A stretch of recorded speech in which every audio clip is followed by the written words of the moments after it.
Li Luo is a 35-year-old unemployed individual, or rather, a flexible worker. After graduation, he has dabbled in writing novels, producing short dramas, playing music, delivering takeout, selling street snacks, and even worked as a customer service representative for a Taobao lingerie store. Now, Li Luo finds himself reborn in the early summer of his 15th year. In this new life, what holds the utmost significance? Earning money, earning money, earning money. Yet, with the looming high school entrance examination, it is imperative to focus on that first. Chapter 1. A resounding slap from a childhood friend. Li Luo. This is too much. Hurry up and apologize to the class monitor. Exactly. She meant well, wanted to give you some last-minute tutoring, and you not only took it for granted but also pushed her. Li Luo, how about you refrain from playing basketball? After all, you have the entrance exam tomorrow. In a daze, Li Luo hears the clamor around him, his mind swirling in confusion. Suddenly, he opens his eyes wide, gradually discerning his surroundings. On the uneven pavement of red and green bricks, crooked utility poles stand tall, and the narrow street is bustling with people, yet a slight emptiness surrounds him. A boy of average appearance, fair-skinned with an angry flush on his face, stands before him, radiating fury. Behind him are two girls. One, a chubby girl with freckles, helps the other girl, who has fallen, to her feet, frowning with a look of disdain directed at him. Next to them is a tall, sturdy young man, whose honest demeanor belies his imposing stature. Li Luo blinks and recognizes them. The irate yet seemingly refined Xiao Heqi, his former vice class monitor for middle school, stands before him.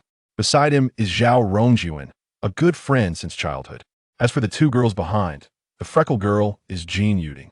The delicate girl being assisted is his childhood sweetheart, Ying Chanchi. In Li Luo's memory, today marks the day he and Ying Chanchi officially sever their ties. From then on, despite being neighbors, they never exchanged another word. It was only when he reached his lowest point in his 30s that he received a transfer of 10,000 yuan from Ying Chanchi, alleviating his immediate plight. Unless, what did you just say? Li Luo turns to Zhao Rongjuan, his eyes gleaming with intensity. No, I meant the next sentence. The next sentence? Zhao Rongjuan blinks. Tomorrow is the entrance exam? Upon confirming this statement, Li Luo looks around, observing the youthful faces before him, then glances down at his hands and the middle school uniform he is wearing. It seems he has truly been reborn. Just moments ago, he was pleading with a Taobao customer to leave a good review. Slap! A crisp sound resonates in the air. Zhao Rongjuan, wide-eyed, covers half of his face, stepping back in shock. No, brother, did you really have to slap me? Does it hurt? Li Luo gazes intensely at him. A bit dada. This, although Zhao Rongjuan is tall and imposing, he is essentially a gentle soul, unable to retaliate, gazing at Li Luo with a troubled expression. But in the next moment, a graceful figure strides forward, arms swinging. Slap! A sound even crisper than before reverberates around them. Li Luo's face tilts at a 45-degree angle, blinking in confusion, a clear imprint of a hand now visible on his cheek. Ying Chanchi, after delivering the slap, finds herself in tears, turning to say, "Ting Ting, let's go." With that, she strides towards the intersection. Jean Yuding quickly follows her. Hey, you really are something. Vice Monitor Xiao Heqi rushes after them, lifting a finger to point at Li Luo, his expression one of frustration on behalf of Ying Chanchi. In truth, he secretly wishes to help Li Luo complete the other side of his face with another slap, so that both imprints match. However, knowing Li Luo's prowess in fighting, Xiao Heqi merely entertains the thought but dares not take action. For now, it is more important to comfort Ying Chanchi. Li Luo, are you all right? Zhao Rongjuan asks, a hint of concern in his voice. Li Luo merely shakes his head, although his face stings. The clarity of the pain elicits an involuntary smile from him. He turns to look at the three figures ahead, as memories begin to play back in his mind like a film reel.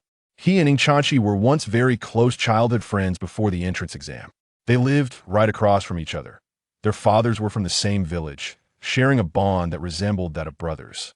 Before middle school, things were fine. Li Luo was not unintelligent, managing decent grades with minimal effort.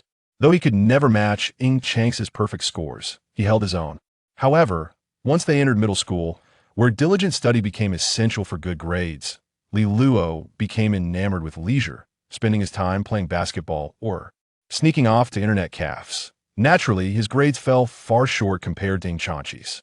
At home, his parents often contrasted him with Ing Chanchi, the exemplary child, leading Li Luo to increasingly resent her. Ing Chanchi, with her exceptional academic performance, had no need to take the entrance exam, having been accepted into the district's top high school over a month prior. In contrast, Li Luo's grades were abysmal, barely sufficient for even a regular high school. Once the entrance exam concluded, Ing Chanchi would attend Yuhang-affiliated First High School, receiving an education at a provincial key institution. Li Luo would be forced to enroll in some obscure vocational school, continuing his downward spiral. From that point on, they would no longer belong to the same world. When the young Li Luo realized this, he chose resistance and avoidance, employing the most detestable methods. Conversely, despite being accepted into a prestigious school, Ing Chanchi continued to come to school every day, eager to tutor Li Luo. Yet for the sensitive Li Luo of that time, her kindness felt more like pity and charity, a notion he could not accept, especially since he knew that just over a month of review would hardly make a difference. Even if he managed to get into a regular high school, their paths were destined to diverge, leading to separate lives. Thus, he resigned himself to despair, dragging Zhao Rongjuan, who was also accepted into a prestigious school, to play basketball every day after school. Strangely, he never considered how Zhao Rongjuan would also become part of a different world. Now, at 35, as Li Luo reflects on those events, he struggles to comprehend the mindset of his 15-year-old self. Ing Chanchi had hoped that, even on the last day, she could impart a few formulas and vocabulary to help him gain a few extra points on the entrance exam, perhaps enabling him to qualify for a regular high school. However, upon catching up to Li Luo near the school gate, she was met with his impatient shove, sending her sprawling to the ground. The Ing Chanchi who fell must have been thoroughly disappointed in him. With this thought, Li Luo finds himself wanting to slap his own face in self-reproach. He then shoves his backpack into Zhao Rongjuan's arms and sprints towards the 3 figures ahead. "Hey, wait for me!" Zhao Rongjuan exclaims, grabbing hold of Li Luo's backpack and hurriedly following him. At this moment, Ing Chanchi, walking ahead, is still wiping her tears. The 2 girls beside her alternate between comforting her and berating Li Luo. "Cici, you will be attending Fui Zhong from now on. No matter how hard Li Luo studies, he will only end up in a regular high school, perhaps even a vocational school, and we will hardly see him anymore. Why bother worrying about him?" Jin Yuding had long harbored an aversion towards Li Luo. Ing Chanchi, with her stunning beauty, amiable disposition, and consistently top-ranking academic performance, could be described as the epitome of a perfect goddess. Yet, it was only when she conversed with Li Luo that she occasionally revealed a hint of a spoiled, endearing nature. Countless boys at school secretly vied for her attention, hoping to capture more of Ing Chanchi's notice. Only Li Luo, oblivious to her charms, spent his days engrossed in basketball and video games, neglecting his studies. In Jin Yuding's eyes, only someone like Lu Shaowen, who was tall, handsome, and consistently ranked second in their class, could be considered a suitable match for Cici. Even the vice class monitor, Xiao Heqi, fell short in Jin Yuding's estimation.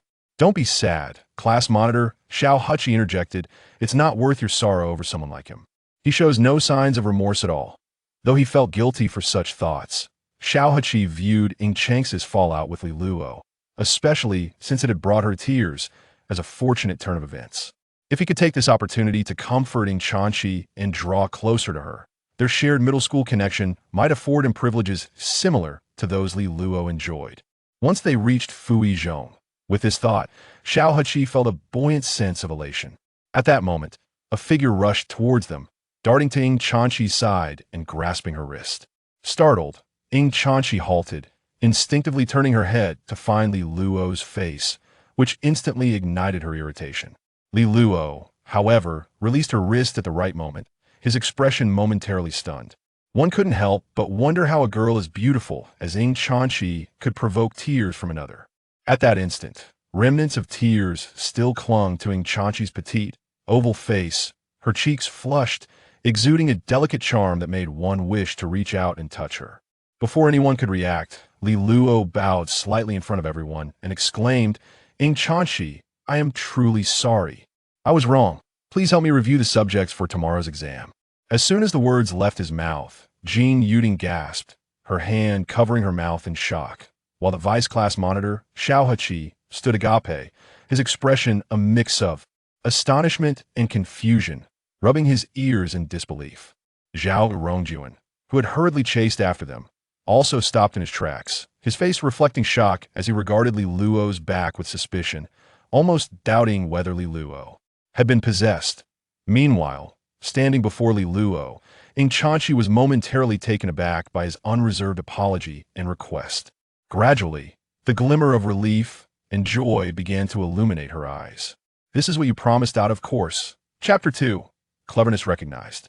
In his youth, Li Luo possessed a stubborn temperament. For the other four present, imagining Li Luo apologizing felt as far-fetched as Xiao Heqi finally mustering the courage to confess his feelings. Jean Yuding dedicating herself to a month of dieting, Zhao Rongjuan initiating a conversation with a girl, or Ing Chanchi fervently pursuing a boy. Yet, at this very moment, such an event unfolded in reality. Doesn't it seem pointless to apologize now? Interjected the vice class monitor, Xiao Heqi. With less than a day left, the exams for Chinese, mathematics, and politics are tomorrow. Can you really catch up?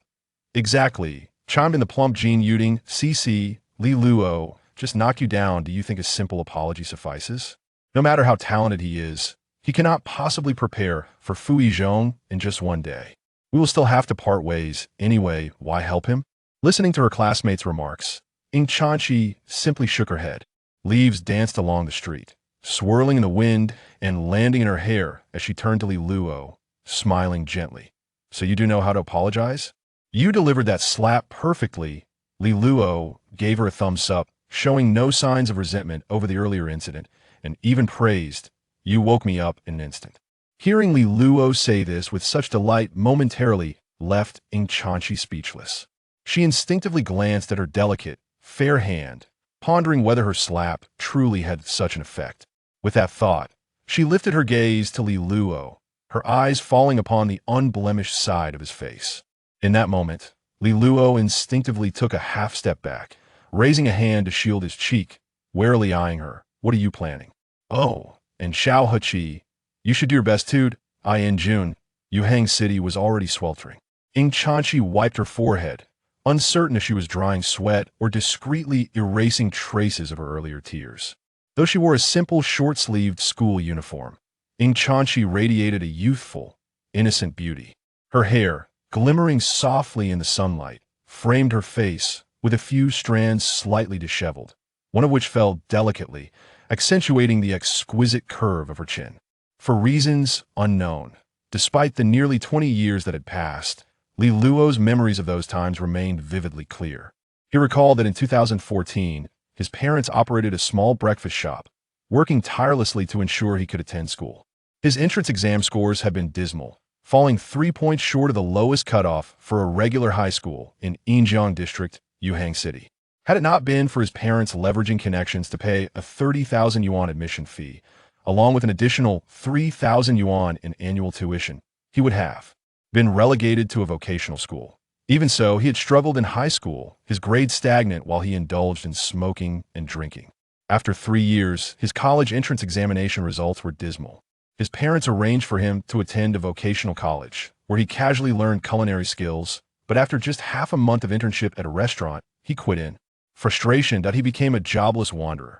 Every young person without work often dreams of being a writer. Thus, he began writing online literature, striving for a couple of years, and with the guidance of kind author, he managed to gain some recognition, earning 4,000 to 5,000 yuan monthly. Yet, after producing just one book, he faced repeated failures and turned to filming short dramas, navigating the tumultuous world of short videos. By day, he sought jobs, and by night he sold fried rice, barely managing to sustain himself. However, during that time, his mother fell gravely ill, requiring substantial funds for treatment. His father sold their breakfast shop and mortgaged their home. Li Luo, short on cash, reluctantly sought loans from acquaintances. Simultaneously, he took a job as a customer service representative for a lingerie store, pretending to be a female assistant, chatting with customers about styles and sizes and providing comfort while earning a little it was during this time that Ing Chanchi discreetly transferred 10,000 yuan to him and slipped his father 100,000, covering the subsequent medical expenses. And then, everything started anew. Li Luo glanced at his childhood companion beside him, inhaled deeply, feeling the air swell in his chest, and slowly exhaled. "Are you feeling nervous now?" Ing Chanchi, noticing his deep breaths, finally found a reason to break the silence and couldn't help but say, "You avoided me all the time when I was trying to tutor you before." Hearing Ing Chanchi's voice, soft yet tinged with a hint of sweetness, along with the undercurrents of complaint and helplessness, Li Luo felt a twinge of embarrassment. "I realize my mistake. I am trying to make amends now." "It's the last day," Ing Chanchi exclaimed, her volume rising slightly at his improved attitude. But she quickly composed herself, inhaling deeply before softly adding, "In any case, let's hurry. I'll first go over the mistakes with you." The subject for the Zhongkao in Yuhang City included 5 disciplines. Aside from the usual Chinese, mathematics, and English, each worth 120 points, physics and chemistry were integrated into a single subject called science, with a total of 180 points. The remaining subject was history and politics, worth only 50 points, also treated as a standalone subject. Including the previously completed physical education exam worth 30 points. The total score for the Zhongkao in Yuhang City's Yinjing district was 620 points. Last year, the admission score for the best high school in Yinjing district, Yuhang One high school, was 507 points, while the minimum score for regular high schools was 421 points. This meant that for Li Luo to enter a regular high school after the Zhongkao, he could afford to lose nearly 200 points from the total of 620. Ing Chanchi vividly remembered that in the previous 3 mock exams, Li Luo scored 417, 401, and 425 points. The relatively easier 3rd mock exam enabled him to barely pass the threshold for regular high schools. Thus, even on the last day, Ing Chanchi hoped that Li Luo would study diligently. At this moment, Li Luo felt a sense of unease regarding the situation. Gradually calming down from the surprise of his rebirth, he began to reassess his current examination capabilities. He felt somewhat apprehensive, however. Having attended high school in his previous life, he thought that despite his poor performance, he should retain some semblance of a high school knowledge framework, sufficient to avoid failing even the regular high school entrance exam. Right? Li Luo mused internally, feeling a bit overwhelmed. He then followed Ing Chanchi into the Jincheng community. Ing Chanchi retrieved her keys, unlocked the entrance door, and ascended the stairs to the 4th floor. With practiced ease, she picked up a flower pot from the corner of room 401, retrieved a spare key from beneath a small carpet, and opened the door to Li Luo's home. Indeed, room 402 was Ing Chanchi's home. Room 401 was Li Luo's. Yet, it was evident that Ing Chanchi was thoroughly familiar with Li Luo's residence. After entering with ease, she slipped on the pink slippers specially bought for her by Li Luo's mother and walked briskly into Li Luo's bedroom. "Hurry up!" Ing Chanchi's head popped out from the doorway of his bedroom, her long hair cascading down like smooth satin, swaying gracefully. "Let's not waste time." Observing this long-missed scene, Li Luo felt a wave of nostalgia. His bedroom was quite simple: a bed, a wardrobe, a desk, and 2 stools, nothing more. Later, during his 2 years in college, his family spent money to renovate the house, and Li Luo's bedroom became much brighter and cleaner. However, Ing Chanchi did not allow him much time for reflection. She urged him to take out the papers from his backpack, pulling out the Chinese and mathematics tests from the 3 mock exams and slapping them onto the table. Once seated, Ing Chanchi noticed the still visible handprint on the left side of Li Luo's face and suddenly felt a bit embarrassed. "Does your face still hurt? Should we ice it?" "It's all right." Li Luo touched his left cheek. The previous sharp pain had considerably subsided. "You hit me so hard before, and now you seem embarrassed?" "Though you apologized, I still found it quite unpleasant when you shoved me to the ground." Ing Chanchi lightly huffed, then added, "I was worried that uncle and aunt might notice. And it will be hard to explain. Just speak the truth." "That won't do." Ing Chanchi shook her head repeatedly. "I never hit people." "Is that so? What about when you used to tug on my ear?" "If uncle and aunt don't know, then it didn't happen." All right. No wonder you are the model student, Ing Chanchi. There are many differences between a poor student and a top student. But in Ing Chanchi's view, The most significant distinction lies in the fact that a poor student possesses fragmented knowledge of a subject without a coherent framework. Take mathematics, for example.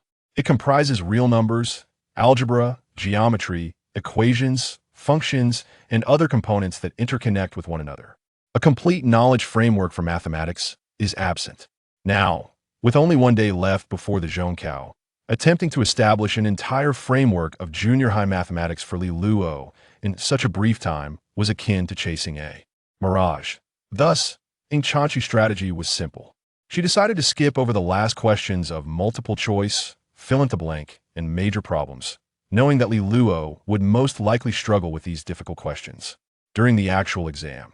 For those particularly simple questions, even if Li Luo answered some correctly, Ing Chanchi would break them down and feed them to him piece by piece. In essence, she aimed to forego the points from difficult problems and maximize the basic points as much as possible. The approach for other subjects was similar.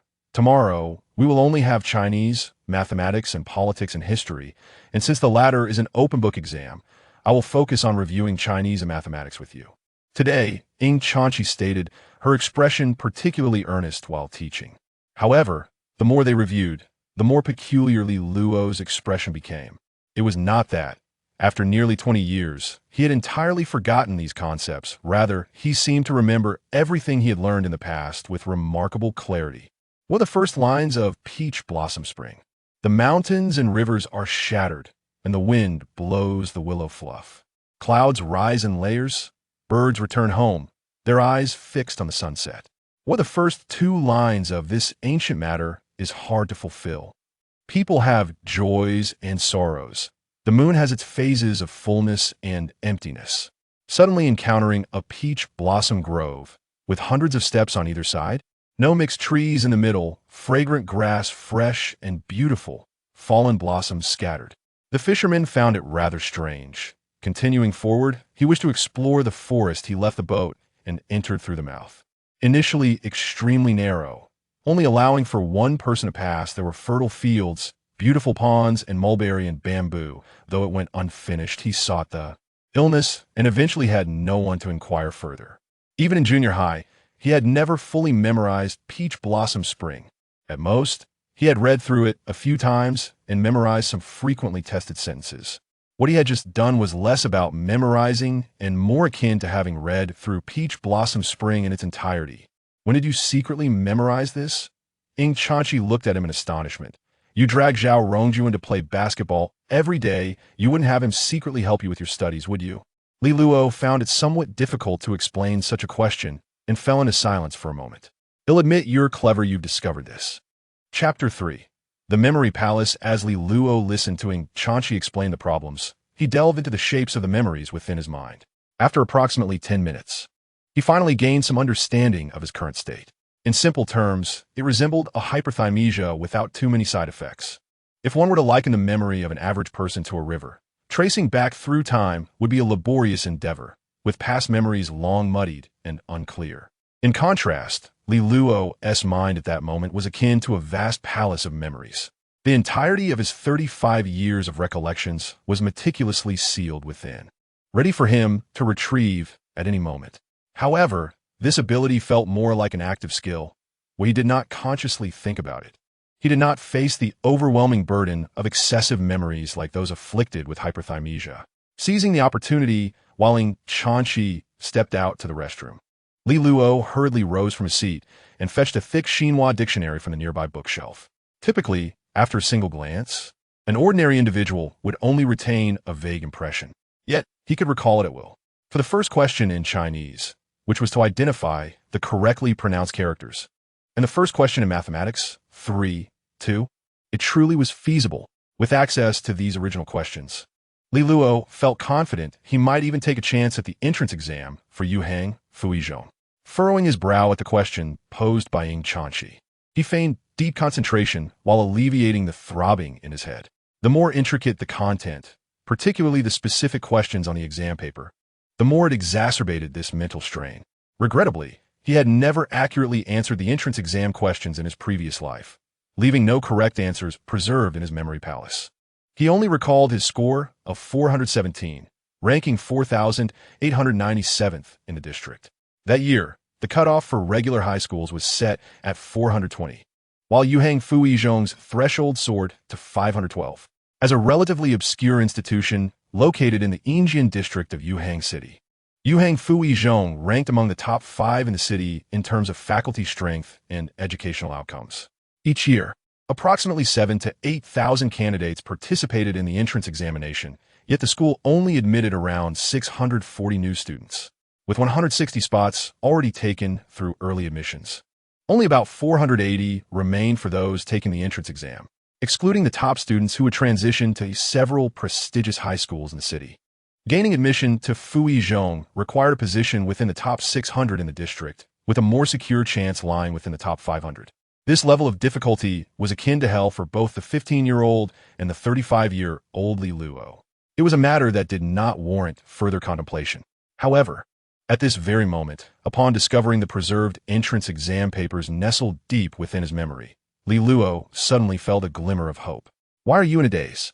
Ing Chanchi looked at the somewhat absent-minded Li Luo with curiosity, slightly displeased. "Have you figured out this problem?" After a brief comparison, he realized that the question Ing Chanchi was discussing resembled the 5th multiple-choice question from a math exam. If he could solve this, he could also tackle the corresponding question in the entrance exam. With this thought, Li Luo felt invigorated. He could not directly transcribe the questions from the entrance exam mathematics paper in front of Ing Chanchi and ask her to teach him. That would raise too many suspicions. If Ing Chanchi later saw the actual exam questions, it could pose a risk. However, if he could comprehend the similar types of math problems and, utilizing Ing Chanchi's approach, work through the entrance exam questions in his mind, he could effectively prepare for them in advance. While subjects like Chinese, with their reading comprehension questions, lacked standardized answers, making it difficult to achieve perfect scores, mathematics allowed for a different approach. By identifying similar question types and understanding their solutions, Li Luo could potentially calculate the answers ahead of time. Even for problem-solving questions, as long as he had the corresponding thought processes and methods for similar types, he could arrive at answers that were close to correct. Upon confirming this strategy, Li Luo's enthusiasm for studying was ignited. Ing Chanchi could clearly sense that he had suddenly become several times more diligent, even proactively selecting some questions and requesting her to explain them multiple times. This filled her with a sense of satisfaction, prompting her to meticulously break down and teach him the problem-solving techniques. Around 5 o'clock in the evening, the sound of keys turning in the door echoed outside. Soon, the air was filled with the sounds of shoes being changed and low murmurs. Noticing the shoes at the entrance, Li Luo's mother, Lin Xiaohong, approached the bedroom door and knocked, inquiring, "Li Luo, is she at home?" "Auntie, I'm here." Ing Chanchi, seated near the door, stood up to open it and peeked outside at Lin Xiaohong. "I'm helping Li Luo review the subjects for tomorrow's exam." Lin Xiaohong was momentarily taken aback upon hearing this, then peered through the crack of the door to see Li Luo earnestly studying at the table, which both surprised and delighted her. With a wide smile, she nodded repeatedly, saying, "That's wonderful. Thank you for your hard work. Your uncle and I bought a lot of ingredients. Let us have dinner at our place tonight." "Sure," Ing Chanchi replied, her face lighting up with a sweet smile. "I'm craving Annie's cooking. Of course, it's all your favorites. Cola chicken wings, tomato scrambled eggs, minced meat, eggplant." Lin Xiaohong listed a plethora of dishes. The more Ing Chanchi heard, the brighter her eyes became. "Do you need help? I can lend a hand." "I'll be fine, thank you." After their exchange, the bedroom door was closed once more. However, if one were to observe closely, they would notice that the grip with which Li Luo held his pen was considerably tighter than before. Just moments ago, upon hearing his mother's familiar voice, images of her 20 years hence, pale and frail on a hospital bed, with a face lined with wrinkles, flooded his mind. The youthful Lin Xiaohong, now 20 years younger, filled him with a fear that he might burst into tears at the mere sight of her. Thus, he resolutely suppressed the emotions within, refraining from turning to look. Unbeknownst to Li Luo, Ing Chanchi continued to assist him with the problems. Meanwhile, in the kitchen, Lin Xiaohong was engaged in casual conversation with Li Luo's father. If only this boy could be as well behaved as she, his grades wouldn't be so poor. Boys mature a bit later. Li Guohong reassured her as he handed her the washed vegetables. Once he gets to high school, he'll improve. Right now, we don't even know if he can get into a regular high school. Lin Xiaohong said anxiously. At the midterm parent-teacher meeting, the teacher warned me that Li Luo's current grades are quite perilous. If he falls short by just a few points, he'll have to attend a vocational school. Li Guohong fell silent for a moment before saying, "Remember my cousin? What about him?" Lin Xiaohong asked, slightly puzzled. His wife's brother is the principal at Shenzhong. Li Guohong explained. I mentioned Li Luo's situation to him, and he said that Shenzhong has spots for transfer students every year. If Li Luo's entrance exam scores are slightly low, we could pay a transfer fee and still get him into a regular high school. Really? Lin Xiaohong's face brightened, feeling a bit more secure inside, but she then inquired, how much is the transfer fee? It's a one-time fee of 30,000, and the annual tuition is 2,000 more than that of regular students. So expensive? Lin Xiaohong frowned instinctively, then sighed. If this boy truly doesn't improve, we'll have to spend that money regardless. Don't think that way. Li Guohong comforted her with a pat on the shoulder. Look at Ying Chanqi. She's helping with the tutoring. With the top student assisting your son, getting into a regular high school should still be achievable. But what good will that do? Lin Xiaohong pouted her lips, questioning the usefulness of the last-minute tutoring for Cici. If it were truly effective, why wasn't it done earlier? It's the final day, and now you realize you need to help him with the studies? Li Guohong could only respond, tomorrow is the Zhongkao. Let's refrain from saying anything that might upset the children. Do I need you to remind me? I know my limits. Lin Xiaohong sliced an apple and handed the knife to Li Guohong. I'll take the fruit plate in. You chop the vegetables. After saying this, she inserted 2 toothpicks into the apple slices, carrying the plate out of the kitchen and gently knocking on her son's bedroom door. Aunt Lin, what's up? Ying Chanqi opened the door and peered out, so noticing the fruit plate in Lin Xiaohong's hands. Here, dinner will take a while. You both should have some fruit first. Lin Xiaohong offered the plate, glancing at Li Luo inside the room. At that moment, Li Luo had just finished listening to Ying Chanqi explain a complex math problem, deeply engrossed in attempting to solve a similar geometric question on his exam paper. Observing her son's serious demeanor, Lin Xiaohong felt a flicker of solace. You all continue. I won't disturb you. Noticing Li Luo was still intensely focused on the problems, Ying Chanqi took the initiative to use a toothpick to bring a piece of apple to his lips. He looked at her in surprise, blinking as if in a daze. What are you staring at? Ying Chanqi waved the toothpick playfully. Considering how diligently you're studying, this is a special treat just for today. Ying Chanqi, do you have a crush on me? Hey, don't. Li Luo quickly reached out to hold her small hand, then leaned closer to nibble the apple slice from the toothpick, reconnecting with the innocent and joyous friendship they shared since childhood. Li Luo felt his mood lift as he savored the apple's sweetness, burying himself back into the challenging problems. Here, have another piece. She held out another apple slice to his mouth. Li Luo instinctively opened his mouth but ended up biting only air, his teeth clacking together. Ha ha! Ying Chanqi laughed at his blunder, reveling in her triumph. Yet, in the next moment, Li Luo raised an eyebrow, snatching the toothpick from her hand and popping the apple slice into his mouth. Hey! Ying Chanqi exclaimed, her face flushed with urgency. What are you doing? That toothpick is mine. Huh? No wonder it doesn't taste as good as the first one. You're asking for trouble. The side of Li Luo that had never been revealed in front of classmates blossomed freely in the boy's bedroom. Chapter 4. Are you worthy?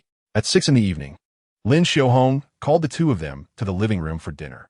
Li Luo reluctantly set down his pen, feeling more secure as he confirmed the answers to about 10 math problems. He planned to continue studying after dinner, confident that he could score well on most of the questions in the language and math exams the next day. With this thought, he followed Ying Chanqi out of the bedroom, only to be taken aback upon seeing his parents emerge from the kitchen, looking 2 decades younger. Startled by the youthful appearance of his nearly 40-year-old parents, Li Luo stood frozen, momentarily dazed. He suddenly realized how drastically different they looked compared to his mental image of them in 20 years, with gray hair and wrinkled faces. Taking a deep breath, he fought to suppress the overwhelming warmth rising in his chest, keeping it from spilling over into his expression. Meanwhile, Ying Chanqi had already gone to help bring out the remaining dishes from the kitchen. She is helping. Why aren't you lending a hand? Lin Xiaohong urged, patting her son on the shoulder. Go grab the bowls and chopsticks. Okay. Li Luo nodded, struggling to hold back his emotions, swallowing down the profound sense of gratitude and joy as he hurried into the kitchen, pretending to wash his hands. He wiped his eyes and retrieved clean bowls and chopsticks to set on the dining table. Right, Li Guohong nodded. But then Lin Xiaohong playfully smacked his hand as he reached for the liquor, exclaiming, "Just a small cup." "I know." Li Luo unusually refrained from arguing with his parents and quietly took his seat at the table, nodding in agreement. This unexpected compliance surprised both Li Guohong and Lin Xiaohong, who exchanged glances. "Li Luo, you don't need to be too nervous. Your parents' expectations aren't too high. Just perform at your usual level and don't overthink it." Then Lin Xiaohong would bring up Ying Chanxi as an example, urging him to learn from her diligence. "We don't expect you to get into a top provincial school like Fu Yizhong, but at least aim for a regular high school, right?" However, seeing Li Luo's calm demeanor, they hesitated to push him further. "I'm not nervous," Li Luo replied, glancing curiously at his mother, unable to resist stealing a few more looks. Lin Xiaohong felt his gaze and touched her face, questioning, "If you're not nervous, why are you staring? Is there something on my face?" "No." He shook his head. "I just suddenly think you look beautiful." "You little rascal." Lin Xiaohong was momentarily taken aback. Then her lips involuntarily curved into a smile, though she tried to maintain a casual tone. "I'm almost 40. What is beautiful or not? Let us eat." "Of course. Your mother is beautiful." Li Guohong grinned, picking up his chopsticks, the first to dig in. He added, "If you could let me have a sip of wine, that would make you even more beautiful." "Go away." Lin Xiaohong shot him a glare. Ying Chanxi obediently picked up her chopsticks, smiling as she sincerely declared, "Aunt Lin is the most beautiful. When we go shopping, people think she is my sister and can't tell her age." "Enough with the flattery. Let us eat." Lin Xiaohong waved her hands dismissively, but her smile was impossible to conceal. The family enjoyed a cheerful dinner, exchanging light conversations filled with encouragement and reminders. Li Luo and Ying Chanxi quietly served themselves, chiming in only when prompted by the elders. After discussing the zhongkao, Li Guohong and Lin Xiaohong confirmed that Li Luo would continue reviewing after dinner, nodding with satisfaction. Although Li Luo had previously been a bit aimless, it was commendable that he had found his direction before the exams, appearing more mature than before. However, the couple didn't dwell on it too much, their thoughts straightforward. Given their son's abilities, as long as he passed the regular high school cutoff, they would consider it a success. If he failed, they would invest a few thousand yuan to ensure he could attend a regular high school. As long as he maintained this attitude, the money would be well spent. As for a prestigious school like Yuhang, Fu Yizhong, that was a dream they dared not entertain, merely a fantasy to indulge in during their sleep.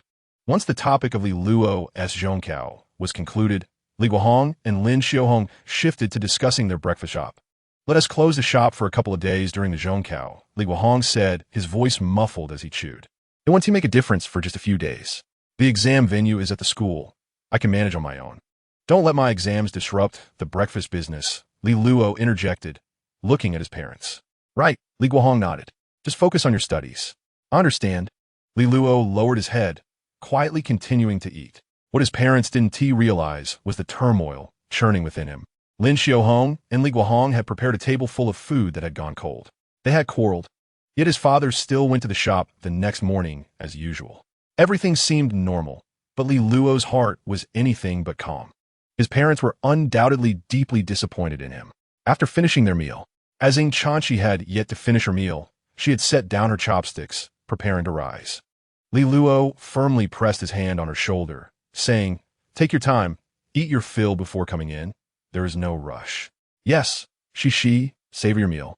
Lin Xiaohong chimed in. "You go ahead, Li Luo." With a blink, Ying Chanxi picked up her chopsticks again, albeit with a slightly hastened pace. At the dining table, upon noticing Li Luo entering the bedroom, Lin Xiaohong lowered her voice, ensuring he could not hear, and quietly inquired of Ying Chanxi, She, may I ask you something?" Lin Xiaohong continued, "Do you think Li Luo has a chance at the general high school? Will he meet the score threshold?" "It's hard to say." Ying Chanxi paused her eating, thoughtfully analyzing. "Annie, you know that Li Luo has only surpassed last year's general high school score in the third mock exam. The questions in that exam were relatively simple, designed to boost everyone's confidence. Thus, if Li Luo performs as he has in the past, he might indeed fall short of the required score. However, she quickly added, he has been studying diligently today. I helped him review the mock exam papers for Chinese and mathematics. If he truly absorbs the material, he may secure a few extra points, which could give him a chance at General High School. Hearing Ing Chanchi's words, Lin Xiaohong felt a slight relief and then picked up her chopsticks to serving Chanchi a piece of her favorite cola chicken wings, saying, Shishi, make sure to eat more. Today, Li Luo will need your help. Thank you, Annie, Ing Chanchi replied, taking a bite of the chicken wing. You've taken care of me since I was little. This is the least I can do. Oh, if only Li Luo were half as obedient as you. I would be immensely grateful, Lin Xiaohong remarked, looking at Ing Chanchi with a hint of envy, yet also a sense of comfort. Thus, Ing Chanchi lived independently most of the time. Li Guohong, a childhood friend of Ing Chanchi's father, often took care of her alongside his wife, frequently inviting her over for meals. Over time, it was not an exaggeration to say they regarded her as their own daughter. Therefore, they felt quite pleased with her current excellence. It was merely a pity that if their own son could match Ing Chanchi's brilliance, it would be even better. I'm done eating, Ing Chanchi announced after finishing her meal, carefully sweeping the remaining bones into her bowl. She then tidied up Li Luo's mess, bringing everything to the kitchen sink before heading towards Li Luo's bedroom. Auntie, I'll head in now. It's not tiring at all. Ing Chanchi shook her head and pushed open the door to Li Luo's room. I wish I had a daughter like she. Lin Xiaohong couldn't help but whisper, watching Ing Chanchi's retreating figure. Li Guohong glanced at her and chuckled softly. Encourage your son. If a daughter won't do, a daughter-in-law still could. Lin Xiaohong shot him a look and chuckled. Does Li Luo deserve someone like her? One might think that Ing Chanchi was her biological daughter and Li Luo her prospective son-in-law, judging by her words. Yet, after a moment of silence, Li Guohong sighed. Indeed. Chapter 5. The start of the high school entrance examination on June 14th, Saturday. The sun shone brightly. At 6 o'clock sharp, Li Luo rose, washed up, and donned his school uniform before stepping onto the balcony to open the window. A refreshing morning breeze greeted him. Up so early? In the living room, Li Guohong, having just awakened and preparing breakfast, looked at Li Luo on the balcony in surprise. Did you sleep well? Normally, Li Guohong might have rolled his eyes, but today was the day of the entrance exam, so he merely smiled and patted his son's shoulder. Keep this momentum. Confidence is always a good thing. After washing up, Li Guohong began preparing breakfast. Time flew, and before long it was past 7. Lin Xiaohong had also risen, assisting in the kitchen. After finishing, she called out towards the bedroom. Li Luo, go next door and call Shishi over for breakfast. Got it, Li Luo replied, setting down his pen and stepping outside. Arriving at the door of room 402, Li Luo felt along the side of the door for the key hidden behind the couplets. However, he did not directly open the door, but knocked firmly a few times before inserting the key. The familiar layout of the living room unfolded before him. Awakened by the knocking, Ing Chanchi, still half asleep, opened her bedroom door, dressed adorably in panda pajamas, rubbing her eyes as she stepped out. My mom wants you to come eat breakfast. Oh, Ing Chanchi nodded, covering her mouth as she yawned and walked past Li Luo towards the bathroom. I'll wash my face first. Wait, as she reached the bathroom door, she turned to Li Luo, their SA set of school uniforms on the balcony. Can you fetch them for me? Sure, and some white socks. Understood. Li Luo went to the balcony, retrieving the freshly dried, short-sleeved uniform and pants, along with a pair of white socks. Meanwhile, Ing Chanchi entered the bathroom, quickly brushing her teeth and washing her face. At 15, she required no skincare. A simple splash of cold water left her complexion fresh and dewy. After completing her morning routine, she swiftly changed out of her pajamas, tying her hair back as she headed back to Li Luo's door. By the time they finished breakfast, it was already 7:30. Li Luo packed his school bag, ensuring he had everything he needed. Ing Chanchi helped him check once more before he confidently accepted the bag. Once all was ready, the four of them stepped out of the house. Yutsai Middle School was not far from Li Luo's home. They arrived in about 7 or 8 minutes after walking through 2 intersections. Hence, Li Guohong opted not to drive. Upon reaching the school gate, they found it cordoned off with yellow tape by security, and the road was bustling with students in various school uniforms, clutching their admission tickets as they queued to enter under the watchful eye of the security personnel, even though the soul within him was 35 years old. Facing this scene once more stirred a wave of excitement and a hint of anxiety in Li Luo. Hello, Teacher Zhang. Li Guang grata Li Lu's umarumteka. Stepping forward first. Hello. Zhang Wei glanced at Li Luo and smiled. Are you Li Luo's parent? Yes, indeed. This rascal often troubles you, teacher Zhang. Not at all. It is my duty. They exchange pleasantries. Meanwhile, Li Luo and Ying Chanqi approached Zhao Rongjuan, the only boy in the class admitted through the self-enrollment process at the affiliated school. Zhao Rongjuan had been roped in by the homeroom teacher to assist in distributing admission tickets to the students. Upon seeing Li Luo arrive, Zhao Rongjuan rummaged through the bag and handed over Li Luo's admission ticket. Right, Li Luo blinked in surprise. What else would you think? Clearing his throat, Zhao Rongjuan hadn't anticipated Li Luo's sudden change in demeanor, but still said, I wish you good luck on your exam. Do your best. Absolutely, Li Luo nodded, feeling confident that with the guidance of the class monitor, he could secure a spot at the affiliated school and remain classmates with them in the future. However, excessive confidence can easily veer into arrogance. Suddenly, Xiao Hachi, the vice monitor, interjected, I suggest you remain practical. The affiliated school may not be within your reach. Li Luo cast a glance at the vice monitor, dismissing his words. After all, he was merely boasting among friends. Everyone was well aware of his true capabilities. Without the memory palace, he knew precisely where he stood academically. However, beside him, Ying Chanqi gently patted his shoulder, her radiant smile blossoming as she encouraged. Everyone must have dreams. I believe in you. The class monitor was right. Upon hearing Ying Chanqi's words, Xiao Hachi quickly changed his tune, adding, let us all do our best. Li Luo cast a glance at Xiao Hachi and could only sigh for him. At such a young age, he already exhibited traits of a sycophant, which was somewhat pitiable.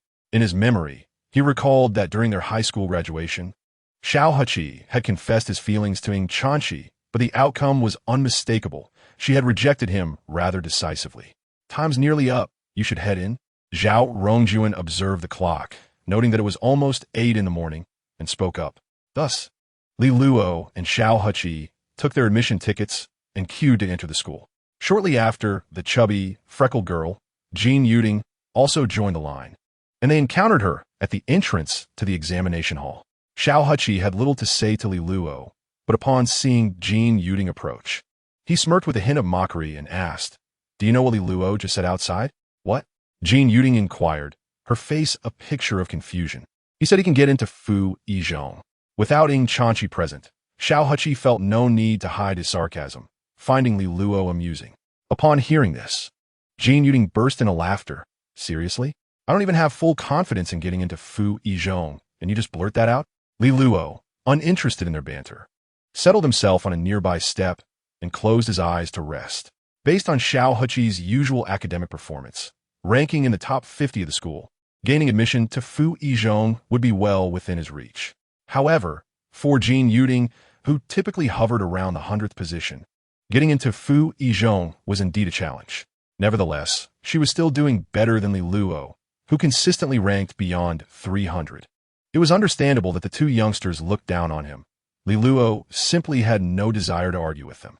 Soon, with only 15 minutes left before the exam commenced, the examination hall opened, and candidates began to enter the classrooms, finding their seats. Li Luo followed the crowd into the exam hall, taking a seat that felt both unfamiliar and somewhat familiar.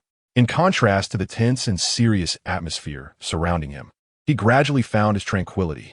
The invigilator stood at the podium, announcing the rules and regulations of the examination while displaying a sealed bag from which he extracted stacks of test papers. As the start time approached, the Chinese language papers were distributed across the desks. Li Luo took a deep breath, reviewing the questions while comparing them with the papers he had memorized in his mind palace. Excellent. The questions were correct. Li Luo felt a wave of relief wash over him. When the examination bell rang, he picked up his pen and began to answer the questions. The duration for the Chinese examination was from 8:30 to 10:30 in the morning. The June weather in Yuhang City was already hot enough to fry an egg on the asphalt. Many parents, having dropped off their children, departed, only to return around 10 o'clock. However, several parents lingered at the school gate, waiting for their children to emerge from the examination hall. Zhao Rongjuan appeared momentarily stunned, failing to comprehend. What did it mean to ask him for revision? Whenever Li Luo invited him to play basketball, any mention of studying would lead to him being sidelined on the court. Really? Ying Chanqi's face displayed a deep look of confusion, scrutinizing him suspiciously. Zhao Rongjuan felt a shiver down his spine. He was not adept at conversing with girls, and Ying Chanchi's gaze made him feel a bit sweaty.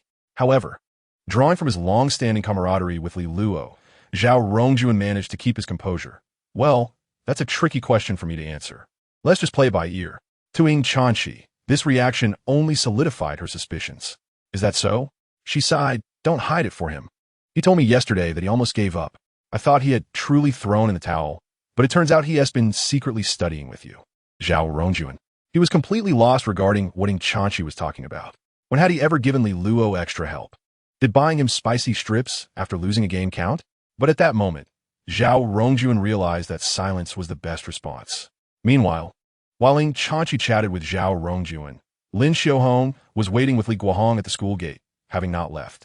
When it was past 10 o'clock, Lin Xiaohong wiped the fine sweat from her forehead beneath the shade of a tree, just as someone called her from behind. Is that you, Xiaohong? In stark contrast to Lin Xiaohong's simple attire, Zhang Xuefen was adorned in designer labels, with necklaces, bracelets, and sunglasses. Her makeup thicker than the dough Lin Xiaohong prepared at her breakfast stall. Yet, it was clear that Zhang Xuefen had no intention of merely exchanging pleasantries. She approached the couple and began to chat casually. Your son Li Luo is also taking the high school entrance exam this year? Yes. How's his usual performance? Zhang Xuefen asked with a smile. You've always been smart, so your son must be exceptional too. You're just being modest. Zhang Xuefen shook her head. My daughter Chun typically ranks in the top 100 at school, but she'll surely get into Fu Yizhong. Your son Li Luo will definitely make it. Lin Xiaohong took a deep breath, forcing a smile as she responded. At last, when the bell signifying the end of the examination rang, she hurriedly pulled Li Guohong and made her way toward the school gate. Your cousin is as talkative as ever, Li Guohong commented, prompting Lin Xiaohong to roll her eyes. If only you and your son could be a bit more impressive, I wouldn't have to endure this. All right, Li Luo will be out soon. Let's not discuss this. After the examination bell concluded, the invigilator began collecting the papers, and moments later, candidates gradually emerged from the teaching building. How did it go? Ying Chanchi asked with a hint of concern. All good. Chapter 6. A failed investment among the 5 subjects of the high school entrance examination. The Chinese test was the type that even if one knew all the questions in advance, achieving a perfect score was nearly impossible. Not only was the essay question exceptionally challenging to score full marks on, but even comprehension questions were difficult. The original author might not even manage to secure all the points, let alone Li Luo. Nevertheless, even so, with his memory palace, Li Luo had a significant advantage. After all, for multiple choice and fill-in-the-blank questions, he had prepared the answers well in advance, allowing him to write directly upon receiving the test paper. Consequently, even with minimal confidence in the Chinese exam, Li Luo was optimistic about achieving a score in the triple digits.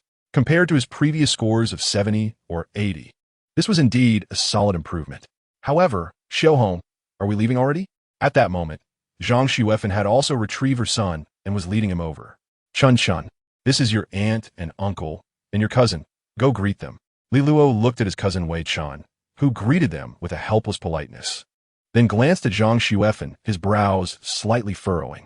Yes, you two go ahead, Zhang Xuefen said with a feigned modest smile. My husband is so considerate. He insisted on hiring a nanny to cook for me, leaving me with nothing to do at home all day. Just as they walked a block forward, a red Audi sped up behind them, and Zhang Xuefen leaned out the window, her smile bright. How about I give you a ride? No, we're just walking a block ahead, they replied. All right then, see you this afternoon. Who is that aunt? She has such an annoying way of speaking, Li Luo's lips twitched. Just a showy cousin, my mother's rival, he responded. In her youth, Lin Xiaohong was the belle of the village, beautiful and well-behaved. She was the only girl from her village to be accepted into the town's junior high school. Although Zhang Xuefen was also quite attractive, she often found herself overshadowed by Lin Xiaohong, who consistently outshone her in discussions about the village's young women. After graduating from junior high, Lin Xiaohong learned to sew from the village's old tailor, quickly inheriting the craft and earning a substantial income. At the tender age of 17 or 18, Lin Xiaohong had already become the village's little wealthy lady, utilizing the income from her sewing business to purchase a small shop, where her enterprise flourished splendidly. In stark contrast, Zhang Xuefen lagged considerably behind. Thus, after fortuitously marrying a good husband, whenever she encountered Lin Xiaohong, Zhang Xuefen could not resist the temptation to boast a little. Of course, if it were merely that, it would not have mattered much. However, Zhang Xuefen's presence reminded Li Luo of another related matter, causing his expression to darken slightly. Nonetheless, with the high-stakes entrance examination looming, it was best to concentrate on studying. "Where's your textbook for political science and history?" Ying Chanqi inquired as she entered Li Luo's room after lunch. Li Luo rummaged through his backpack and pulled out a few books. Upon glancing at Li Luo's textbooks, Ying Chanqi sighed in exasperation. "What on earth are these?" In Yuhang City, the curriculum for middle school combines courses like moral education, history, and politics into one.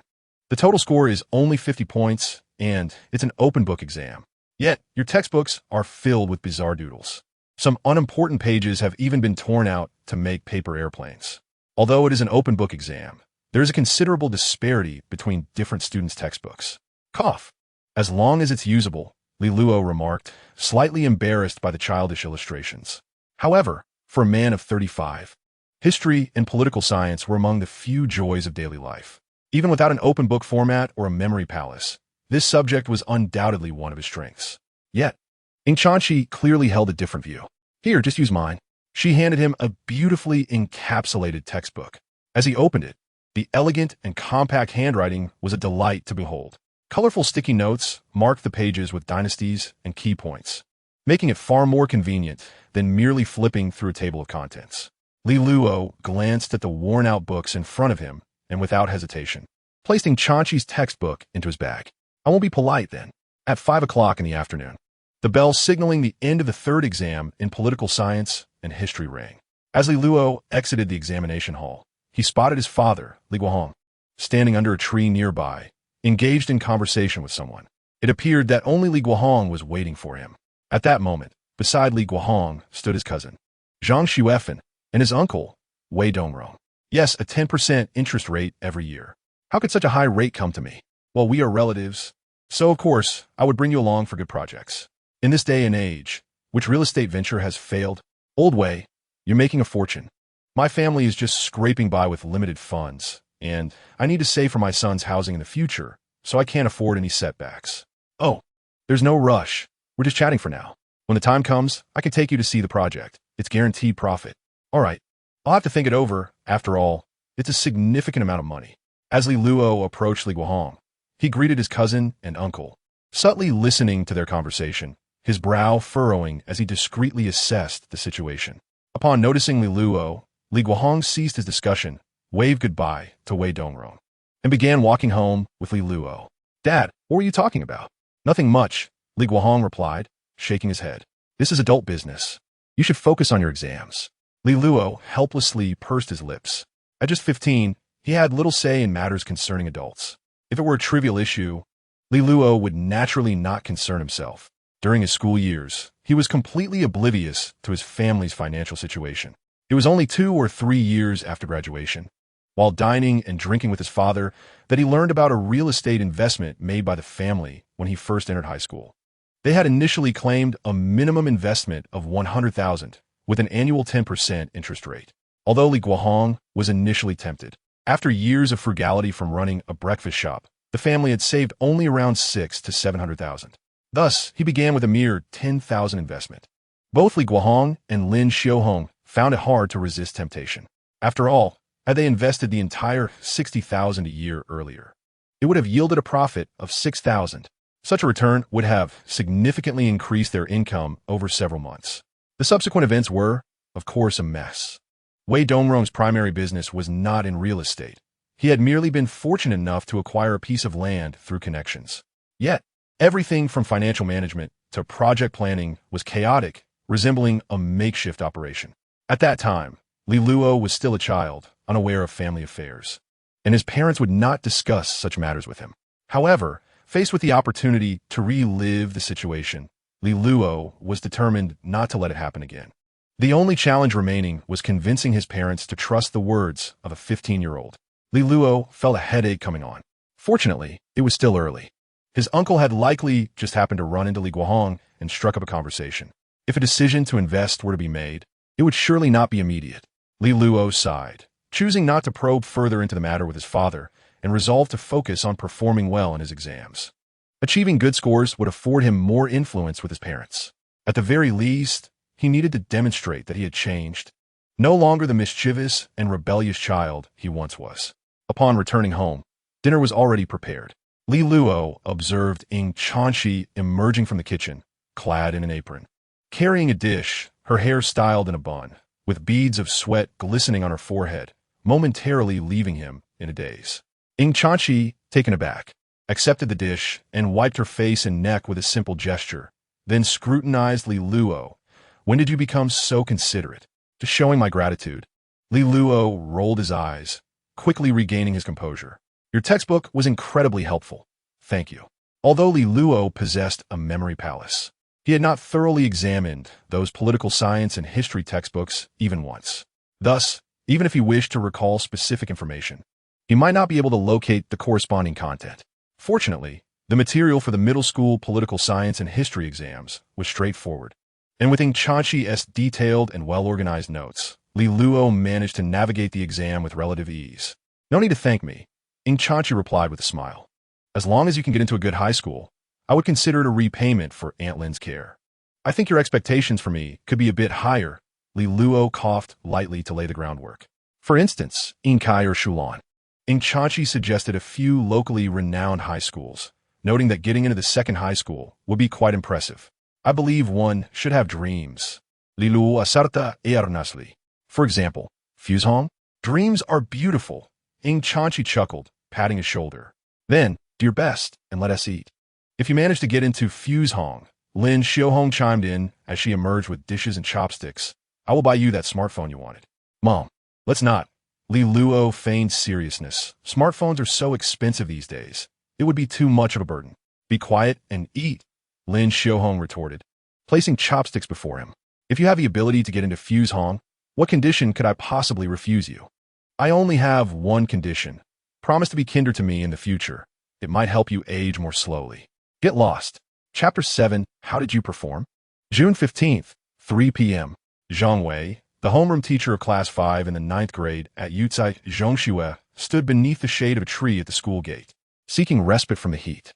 Beside him stood Wang Laosher, the homeroom teacher of Class 6. "Your cohort seems to have concluded splendidly," Wang Laosher remarked enviously while leaning against a tree branch. "Two students from your parallel class have secured spots through independent recruitment, one of whom has consistently ranked first in the grade.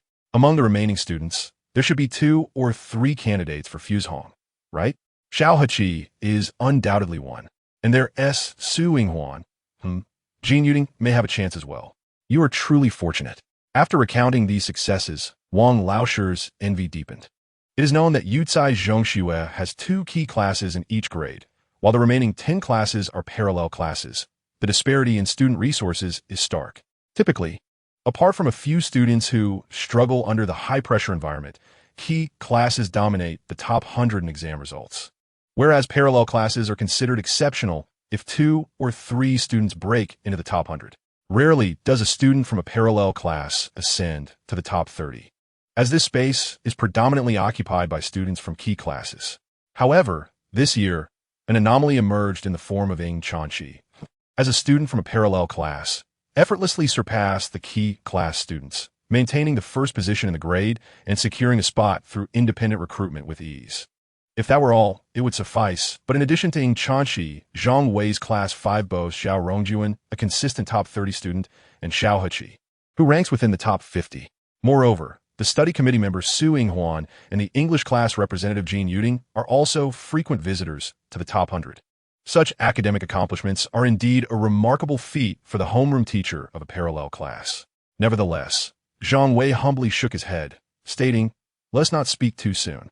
While I am confident about Xiao Heqi, I remain uncertain about Su Yinghuan and Jin Yuding, as their performance fluctuates significantly, making it impossible to ascertain their results before they are announced." After discussing the reassuring students, the 2 teachers shifted their focus to others, including Li Lu. "Li Lu is quite the worry," Zhang Wei sighed, lamenting the students who hover on the cusp of the normal high school admission line, uncertain if they will succeed. As educators, they naturally hope for the highest possible scores from their students, especially for those like Li Lu, who are so close to qualifying for normal high school. The performance of students directly impacts their teaching results, which are linked to school bonuses and professional accolades. The better the overall class performance, the greater the benefits for the homeroom teacher. At that moment, the bell signaling the end of the final English exam rang. Moments later, students emerged from the examination hall, their expressions a tapestry of emotions. Some wore confident smiles, while others exhibited mixed feelings, and some appeared clouded with worry. How'd it go? Ing Chanchi inquired as she met Li Lu at the school gate, unable to contain her curiosity. Trust me, I've got this, Li Lu assured, patting his chest. Upon hearing such words, Ing Chanchi squinted at him. You barely pass in English on a good day. How can I trust you? Last night, you opened my meridians. Today, I recognized every word on the English test, Li Lu boasted. You speak nonsense. I can't be bothered to listen to you. Why is it that no one believes the truth these days? As they bickered, they strolled toward Li Guohong, who was waiting by the roadside. Midway, they were joined by Xiao Heqi and Jin Yuding, who had just exited the examination hall. Li Lu, how did it go?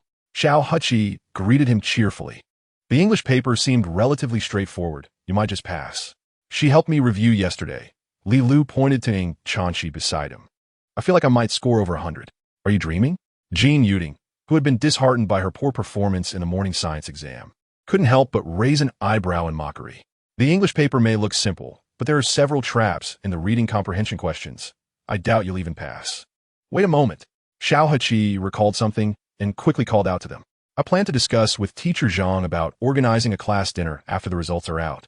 What do you think, class monitor? Ing Chanchi paused to consider. In a few days, the students from Fuzhong's independent recruitment will attend summer classes. So we should aim for the weekend. I'll be attending classes at Fuzhong, so you may need to handle the arrangements, she added. If any issues arise, you can also ask Li Lu for assistance. No problem at all, Xiao Heqi declared, thumping his chest in assurance. You and team need Li Lu. I'll coordinate with Teacher Zhang. After chatting with Xiao Heqi, Li Lu and Ing Chanchi continued toward Li Guohong. At that moment, Li Guohong was engaged in lively conversation with Li Lu's uncle, Wei Dongrong. Upon seeing Li Lu approach, Li Guohong remarked, I'll find time to come see you in a couple of days. No problem. You're always welcome, Wei Dongrong replied with a hearty laugh. We can have a meal together, and I'll give you a proper introduction. After bidding farewell to one another, Li Guohong led the two children home. Lin Xiaohong was absent, primarily to avoid being upset by Zhang Xuefen, opting instead to go to the market for groceries. Following behind Li Guohong, Li Lu glanced over at his cousin Wei Chun, who was getting into a red Audi, with Wei Dongrong disappearing into the passenger seat, lost in thought. He then looked at his father and sighed softly. In his previous life, due to his rebellious nature, Li Guohong had not opened his breakfast shop during Li Lu's high school entrance exam and had failed to pick him up from the school gate.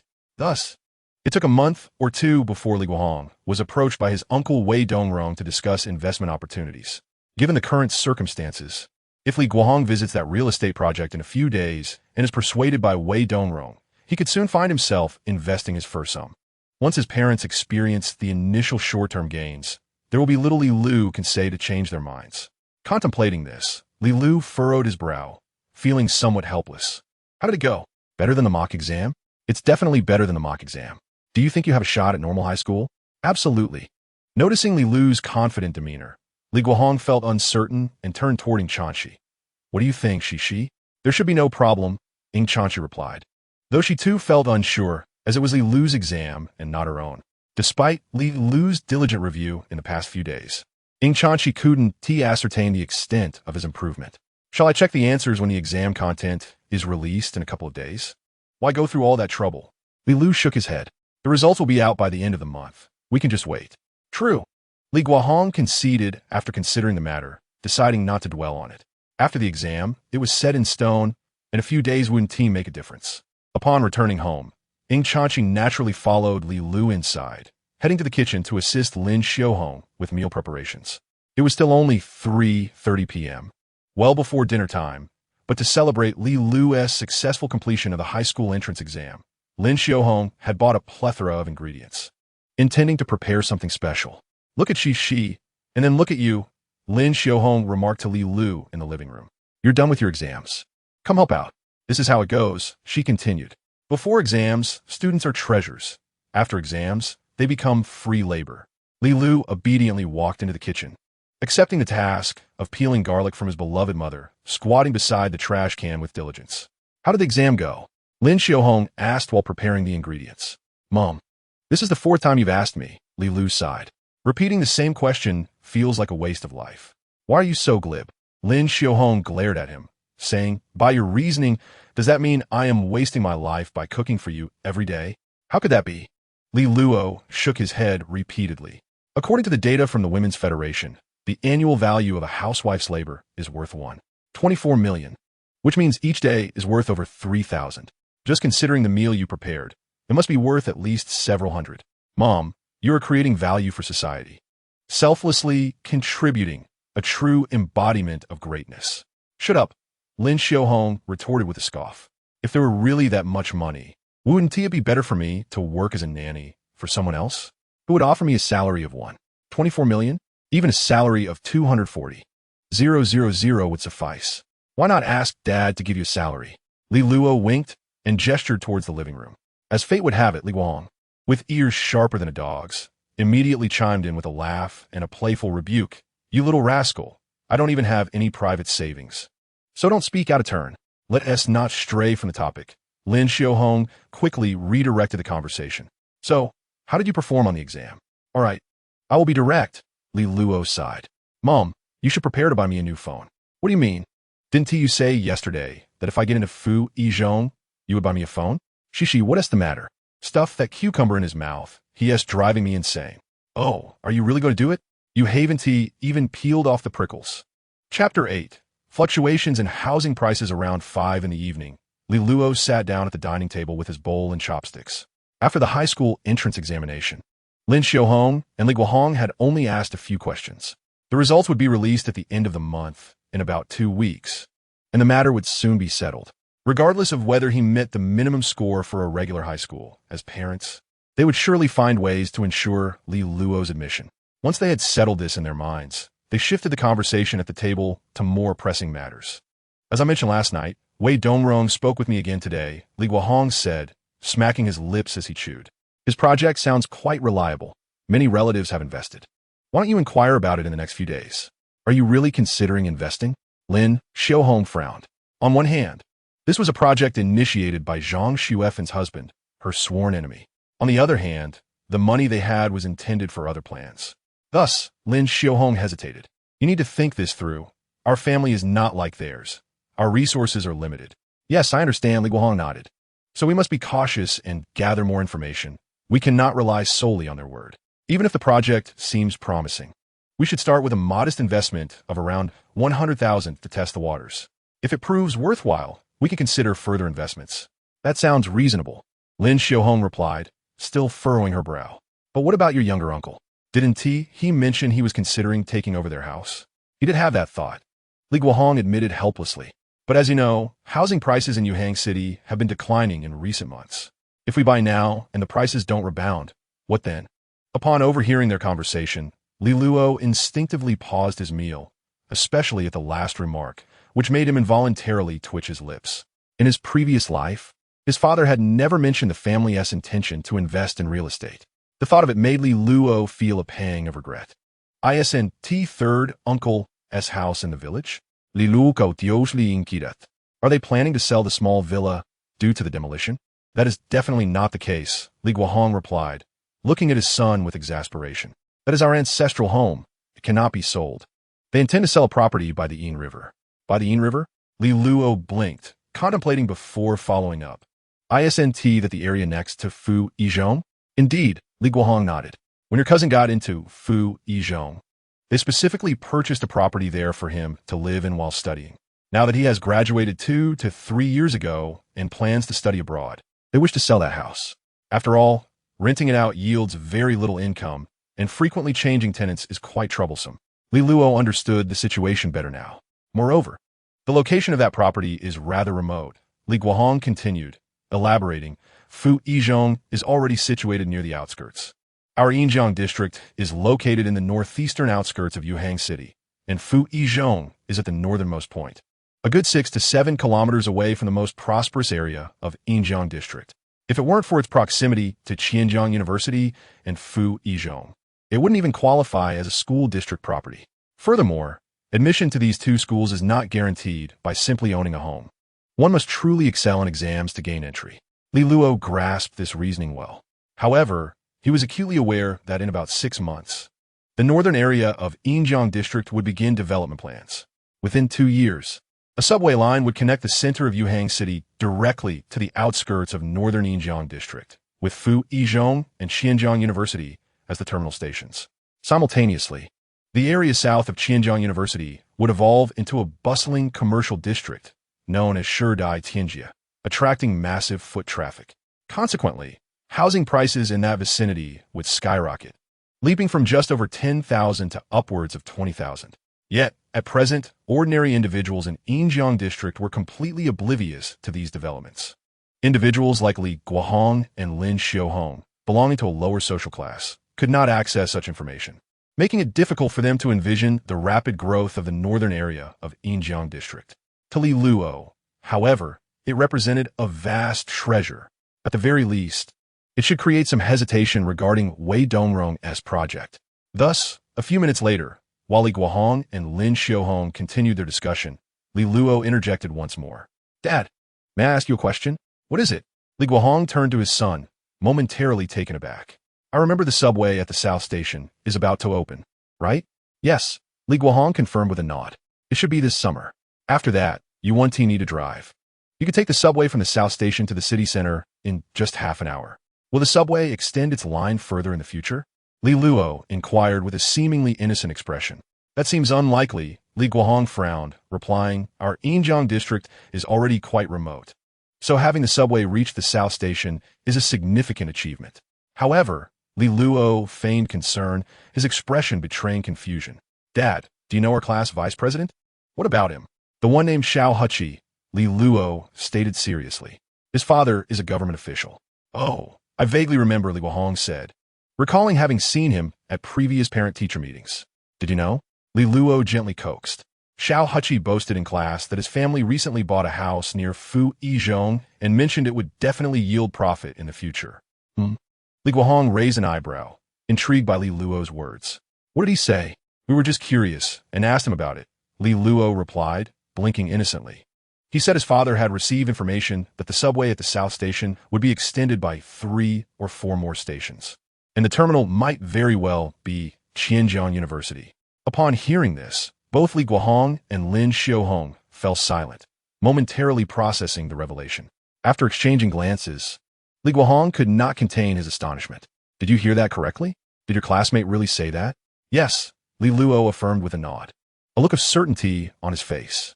He then asked curiously, "I recall you mentioned that after the subway at the South Station was established, housing prices surged significantly. I just remembered that your third uncle's house is near Fu Yizhong." Regarding Xiao Huqi's situation, many in the class are aware of his family's real estate purchase at Fu Yizhong. "Ing Chanqi, you must have heard him mention it, right?" "Surely, he must have." After all, Xiao Huqi brought it up specifically while standing by Ing Chanqi's desk, deliberately boasting to the other boys. It would be surprising if Ing Chanqi were unaware. However, Xiao Huqi certainly did not mention anything about the subway. That was all embellished by Li Luo. When Li Luo inquired of Ing Chanqi, he asked whether Xiao Huqi's family had indeed purchased property over there. This led Li Guohong and Lin Xiaohong to feel as though Xiao Huqi's family was genuinely aware that the subway would extend to that area, ensnaring them in this logical trap and stirring their interest.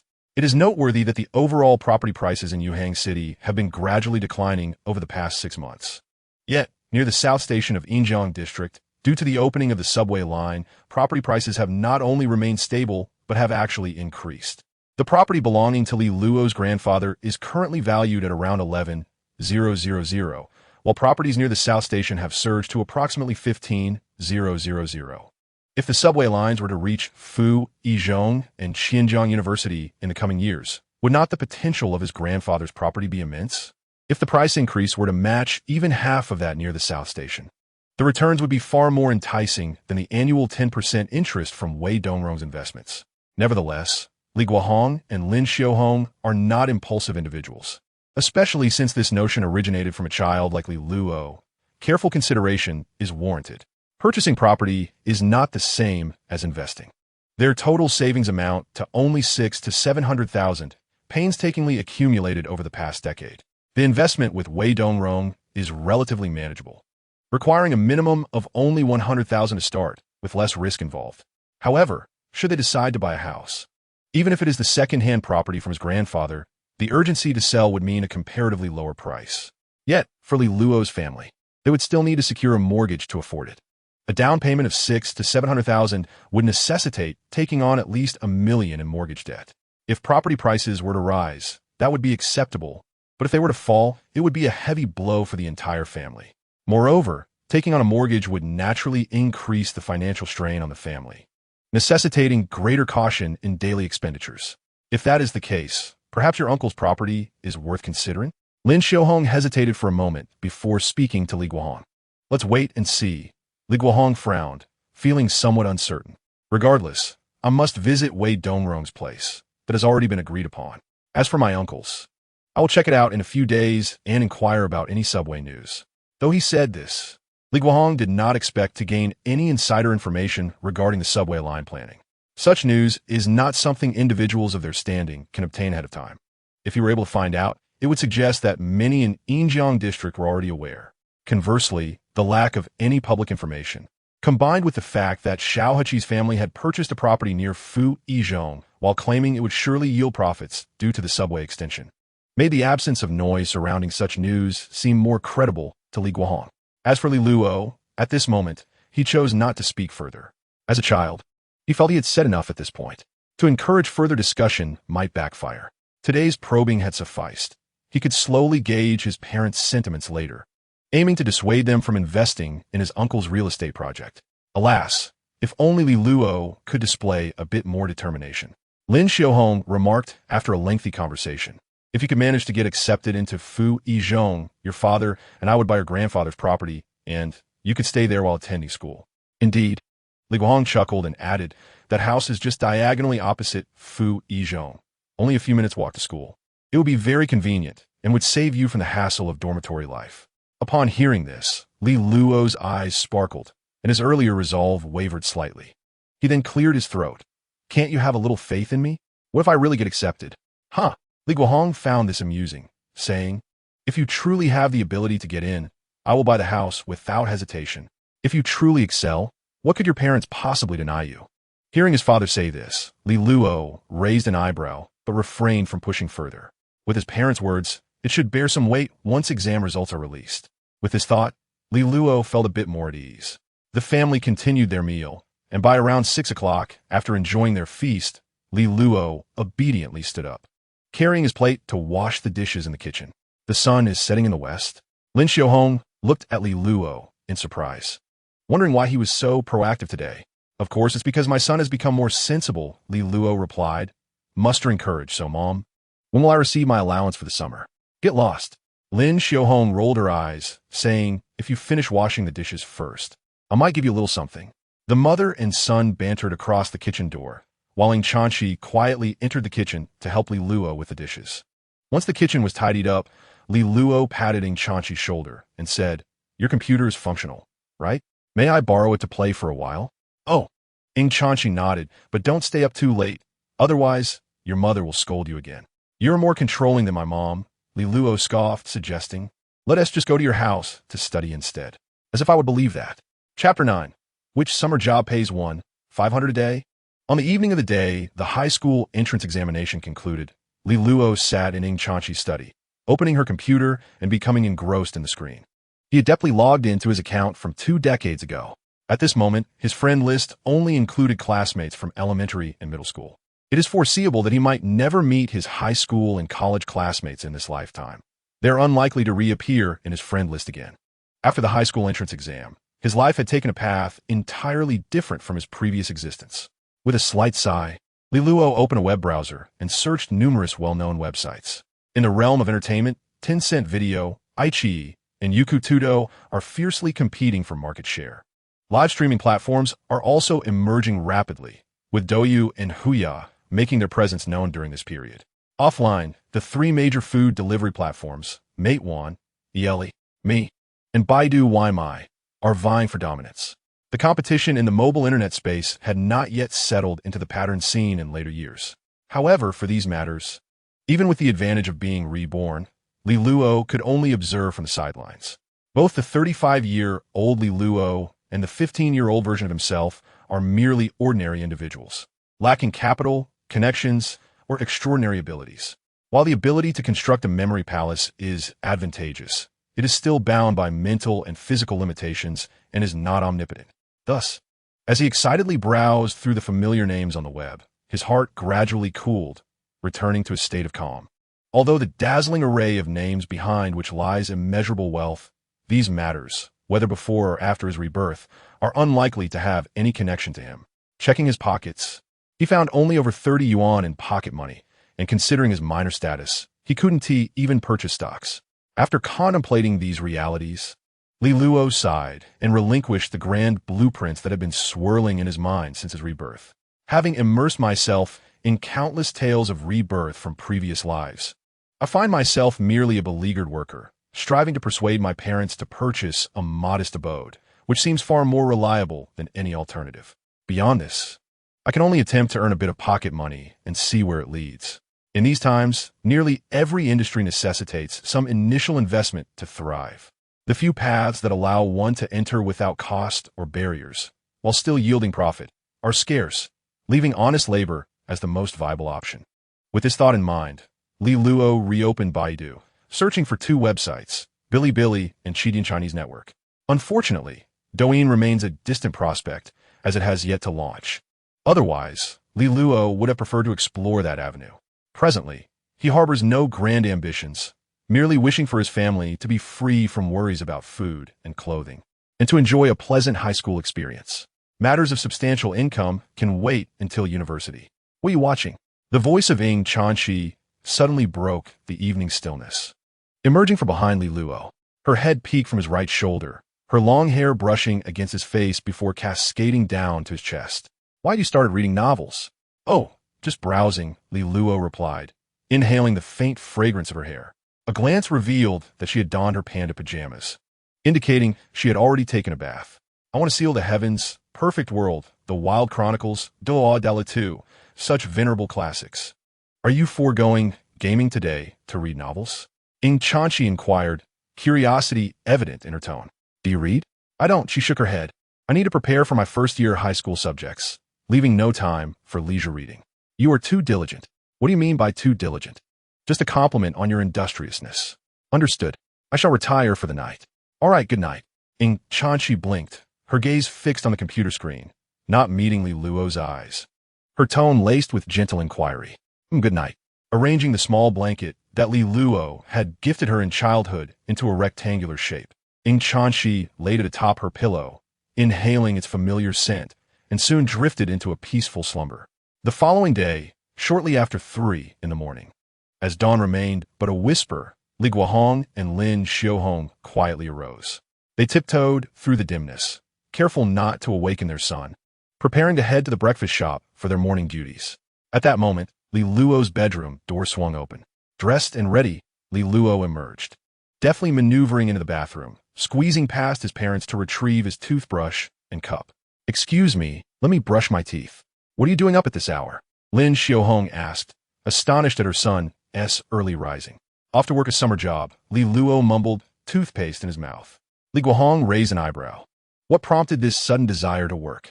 Your mother isn't denying you an allowance, Lin Xiaohong added. What summer job could you possibly have? Just let me sleep, she continued. I'll give you 1,000 yuan for the summer. Just don't waste it. Now that I'm awake, I can't go back to sleep. After rinsing his mouth and splashing cold water on his face, Li Luo joined his parents as they stepped out the door. Let us go. Li Guohong and Lin Xiaohong, bewildered, walked to the breakfast shop they had acquired across the street, with Li Luo following closely behind. He donned an apron and began setting up the dining area, assisting in preparing the morning meals. The couple watched their son diligently working, momentarily lost in their thoughts. Remarkably, he was not a hindrance. Even tasks such as washing and preparing ingredients were done efficiently. Li Luo quickly mastered the preparation of buns and steamed bread, and with his help, the typical routine that would take until 5:30 was completed before 5 o'clock. They merely awaited the arrival of customers. Not tired? Not at all. Li Luo shukulat, and upon seeing a gentleman enter the shop, he promptly greeted him. What can I get for you, sir? Do you have fried noodles? Yes, we do. Then add an egg, no spice. Certainly. Li Luo called to the kitchen dad. One serving of fried noodles with an egg, no spice. A gentleman sat down, observing Li Luo and then Lin Xiaohong, remarking, "Is this your son?" "A well-mannered young man. Your family has clearly instilled good values. My daughter is quite the handful. If only she were as sensible as your son." "Oh, he's just like any other boy," Lin Xiaohong modestly replied. He was quite the troublemaker in his youth.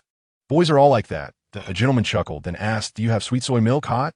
"We do. Let me get that for you," Lin Xiaohong answered. "Turn to fetch it." Yet, Li Luo had already prepared a bowl of warm sweet soy milk and handed it to her. Their breakfast shop, a well-established brand for over a decade, now thrived, particularly among the residents of nearby communities who frequented the establishment. From just before 6 o'clock until around 9:30, customers poured in steadily. Typically, when it was just the two of them, Li Guohong and Lin Xiaohong found themselves overwhelmed. However, today was remarkably different. Li Luo busily took orders from customers, coordinating with his parents to prepare the meals. With his impressive memory, he flawlessly recalled each order, demonstrating no signs of chaos. This significantly eased Lin Xiaohong's burden, who usually managed accounting and the preparation of buns and fried dough sticks. Many of the patrons were regulars, and upon noticing the new addition in the shop, they inquired about him. Upon learning he was Lin Xiaohong's son, they offered compliments, leaving her feeling buoyant and energized throughout the morning. Once the rush subsided past 9 o'clock, the number of customers dwindled, allowing for a brief respite. Though it was a breakfast shop, it operated throughout the day, with the morning hours being the busiest.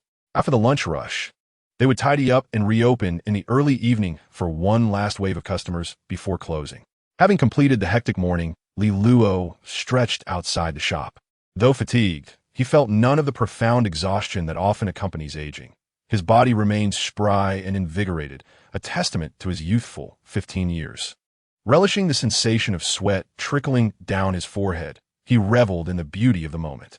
At that moment, Li Guohong was tidying up the kitchen when he heard soft sobs from behind him. Turning, he discovered Lin Xiaohong hidden in a corner, discreetly wiping away tears. "Why are you crying?" Li Guohong approached and placed a comforting hand on her shoulder, offering her a tissue.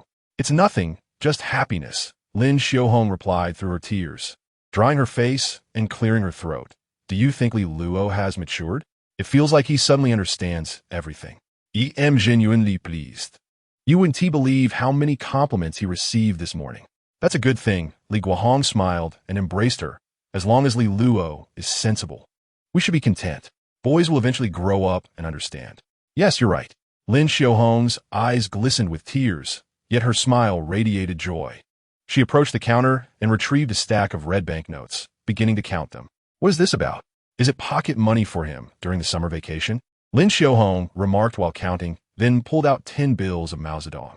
However, her hand hesitated for a moment, and she extracted 5 more, totaling a sum of 1,500 yuan, tightly clenching her fist. After wiping away the traces of tears from her eyes, Lin Xiaohong took a deep breath to compose herself and emerged from the kitchen, walking over to Li Luo's side. Memories of the past few days flooded her mind, causing Lin Xiaohong to momentarily lose her focus. "Mom, what is wrong?" Li Luo asked, looking at Lin Xiaohong with curiosity, waving his hand in front of her. "Are you tired?" He lowered his gaze to the money in his hand, blinked, and then inhaled deeply.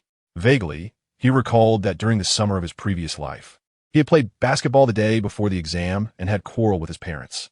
He had not performed well on the high school entrance examination and ended up with no pocket money at all. Yet now, with his exam results still pending, he merely engaged in ordinary activities as a typical student, assisting in the shop, and had been unexpectedly gifted 1,500 yuan. When he had started university, his monthly living expenses had been about this amount. A surge of emotion washed over Li Luo, but he remarked, "Mom, does the summer job here pay that well? Can I come back tomorrow? Earning 1,500 in a day, I could work until retirement." Chapter 10. I am a miner at 6:30 in the morning. Ing Chanchi rose punctually to freshen up. She warmed a bag of milk for herself, grabbed 2 slices of bread, and headed to the balcony. Sending a good morning message to her father via her phone, she switched on the radio that had recorded her high school vocabulary list, which began to play a listening exercise. As she stretched her body, she listened intently, mentally spelling out the words. After a brief stretch, she settled into a chair on the balcony, enjoying her breakfast while continuing to listen to the vocabulary. Every half hour, she would rise to walk around, stretch her limbs, and check her phone, then return to her studies. By the time she broke away from her learning, it was already past noon. Glancing at her phone again, she noted that Aunt Lin had not sent Li Luo to call her for lunch. It was normal for Uncle Li and Aunt Lin to not cook at noon, as they would be busy running the shop.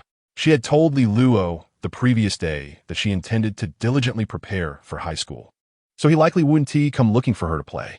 Perhaps he had already invited Zhao Rongjuan out for a game of basketball. Thus, it would be another monotonous day. Ying Chanqi stretched leisurely, wandered out from the study, rummaged through the refrigerator in the kitchen, and decided to prepare her own noodles. However, the thought of making her own noodles felt somewhat unappealing. So, she changed her clothes, grabbed her phone, put on her shoes, and stepped outside. First, she knocked on the door of the opposite apartment, confirming that no one was inside. It was evident that Li Luo must have gone out to have fun. Ying Chanqi then descended the stairs and walked towards the breakfast shop across the complex. Upon entering the shop, just as she was about to ask Aunt Lin for a serving of fried noodles, she spotted a familiar figure inside. Oh, the receptionist, Li Luo, noticed Ying Chanqi's delicate, round face and raised his hand to greet her with a smile, saying, "What can I get for you, dear customer?" Ying Chanqi stood at the entrance, gazing at Li Luo, blinking in disbelief, and took a step back, then cautiously stepped over the threshold again. Fixing her gaze over there, she confirmed that Li Luo was indeed standing there. It was not an illusion. "What brings you here, Shi?" Lin Xiaohong exclaimed, rising from her seat with a smile and calling into the kitchen. "Old Li, prepare a serving of fried noodles for Shi." "Coming right up." Li Guohong responded from the kitchen. Ying Chanqi obediently settled at a table, politely greeting Lin Xiaohong, then turned to Li Luo with a puzzled expression. "I know what you're thinking." Li Luo leaned over the table, propping his chin on his hand with a grin. This guy usually enjoys playing, and he should be outside shooting hoops with Zhao Rongjuan. Yet here he is, dutifully helping out in the shop. Upon hearing this, Ying Chanqi's face tightened. "I didn't think that at all. This kid seems to have some wires crossed," Lin Xiaohong commented. He insisted on getting up in the middle of the night to come help at the shop. "Mom, stop being so coy." Li Luo shot a glance at his mother. "You've been smiling since morning. It's clear how happy you are. I was just reflecting on how you still have a bit of conscience." Recognizing the hardships of your parents, Lin Xiaohong said, her sentiment often interrupted by her son's sharp tongue, who could be quite bothersome with his remarks. At this point, Lin Xiaohong chose to ignore her son and turned to Ying Chanqi, asking, "What about you, Shi? What have you been up to today?" The self-enrollment phase at Yuhang No. 1 High School accommodates a total of 160 students, representing the top echelon of academic achievement and capability in Yingjing District and surrounding areas. Each summer, Yuhang No. 1 High School provides advanced training for these 160 students, colloquially referred to as small stove sessions. The primary objective is to expedite their learning of foundational high school knowledge, ensuring that when formal classes commence, they can progress at a faster pace than their peers, thus allowing ample time to participate in subject competitions.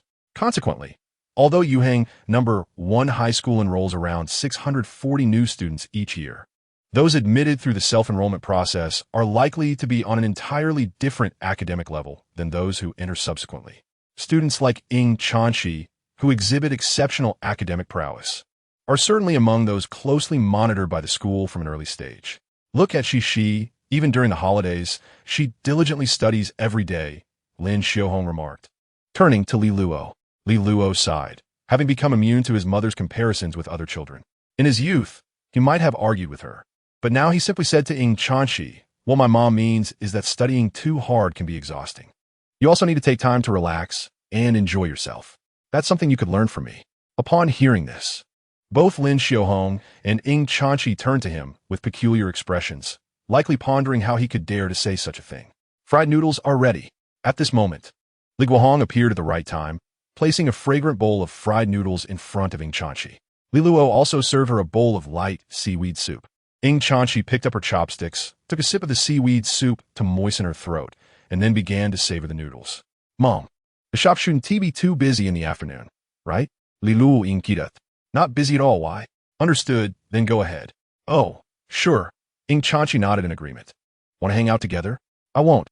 Ying Chanqi shook her head. "I need to prepare for my classes. You can go have fun." "Actually, what I said earlier was sincere." "Huh?" Ying Chanqi paused, her expression slightly confused. "What did you say?"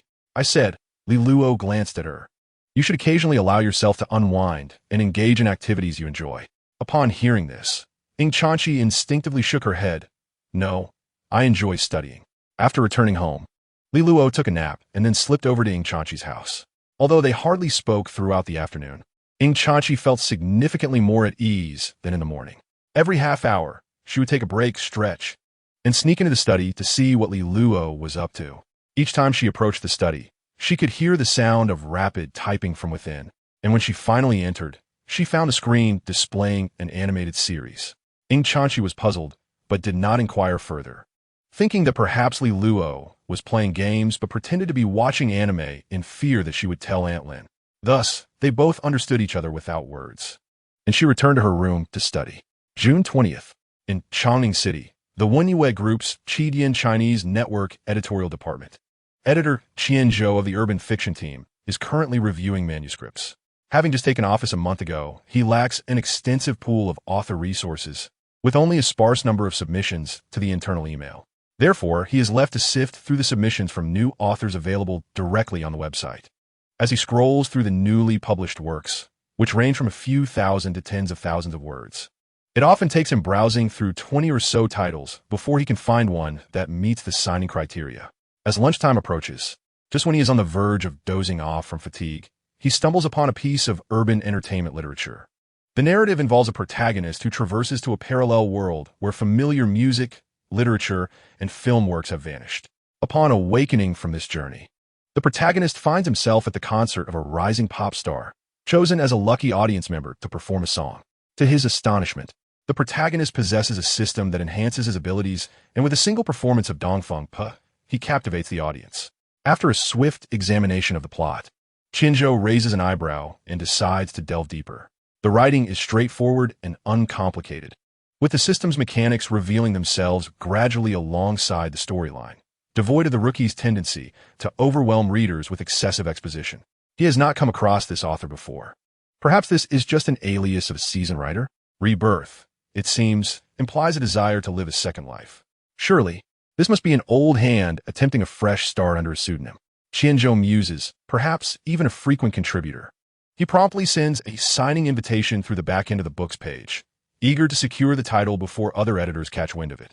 Being a new editor, he is less concerned with the author's reputation and more focused on the potential success of the work. However, the subsequent developments leave him feeling somewhat frantic. Even editors from neighboring teams have discovered this manuscript, and since it has yet to be signed, it continues to circulate in the pool, attracting the attention of others. Consequently, several other editors, unaware of the situation, have also sent signing invitations over the past few days. By afternoon, a friend request is finally accepted, and Qianzhou immediately messages the author, explaining the situation and inquiring why they have not yet signed a contract. The reply reads, "Apologies, editor. I am a minor and currently trying to convince my mother. Otherwise, I cannot proceed with the signing." Qianzhou is left bewildered. Chapter 11. Li Luo's fried noodles seated before the computer in Ing Chanchi's study. Li Luo wears an expression of resignation. When he initially planned to return to his former pursuits, he had not considered this issue, overlooking that a minor requires parental consent to sign a contract. Despite having helped out at the family store every morning since the conclusion of his high school entrance exams, thus significantly improving his rebellious image in his parents' eyes, Li Luo has been cautious about disclosing his attempts at writing web fiction. After all, the results of the entrance exam will be released tomorrow morning. He believes the chances of obtaining his parents' approval will be greater after they have seen his results. As for the motivation behind writing an urban entertainment novel, it stems from the fact that this was the only genre he had tackled in his previous life as a writer. Li Luo has contemplated using a memory palace to replicate a successful web novel, banking on the idea that he could earn a substantial income. However, after attempting this, he realized he had underestimated the challenge. It is well known that web literature is consumed rapidly, often skimmed rather than read in detail. Fortunately, Li Luo's writing skills are commendable. While he cannot replicate every word verbatim, he can adeptly maneuver through critical plot points and narrative techniques, being a former industry insider. Particularly in 2014, there are not many remarkable works within the urban entertainment genre. Successful titles typically revolve around the Chinese entertainment industry or the current trend of Korean entertainment. There are few examples of entertainment novels set in a parallel world. At present, The most popular types within urban fiction are urban fantasy or stories akin to The King Returns and The Healer's Masterful Touch, in addition to those centered on political intrigue. Nevertheless, Li Luo distinctly remembers that in the latter half of this year, a groundbreaking entertainment novel is set to emerge, which will subsequently dominate the internet for years to come. Thus, Li Luo has resolved to focus solely on his work. Typing the title of his book on the screen, I'm not a star. He harbors no grand aspirations of wealth. He merely hopes to earn a bit of pocket money during high school to enjoy a comfortable life.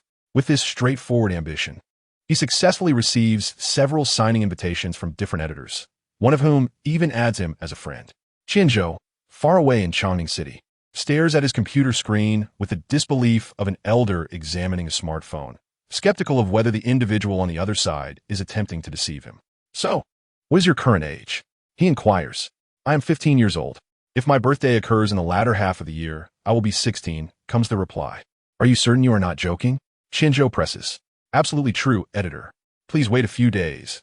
I should be able to persuade my mother, the young author responds. Have you ever written a novel before? No. Then is this opening your original work? Yes, I wrote it myself. Qianzhou, reflecting on the conversation, finds himself pondering whether true talent exists in the world. A 15-year-old child has managed to articulate the complexities of human relationships and the protagonist's style of conduct with such depth. He muses that he would believe it if this were the work of a greasy middle-aged man. If this is indeed the case, he states, then have a thorough discussion with your mother. He adds, regardless of her decision, do keep me informed.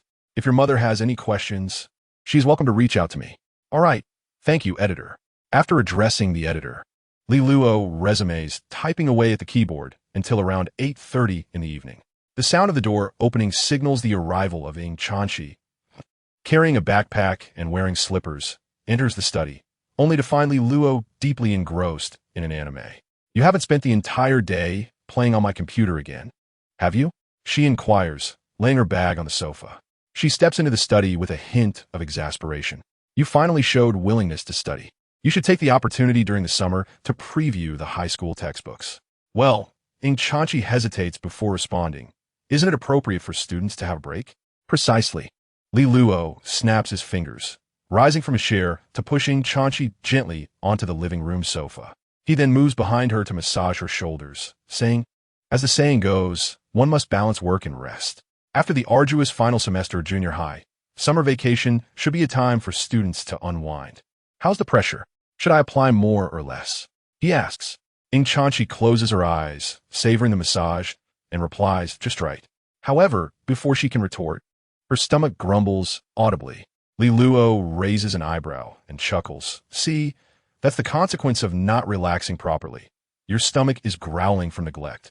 Ying Chanqi's cheeks flush, and she clutches her stomach, pouting, I'm not hungry. Would you like some fried noodles? Li Luo pauses his massage and glances into the kitchen at the ingredients in the fridge before asking. It's late. It would be inconsiderate to trouble your father. Ying Chanqi quickly shakes her head. I could just eat a slice of bread to tide me over. Are you doubting my culinary skills? Li Luo retorts, retrieving the ingredients from the fridge and winking at her. Fried noodles? Do I really need my father for that? You can make it yourself? Ying Chanqi's eyes widen in surprise. Is that even possible? You are challenging a man's abilities. Li Luo let out a cold, mocking laugh and slammed the refrigerator door shut, suggesting that she wait in the living room. After saying this, he pulled the sliding door of the kitchen closed. Ying Chanqi blinked, still slightly taken aback. However, it wasn't long before the crisp sound of a knife chopping on the cutting board echoed from the kitchen. Shortly after, the enticing sound of stir-fried noodles sizzling in the iron wok filled the air. In less than 10 minutes, 2 steaming bowls of fragrant stir-fried noodles were brought out by Li Luo from the kitchen. Sitting at the dining table, Ying Chanqi gazed at the bowl of noodles before her, exuding warmth and aroma, leaving her momentarily speechless. Go ahead and eat, Li Luo said, handing her the chopsticks. He sat down across from her, not bothering with pleasantries, and took a large bite, mumbling as he ate. How does my cooking taste? It's definitely not worse than my dad's. Ying Chanqi picked up her chopsticks, instinctively glancing at Li Luo before turning her head to survey the empty living room. There was no one else around, and her father's bedroom had been dark for over half a month. The light in the study was illuminated by Li Luo, and the kitchen remained bright. Although she was alone, The food was truly delicious. It's even better than what my uncle makes, Ing Chanchi said, resting her feet on the chair's crossbar, enjoying the delightful late-night snack and quietly complimenting Li Luo. At least you have some taste, Li Luo replied with a smug chuckle, then reminded her in a hushed tone. But don't tell my dad, okay? Haha. Ing Chanchi laughed at his teasing, wondering if her uncle would feel discontented upon learning that his culinary skills were outshone by his son. You're getting a bit too conceited from just a couple of compliments. She shot him a playful glare. But when did you learn to make stir-fried noodles? I've never seen you cook before. You haven't seen a lot of things, Li Luo replied, finishing his bowl and stretching lazily. I made the noodles, you wash the dishes. I'm off to play on the computer. Got it, Ing Chanchi nodded, reminding him, but you can only play until 10 o'clock. After finishing her noodles, Ing Chanchi stood up to clear the bowls, wash them in the kitchen, and then took a shower. Originally, she intended to study a bit more after her shower, but recalling Li Luo's earlier words, she hesitated before temporarily setting aside her studies and walking into the study instead. She moved a stool next to Li Luo, watching the anime playing on the computer screen, and asked, tomorrow is the 28th. The high school entrance exam results will be available at 10 a.m. Aren't you nervous? Nervous about what? Li Luo retorted. Just wait for me at Fu Yizhong.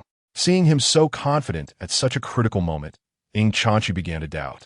You didn't start studying with Zhao Rongjuan early, did you? Do you really have confidence in getting into Fu Yizhong? Why would I lie to you? Hearing Li Luo's words, which he uttered with such assurance, unexpectedly made Ing Chanchi's heart race. Could it be that in high school, she and Li Luo would still have a chance to attend the same school? With that thought, she became anxious, faintly looking forward to the release of the entrance exam results the next day. How about we play a game? Li Luo closed the anime and opened a web page, searching for 4,399 games, specifically Forest Fire and Ice. Do you think I can't play? Ing Chanchi shifted her stool closer to Li Luo, their arms brushing together. I just don't play often, but that doesn't mean I can't. Why didn't you continue studying today? Why come over to play on the computer? Didn't someone say that it's important to balance work and relaxation? We could take a little break. Truly the top student at UKI. You learn quickly. They bantered back and forth, soon immersing themselves in the game.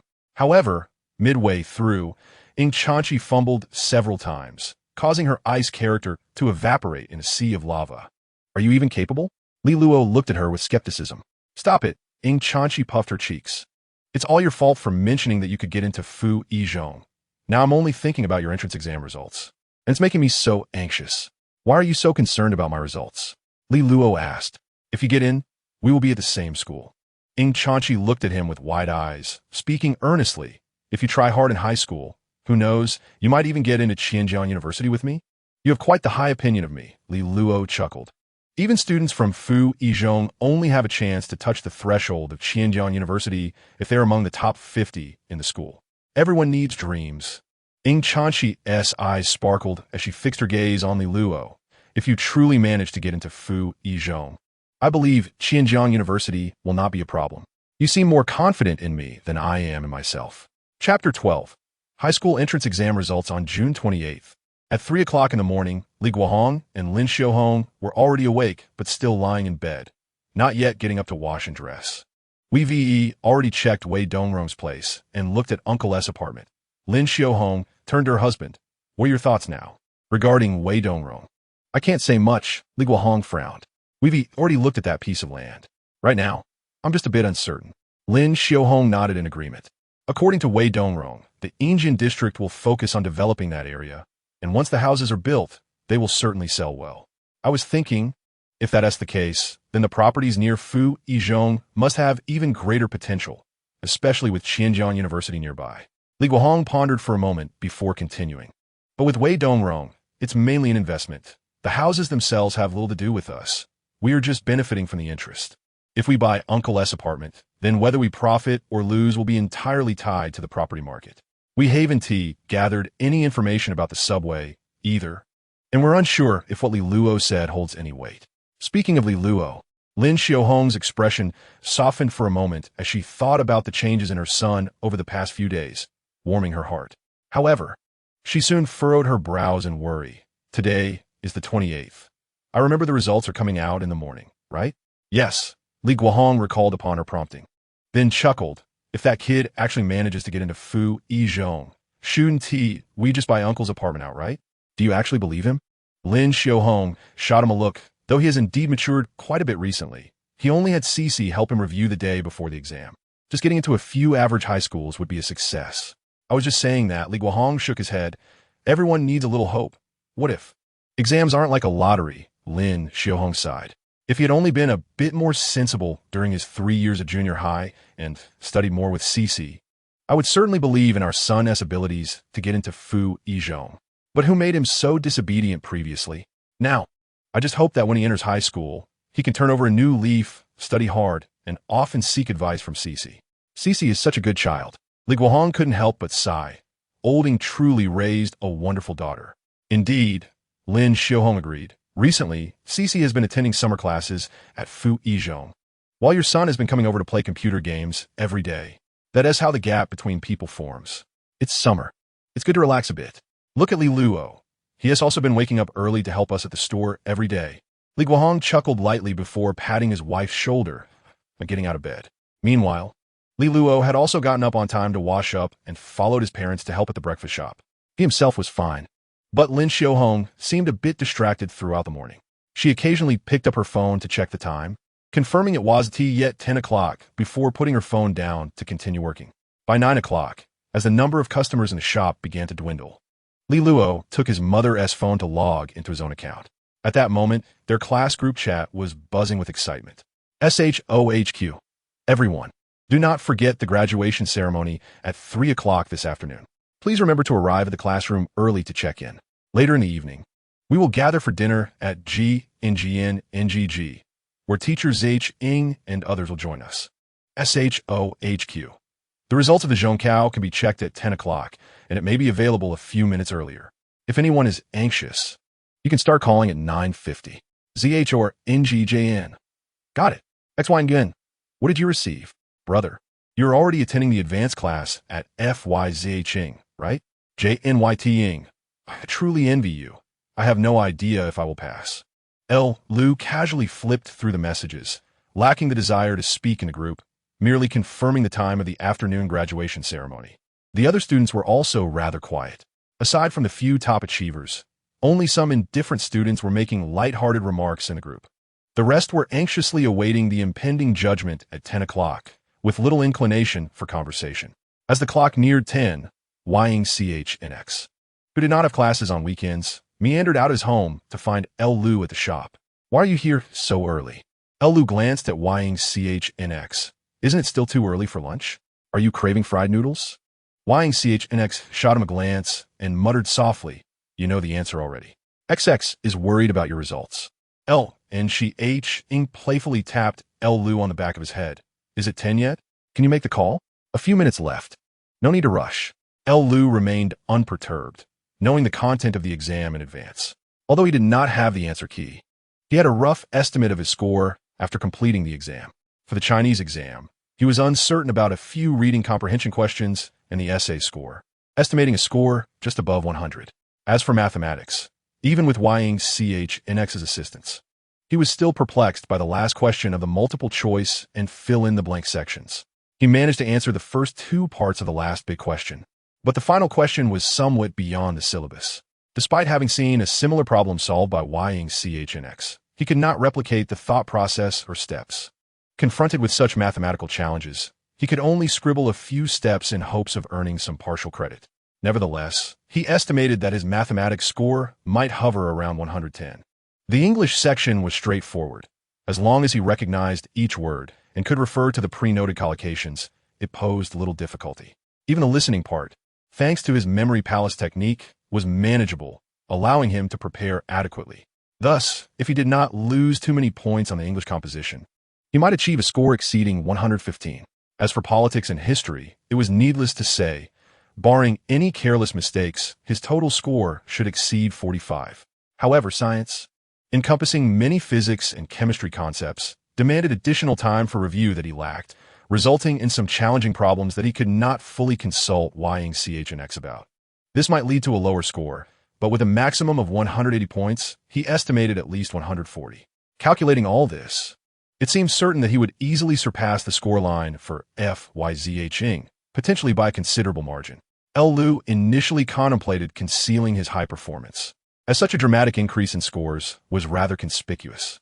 However, upon envisioning the prideful expressions of his parents upon receiving such results, he could not restrain himself and ultimately performed to the best of his abilities during the exam. Regardless of any suspicion, securing the score was paramount. ZHOR aren't you home? I'm at your door, but you're not here. Just as Lu was lost in thought, a message pinged on his phone. Lu, I'm at my shop. What do you need? ZHOR oh, I'll come over. ZHOR I have nothing to do this weekend. Your Zhongkao results are coming out, so I thought I'd check in. Lu, are you coming over to intimidate a struggling student with your prowess in self-enrollment? ZHOR I'm just concerned about you. The two exchanged casual banter. Within moments, ZHOR arrived at the shop and stepped inside. Hello, Andy. Xiao JN, come sit. You and XX should join us for lunch. Thank you, Andy. Don't mention it. Despite Lu often playing basketball with ZHOR instead of studying, Shi never reproached him. After all, ZHOR consistently ranked among the top 30 in school. It seemed more accurate to say that Lu was leading a good student astray. Shi pondered. Why was her son, despite befriending exceptional individuals like Ying Sich and X or NGJN, so lackluster himself? If he could absorb just a fraction of their brilliance, he would not struggle to meet the regular high school scoreline. Sighing, Lu glanced at Ying Ch NX and ZHOR seated before him. With you two here, I feel hesitant to show off. After all, with their caliber, if they were to take the Zhongkao, their minimum total score would be above 580, with Ying Ch NX likely exceeding 600. Even with his extraordinary efforts, surpassing these academic prodigies seemed unlikely. Reflecting on this, Lu felt a tinge of discontent and quickly reopened the class group chat. With only 2 minutes to go until 10 o'clock, some classmates had already successfully called to check their scores. Oh no, my total score is only 450. I wonder if I can get into Zhong. This is it. I won T, make the regular high school cutoff. My mom will kill me. I actually scored 505. Is there hope for FYZHing? FYZHing is unlikely. The cutoff has not dropped below 505 in recent years. What did the deputy class monitor score? Whereas the academic committee member. Let the struggling students see. SHOHQ. I'm checking now. Please hold on. XYNGN. 520 should be secure, right? SHOHQ. My score is out. 554, ranked 87th in the district. Not bad. I performed normally. His nonchalant tone belied the pride hidden within, prompting classmates to shower him with praise and admiration, lifting SHOHQ spirits. As it appeared the results were rolling in, ZHOR noticed the flurry of activity in the group, and, seeing the chat reaching 99 messages, quickly urged Lu, hurry up. Nearby, Shi, upon hearing that results could be checked, slapped her hand down, prompting Lu to make the call. You're making me anxious. Don't rush. Lu leisurely input the score inquiry number and retrieved his examination admission ticket from his pocket. Once connected, he reported his admission ticket number. How long will it take? Shi grew increasingly anxious, her heart racing. If all goes well, it should be ready in a minute or two. Lu reassured her, feeling her tension seep into him, causing his own heart rate to quicken slightly. Meanwhile, Ying CHNX, who had been sitting outside, could no longer contain himself and stood up, moving to the counter beside Lu, eager to witness the unveiling of his scores. Lu placed his phone on the table, patiently awaiting the verdict. At that moment, Elgu H. emerged from the kitchen with a plate of fried noodles, delivering it to a customer at lightning speed before darting behind Lu, his eyes fixed intently on the phone screen. A family, along with 2 contestants who did not participate in the Zhongkao, fixated their gazes upon a mobile phone. Half a minute later, a sudden vibration from the device heralded the arrival of a text message that popped up from the top of the screen. Quick, quick, quick! Open it! Lin Xiaohong excitedly tapped Li Luo's arm, then covered her eyes, urging, you all look first and then tell me, Cece, whether it's good or bad. Ying Chanchi extended her hand and opened the message. Clearly displayed were Li Luo's results. Candidate, Li Luo, exam number, Chinese, 110 points. Mathematics, 112 points. English, 114 points. Science, 142 points. Politics and history, 47 points. Physical education, 30 points. Total score, 555 points. District ranking, 86th. Upon seeing this string of numbers, Ing Chanshi's eyes widened. Her mouth slightly agape, momentarily forgetting to speak. "Cece, how is it?" Lin Xiaohong, who had not yet dared to look at the score, asked anxiously. Ing Chanshi instinctively swallowed, feeling her throat tighten and her head slightly dizzy, a wave of immense joy blooming within her mind. Li Luo had performed exceedingly well. Chapter 13, a tremendous surprise. Exceedingly well? What level is this score? Lin Xiaohong pondered, her heart filled with anticipation and doubt, as she opened her eyes to gaze at the phone screen. When she saw the absurdly high scores in each subject, along with the final total of 555 points, she was momentarily stunned, her mind buzzing as if the world were spinning, leaving her blank. Soon, overwhelming joy erupted in her mind like fireworks bursting in the sky. Standing nearby, Li Guohong, due to his position behind Li Luo and his poor eyesight, could not discern the content on the phone clearly. Yet he needed to maintain the calm demeanor of a father and could only ask, "So, how did it go? Did you do well? Can you reach the general high school cutoff?" Not just the general high school cutoff. Zhao Rongjuan leaned over the counter, squinting at the scores on the phone. His mouth agape as he exclaimed, "Li Luo's score is more than sufficient for Fu Yizhong." What? Li Guohong's face froze upon hearing Zhao Rongjuan's words. Thinking he must have misheard, "Xiaojun, what did you say? Fu Yizhong? Are you certain?" Saying this, Li Guohong abruptly pulled Li Luo aside, his previously calm demeanor discarded, as he leaned closer to the phone to scrutinize the scores. 555, 555, 555. He had only scored around 400 before. How could he achieve such a high score? While scolding and laughing, Lin Xiaohong snatched the phone from Li Guohong and seized Li Luo's exam admission ticket. "Let me check to see if there has been a mistake." As she compared the number on the admission ticket with the one from the message, she counted repeatedly until she finally confirmed that this was indeed her son's true score. Meanwhile, Ing Chanshi also stared at the scores on the phone, then turned her gaze to the composed Li Luo. Noticing the mixture of joy and confusion in her childhood friend's eyes, Li Luo coughed twice and smiled, saying, "I owe much of this to your help with my revision. Otherwise, I wouldn't have achieved such a high score." Yes. I must thank Cece too," Lin Xiaohong responded, now realizing as she grasped Ing Chanshi's hand, expressing her gratitude and instructing Li Guohong, "Let us close the shop for lunch today. We'll prepare a nice meal ourselves." "Great," Li Guohong replied with a beaming smile. "There are plenty of dishes in the shop, and I'll go to the market to buy more. We'll make a full table to properly thank Cece." Witnessing the genuine gratitude on her uncle and aunt's faces, Ing Chanshi felt a bit undeserving and repeatedly waved her hands, explaining, "Actually, it's not entirely my doing. You see, Li Luo had Zhao Rongjuan help him review long before the exam. My little bit of revision during the Zhongkao days was merely a finishing touch.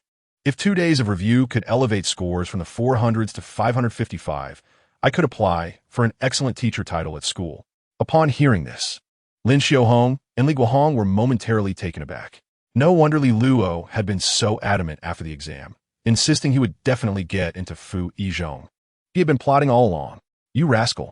Lin Xiaohong glared at Li Luo, feeling a mix of anger, helplessness, and joy. Her complex emotions left her momentarily at a loss for words. Li Guohong, unable to contain himself, reached out and ruffled Li Luo's hair, laughing heartily. Good. So you were planning to surprise your parents? Huh? You hit it so well." Subsequently, Li Guohong and Lin Xiaohong turned their attention to Zhao Rongjuan, kindly asking, "Xiaojun, what do you want to eat? Tell us, and we'll treat you well this lunch." Zhao Rongjuan, somewhat bewildered by their barrage of questions, pondered how he had been dragged into helping Li Luo with his studies through basketball games. He wondered if Li Luo had secretly found a place to study diligently after their games.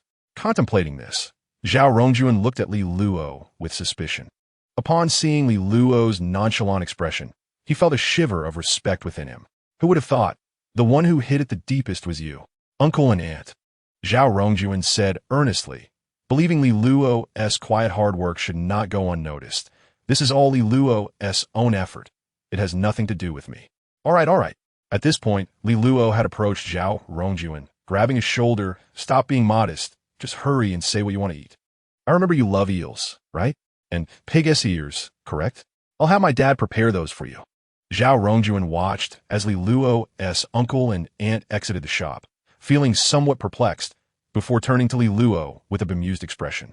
However, as Ying Chanxi remained present, Zhao Rongjuan decided to keep quiet about it, letting it be known that he had assisted Li Luo with his studies. After sending off the last wave of customers, Li Luo hung a temporarily closed sign at the door and picked up a cloth to tidy up the shop. Zhao Rongjuan, seeing Li Luo so busy, felt a bit guilty and stood up. Want to help? Am I not a great contributor? Ying Chanxi scoffed playfully, but still took a cloth to help wipe the table. Today, her spirits were exceptionally bright, and she chose not to hold any grudges against Li Luo, feeling delightfully engaged in their tasks. By the way, Zhao Rongjuan sat there, pulling out his phone to glance at the class group chat, and asked, "Are you going to say something in the group? I see everyone is sharing their scores. What is there to say?" Li Luo shook his head. There's the graduation ceremony this afternoon. Everyone will find out then. Didn't someone just say he wanted to show off? Ying Chanxi shot him a sidelong glance. With your score, you must be the highest in the class, right? Calm, calm. Li Luo raised his hand to gesture for calmness, chuckling. In moments like this, one must maintain composure. Otherwise, one appears like a nouveau riche, wealthy but lacking grace. Speak plainly. It's much more enjoyable to show off in person. At noon, Li Guohong busied himself in the back kitchen of the breakfast shop for over an hour, preparing a table full of dishes that the three children loved. The couple wore broad smiles, appearing happier than they had ever been. Despite the fact that the college entrance examination results have not yet been released, if Li Luo manages to gain admission to Fu Yizhong, considering the historical record of over 90% admission rates to undergraduate programs, one could assert that Li Luo has already taken a significant step towards obtaining a bachelor's degree.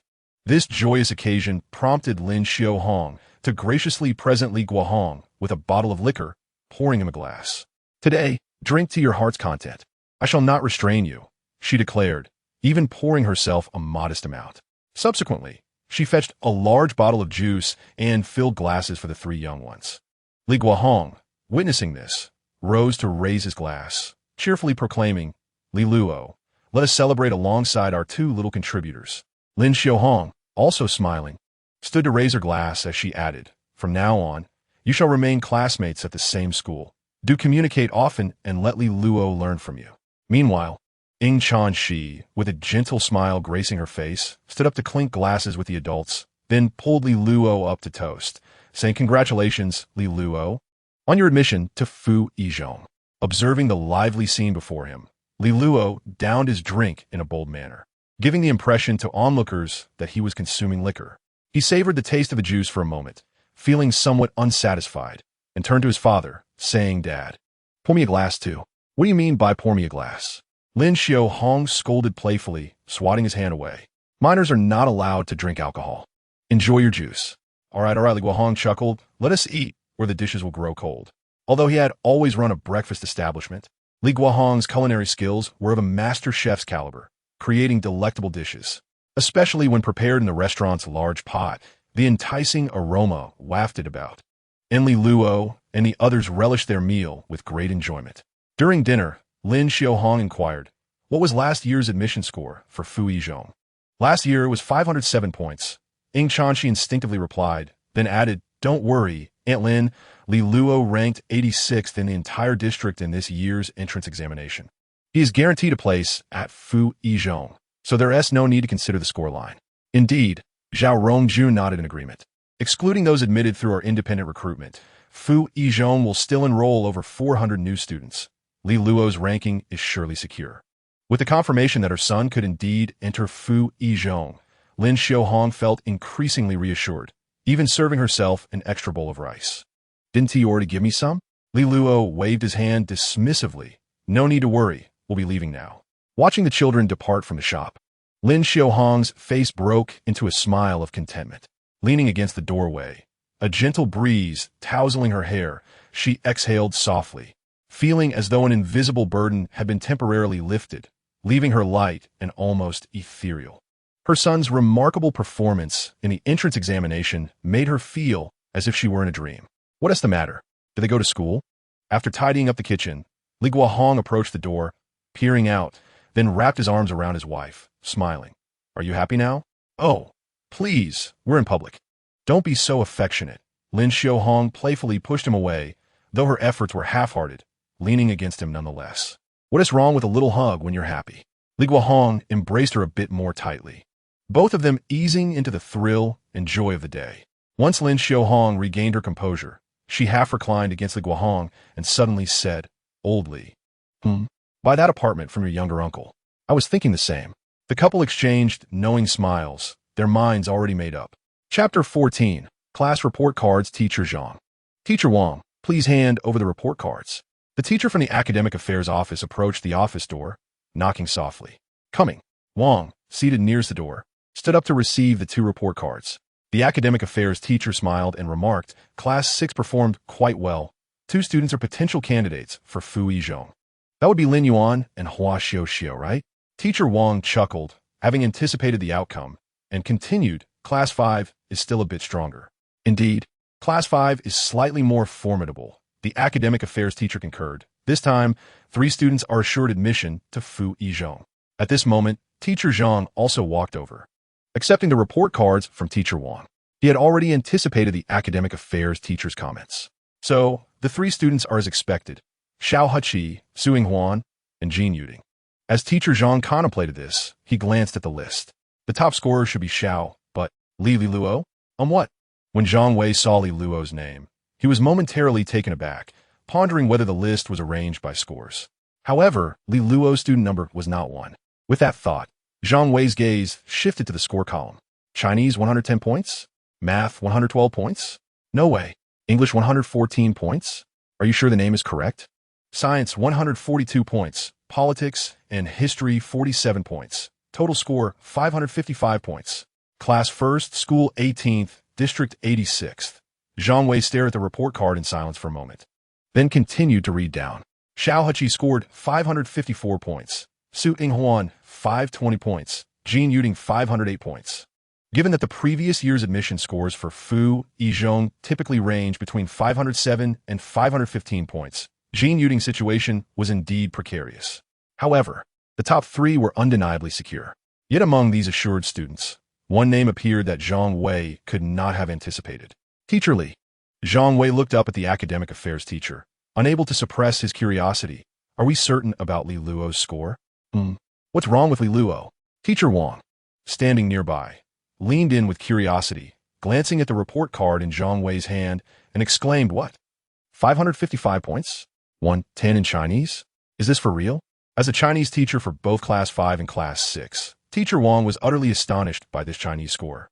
It should be noted that in his class, aside from the Chinese representative Hua Xiao, who scored 111 points in the entrance examination, none of the others reached the 110-point threshold. Moreover, in his recollection, Li Luo had never scored above 90 points in Chinese. Oh, Li Luo, is it? The Academic Affairs teacher, clearly familiar with this student, shook his head with a smile. This Li Luo is truly remarkable. His score has increased by a staggering 130 points since the 3rd mock exam. The school has already verified these scores. They are indeed accurate. And? Zhang Wei blinked, curiously pressing on. Moreover, his Chinese composition received a perfect score of 40 points. The Academic Affairs teacher continued. This afternoon, there will be a meeting, and the homeroom teacher is expected to attend. They might temporarily add a spot for an outstanding graduate. All right, let's go. Li Luo nodded in response. Zhao Rongjun had already donned his school uniform and followed Li Luo home. Once Li Luo changed into his uniform, Ying Chan, she emerged from across the way, carrying a backpack. Why are you carrying a backpack? Li Luo inquired with curiosity. I brought this, Ying Chan, she replied, pulling a camera from her bag, shaking it lightly. This might be our last time going to school, so I want to take some photos for memories. Let us capture some group pictures later. Gazing at the camera in Ying Chan Shi's hands, Li Luo fell into a rare silence. He recalled that in his previous life, he had severed ties with Ying Chan Shi the day before the entrance examination. Later, at the graduation ceremony, he indeed saw Ying Chan Shi with a camera, taking photos at the school. However, at that time, Li Luo had been far too concerned with his pride to take any real action to mend their relationship. Ying Chan, she had carried the camera, seeking to capture memories by taking pictures with each classmate one by one. However, at that moment, Li Luo, upon witnessing this scene, could not help but ponder that Ying Chanchi had taken photographs with everyone else, leading her to conclude that she likely held no special significance in the other's heart. The so-called childhood friends were merely ordinary acquaintances. Consequently, Li Luo ultimately declined the invitation for a group photo. Reflecting on it now, she truly wished she could give herself a couple of harsh reprimands for not acting sooner. "Let us head to school early," Li Luo suggested. "The graduation ceremony is at 3 o'clock in the afternoon, and arriving early allows us to capture more memories." The three set off towards the school. Yucai Zhongshuo was just 2 blocks away from home, and within a few minutes, they arrived at the school gates. Clad in their uniforms, they strode directly inside, foregoing the rush to the classroom in favor of a leisurely stroll around the campus. "It seems that the road at the old school gate is almost finished," Li Luo remarked as she entered through the new gate. "The new dormitory building is also complete, and the basketball court is set to be renovated over the summer." It was perplexing why the school's facilities underwent renovations or expansions during the academic year, only to be fully utilized by the time of graduation. Li Luo vaguely recalled that when they were in junior high, construction on a new teaching building commenced across the river from the school at the start of their first year, but it was not completed until the second semester of their third year. To ensure that the third-year students' learning environment remained stable and did not adversely affect their performance in the entrance examinations, only first and second-year students were moved to the new building, while the third-year students remained in the old building to finish their final semester. With the new dormitory now built, it would officially be in use next semester.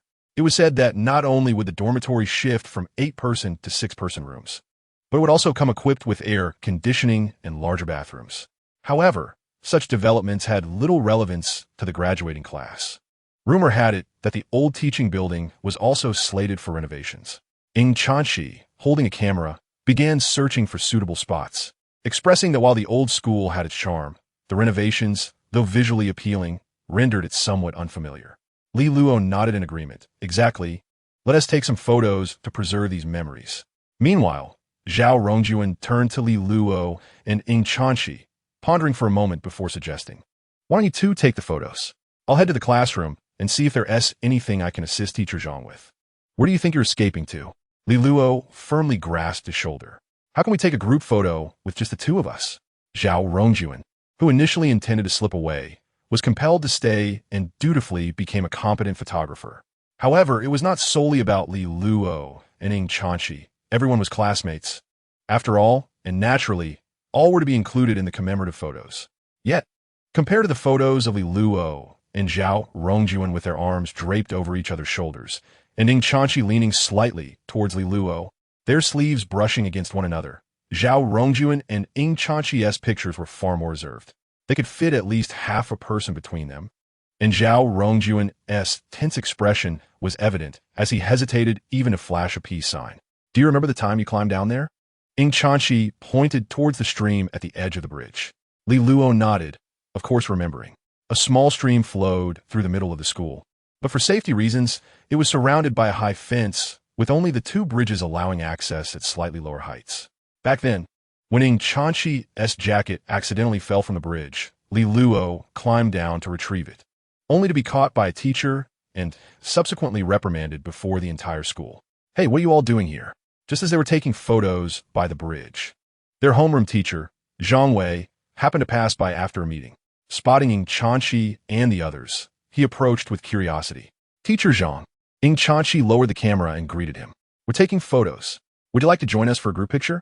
"Sure," Zhang Wei replied with a smile, his gaze landing on Li Luo, causing him to stop in his tracks.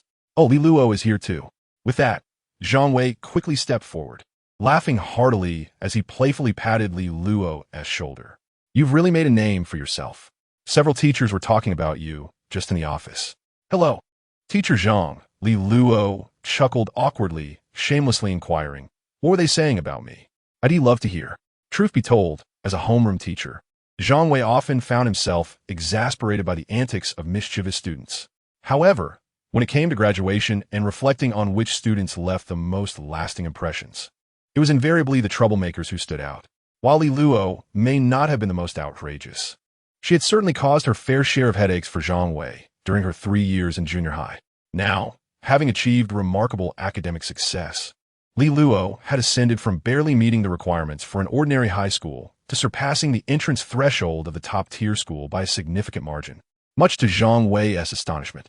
"You really surprised all of us teachers," Zhang Wei chuckled, shaking his head in disbelief. "When I saw your report card, I thought I was mistaken. How on earth did you score 112 in math?" As the math teacher, Zhang Wei had the deepest understanding of the subject. He genuinely found it hard to comprehend how Li Luo, who had previously only managed scores in the 70s and 80s, had suddenly improved to such an impressive level in just over a month. It was worth noting that only about a month prior to the entrance examinations, they had conducted a mock exam in which Li Luo had scored merely 82 in math. How could such a transformation occur in such a short time? "Of course, I owe it all to our dear Zhao Rongjuan," Li Luo unabashedly declared, playfully slapping Zhao Rongjuan's shoulder and laughing. "He is a brilliant teacher. What about the other subjects? Your scores in language, math, English, and science all improved by 3 or 4 dozen points. That goes without saying." Li Luo continued to playfully slap Zhao Rongjuan's shoulder, causing him to grimace. Zhang Wei gazed at Zhao Rongjuan in astonishment, scrutinizing him from head to toe, before finally remarking, "I never would have guessed. Should I perhaps return your title of outstanding teacher?" No, Teacher Zhang, please don't joke." Zhao Rongjuan quickly waved his hands, looking resigned. "It's mostly due to Li Luo's own efforts. It's got nothing to do with me." "All right, let us take the photo." Ing Chanchi interjected at the right moment. "Teacher Zhang probably has other matters to attend to. Let us finish up quickly." The three pulled Zhang Wei to the edge of the bridge, turning their backs towards the teaching building as they took several group photos. In the classroom of Class 5, Grade 9 on the second floor of the old teaching building, students have been arriving gradually since noon. With graduation approaching, most classmates were aware that they would soon scatter to different high schools. Even if they ended up at the same high school, it was unlikely they would be in the same class. Therefore, everyone cherished what might be their final opportunity to meet. Close friends were already sharing their entrance exam scores and making plans to apply to the same high school. "It's all right. 508 points may not be a sure thing, but there is still a good chance," the vice class monitor, Xiao Heqi, reassured Jean Yuding, who sat in the front row, looking despondent. Last year, the cutoff was only 507 points, but the cutoffs from the previous 2 years were above 510 points. Jean Yuding lamented, her face clouded with worry. The educational resources in Yanjing district were notably inferior to those in the main urban area, and the quality of high schools varied significantly. In the entire Yanjing district, aside from Yuhang Fuzhong, which was a bona fide provincial key school capable of competing with the top schools in the city, the remaining institutions were generally of a lower tier. If Jean Yuding fails to gain admission to Fu Yizhong, she will inevitably have to settle for the second-tier high school with a mere 40 acceptance rate. Although the second high school can be regarded as a mid-tier institution within the entirety of Yuhang City, it pales in comparison to the illustrious Fu Yizhong. There is little point in pondering this matter excessively. Su Yinghuan, observing from the side, shook her head in resignation. The scores are set in stone, and all they can do is hope for a slightly lower cutoff this year. In the class, apart from Ing Chanxi and Zhao Rongjuan, who are like celestial beings, the best performers are these three. At this moment, the trio huddled together to discuss the cutoff scores for Fu Yizhong, while other classmates wisely refrained from joining them. As even the one among them with the lowest scores, Jean Yuding, had outscored the rest by at least 10 to 20 points. The majority of their classmates, post-examination, would find themselves entering various ordinary high schools or even vocational schools, thus embarking on entirely divergent life paths. As they engaged in conversation, their homeroom teacher, Zhang Wei, entered the classroom holding a report card. He playfully tapped the head of a mischievous student in the back row, prompting him to rise from his desk, and then remarked, "Well done this time. You should not fall into vocational school." The student, grinning as he rubbed his head, puffed out his chest with pride, exclaiming, "I at least guessed 5 or 6 multiple-choice questions correctly in English." "You're incorrigible. I barely scraped a 70 in English," lamented a nearby friend, who had been intimidated by a double scolding from his parents that morning and rushed to school without lunch. "You simply refused to put in the effort," Zhang Wei retorted, casting a disapproving glance at him, lamenting, "If only you would learn a thing or two from Li Luo, You wouldn't be facing a fall into vocational school now. Li Luo. The slacker was taken aback, curiosity piqued. Mr. Zhang, did Li Luo perform exceptionally well this time? Indeed, Zhang Wei replied, his lips twitching. He did exceptionally well. Jean Yuding, already feeling dejected, turned to inquire upon hearing Zhang Wei's words. Mr. Zhang, did Li Luo's scores meet the criteria for regular high school? Zhang Wei hesitated for a moment before nodding with a wry smile. Surely, he met the threshold. I see. Jean Yuding fell silent, her mood further deteriorating. It would be inaccurate to claim she was consumed by jealousy. It was merely disheartening to think that while Li Luo had excelled in the exam, she had suffered a monumental setback. She had even mocked him before the exam. Yet, she was still a student with a score of 508. Surely, no matter how well Li Luo performed, he could not surpass 430 points. With this thought, Jean Yuding's spirits lifted slightly, as if she had found solace. Please take your seats, Zhang Wei said, engaging in light banter with the students before heading to the podium to announce. Let me see who is still missing. At that moment, Li Luo and his companion strolled in through the back door after taking photos outside. Upon hearing Mr. Zhang's words, Li Luo made his way to his seat by the window, his mind still dwelling on Zhang Wei's earlier comments. Surprise? What surprise? Li Luo found himself momentarily perplexed. Once everyone was settled, Zhang Wei surveyed the room and confirmed that only a couple of students were absent. Glancing at the clock, which read 2:30 in the afternoon, he placed a report card on the podium and smiled at the class. You all should have checked your scores by now, right? I will share the overall performance of our class. He continued, in this examination, some students performed exceptionally well, while others encountered minor missteps, but overall, our class has shown improvement compared to before. As Zhang Wei lowered his gaze to the report card, he added, our class consists of 45 students. 16 scored below 420 points, 20 scored between 420 and 460, 5 scored between 460 and 500, and 4 students exceeded 500 points. Just in case, I will write my phone number on the blackboard for those who haven't noted it down. With that, Zhang Wei picked up a piece of chalk and began writing his contact information on the board. Meanwhile, Xiao Huqi furrowed his brows in disbelief, pondering where the 4 students who scored above 500 could have come from. Surely, if there were a 4th student who achieved such a score, they would have boasted about it in the group chat by now. With this confusion in mind, Xiao Huqi raised his hand once Zhang Wei finished writing on the board. Mr. Zhang, you mentioned that there are 4 students above 500 points. Besides me, Su Yinghuan, and Jean Yuding, are there any others? Upon hearing Xiao Huqi's inquiry, the other students in the class became curious as well. Their gazes flitted around, landing on a few classmates who typically performed decently, but those students were equally baffled. Glancing about uncertainly, Zhang Wei observed this scene with a bemused shake of his head. Well, I must commend our class's Li Luo. He has also scored above 500 points, showing remarkable progress. When I saw the report card, I was taken aback. You might find it hard to believe. As Zhang Wei's words hung in the air, every student's gaze swiftly turned towards the back row, where Li Luo was leisurely resting his chin in his hand, gazing out the window. The expressions encompassing surprise, disbelief, and utter shock filled the room.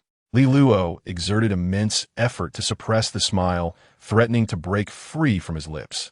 One could hardly deny that even a soul of 35 years could not withstand the exhilaration brought forth by such ostentation, especially when the homeroom teacher himself had inadvertently assisted in the display, sparing Li Luo the need to boast personally. Was this the euphoria that accompanied academic excellence?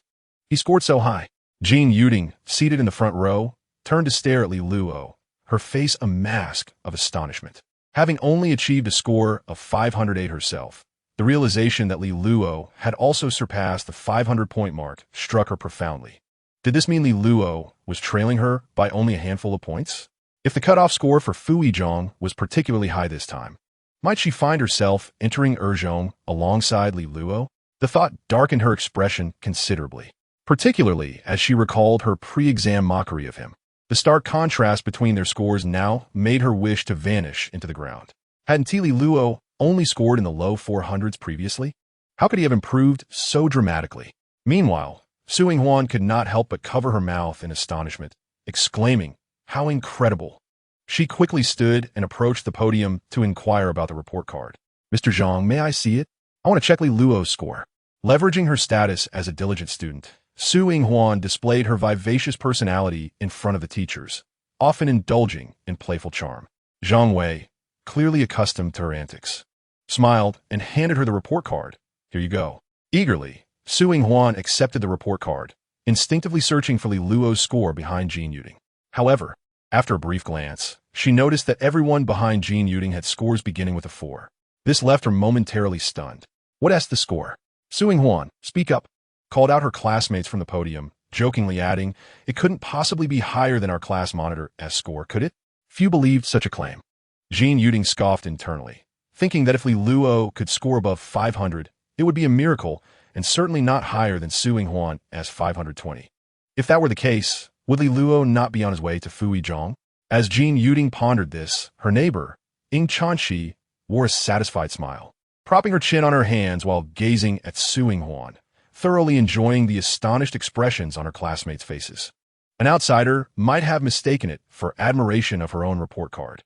Yet, the fact that Li Luo's score could elicit such reactions from the class brought Ying Chanxi more joy than if she had scored first in the entire school. Li Luo scored 555 points. In an instant, the classroom fell utterly silent, as though someone had pressed the mute button. One could even distinctly hear Teacher Wang from the adjacent classroom speaking.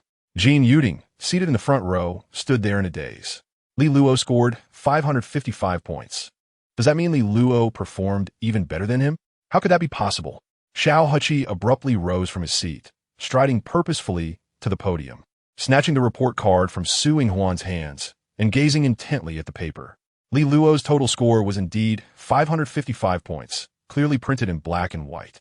Other bold classmates soon gathered around Xiao Heqi, peering over his shoulder, followed by a chorus of gasps. How on earth did Li Luo achieve this? Did you cheat? Li Luo. Unbelievable. It really is 555 points. Surrounded by astonished voices, Xiao Heqi felt a wave of dizziness wash over him, as if he were suffocating. He could not fathom how Li Luo, who had only scored around 420 in the mock exam, managed to achieve such a score in the high school entrance examination. Teacher Zhang, isn't there a mistake with Li Luo's score? A classmate jokingly voiced Xiao Heqi's confusion. However, Zhang Wei simply shook his head. This situation is special. The school has inquired and verified the exam papers. Li Luo's score is accurate. Upon hearing Zhang Wei's definitive statement, Xiao Heqi tightened his grip on the report card, feeling a sense of suffocation. He had clearly been the top student after Ying Chanxi and Zhao Rongjuan. How could he inexplicably become the fourth in the class? Although Li Luo had achieved a high score, it did not affect Xiao Heqi's chances of getting into the first affiliated high school. Nevertheless, seeing the mere 1-point gap was more painful than swallowing a bitter pill, especially after catching a glimpse of Ying Chanxi's smiling expression. Xiao Heqi felt a deep sense of discomfort and bitterness. With that thought, he scrutinized Li Luo's scores in each subject. Ultimately, he realized that aside from science, where he scored over 150 points, holding an absolute advantage, in every other subject, Li Luo had outperformed him. Particularly in Chinese, how on earth did he score 110 points? Among the three main subjects, high scores in Chinese were the hardest to achieve. To Xiao Heqi's recollection, only Ying Chanxi consistently scored above 110 in the class. Even Zhao Rongjuan couldn't guarantee that score every time. Contemplating this made it even more difficult for Xiao Heqi to accept the reality, no matter how he thought about it. He could not understand how Li Luo accomplished this. At that moment, a profound silence enveloped Xiao Heqi's ears, broken only by the sound of glass shattering beneath his feet. Oh, it was not shards of glass. It was his heart that had shattered. All right, let us quiet down, Zhang Wei announced from the podium. Now, let us arrange the details for the upcoming graduation ceremony. Chapter 16. Outstanding graduates at precisely 3 o'clock in the afternoon on June 28th. The 12 classes of the third year at Yucai Middle School lined up like ants, carrying their chairs and making their way to the playground from the old teaching building. Ying Chanxi, not particularly tall, standing around 162 meters, naturally fell into step beside Li Luo as they queued. Xiao Heqi stood in front of Li Luo, his right arm effortlessly wedged between the gaps of the chair backs, easily carrying his chair forward. Noticing Ying Chanxi struggling to carry her chair, he couldn't help but offer. Class monitor, would you like me to help you with that? I'm fine, not too tired, Ying Chanxi replied, shaking her head to decline Xiao Heqi's kind offer. In contrast, Jin Yuting, walking ahead, was out of breath and turned to Xiao Heqi, saying, "Vice class monitor, since you're so free, could you help me with this?" After a brief moment of silence, Xiao Heqi felt it inappropriate to refuse in front of Ing Chanqi, so he nodded and took the chair from Jin Yuding's hands. Just as he walked out of the second floor towards the playground, Ing Chanqi suddenly turned to Li Luo, passing her chair to him. "I'm a bit tired. Could you help me carry this?" Li Luo, taken aback, accepted, saying, "Why didn't you let Xiao Heqi help earlier? You weren't tired then." Ing Chanqi blinked innocently. "I'm tired now." Throughout the journey, it was not uncommon to see boys helping girls with their chairs, and there was nothing out of the ordinary about Li Luo and Ing Chanqi's situation. However, upon witnessing Li Luo take Ing Chanqi's chair, Xiao Heqi felt a surge of resentment, nearly stumbling into a tree on the roadside, especially with the knowledge of Li Luo's impressive score, which undermined his own perceived advantage. Xiao Heqi's frustration boiled over. He even felt unworthy to mock Li Luo anymore. What was the point of living? Sighing deeply, Xiao Heqi gazed up at the rustling leaves, swaying in the wind, as if they too lamented his plight. Shouldering 2 chairs, he felt like a tragic swordsman under the setting sun, wishing he could perish in Ing Chanqi's embrace to remain forever in her heart. Adolescent boys often find themselves lost in fanciful daydreams. Although Ing Chanqi and Li Luo emerged from the queue side by side, when they finally sat down, it turned out that Jin Yuding was seated next to Li Luo. Ing Chanqi then patted Jin Yuding's shoulder, suggesting they swap seats. "Ting Ting, it's sunny at the front. Why don't you sit behind me?" Jin Yuding, who usually looked up to Ing Chanqi, instinctively stood up to change seats. This left Xiao Heqi with mixed feelings. While Ing Chanqi was now seated next to Li Luo, she was sitting in the chair he had just helped Jin Yuding carry. This gave him a slight sense of involvement and a modicum of comfort. On this June afternoon, at 3 o'clock, the playground was bustling under the scorching sun. Attending a graduation ceremony in such weather was challenging unless one could sit down on a chair. Even so, after just a few minutes in the sun, many were already sweating profusely. Fortunately, Li Luo had the foresight to bring a small notebook downstairs, which he now used to fan himself, providing some relief from the heat. "I'm hot too," said Ing Chanqi, her large eyes fixed on him. Li Luo turned to meet her gaze, then extended his hand, offering the notebook to her. "Isn't it easier if I fan you?" he remarked, rolling his eyes while fanning her with the notebook.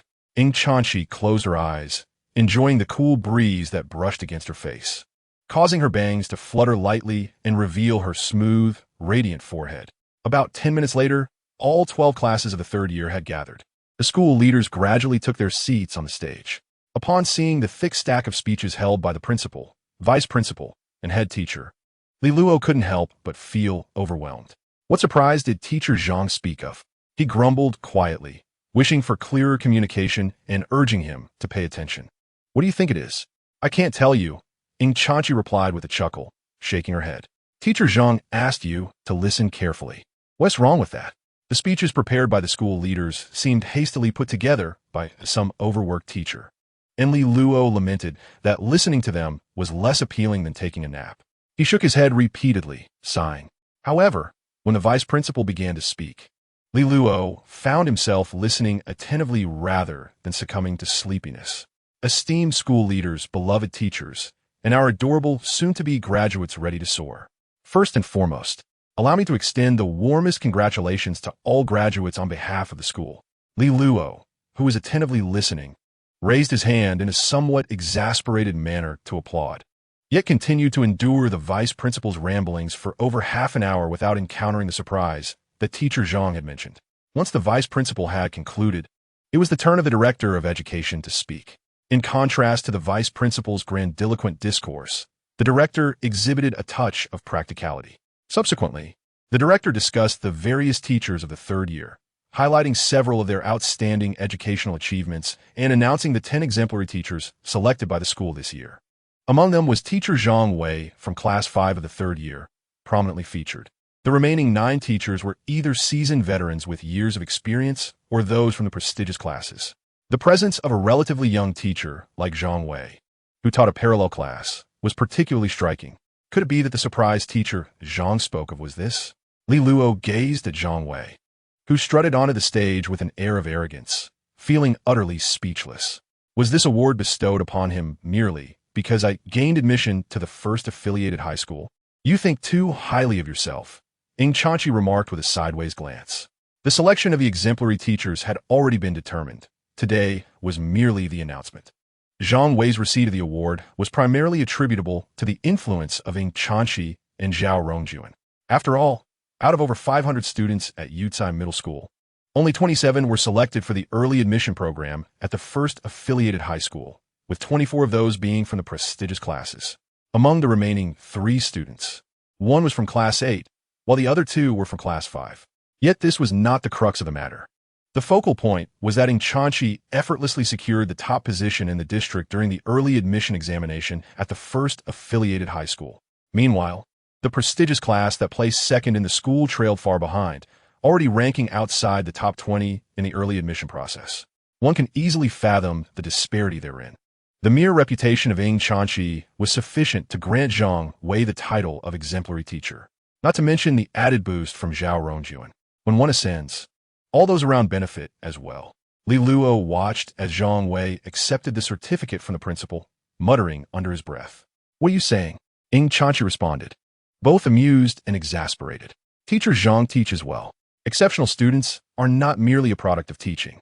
Li Luo shook his head, asserting that a good student merely requires a conducive environment to thrive independently. The assessment of a teacher's pedagogical prowess ultimately hinges on how well they instruct students from lower tiers. From this perspective, it is I who truly merits the title of exemplary teacher. Initially, Ing Chanchi found Li Luo's arguments quite coherent. However, as the discourse progressed, Li Luo's ulterior motives were revealed. Yet, it must be acknowledged that Li Luo was not entirely mistaken. Although Zhang Wei had been aware of his designation as an exemplary teacher, it remained somewhat unmerited in essence. The selection of exemplary teachers at Yucai Middle School directly impacts future competitions for municipal and provincial teaching titles, meaning that it is predominantly those esteemed educators from prestigious classes who vie for recognition. Parallel class teachers, comparatively, possess lesser teaching prowess. In the eyes of many teachers from prestigious classes, Zhang Wei was merely propelled by the presence of Ing Chanchi as a student. Had Ing Chanchi been a student in any of their classes, they would have easily secured the title. One could only say that Zhang Wei was fortunate. However, this year's entrance examination produced an anomaly in the form of Li Luo. Despite Li Luo's remarkable performance, he ranked only 18th in the school. For students like Xiao Heqi, who consistently excelled, this was hardly noteworthy. Yet, Li Luo's highest previous score had only been 425 points.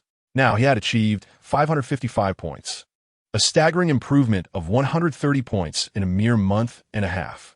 Moreover, he was the only student in the entire school to attain a perfect score in the Chinese essay. Aside from Li Luo, the only other student with significant improvement in this examination had raised their total score by merely 30 points. One can only imagine the extraordinary nature of Li Luo's circumstances. Under such a radiant spotlight, even Zhang Wei's title of exemplary teacher appeared more justified. Nevertheless, this was not the surprise teacher Zhang had referred to. Ing Chanchi remarked with a smile as Zhang Wei descended the stage after receiving his award. What other surprise could there be? Li Lu Shuklad. Could it be that I too shall receive an award? Ing Chanchi merely smiled in silence, awaiting the director of education to continue speaking. In addition to our exemplary teachers, we also have our outstanding students. The director beamed at the students before him and continued, in our graduating class, there are many exceptional students. Among them is Ing Chanchi, who has received the first prize in the provincial mathematics competition, the first prize in the new concept English competition, and the first prize in the technology innovation competition, consistently ranking first in school examinations and securing the top position in the early admission examination at the first affiliated high school. We also have Liu Shaowen from class 1 of the third year, who received the second prize in the Yi Shengtao National New Composition Competition, the provincial first prize in the National Middle School Student Innovation Composition Competition, and has consistently ranked among the top 3 in school examinations, placing 28th in the early admission examination at the first affiliated high school. Additionally, we have Li Luo from class 5 of the third year, who bravely persevered in this year's entrance examination, improving from 425 points in the third mock examination to an impressive 555 points. achieving the only perfect score of 40 points in the Chinese essay. Congratulations to these students for earning the title of Outstanding Graduates of Yutsai Middle School, Class of 2014. We invite these 11 students to the stage to receive their awards. As the announcement concluded, applause erupted. Only the students from Class 5 were a beat slow to respond. Joining in the applause a few seconds later, their expressions still bewildered. What? Li Luo? Outstanding graduate? Xiao Hachi turned to Li Luo, his eyes filled with envy and disbelief. Meanwhile, Ying Chanchi had already stood up gracefully, smiling and beckoning to Li Luo. Fool, why are you still dawdling? Go on up to receive your award. Chapter 17. Perfect Score Essay. Under the collective gaze of the entire school, Li Luo rose from his seat. Despite possessing 35 years of life experience, the experience of ascending the stage to receive an award in front of such a large audience was unprecedented in his life. Following Ying Chanchi, he navigated through the seats of his classmates, feeling a slight twinge of nervousness and excitement. The adrenaline coursing through him caused his arms to feel slightly numb, and his heart raced, a sensation he had rarely encountered throughout his life. However, upon observing Ying Chanchi's composed demeanor as she confidently strode toward the podium, Li Luo could not help but marvel. Truly, Ying Chanchi, who had been accustomed to winning awards since childhood, treated receiving accolades and speaking on stage as a casual affair. Here he was, a 35-year-old man, feeling inferior to her poise.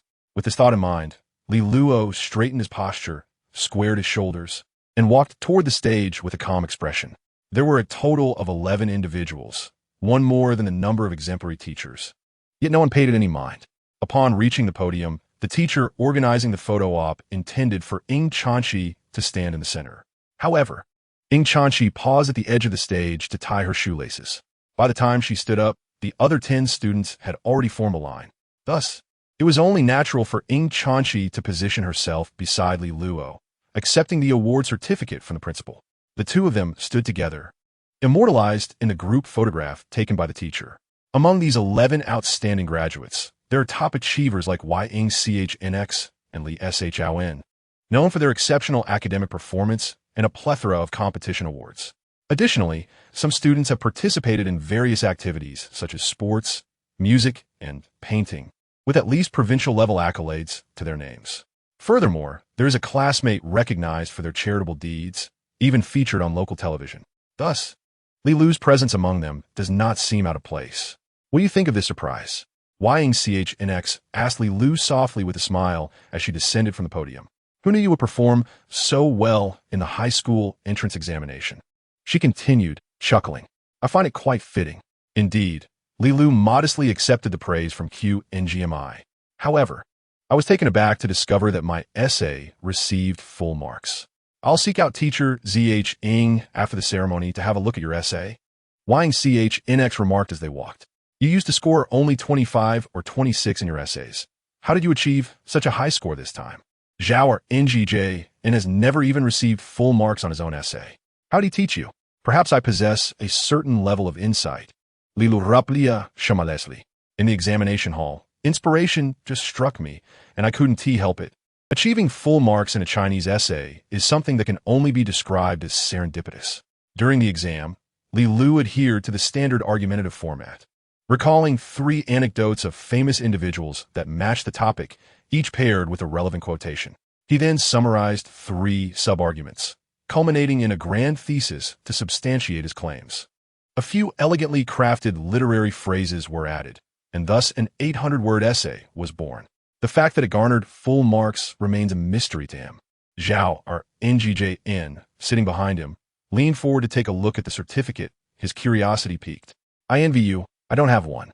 SHOHQ and JNYT Ying, seated in front and behind, could only simmer in their jealousy, unable to articulate their feelings. As Li Lu's score surpassed theirs.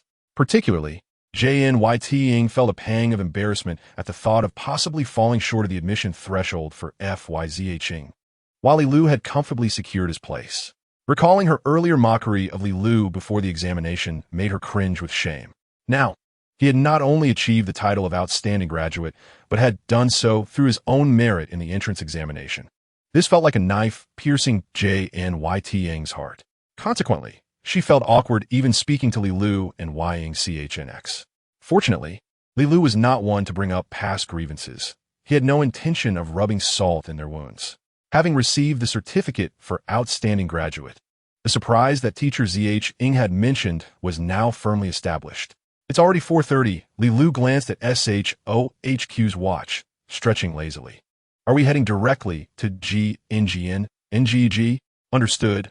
Ying-chnx replied, taking her certificate from Li Lu and stacking it with his, adding, then I'll leave my chair to you. SHOHQ sighed and picked up his chair, his retreating figure growing increasingly desolate as he quietly followed the line of students exiting. Let's take a brief rest. Shortly we will line up with the 6th class to head to NGG. There are a few important reminders I must share with you. Do not dismiss the teacher's words simply because graduation has arrived. We must maintain an orderly line on the way and be cautious when crossing the street. Do not run red lights. Once we arrive at the restaurant, alcohol is strictly off limits. Only beverages are allowed. Our class has some remaining funds, and SHOHQ will collect 30 yuan from each of you. While 30 yuan may not be quite sufficient, teacher Zh, having received the title of outstanding teacher, is pleased and will personally cover the remaining expenses. Be careful, take your time, Li Lu said as he stood beside Ying-chnx, watching her securely place her certificate in her backpack, nodding in satisfaction. Ying-chnx had not forgotten to request Li Lu's perfect essay from teacher Zh. Ah, you flatter me, Li Lu said as he received his essay from teacher Zh and casually tucked it into Ying-chnx's backpack. Once the classmates were ready, teacher Zh signaled for everyone to leave the classroom and line up in the corridor. With nearly 100 students from the 5th and 6th classes, along with their respective subject teachers, they marched grandly out of the school. What are you looking at? Watch your step, Lin Yuan, who ranked first in the 6th class, reminded Hu Shi 11, who placed second. Ignoring him, Hu Shi 11 kept her head down, holding a piece of paper containing a photocopied essay. The title read The Warmth and Coldness of Humanity. Only the drinker knows. As she pondered the origins of this essay title, she found it increasingly profound. Upon returning to school that afternoon, Hu Shi 11 had asked their homeroom teacher, Mr. W. Ing, for several exemplary essays from this year's entrance examination. To her surprise, one of them was penned by a student from her own school, a certain Li Lu from the neighboring class. This name was unfamiliar to her. She had never seen him featured in the school's Outstanding Essay Awards. This ignited her curiosity. Thus, during the graduation ceremony, she had taken the opportunity to discreetly read the essay several times. Is it really that impressive? Lan Yuan remarked, glancing at Hu Shi's delicate profile. Full marks on essays often come down to luck. It might just be a stroke of inspiration in the examination hall. Even if the writer tried again, they might not replicate that success. How come you never had a stroke of luck in 3 years of middle school? Hu Shi 11 shot him a glance, their eyes meeting. Skill is skill. Did you not see the graduation ceremony? The student from the neighboring class, Li Lu, who wrote this essay, originally had a score of just over 400. Yet, within a month before the exam, he raised his score to 555, surpassing both of us. His essay on interpersonal relationships might well be a reflection of his insights from when he struggled academically. Consider the final, striking line of his essay. She added, her tone deepening and becoming more measured. The weather varies with the seasons. The warmth and coldness of humanity are revealed through the exchange of cups and the flickering of lamps. This line not only showcased exceptional writing, but also resonated with the meteorological references mentioned in the essay prompt, making it highly relevant. To produce such a sentence in an examination setting cannot merely be attributed to luck. Hu Shi 11, a literary enthusiast raised in a scholarly family, possessed an extensive reading background.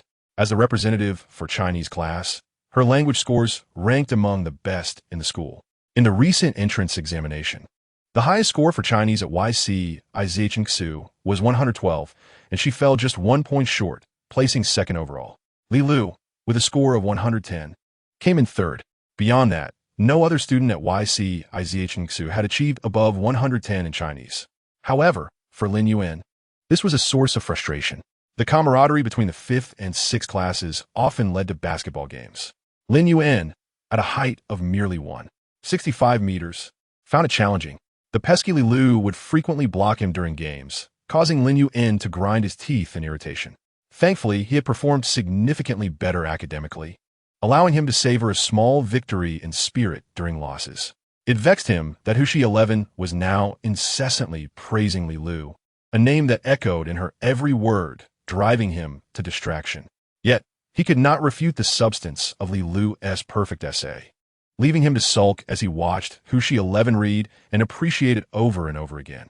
Upon arriving at Jiangninjujia, Lin Yuan finally felt a sense of relief as he observed Hua Xiuxiu putting away her essay after they had taken their seats at the dining table.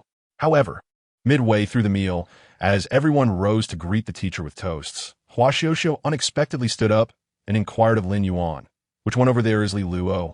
Taken aback, Lin Yuan instinctively pointed in that direction, only to watch as Hua Xiuxiu, with juice in hand, made her way directly towards Li Luo. "Wait, hey!" Lin Yuan hurriedly jogged after her. He soon witnessed Hua Xiuxiu approach Li Luo, greet him politely, and then impulsively ask, "Could you share the thought process or inspiration behind the essay you wrote for the Zhongkao?" Lin Yuan, feeling a wave of embarrassment wash over him on behalf of Hua Xiuxiu, covered his forehead. Yet this was typical of her when it came to matters of literature. She was oblivious to the opinions of those around her, and Lin Yuan had no grounds to comment, although her words mirrored his earlier disparagement of Li Luo. Hearing them come from Li Luo himself struck Lin Yuan as rather pretentious. How wonderful it would have been had he penned such a perfect essay. Chapter 18. The certificate to take home the graduation banquet commenced around 5 in the afternoon and continued until 8 in the evening. Although they were not drinking alcohol, the sorrow of parting was far more intoxicating. As night fell, the group bid farewell at the entrance of Jiangninjujia. Two particularly sentimental female classmates, who lived in the city center and would likely not attend high school in Yingjian district, embraced each other and wept profusely. Those residing further away were already being picked up by their parents.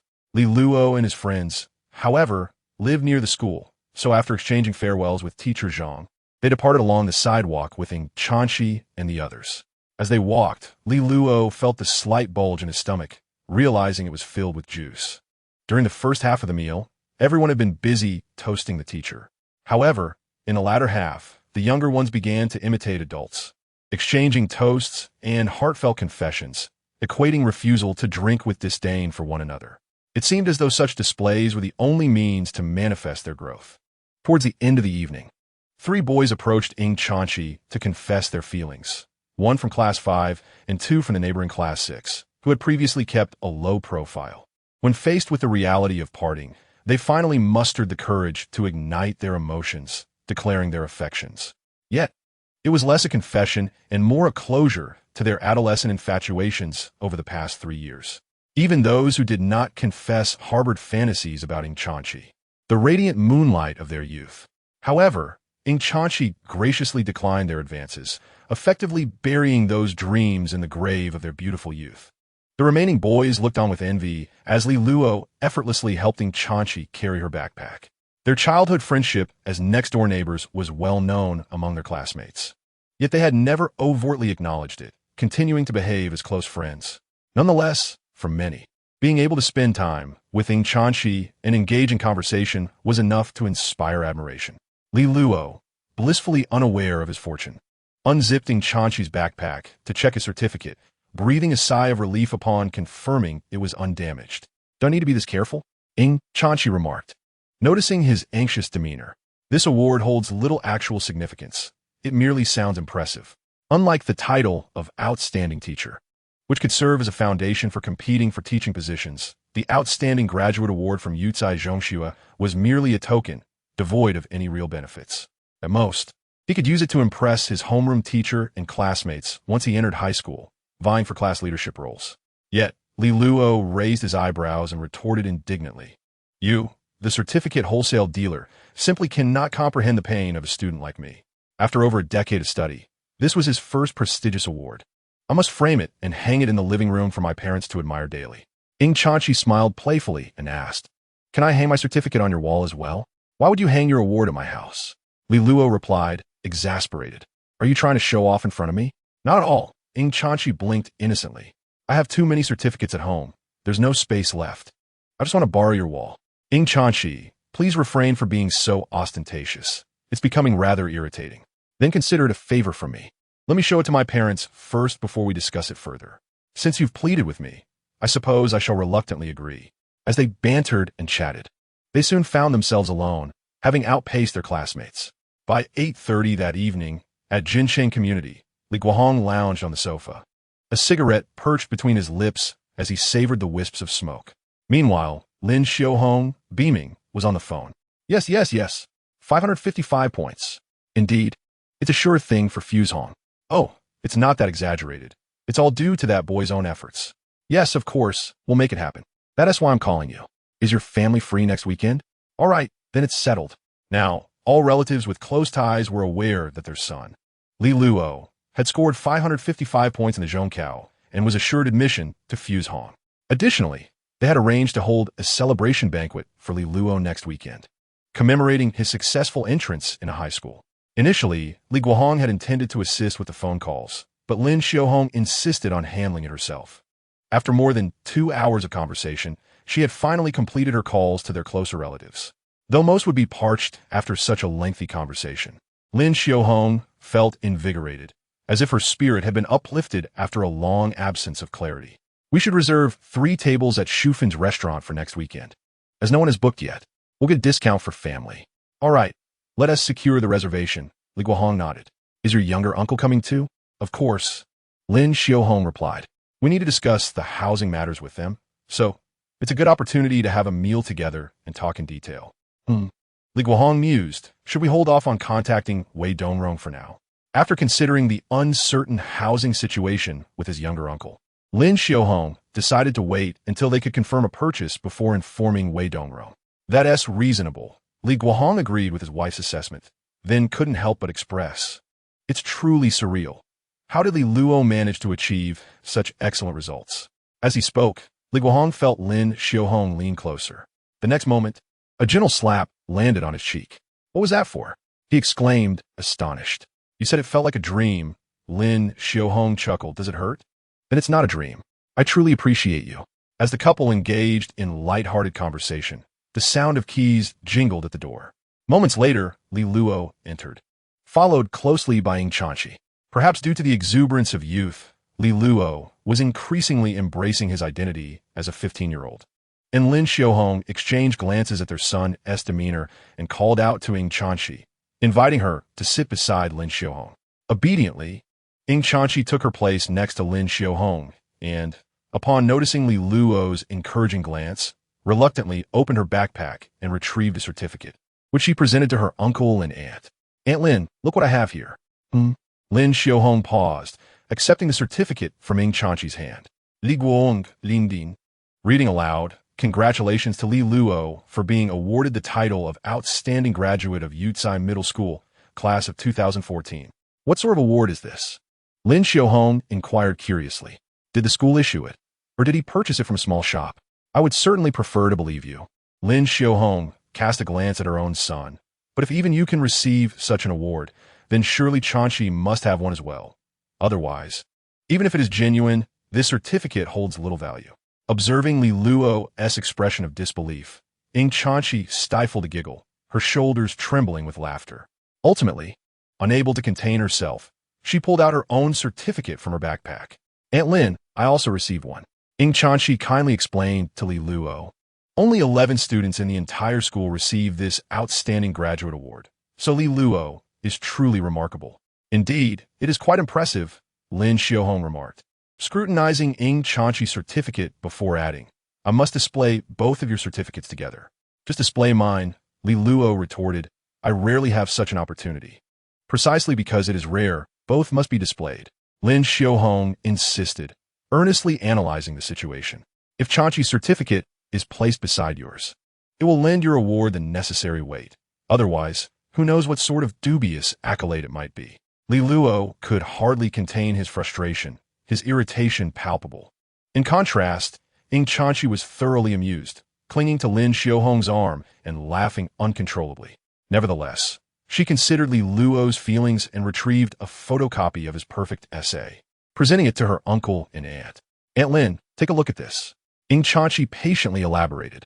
Li Luo achieved a perfect score on his Chinese essay with this piece. It is truly well written. I received only a few perfect scores throughout my 3 years in middle school.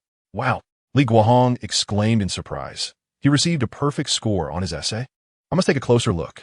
Lin Xiaohong and Li Guohong examined the essay attentively, occasionally reading it aloud, causing Li Luo to feel increasingly embarrassed. Yet, witnessing the joy on his parents' faces brought him a peculiar sense of satisfaction.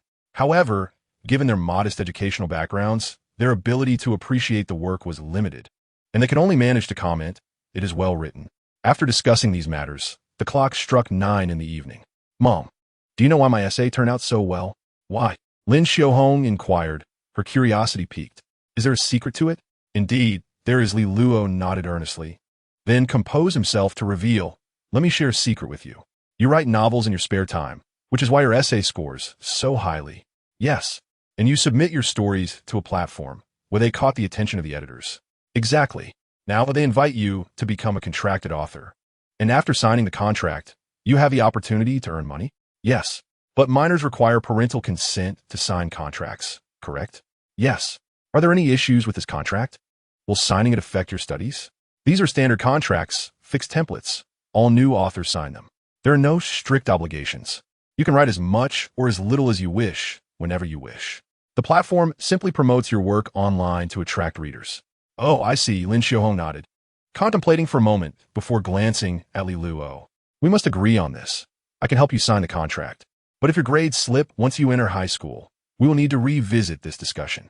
"Of course, if, prior to the high school entrance examination, Li Luo approached Lin Xiaohong about being contracted for his novel, she would likely roll her eyes and insist he focus on more serious matters instead of indulging in frivolities. However, the current image of Li Luo in his parents' eyes had transformed entirely. Although he occasionally made offhand comments, he had matured significantly. This transformation instilled a sense of trust and reassurance in Lin Xiaohong regarding his endeavors. Nonetheless, the prospect of earning from writing novels? Thus, when faced with her son's desire to sign a contract with the platform, she merely sought to understand the specifics, confirming there were no issues, and subsequently agreed. As for the notion that writing novels could enhance his essay writing skills, that was simply something she could accept due to her limited understanding of education. In the following days, I Am Not a Celebrity smoothly transitioned to a signed state, entering the standard recommendation process. By the next Sunday, under the guidance of editor Qian Zhou, Li Luo's novel ascended to the recommended section of the Qijian Urban Classification. Li Luo himself was soon to celebrate the advancement banquet arranged by his family following his high school entrance examination. This concept of a celebration banquet was foreign to him. In his previous life, he had barely scraped by, nearly falling into vocational high school. And it was only through his parents' financial support that he managed to enroll in a regular high school, leaving little to celebrate. His high school entrance examination results were equally unsatisfactory, and he relied on his parents' connections to gain admission to a local college, where he learned some culinary skills to avoid starvation. Consequently, the so-called celebration banquet had never been in his fate. "Is your father not planning to throw you a celebration banquet?" As they prepared to depart for the restaurant in the afternoon, Li Luo inquired of Ying Chanxi while descending the stairs. "My dad is too busy. I wanted to focus on work. There's no need for a celebration banquet," Ying Chanxi replied, shaking her head while following Li Luo. Then smiling brightly, she added, "Besides, isn't this just an opportunity for me to join your celebration?" "That is true," Li Luo nodded, "but given your achievements, if my parents were to host a banquet for you, they would have to arrange at least 10 or 20 tables to do justice to your status as the top student in the district." "You're exaggerating." Ying Chanxi rolled her eyes at him. The two followed Li Guohong and Lin Xiaohong downstairs, where Zhao Rongjuan, invited to the banquet, was already waiting. Seizing the moment while Li Guohong went to fetch the car, Li Luo playfully placed a hand on Ying Chanxi's shoulder and wrapped his arm around Zhao Rongjuan's neck, sighing, "To be honest, the last two people I wish to see at my banquet are you two." "Why?" Zhao Rongjuan asked, puzzled. "Aren't we your only two classmates invited?" "Isn't that because you two are my closest friends?" Li Luo replied with a click of his tongue, continuing, "When relatives praise me, saying, 'Li Luo is truly impressive,' scoring 555 in the entrance exam and getting into the top school, they will then turn to my dear classmates and ask, 'How did you do?' And both of you will be the odd ones out from the top school's independent admissions. That would be a bit awkward, wouldn't it?" Ying Chanxi remarked, smacking his hand away with a disdainful glance. You just don't understand, Li Luo shook his finger. If I don't act immature now, when I grow up, I won't have the environment or conditions to be childish anymore. Stop chatting and get in the car. Li Guohong called out as he drove out the used sedan from the garage, beckoning them to enter. Lin Xiaohong took the front passenger seat while the three children squeezed in the back. Zhao Rongjuan, displaying great thoughtfulness, took the seat by the door, leaving the middle seat for Li Luo. Sat beside Li Luo, as Zhao Rongjuan was quite robust, and the back seat of the small car was rather cramped, forcing Li Luo to sit closely next to. Unperturbed by this, rolled down the car window to let the refreshing breeze in, alleviating the stuffiness in the back seat. This position, however, was arguably the most perilous in the entire vehicle. Li Luo, sitting in the middle of the back seat, earnestly advised Dad, please drive carefully. You have quite a lot to say, Li Guohong chuckled, then continued, your third grandfather's family will also be joining us this time. Do you recall the matter I mentioned before? What matter? Li Luo paused for a moment before realizing, raising her brow in curiosity. Is it about the house from my third grandfather's family? Indeed, Li Guohong replied with a smile. This time, in addition to hosting your graduation banquet, we are also inviting your third grandfather's family to discuss the matter of purchasing a house. Why the sudden decision to buy a house? Li Lu inquired. What about the situation with Uncle? That will be set aside for now, Li Guohong stated. As for the house, it is settled. Though this decision stemmed from Li Luo's commendable exam results, which had profoundly moved Li Guohong and Lin Xiaohong. He refrained from mentioning it to avoid letting Li Luo become overly proud. After Li Guohong finished speaking, Lin Xiaohong chimed in. The house is located next to Fu Yizhong. If all goes well, the transfer could happen during the summer vacation. Your third grandfather's place is usually rented out to students from Fu Yizhong, and it is fully furnished. When you and Cici attend Fu Yizhong, you won't have to share a cramped dormitory or rush to catch the bus every morning. This way, your commute to school will be more convenient, and you'll have a spacious and comfortable place to sleep. I can come over on weekends to cook for you. How wonderful. Upon hearing Lin Xiaohong's words, blinked and quietly asked, Aunt Lin, if you buy the house, can I move in too? Would that be inappropriate? Why would it be inappropriate? Lin Xiaohong replied, a hint of dissatisfaction in her tone. Cici, why are you being so polite with us? If you say that, it would make me sad. No, it's just that. Hurriedly waved her hands, unsure how to express herself. At that moment, Li Guohong interrupted the two and addressed Zhao Rongjuan. Xiao Jun, you too. You both have greatly assisted Li Luo. You can stay with us as well for convenience. Oh, thank you, Uncle, Zhao Rongjuan quickly responded. But my grandfather's house is quite close to the school, so I will stay there. What about Cici? Li Guohong then turned to, I will speak to your father. And you can move in directly. It would also help keep an eye on Li Luo. After all, we will be busy running the breakfast shop and won't have time to supervise him. If he starts slacking off, you can report back to us. And I will let Aunt Lin take care of him. After this exchange, found herself more accepting of this kindness, even casting a slightly proud and expectant glance at Li Luo, leaving him momentarily speechless. What do you mean by slacking off? Dad, can you even use such words with just a high school diploma? Li Luo couldn't help but retort. You seem to have quite a wide reach, huh? I'm currently the most educated person in this car, Li Guohong chuckled. Li Luo grimaced, Dad, that's a bit shameless. Let's see if your third grandfather's house can be transferred soon. Li Guohong rolled his eyes. Once the house is settled, someone must keep an eye on you. To be honest, I'm not certain his father would agree. What if you negatively impact Cici's studies? With her grades, she can choose any university she desires. She's far more precious than you. No, quickly interjected. Uncle Li, you are exaggerating. Just leave the task of watching over Li Luo to me. It won't be a problem. All right, it's settled then, Lin Xiaohong said cheerfully. The atmosphere in the small car instantly brightened, and soon after, Li Guohong arrived at the restaurant. It was around 4 in the afternoon, and the guests had yet to arrive. After they settled in the private room and reviewed the menu, the restaurant owner, Lin Shufan, entered with a warm smile, greeting Lin Xiaohong and reminiscing. This is your son, right? Li Luo. It has been ages. Do you still remember me? Lin Shufan beamed at Li Luo. Annie, hello, Li Luo replied, genuinely struggling to navigate the vast web of family connections on both sides of his family, resorting to recalling memories. You carried me when I was little. How could I forget? Haha, you remember that I carried you? Lin Shufan laughed heartily, adding, do you recall the time you urinated on me? Mom. Li Luo's face turned crimson, quickly interjecting, let's not bring that up. It would be better to discuss my upcoming high school entrance examination. Why not mention it? Interjected, I find that story amusing. You should be quiet. Li Luo shot her a glare, exasperated.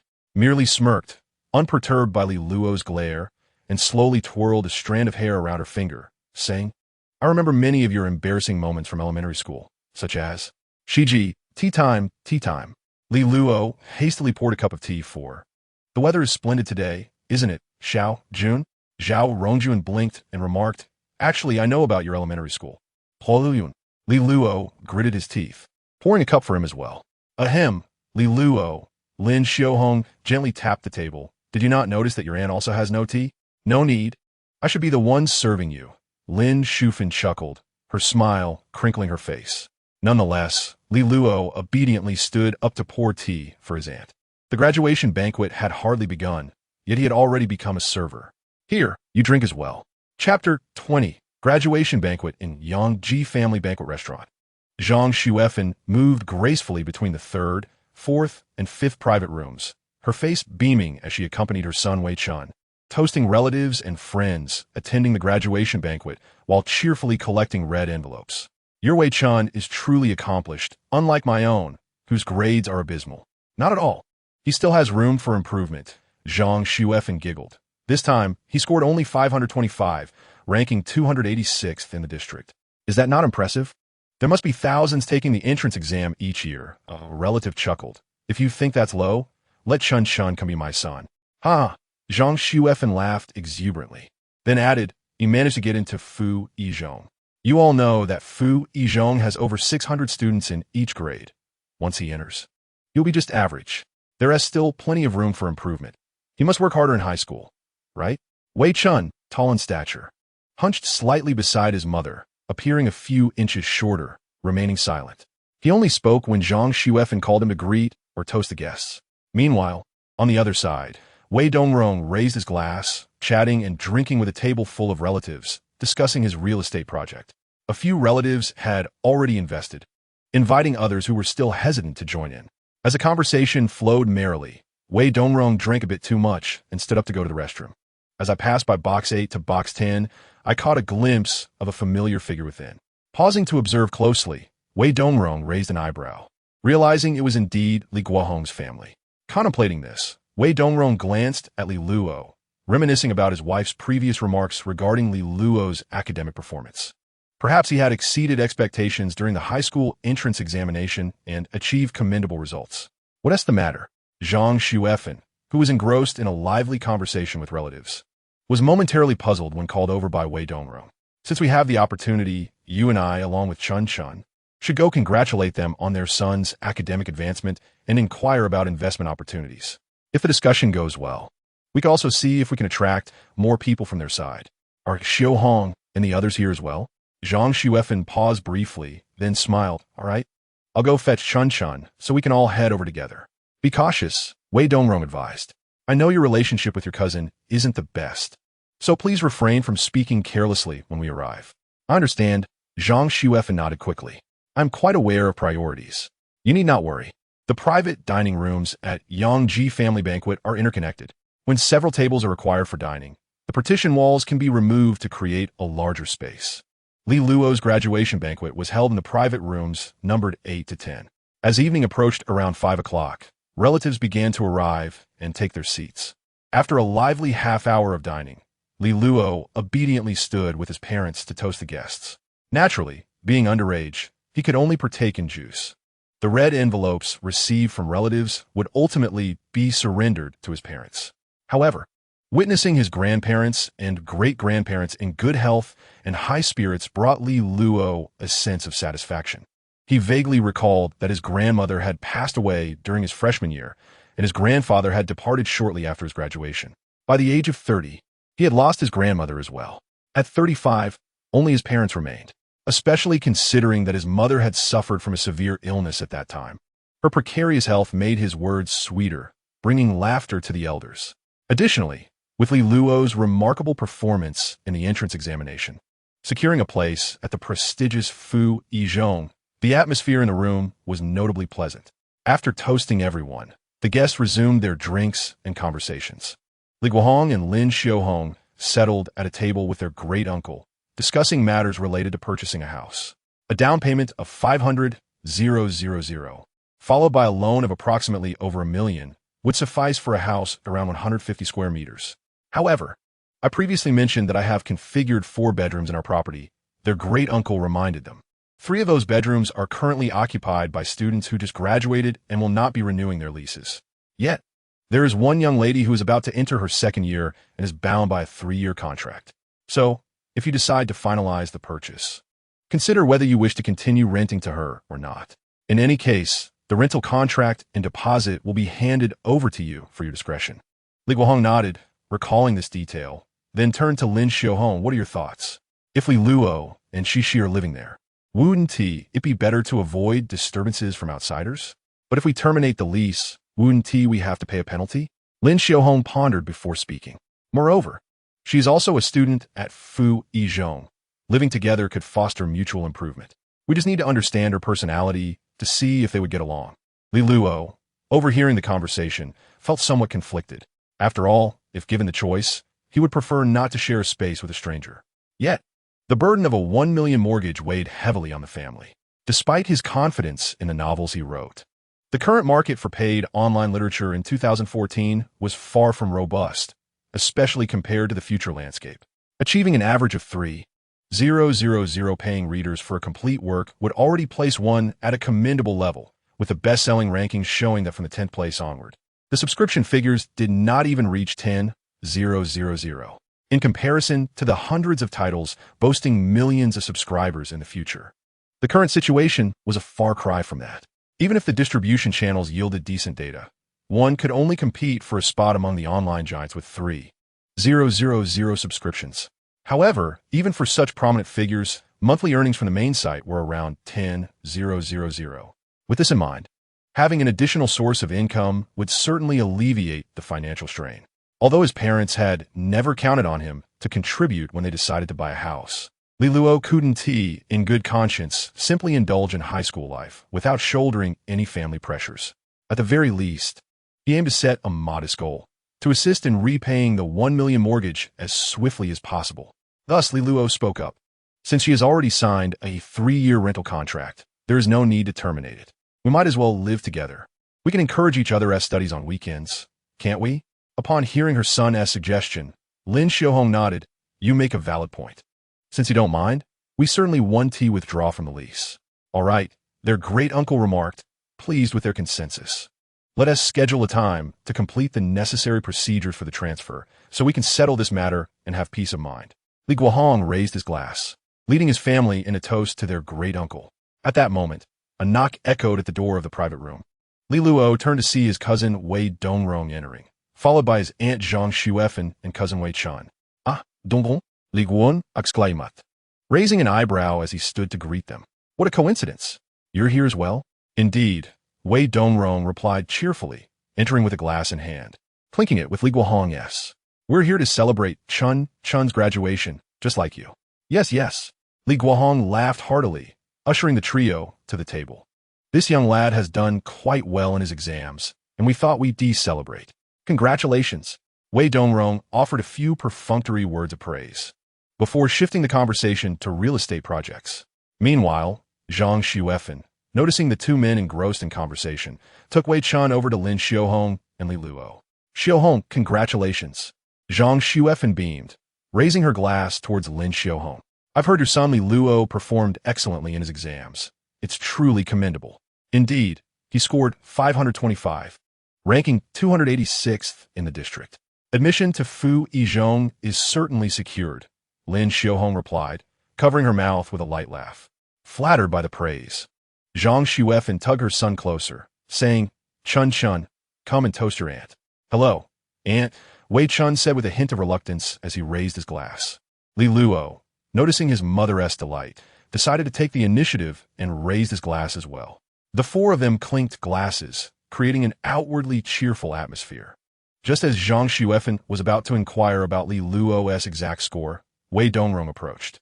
Li Guohong, standing beside him, wore a slightly apologetic expression. I'm truly sorry. I had intended to inform you after the banquet. Not at all, Wei Dongrong replied with a calm smile, masking his true emotions. Since your family has other plans for that money, I wouldn't dream of pushing for a purchase. We can consider collaborating in the future. Yes, perhaps another time.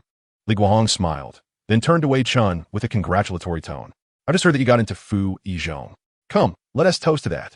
Beside them, Zhang Xuefan wore a discontented expression. Upon hearing the conversation between Li Guohong and her husband, she realized that the negotiation had faltered. After Li Guohong extended his congratulations to his son, she shot a smile laced with sarcasm towards Li Luo and inquired, "Well, I must congratulate your family, Li Luo, too. Your performance in the Zhongkao was commendable. Are you planning to attend Shulan or Inkai?" The absence of mention of Zhong clearly indicated her belief that Li Luo's achievements were not remarkable. At this remark, Li Luo remained unfazed. But the atmosphere around Wei Chun grew increasingly awkward. The previously silent Wei Chun suddenly tugged at his mother's sleeve and whispered, "Mom, please stop." "What are you saying?" Zhang Xuefan responded, bewildered by her son's reaction. "I am merely inquiring about the results. What is wrong with showing concern for Li Luo?"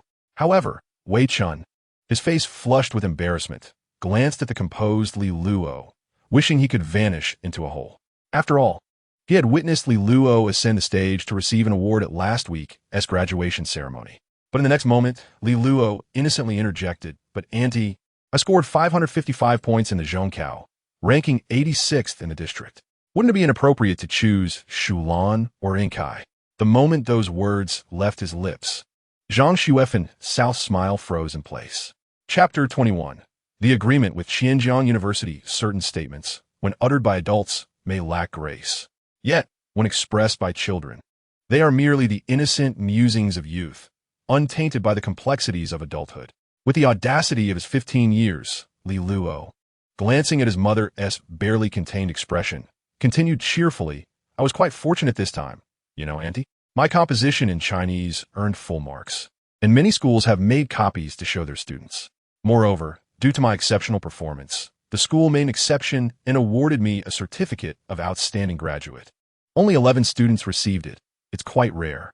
Li Luo's exuberant boasting left Zhang Xuefan's face alternating between red and pale. As an elder, she felt it inappropriate to engage in a petty argument with a child, so she maintained a fixed smile, avoiding Lin Xiaohong's infuriating grin, and turned to Li Guohong, forcing a smile as she asked, "Your Li Luo has performed so well this time?" "Indeed," Li Guohong replied amicably, without any intention of boasting or humiliating anyone. "It seems he was fortunate. A classmate assisted him in his studies. Our families have quite the connection now, with both children entering the same year at Fuzhong. Once they enter high school, Li Luo and Wei Chun should support each other in their studies and strive for a prestigious university in the future." "Yes," Wei Dongrong chimed in, his face adorned with a cheerful smile. "Everyone must work hard." With that, he produced a red envelope from his pocket and handed it to Li Luo, saying, "Here, those who gain admission to Fuzhong surely cannot attribute it solely to luck. Li Luo, accept this. Wei Chun will need to learn from you in the future." "Thank you, Uncle," Li Luo replied politely as he accepted the envelope. Meanwhile, Li Guohong also produced a red envelope and handed it to Wei Chun. After some mutual compliments, the Li family escorted Wei Dongrong and his family out of the private room. Once outside, Zhang Xuefan's expression darkened, her heart heavy with frustration. Unable to contain herself, she forcefully tapped her son on the shoulder and, through clenched teeth, questioned, "You knew Li Luo's scores all along, didn't you? Why didn't you tell me in advance?" Wei Chun instinctively shrank back, lowering his gaze to the ground as he mumbled, "You didn't ask." "This is infuriating." Zhang Xuefan fumed, her chest rising and falling with agitation. The thought of Lin Xiaohong's beaming smile earlier only added to her discomfort. She had always believed she had nurtured a son whose academic performance would consistently outshine Lin Xiaohong's child. Yet now, it seemed Li Luo had turned the tables. 555 points. Full marks on the composition.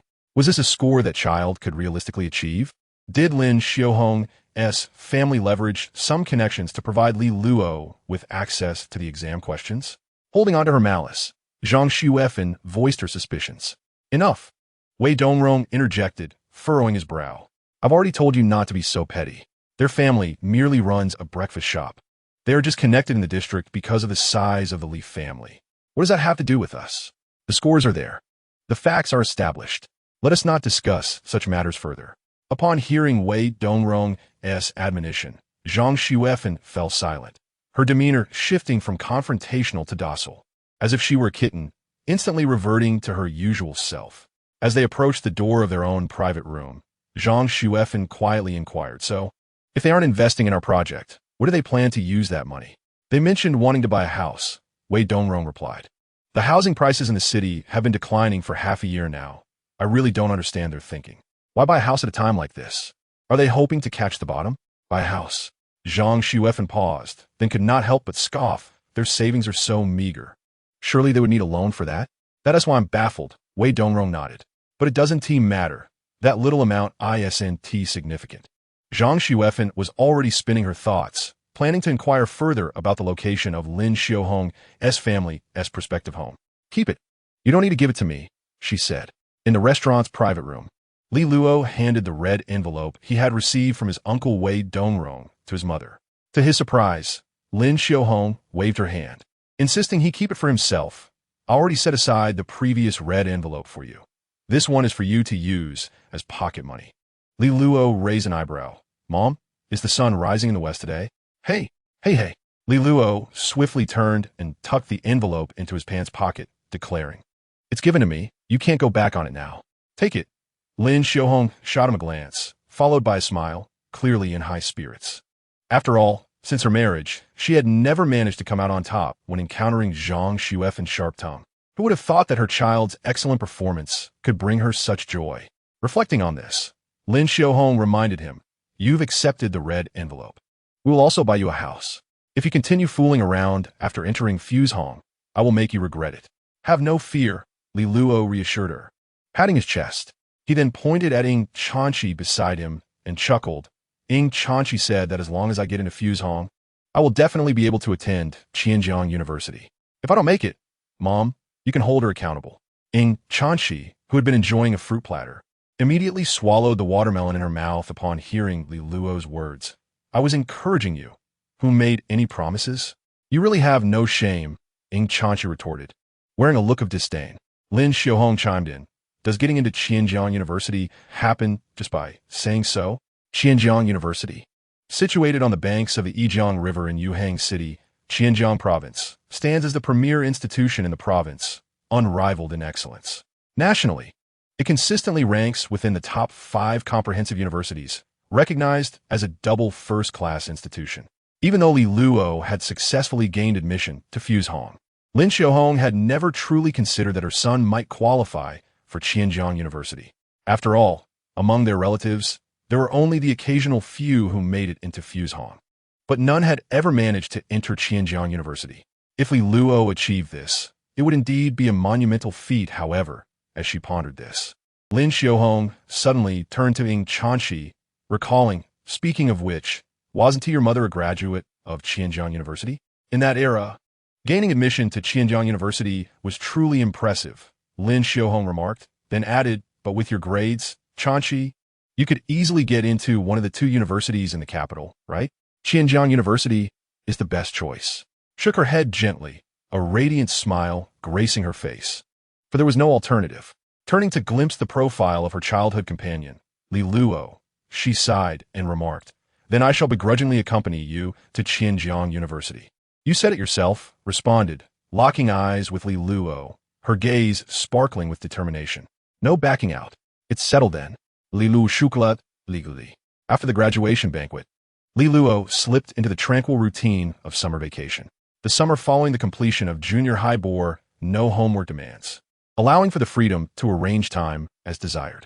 Afternoons and evenings were spent in the study of home, fingers dancing across the keyboard.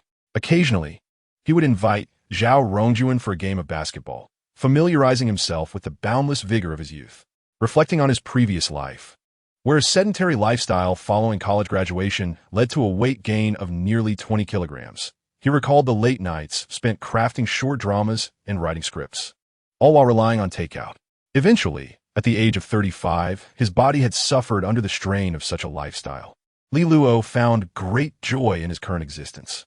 However, as his parents signed the mortgage and completed the necessary financial procedures for acquiring his great-uncle's house, Li Luo diligently pursued his writing, hoping his debut novel would alleviate some of the family's burdens. He had contemplated finding unconventional ways to earn quick money, but his limited finances and underage status rendered such endeavors impractical. Thus, he could only offer a modest contribution. Meanwhile, in the distant Chongning city at the Wenyu Group, editor Qian Zhou awaited data refresh on the back end. The chief editor of the urban division, Hong Do, glanced at the clock and instructed the other editors. The follow-up reading data from yesterday is about to be released. Before noon, each of you must submit 3 recommendations for the Sanjiang list. If any have over 500 follow-ups, please mark them specially. The Sanjiang recommendation represents the pinnacle of promotion for a book during its free release period, allowing only a select few out of hundreds to qualify. As a novice editor, Qianzhou handled authors of varying abilities, unlike seasoned editors who had established a few prominent writers to back them up. Therefore, the weekly Sanjiang recommendations brought him a hint of anxiety. Conversely, the adjacent female editor, Qin Yu, appeared relaxed and confident about securing a place on the Sanjiang list. Qianzhou was well aware of her advantage. She had been with the company for over 6 months and had gathered a number of authors skilled in writing about Korean entertainment, a genre that had surged in popularity across the nation. In recent years, the wave of Korean entertainment had swept through the domestic market, igniting fervor within gossip circles. As commercial writing that rode the tides of trends, online literature had produced numerous high-quality works in this genre, dominating the urban entertainment category. Nowadays, among new releases in the urban category, it was common for 8 out of 10 to be themed around Korean entertainment, often with commendable data, while domestic entertainment literature seemed to wane. The same could be said for parallel world narratives. Qianzhou, however, seldom followed Korean entertainment news, nor did he watch Korean dramas or idol shows, leading him to rarely sign works in this genre. In the current batch of new releases, he had only identified 2 entertainment-themed works with decent data. One was titled Artistic Era, which delved into the independent film movement of the early 21st century, rich in flavor. Just then, Qin Yu let out an exclamation of delight. The book I have, Korean Entertainment Strategy, had 780 follow-ups last week. Surely, that guarantees a spot on the Sanjiang list? Upon hearing her words, Qianzhou felt a pang of anxiety. The urban division typically had only 2 or 3 Sanjiang recommendation slots each week. If Qin Yu claimed one, and if another popular work in the political or traditional literary genre secured another, the books he had would be at risk. With this thought, he hurriedly refreshed the back end to check the follow-up data of his submissions. Artistic Era had garnered 507 follow-ups, surpassing the 500 mark. Yet, while he felt a mixture of joy and regret, knowing this exquisite domestic work was overshadowed by the rising popularity of Korean narratives was a disappointment. Continuing to scan, he suddenly perked up. I Am Not a Star had received 1078 follow-ups. It had exceeded 1,000. Chapter 22 returns home within the Wenyu Group of Chongning City. Chief editor Hong Do examined the Sanjiang recommendation lists submitted by several editors. Each editor had contributed 3 titles, totaling just over 10. Among the current batch of new releases in the urban category, there were still 83 books in serialization and 124 that had been abandoned. Of the remaining 83, all exceeded 150,000 words. Of these, 65 books had follow-up data below 100. There were 12 with follow-ups ranging from 100 to 500, 5 with follow-ups between 500 and 1,000, and only 1 exceeding 1,000. Generally, when a novel is published, the number of readers willing to pay for subscriptions typically ranges from 60 to 80 of the follow-up count. This week's urban category didn't feature any major authors releasing new works, so these figures were relatively decent. Especially noteworthy was the book with over 1,000 follow-ups, seemingly authored by a newcomer. As the group heads convened for a meeting to finalize the Sanjiang recommendations, Chief Editor Nan Feng entered the office and knocked on the door. The heads of each division stood and moved to the conference room, ready to passionately debate and vie for the Sanjiang recommendations. The urban division has 2 slots for the Sanjiang list next week, one for traditional Chinese medicine family and another for I Am Not a Star. The lists from other divisions have also been forwarded to you.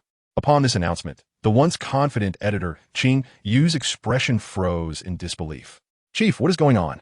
My book Korean Entertainment Strategy had 780 follow-ups, which has consistently placed well in previous weeks. There were no standout titles this week. Unfortunate luck. Let this author wait another week, or else it will be directly published," replied chief editor Hong Do, her gaze unyielding.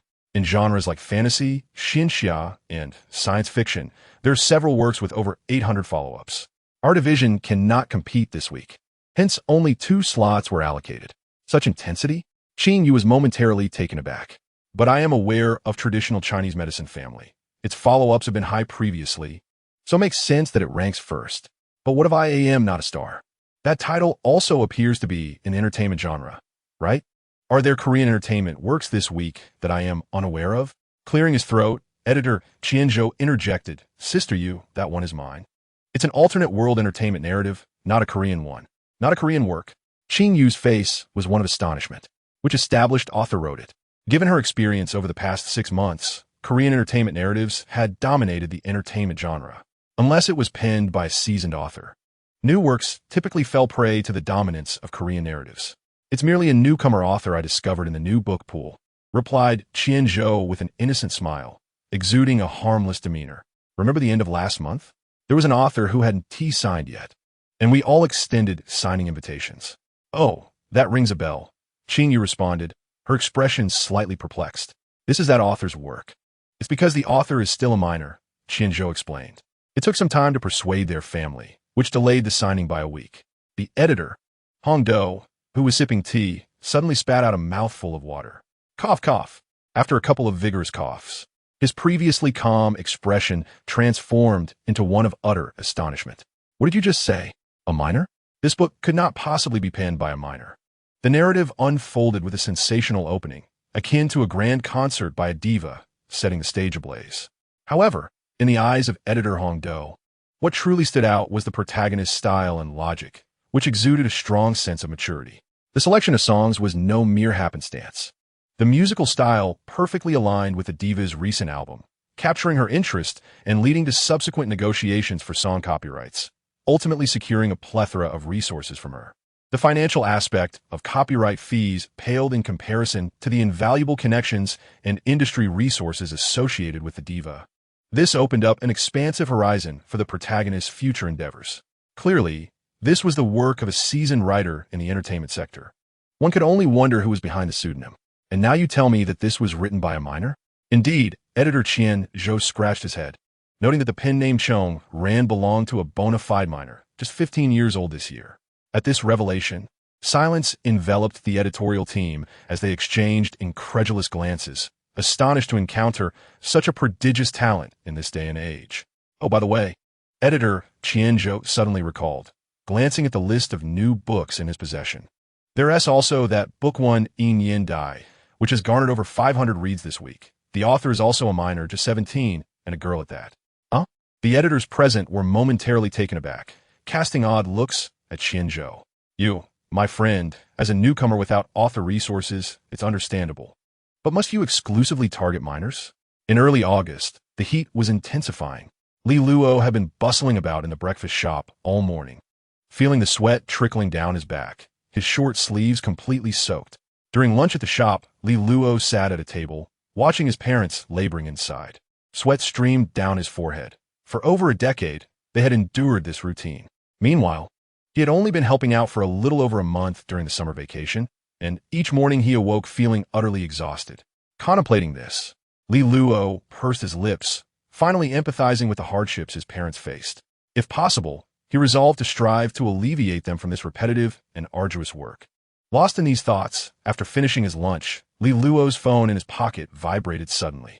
The device he was using was still the flip phone discarded by his mother. Opening it, he discovered it was a call from Ing Chan Shi.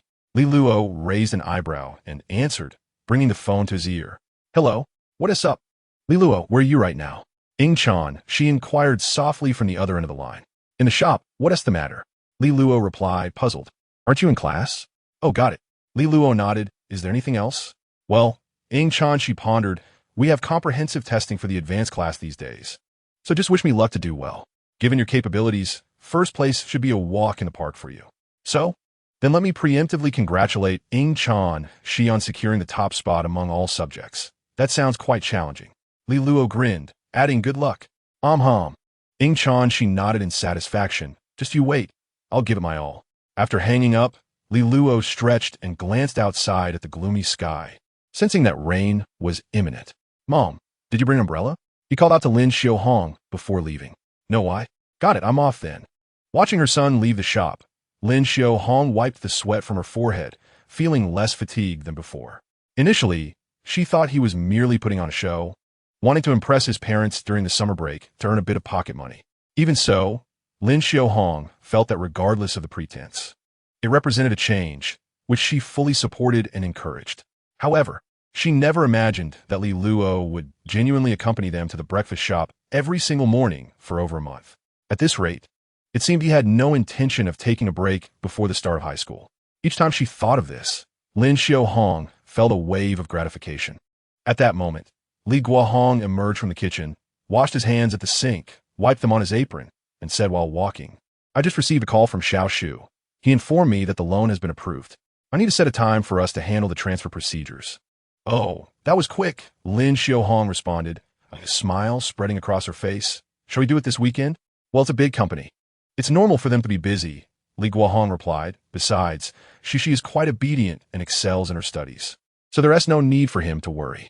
Meanwhile, the weather had turned completely overcast, and a light drizzle began to fall from the sky. Li Luo hurried to the balcony to close the window. He then looked up and took down the clothes that Ying Chan she had hung out to dry. Why does she adore Pikachu so much?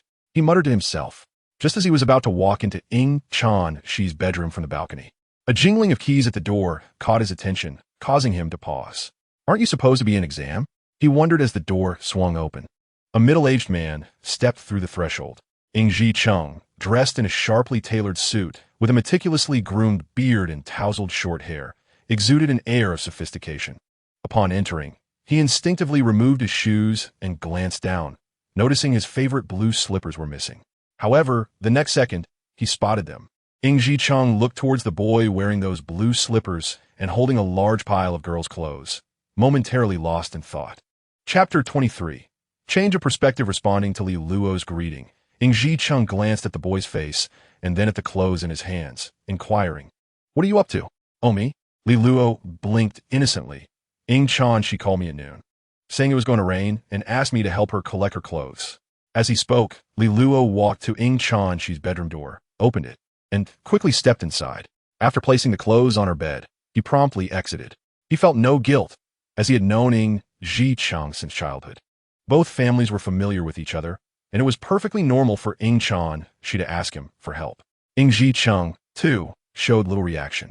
After changing into another pair of slippers, he walked into the living room and asked Li Luo, Is she still at school? Yes, today is Friday, Li Luo confirmed. Ying Chang thought for a moment and said, I remember they should be released early. Being alone in the living room with Ying Chang felt somewhat awkward. Ying Chang, aware of this, nonetheless kept his thoughts to himself. I'll prepare dinner tonight. I've already spoken to your father about it. We'll gather for a meal in the evening. In truth, Ying Chang did not harbor a fondness for Li Luo. Of course, he didn't exactly dislike him either. Having been close friends with Li Guohong since childhood, he naturally did not reject the son of his good friend. However, he found Li Luo a bit too wild, constantly worrying that he might lead his daughter astray. Especially since he worked in the city and had little time to supervise Ying Chan Shi, he feared that if she spent all day with Li Luo, her academic performance would undoubtedly suffer. However, over time, Ying Chung noticed that his daughter consistently maintained the top rank in her class, never faltering, which eased his concerns. Furthermore, his good friend's family resides next door, often caring for his daughter, so Ying Chung refrained from further involvement and concentrated on earning a living. However, he could never quite warm up to Li Luo. After removing his suit, just as he was about to leave, he suddenly inquired, What does Cece enjoy eating these days? Minced meat with eggplant? Yes, Li Luo replied at the door while changing her shoes. Minced meat with eggplant, scrambled eggs with tomatoes, and cola chicken wings are her 3 favorite dishes. It was indeed a change that had not occurred at all. Ying Chung chuckled and shook his head. After all, those are the 3 specialties of Annie. Once Li Luo donned her shoes, she smiled and added, I quite enjoy them too. As she opened the door, she spotted a delivery man standing at her doorstep, just about to knock. Knock, knock, knock. Is anyone home? Your delivery has arrived. Is this for 401? Li Luo, standing behind the delivery man, unexpectedly asked. The delivery man, startled by the voice from behind, turned to look at Li Luo. after glancing at the package in his hands. He replied, "Yes, for 401. Do you know this family?" "Indeed, I reside in 401, Li Luo responded as she stepped out from the entrance of 402, retrieving her keys to unlock 401's door. "However, it seems we haven't ordered anything online. What is it that you are delivering?" "It's an admission notice," the delivery man said. Noticing Li Luo had opened the door and handed over the package. "You must be Li Luo, right? Could you show me your ID or student card? I need a signature for confirmation." "Oh, all right. Please wait a moment," Li Luo replied, contemplating closing the door to 402 first. However, at that moment, Ing Jiqing had already approached from the living room, curiously asking, "An admission notice?" With a look of intrigue, he inquired further, "Which school is this from?" "Affiliated First Middle School," the delivery man casually replied. "The child next door is quite impressive. I remember that Affiliated First Middle School is considered the best high school in our Yinjiang district, right?" "Indeed, who else could it be?" The delivery man glanced quizzically at Ing Jiqing. It clearly states the name on here. This revelation left Ing Jiqing somewhat astonished. He recalled that Li Luo's academic performance had not been particularly stellar. During a family dinner over the New Year, he had discussed Li Luo's final grades with Li Guohong, noting that he ranked 27th in his class, trailing behind Ing Chanqi by over 170 points. How could someone with such scores gain admission to Affiliated First Middle School? Ing Jiqing pondered in disbelief as he watched Li Luo emerge from the house, take out his student ID, sign for the package, and receive the delivery. After bidding farewell to the delivery man, Li Luo glanced at Ing Jiqing's expression, deciding not to enter the house. Instead, he stood in the hallway, unwrapping the package to reveal the admission notice. Ing Jiqing leaned closer, glancing at the contents. The notice contained 2 items. One was a congratulatory letter akin to a certificate, celebrating Li Luo's successful admission to their school, and the other was an orientation guide detailing the start date, required items, and various precautions. "You performed well on your high school entrance exam?" Ing Jiqing inquired. "Affiliated First Middle School is quite difficult to get into." "Yes, I scored 555 points, ranking 86th in the district. That's not too shabby, right? Although I certainly can't compare to Ing Chanqi. That is still quite impressive." Ing Jiqing eyed Li Luo and suddenly felt that perhaps the boy wasn't as lacking as he had previously thought. Perfect, they could celebrate this achievement with dinner tonight. "Then I must thank you, Uncle Ing." Upon waking, he realized it was already past 3 in the afternoon. At this hour, he would typically head to Ing Chanqi's study next door to borrow the computer and continue writing. However, with Ing Jiqing present, Li Luo opted not to go. After all, he had plenty of manuscripts saved, so there was no urgency for the next day or two. Today, he decided to take a break. As he lay in bed, he turned over and heard the sound of raindrops tapping against the window. Sitting up, he glanced outside to find heavy rain obscuring the view. Opening the window revealed a torrential downpour that showed no signs of abating. He then got out of bed and rummaged through the cabinet at the door, retrieving 3 umbrellas and putting on his shoes to bring some to his parents. Just as he opened the door to 402 swung open as well. Ing Jiqing stepped out, and upon encountering Li Luo, he appeared momentarily taken aback. "Uncle Ing, are you heading out?" Li Luo inquired curiously as he descended the stairs. "Ah, I see," he continued, halting his steps to say, "In that case, you needn't go down. It's pouring outside, and there is no need for both of us to brave the rain." Ing Jiqing readily nodded in agreement. "Then I appreciate your thoughtfulness."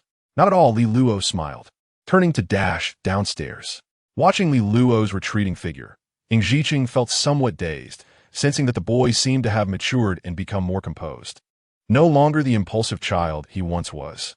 Meanwhile, Li Luo descended, opened his umbrella, and ventured into the rain toward the breakfast shop across the street. Lin Xiaohong, upon seeing her son come to deliver the umbrella, felt warmth fill her heart.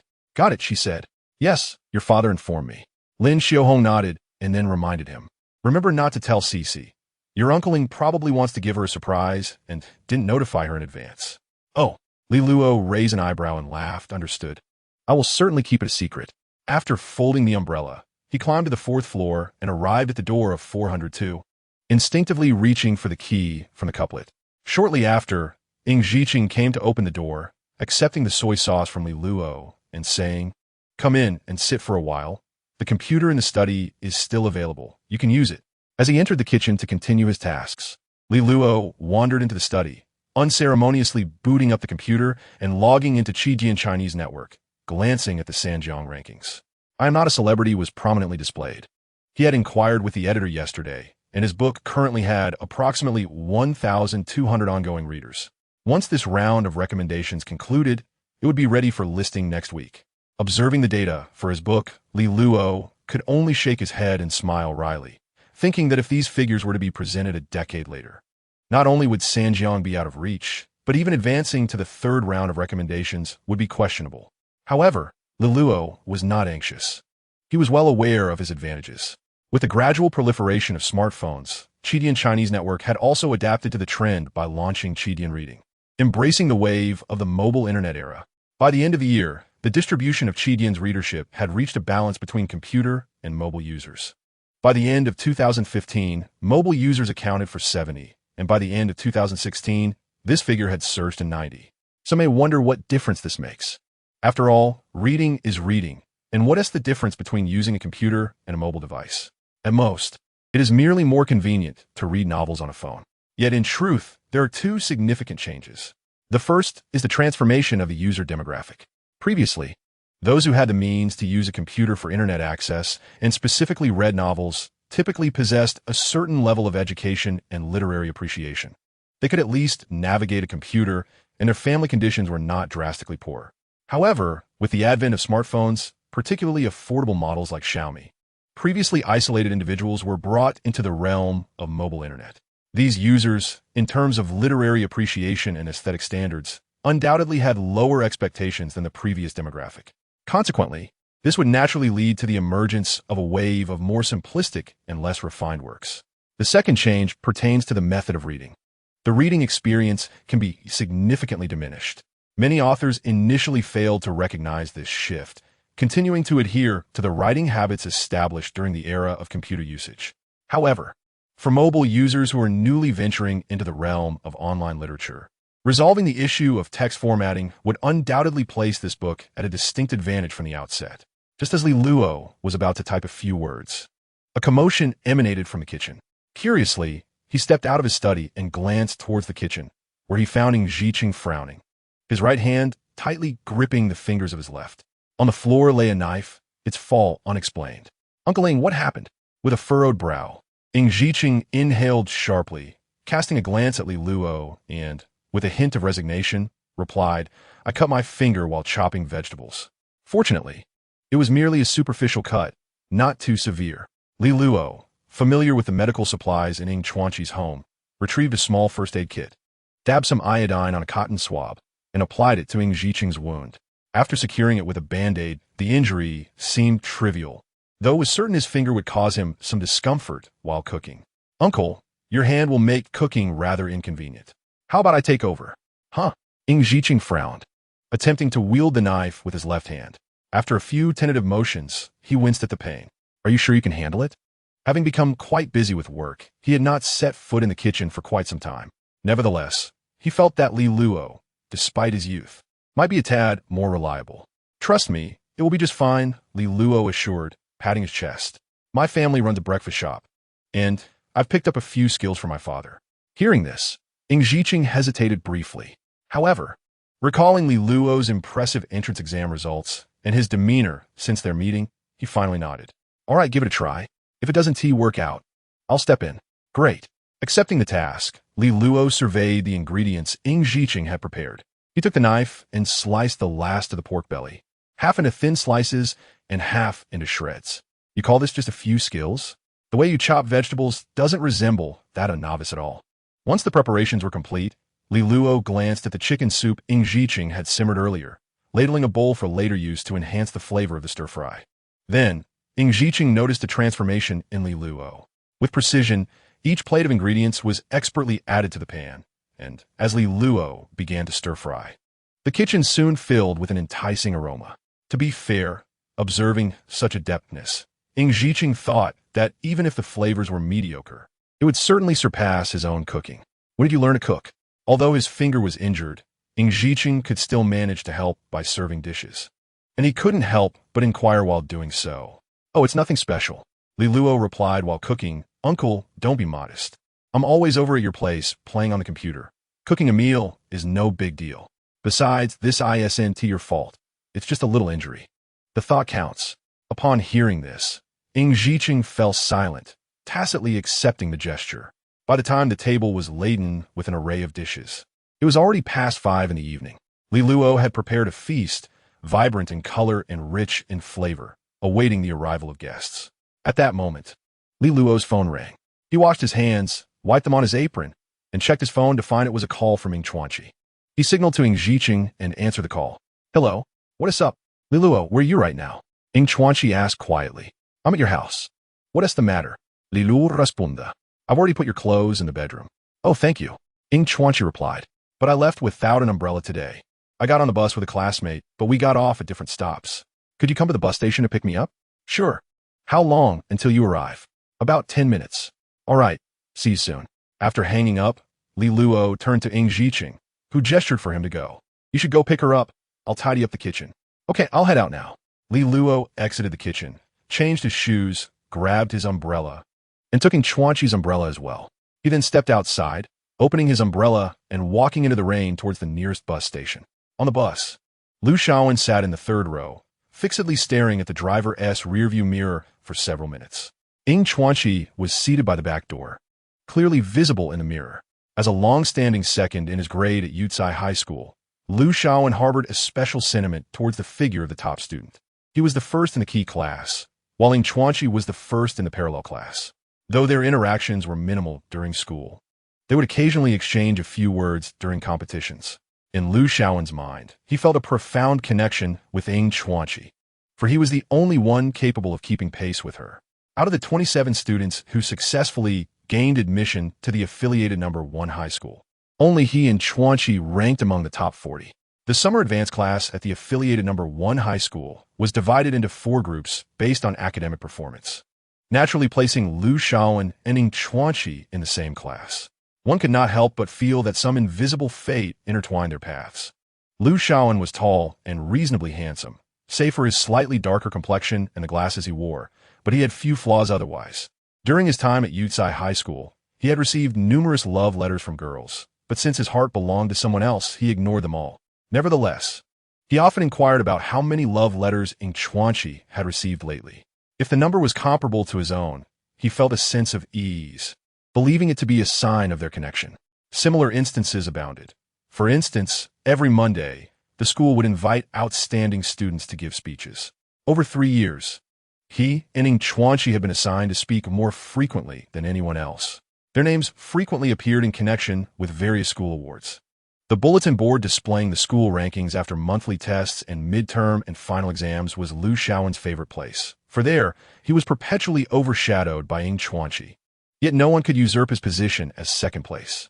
Now, in the summer advanced class at the affiliated number 1 high school, only he and Ing Chuanqi hailed from Yucai High School, which deepened his sense of connection and made him feel like a guardian knight, eager to do something for her.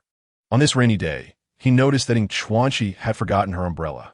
Thus, after school, he packed his bag early, descended the stairs, and stood quietly at the exit of the building, waiting with an umbrella in hand. In his imagination, when Ing Chuanqi emerged from the teaching building, she would shield her head with her hand, gazing at the dense curtain of rain, perhaps displaying a charmingly troubled expression. He envisioned their conversation unfolding, followed by a light-hearted laugh. "What a coincidence! Let me walk you home." This beautiful fantasy shattered when he realized that her female classmate was not getting off at the same stop, yet he felt a surge of hope. With this thought, Lu Shaowen's spirit lifted, his body tingling with excitement. Just then, the bus stopped at the station. An elderly lady boarded the bus through the front door. The bus was already half full, and upon seeing the elderly lady standing while holding onto the handrail, Lu Shaowen turned to glance at Ing Chuanqi in the back row. Without hesitation, he stood up and said to the elderly lady, "Please take my seat." No, it's fine." The elderly lady gently declined, urging, "Please take a seat." "It's quite all right." Lu Shaowen smiled and replied, "I will be getting off soon, Grandma. You should sit." Upon hearing this, the elderly lady expressed her gratitude and settled into his seat. Lu Shaowen then stood tall, positioning himself at the rear door's handrail. Although he did not glance toward Ing Chuanqi, he could easily surmise that she was undoubtedly observing him at that moment, her gaze filled with admiration and praise. This thought made Lu Shaowen's posture even more upright, as if the zipper of his uniform were straining against his chest. After the bus passed 2 more stops, it finally glided into Ohuazhou Avenue, coming to a halt in front of the bus stop. Once the vehicle came to a complete stop and the back door swung open, Liu Shaowen was the first to step off, unfurling his umbrella as he waited on the platform. He mused, In the bus stop, after opening his umbrella, he turned to look at Ing Chanchi, who was disembarking, and asked with surprise, "Are you getting off at this stop too?" "Yes," Ing Chanchi replied, glancing at Liu Shaowen, her expression tinged with curiosity. "Is there something wrong?" This was the first time in over a month that she had seen Liu Shaowen on the bus.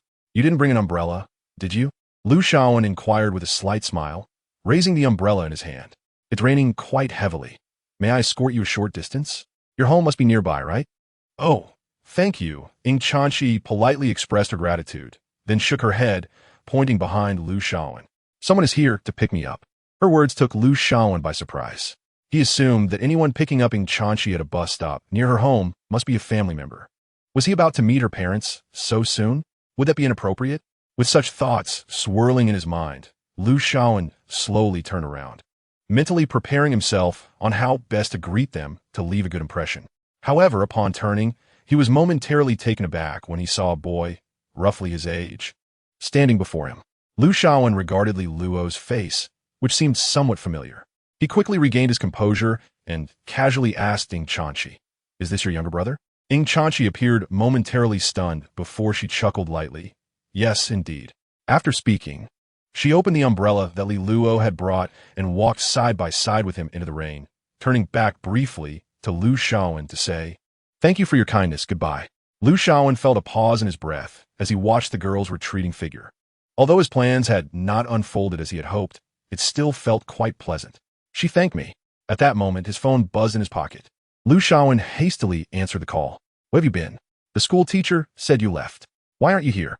"I've been waiting at the school gate for 20 minutes. "And you didn't answer your phone." "Dad, I'm on the way home," Li Luo commented.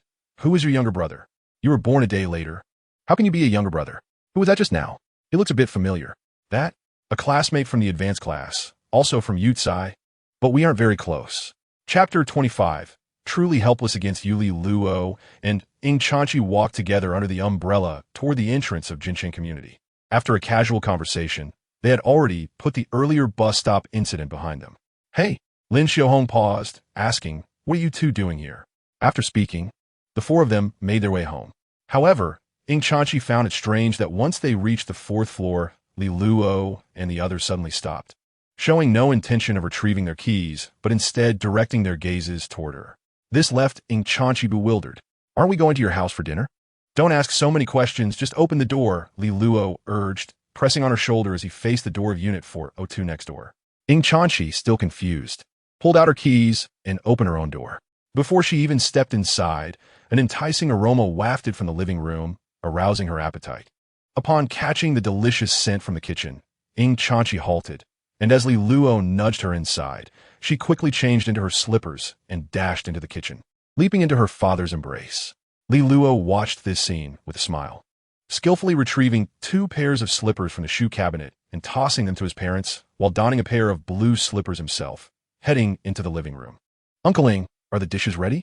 "Yes, just need to heat up a couple more," Ing Ziqing said, patting his daughter's shoulder with a smile. "All right, we have guests. Let me warm up a few more dishes." Ing Chanchi left her father's embrace obediently, fetching bowls and chopsticks from the cabinet and setting them on the dining table, inviting Li Guohong and Lin Xiaohong to sit down.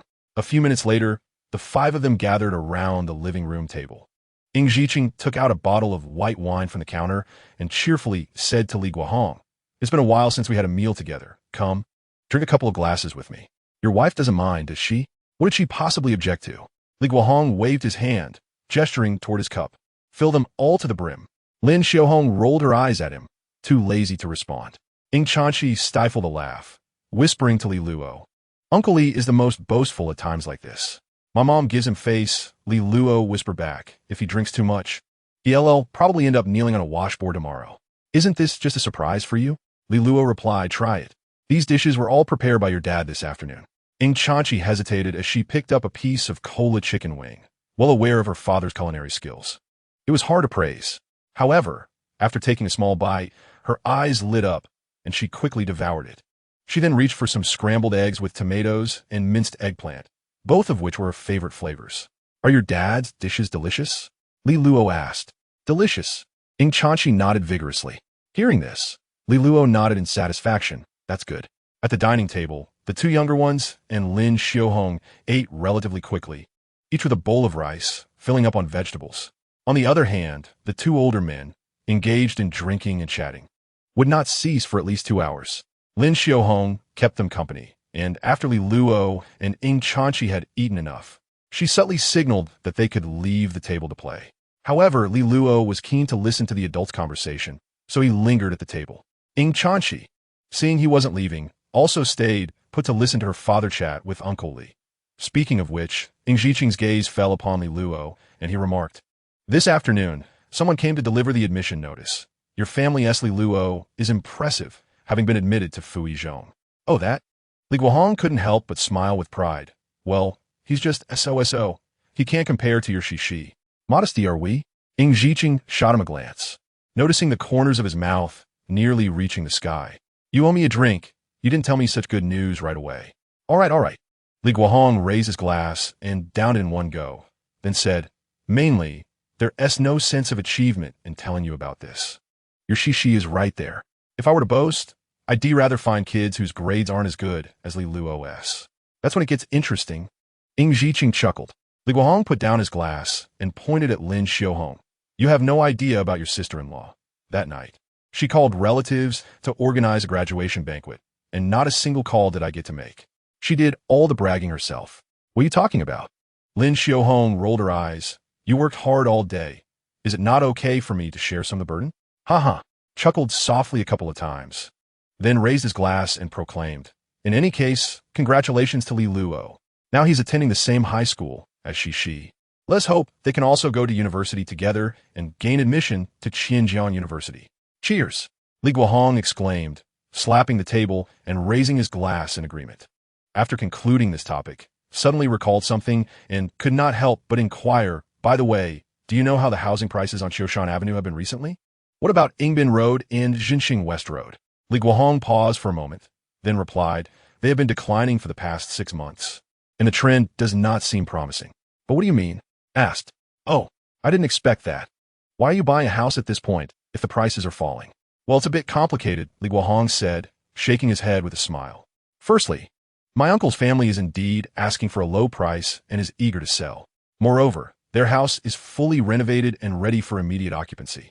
Secondly, Li Luo has worked hard for this high school entrance exam and has been accepted into Fui Zhong. The house is conveniently located right next to Fui Zhong, allowing him easy access to school. As for the third reason, I have heard that the housing prices in that area may rise in the future. Rise? Raise an eyebrow. His expression reflecting surprise. I'm just saying this casually, so don't take it too seriously, Li Guohong quickly added.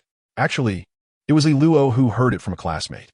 That classmate has a pretty good family background. His father works there, so he probably has some connections. It seems he found out that the subway terminal at Nanjiang in Yinjing district might be extended by 3 or 4 more stations in the future.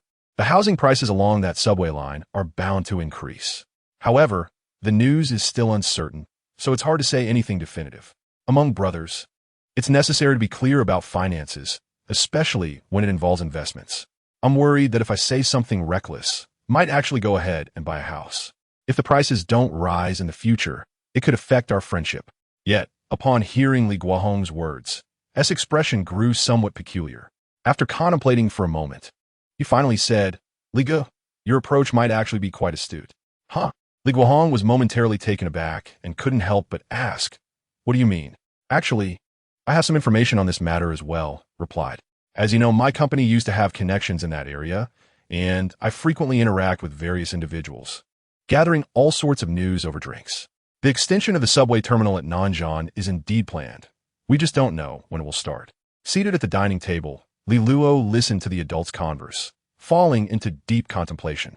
At the age of 15 in his previous life, he would have been uninterested in such trivial discussions, likely retreating to his study to play on the computer, leaving no impression of these matters in his mind. Moreover, the information that had just shared was entirely contingent upon Li Guohong's prior mention of the subway line. He was uncertain whether his uncle had ever mentioned such things previously. After all, if he had truly said it, his parents would not have invested all their money into his Uncle Wei Dongrong's project. It could only be said that as a mere butterfly, he had inadvertently fluttered his wings, altering the destinies of many people around him, steering them towards an unknown future.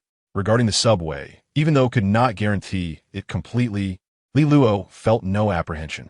By the end of this year, during the 20th summit, the location for the next domestic summit would be confirmed. Subsequently, Yuhang City successfully secured the hosting rights.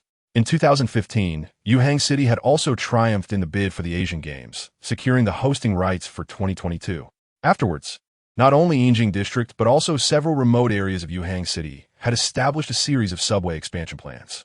The subway extension line at Nanjiang in Yinjing District commenced construction at the end of 2015 and was completed and put into operation by early 2017. Coupled with the commercial areas of Yintai and Shidai Tianjie along the line, the surrounding housing prices surged to heights of 20,000 to 30,000. Thus, now that Li Luo's family had acquired the house from his great-uncle, they merely needed to wait quietly and gradually pay off the mortgage. In a few years, the value of this house could potentially triple, making it a considerable gain. He lamented the lack of initial capital. Otherwise, acquiring 3 to 5 houses would ensure a life free from financial worry. Li Luo mused over this, not harboring grand ambitions. As long as he could earn enough money for his family's financial independence through his foresight, he would be content to enjoy life. When does Fu Yizhong start classes? After discussing the housing matter, Lin Xiaohong turned to Li Luo and asked, "This weekend, I will go with your father to transfer the house. I'll have your uncle help move some of the beds and bedding over," Lin Xiaohong said. "And Shishi can come along too. You can choose your own room." "Huh?" Was taken aback and immediately asked, "Is Shishi moving over too?" "Yes," Li Guohong answered. "I forgot to mention, we bought a house right next to Fu Yizhong. It's quite inconvenient for Shishi to take the bus to school, so it's better for her to live there." Glanced at Li Luo, then at his daughter, noticing the anticipation in her eyes, and inquired, "Just the two of them?" "There is also another little girl," Lin Xiaohong replied. Since their previous house was rented out, a little girl rented a bedroom. We didn't terminate the lease, and, as it turns out, they are all students at Fu Yizhong, so they can study together on weekends. Upon hearing this, pondered for a moment and decided not to object any further. "Thank you for taking care of Shishi. No need to mention it. I have watched her grow up since she was little." "You're being too formal." Li Guohong seized the opportunity to tease him, then tapped the table, declaring, "Time for a drink." All right, my fault. I'll drink." With her father's approval, S face lit up with joy, and she beamed at Li Luo, giving him a wink. Li Luo leaned closer to and asked, "When we move, can you bring the computer over? Just say you need it for studying." Shot him a reproachful glance, but ultimately muttered, "I really can't do anything with you." That evening, and Li Guohong, both inebriated, collapsed onto the sofa while watching television, engaging in idle chatter and boasting before drifting off to sleep. Lin Xiaohong stood up to tidy the dining table, while Li Luo assisted in cleaning the living room and kitchen. "What shall we do with them?" Li Luo asked, glancing at the two men sprawled on the sofa. "The usual," Lin Xiaohong replied with a roll of her eyes. "Cover them with a blanket, one for each. Get up, keep drinking." Li Luo exchanged amused glances with and couldn't help but chuckle. Unexpectedly, still possessing some energy, staggered up from the sofa, approached the cabinet beside the television, and retrieved a guitar. A friend for life, walking together. Those days. "Oh no." Li Luo dashed forward, snatching the guitar and tossing it onto the sofa, then supporting towards the bathroom.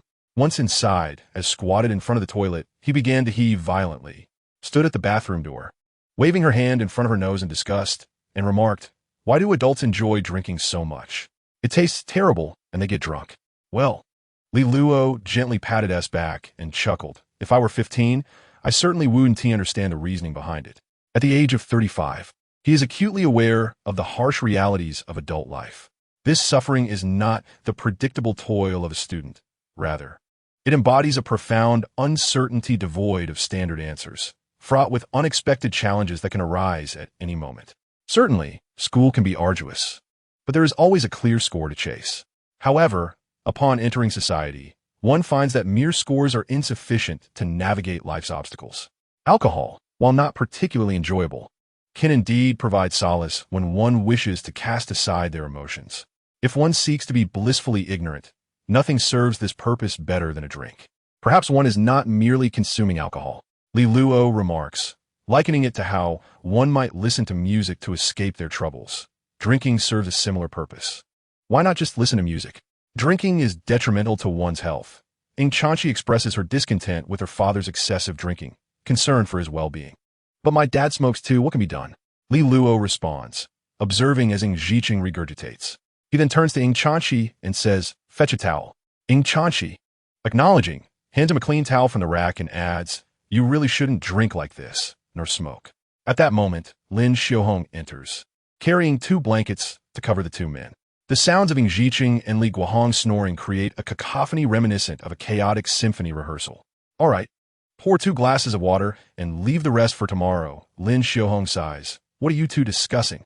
I still need to assist Ing Chanchi with her studies. Li Luo, unabashed, proclaims I know. He picks up the guitar he had earlier and cradles it with practiced ease. Curious at his proficiency, Ing Chanchi asks, you can play the guitar? Just a little, Li Luo replies, strumming a few notes, finding his rhythm. Suddenly inspired, he heads toward the door, saying, come on, let us not disturb their sleep. Where are we going? Ing Chanchi queries, following him to the door, changing her shoes, her eyes wide with curiosity. To the rooftop, Li Luo declares, already donned in his shoes, ascending the stairs. The Jincheng community comprises only 6 floors, a relic from the early century, with stairs leading directly to the rooftop. With the guitar in tow, Li Luo reaches the rooftop, breathing in the cool night air after the rain. His feet on the damp cement floor, exhaling under the moonlight. Ing Chanchi, having climbed up behind him, approaches with a hint of skepticism. You really can? Observing his confident demeanor, she ponders and asks, can you sing those years? Not really, he replies, but the next moment he chuckles softly and begins to pluck the strings. In memory of her youthful face, we finally arrived at this day. Ing Chanchi lightly taps her small hand in rhythm with the melody. Her eyes reflecting the image of the boy playing guitar in the moonlight, a smile gracing her lips. The heavy rain we missed, the love we let slip away. How I long to embrace you, to embrace the courage we overlooked. As the song concludes, Ing Chanchi stands there, momentarily stunned. Li Luo glances at her, unable to suppress his laughter. Hey, don't you know to clap? I can only say I know a little, he humbly replies. He is not lying, as he indeed learned a few tricks from a musician while making short videos. However, to claim mastery would be an exaggeration. It is merely sufficient to impress a young girl like Ing Chanchi. There is much more you are unaware of, Li Luo, fearing her continued inquiries. Swiftly resumes, strumming the guitar, launching into the next song. During the weekend, Ing Zhiqing, unusually free from work, spends quality time with Ing Chanchi, personally preparing several meals to reward his daughter. When it comes time to leave on Sunday afternoon, aside from the usual living and tuition expenses, he leaves an additional 10,000 yuan for her. Dad? Ing Chanchi queries, puzzled, I don't usually need this much. It's not just for you, Ing Zhiqing clarifies. Your uncle Li won't charge you rent, but when you stay over there, don't hesitate to spend on anything you need with Li Luo and your classmates, all right? Ing Chanchi blinks, tightly clutching the money, and nods vigorously. Meanwhile, Li Guohong and Lin Xiaohong take the opportunity to visit the Beijie district, transferring ownership of their property. However, since the couple has to manage their shop, Lin Xiaohong calls her brother, requesting that Li Luo's uncle help with the move. My mother asked you to pack your things, like blankets and clothes, and take them all with you. The following weekend, Li Luo visits Ing Chanchi's home while she is free from classes, mentioning, my uncle will drive over this afternoon to help us move our belongings to the new house. Are we really moving in already? Ing Chanchi counts the days and asks, there's still over a week until school starts, right? So what? Li Luo looks puzzled. Right? He continues, you take the bus to school every day. Don't you find it tiring? Actually, it's not that bad. Ing Chanchi replies softly before inquiring, what about you? Of course, I'll move in too, Li Luo responds, looking at her incredulously. You'll need to bring your computer as well, so I have something to play with. What? Did you think I wouldn't go? Li Luo chuckles. TSK, TSK. You think I'm just moving in for you to cook for me? I was just thinking that after moving. I want to get to eat Aunt Lin's cooking, Ing Chanchi retorts, turning her head defiantly. My cooking may not be as good as my mom's, Li Luo blinks. Feeling a bit uncomfortable under her gaze, trying to maintain his bravado, but Uncle does cook well. You're lying. Ing Chanchi snaps. My dad cooked for the last 2 days. It was nothing like the first AS dishes. Oh, perhaps my parents secretly helped him, Li Luo muses. How is it that you remember these details so clearly? He mutters under his breath. So it was you who helped my dad with the cooking? Ing Chanchi concludes, suddenly irate, seizing Li Luo's ear, ready to settle the score. During dinner, you asked if my dad's cooking was good. How could you even ask that? Ouch, stop. Li Luo pleads, clutching her wrist, bending over in surrender. It was just that uncle injured his finger, so I helped him a bit. You can just pretend it was his cooking? Humph. Ing Chanchi, not exerting much force, turns away after releasing his grip, huffing as she goes to gather her things for the move. Left in the living room, Li Luo is at a loss, wondering why uncle had no sense of proportion, failing to recognize the culinary disparity between them. How could he betray his own team? Chapter 27. Ing Chanchi's luggage. Li Luo takes some time to pack Ing Chanchi's computer. When he exits the study, he finds her still organizing her belongings. Do you have this much luggage? He inquires, stepping into her room and glancing at the floor. 2 large suitcases and 3 similarly sized cardboard boxes completely occupy the corridor beside her bed, leaving him astounded. It's not that much, Ing Chanchi replies innocently, sitting on the bed as she folds clothes and stuffs them into the boxes. I'm only taking a little bit of clothing. You call this a little? Li Luo exclaims, unable to contain his surprise, and adds, with this much clothing, how will you even wear it all? Won't you be in your uniform every day after school? Don't you wear clothes on weekends? Ing Chanchi shoots back, glaring at him. But you really don't need this much, Li Luo retorts incredulously. I only brought 2 sets of pajamas and 3 sets of summer clothes, nothing else. He originally couldn't be bothered to bring pajamas, as he often slept in short sleeves, not distinguishing between sleepwear and regular clothes. It was Lin Xiaohong who insisted on stuffing them into his suitcase, so he reluctantly brought them along. Despite this, his suitcase was hardly full. Upon arriving and observing Ing Chanchi's luggage, he noted that her clothing alone filled 2 suitcases and 3 large cardboard boxes. Li Luo was utterly perplexed as to where she had amassed such a collection of garments. That's because you lead a rough life, Ing Chanchi scoffed, asserting that girls should dress beautifully to uplift their spirits. Although she typically wore a school uniform during the week on weekends, she indulged in her favorite outfits to maintain a cheerful disposition. Li Luo had never noticed this before, neither in his previous life nor in this one. It was only while packing that he realized the depths of a girl's wardrobe. Where did all these clothes come from? And what about that large plush toy? Li Luo glanced at the half-human-sized panda plush lying on the windowsill, already encased in transparent wrapping. Are you really taking this with you? Li Luo couldn't help but inquire. Didn't I give this to you for your elementary school graduation? Why are you still keeping it? Mind your own business, Ing Chanchi retorted, quietly concealing the small blanket that Li Luo had gifted her in childhood beneath her, planning to sneak it into a box later. As Ing Chanchi continued her packing, Li Luo's phone rang. He answered, initially thinking it was his uncle arriving, but it turned out to be Zhao Rongjuan. Hello, Li Luo, where are you? I'm at home. Then why isn't anyone answering the door? Oh, I'm at the opposite door. Li Luo slipped out of Ing Chanchi's bedroom and opened the door to see Zhao Rongjuan standing there. You're here? Yep. Zhao Rongjuan nodded, then curiously asked, is Ing Chanchi also going to the court? There's no rush for basketball. Li Luo coughed twice. I have a more formidable task for you. What? Zhao Rongjuan instinctively took a half step back, gripping the stair railing. But Li Luo, quick-witted, jovially grabbed his arm and affectionately leaned in, embracing his good friend. Didn't my dad mention during the graduation banquet that we bought a flat near Fuzhong? You want me to move there before school starts? So?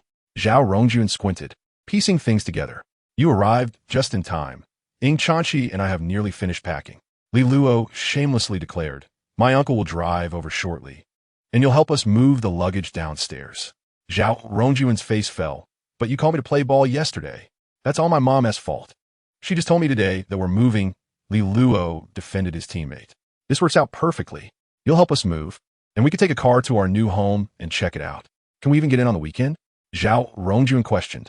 You're wearing your uniform, Li Luo remarked, glancing at Zhao Rongjuan's outfit, noting that boys were more frugal with fabric, wearing uniforms even on weekends. You don't have a uniform. I have my admission notice. Li Luo puffed out his chest.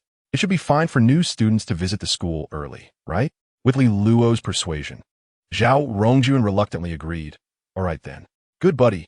Li Luo clapped Zhao Rongjuan on the shoulder, pleased with his free labor. Together, they moved Li Luo's suitcase to the door, followed by the computer from the study across the hall. They then helped Ying Chanxi carry her packed suitcases and boxes outside. By the time Ying Chanxi finished organizing, Li Luo received a call from his uncle. Hello, Xiao Luo, I parked downstairs coming up shortly. Hello, Mom, we're about to leave. Okay. Lin Xiaohong replied on the other end. I'll come over and join you. Just as Li Luo hung up, footsteps echoed from downstairs. A mature and handsome figure appeared in the hallway. Uncle Lin Xiaofeng looked up at Li Luo, raised an eyebrow, and smiled as he strode up to the fourth floor, ruffling Li Luo's hair playfully. You've done well. You've made it into Fuzhong. Oh, it's nothing special, Li Luo modestly replied. Lin Xiaofeng, only 32, had a lean physique and sported a trendy crew cut. He wore military-style pants and a simple white shirt, appearing remarkably youthful, likely prompting many to mistake him for a 25 or 26-year-old. There was a 9-year age gap between him and Lin Xiaohong, as their parents had children later in life. When Li Luo was born, Lin Xiaofeng was just over 17, which fostered a close relationship between them. However, as Lin Xiaofeng grew older, family pressure from marriage intensified.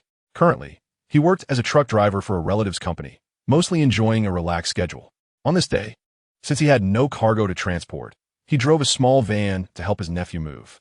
In Li Luo's memory, his uncle was still single, even in his 50s, much to the exasperation of his grandparents.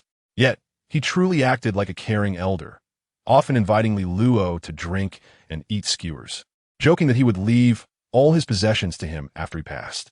When Lin Xiaohong fell gravely ill, Lin Xiaofeng went to great lengths to gather funds for her treatment, leaving himself nearly broke. Meanwhile, Ying Chanxi and Zhao Rongjuan greeted him politely. Lin Xiaofeng laughed heartily, addressing the two younger ones. She and I go way back. She used to chase after Xiao Luo all the time when we were kids. Now, look how beautiful she has grown. And Xiao Jun, we used to play basketball together, right? I taught you both how to play. Having spent a few years exploring outside the province, Lin Xiaofeng was very approachable and quickly connected with the younger crowd.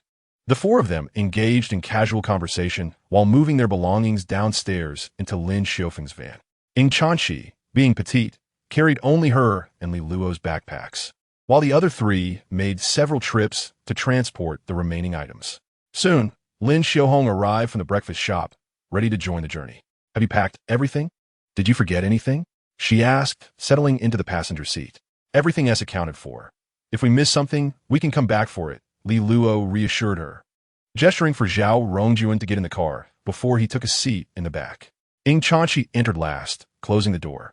Lin Xiaofeng started the engine and drove out of Jincheng Community, heading towards Baihelan Community. Yuhang Fuzhong, fully known as Qianjiang University, Yuhang City affiliated First Middle School, is situated beside the Yin River, adjacent to the main campus of Qianjiang University. In earlier years, Fuzhong served as a school exclusively for the children of Qianjiang University faculty. With economic development and the expansion of compulsory education, Fuzhong gradually evolved beyond its original status, leveraging high-quality teaching resources to distinguish itself among high schools in Yuhang City. Last year's Gaokao results placed Fuzhong third in Yuhang City, trailing only behind Yuhang Erzhong and Xuejun Zhongxue. For the first time, the number of students admitted to Qingbei exceeded 10, reaching 11.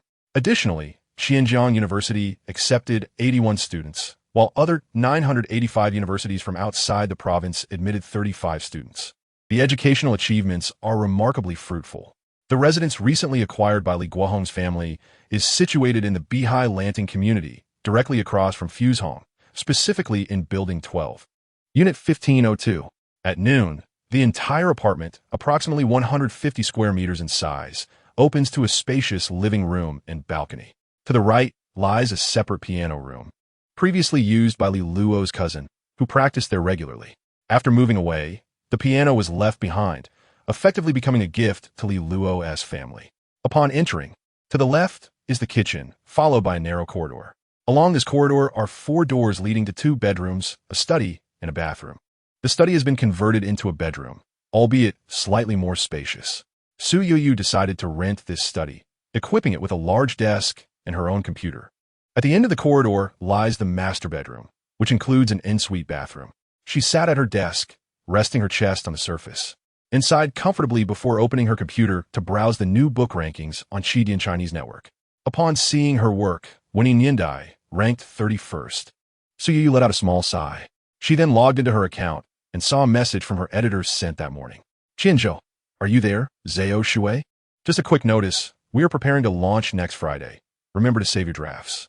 Next Friday, August 22nd, Su Yu noted the date, realizing that there was still a little over half a month before school started, and it would be wise to save more drafts. After all, starting from a second year of high school, her studies would become busier, and she couldn't afford to let writing online interfere with her education. Zhao Shui Hui Zhonggao received. Qinzhou. Among this issue, the standout contributors are you and Chongran, both of whhom happen to be writing in the entertainment genre. Qinzhou. Perhaps you could add each other as friends. Being of the same age, you should get along well. Chongran is the author of I Am Not Star, which was released around the same time as hers, right? Su Yu paused for a moment, slightly bewildered. What does it mean to be of the same age?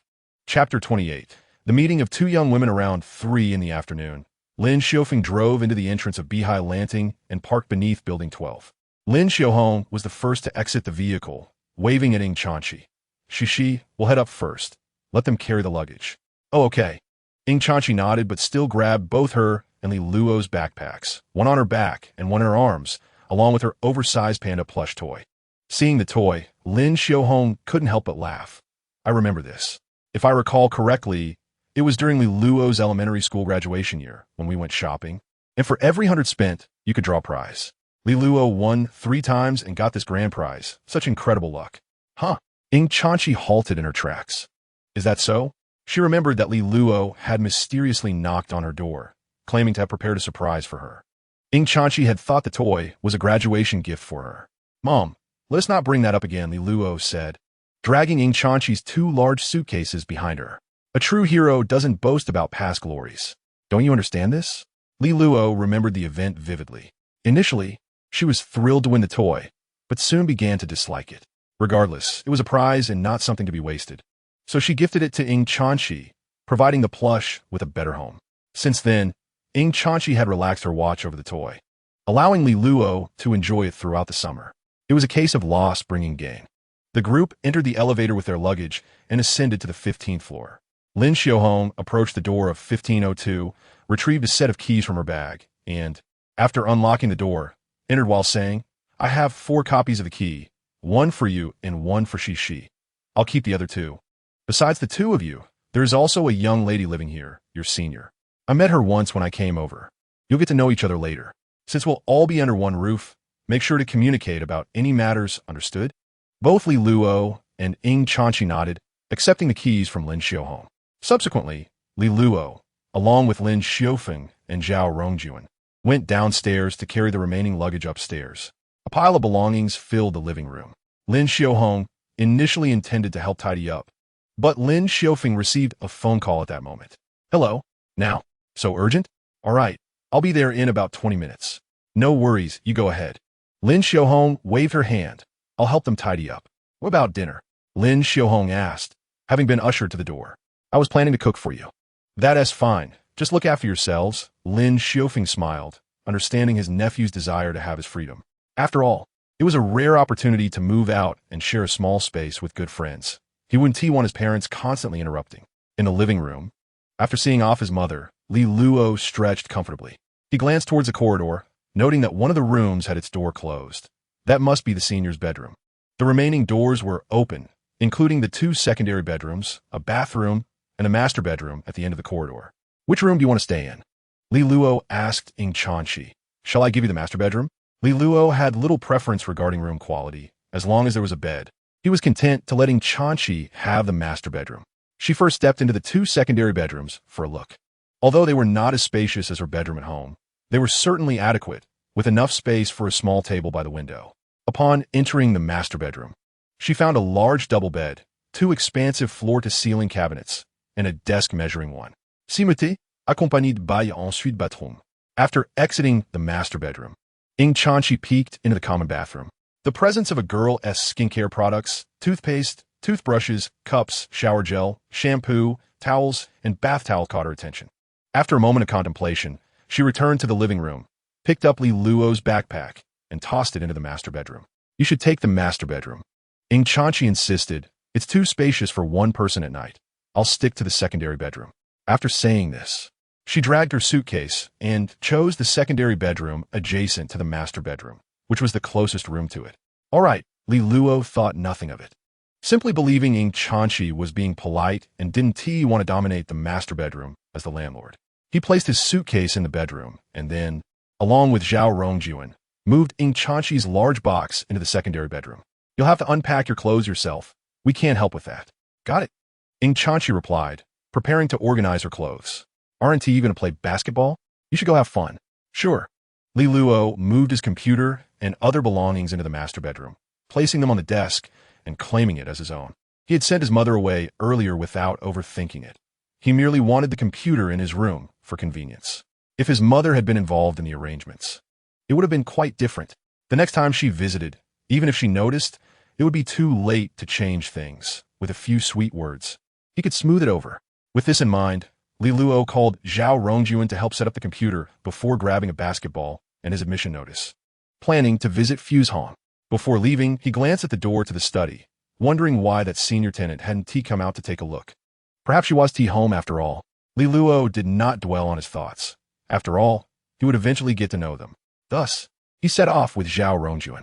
At that very moment, Su Yu, who had just awoken from a nap at her study, groggily rose from her bed and shuffled to her desk. She opened her notifications and saw Reignite, request to add as a friend, awaiting verification. The editor had sent her a recommendation for Reignite at noon, and Su Yu had decided to add it. However, nearly an entire afternoon had passed, and her request had still not been accepted.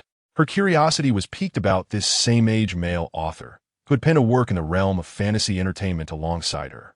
She was eager to uncover what sort of person he was. She had previously read this book and could scarcely imagine how a 15-year-old boy could create such a narrative, so far removed from her preconceived notion of a middle-aged man as an author. Su Yu slapped her cheeks lightly, rousing herself further, and decided to set the matter aside for the time being. She then stood up and exited her room, intending to use the restroom. However, as she stepped out of her door, she caught a faint sound from the adjacent bedroom and turned to take a look. Inside, Ing Chanchi was folding her clothes, meticulously placing each item into the wardrobe. Hearing footsteps in the corridor outside, she glanced up with curiosity and spotted Su Yu. She recalled that the new landlord had mentioned 2 children from their family would be staying over during the summer, both of whom were first-year students at Fuzhong this year. It seemed today was indeed the day, but Su Yu had forgotten, having been asleep and unable to hear any commotion. Upon seeing the other girl, Su Yu immediately broke into a friendly smile, but as she focused her gaze, she was momentarily taken aback. You are Ing Chanchi? Caught off guard by the direct mention of her real name, Ing Chanchi hesitated, then looked intently at Su Yu's face, faintly recognizing her. Are you Su Xuejia?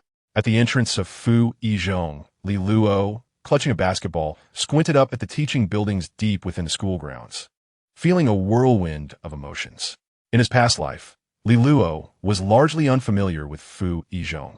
He could recall only a handful of instances passing by the school gates, casting a casual glance.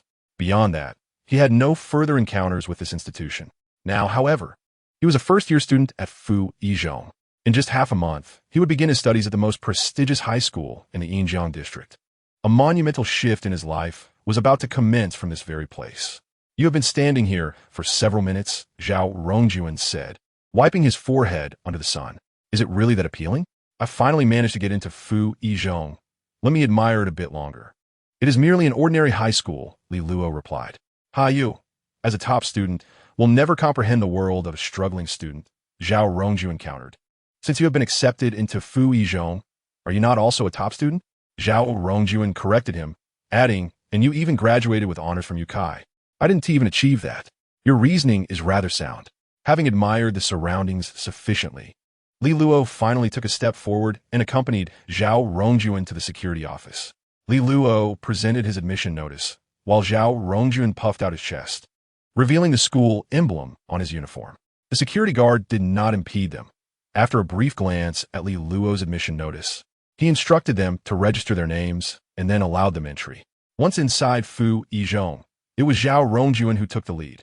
As Li Luo followed closely beside him, traversing the wide asphalt path beside the teaching buildings, he sensed the very air was infused with the fragrance of knowledge. So, this is Fu Yizhong, he thought, feeling like Lu Laolao wandering through the Grandview Garden as he gazed around, somewhat unaccustomed to the transition from a struggling student to a top student. He was well aware of his own capabilities. Even with the assistance of his memory palace for cheating, without prior knowledge of the exam questions, he likely would struggle to outperform his peers at Fu Yizhong. For now, however, he chose not to dwell on such matters. Spotting the basketball court in the distance, he jovially patted Zhao Rongjuan on the shoulder. Look, are those people playing basketball over there? We shouldn't waste the school south basketball court on the weekend. Let's not compete. We can simply ask if we can join them, he continued, quickening his pace toward the court. Wait, Zhao Rongjuan called from behind, and as they drew closer, he recognized the faces of those playing basketball. Li Luo, those people are, hey, classmates. Can we join you for a game of 3-on-3? Li Luo Shota. Having not heard Zhao Rongjuan's warning, after calling out, he suddenly noticed something and leaned closer to Zhao Rongjuan, whispering, Do all the students at Fu Yizhong look so mature? Being a top student must not be easy. Zhao Rongjuan looked at him with exasperation. Is it possible that they are teachers? Wow, they're rather young then.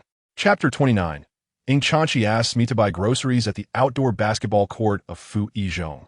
After a vigorous match of 3-on-3, Kong Junxiang sat on a nearby bench, took a sip of water, wiped the sweat from his forehead, and inquired of the two students beside him, Which class are you two from? You played quite well.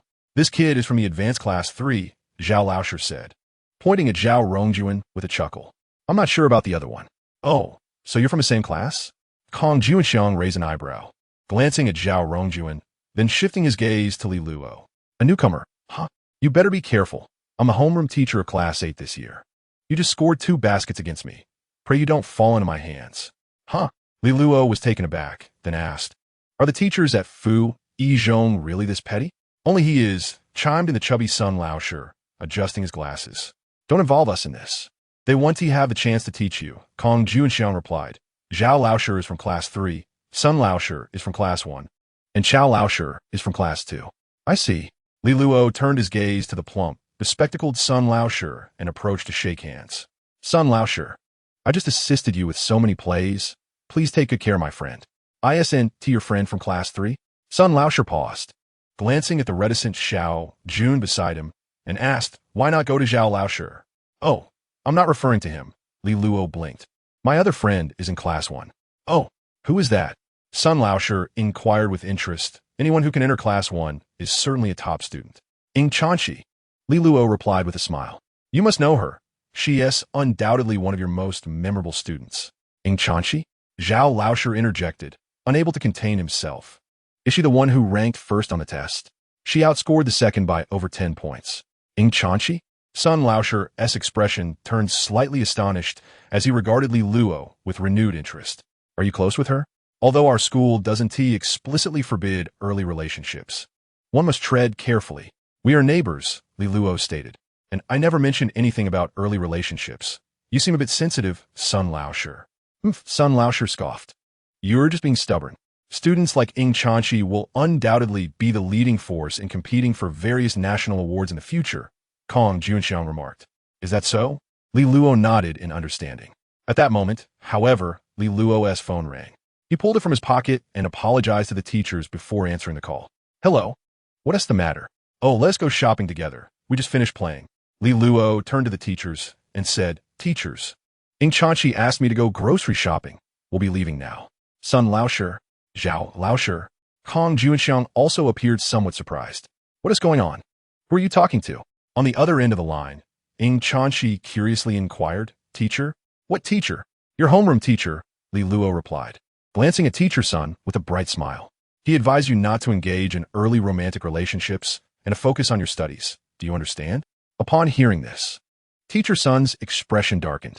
Ing Chanchi, equally speechless, retorted, You must be joking. Didn't you say he was going to play basketball?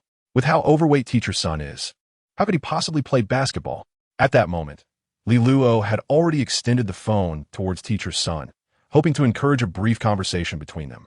Unexpectedly, Ing Chanchi's remark left both Li Luo and Teacher Sun in an awkward silence.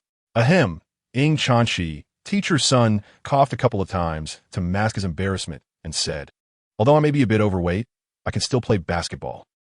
Ing Chanchi was startled and quickly apologized. I'm sorry, Teacher Sun. You're really not that fat.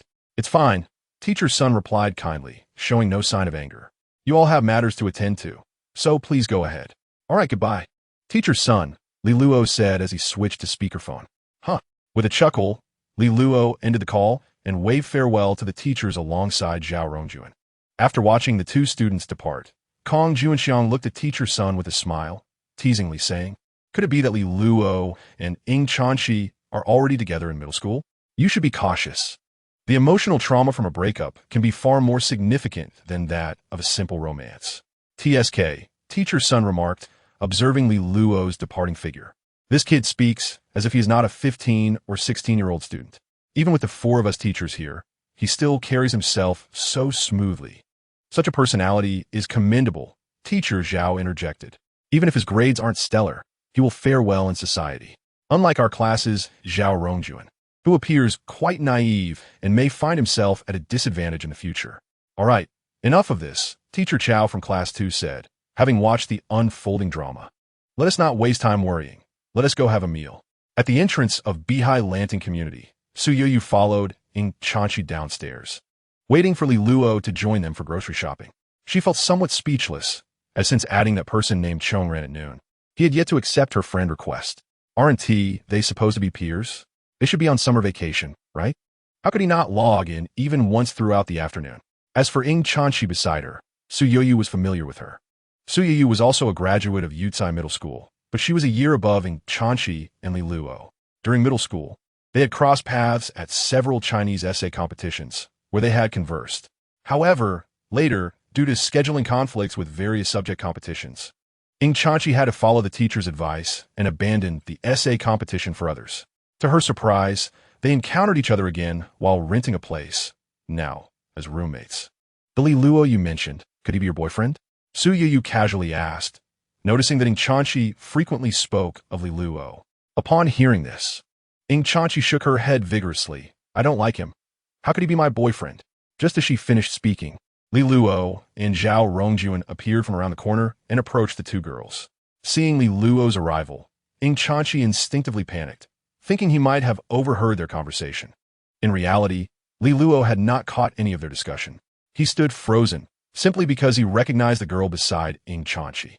Of course, this recognition stemmed from his previous life. Back then, after graduating from college and obtaining a chef's certificate, he was arranged by his parents to work in a restaurant kitchen. Subsequently, he resigned to write novels, receiving considerable assistance from a senior in the web literature community. That person was Su Yoyu.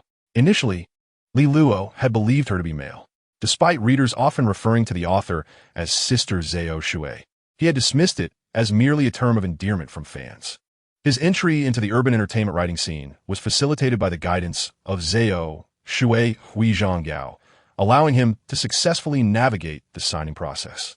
Later, after achieving success with his writing, he sought out his mentor to share the good news. Through their conversations, he discovered they both hailed from Yuhang City. Thus, they arranged a meeting where Li Luo realized that Zhao Shui Huizhonggao was indeed a woman and quite beautiful. They frequently dined together, bonding over their shared interests in film and television, exchanging playlists and gossiping about the entertainment industry under the guise of gathering material. Unfortunately, Li Luo could not withstand the struggles of writing and, after several unsuccessful attempts, turned to filming short dramas.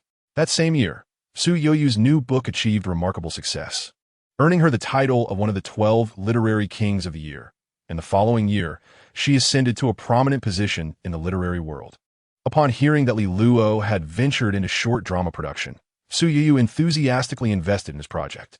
However, Li Luo ended up failing miserably, incurring significant losses. Although Su Yoyu was unconcerned, Li Luo felt embarrassed and subsequently withdrew to focus on writing short drama scripts, repaying her a little each month from his earnings.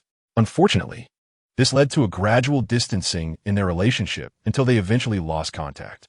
It was not until Lin Xiaohong fell gravely ill that Li Luo, unable to gather sufficient funds, had to muster the courage to approach Su Yuyu, asking if she could lend him some money. Su Yuyu inquired about the amount needed. Li Luo replied, 50,000 or 30,000 would suffice. Without hesitation, Su Yuyu transferred 80,000 to him. This money remained unpaid until just before his rebirth. To his astonishment, he met Su Yuyu again in such an unexpected manner after his rebirth. Didn't we say we were going grocery shopping? Let us go. Su Yuyu, a cheerful and sunny girl, showed no signs of shyness despite being the least familiar with the group. I'm Su Yuyu. I know both of you. Chanchi mentioned you earlier. Ing Chanchi blinked and shook her head repeatedly. I can't. Li Luo can cook. What? Zhao Rongjuan exclaimed in shock, turning to look at Li Luo, instinctively stepping back a half step. You can cook? Where do you think you're going? Li Luo playfully grabbed him by the neck, raising an eyebrow and declaring, You haven't tasted my cooking yet, have you? Tonight, I'll show you a feast that will leave you calling me dad. Upon hearing this, before Zhao Rongjuan could respond, Ing Chanchi had already kicked Li Luo. What was that for? You know very well, she replied. Li Luo entered the kitchen to prepare dinner while the other three settled on the living room sofa to chat. Of course, most of the conversation revolved around Ing Chanchi and Su Yuyu, as Zhao Rongjuan turned silent in the presence of only girls, merely sitting on the sofa, aimlessly scrolling through his phone without knowing what he was looking at. Do you have classes tomorrow? Su Yuyu asked, sitting cross-legged on the sofa, supporting herself with her hands on her ankles as she addressed the two. I remember that every summer vacation, we have 4 weeks of advanced classes, followed by military training once school starts. Yes, Ing Chanchi nodded, sitting with her legs together in a very poised manner. We have class tomorrow, and then we will officially enroll. The military training after enrollment is quite interesting, Su Yuyu said with a smile.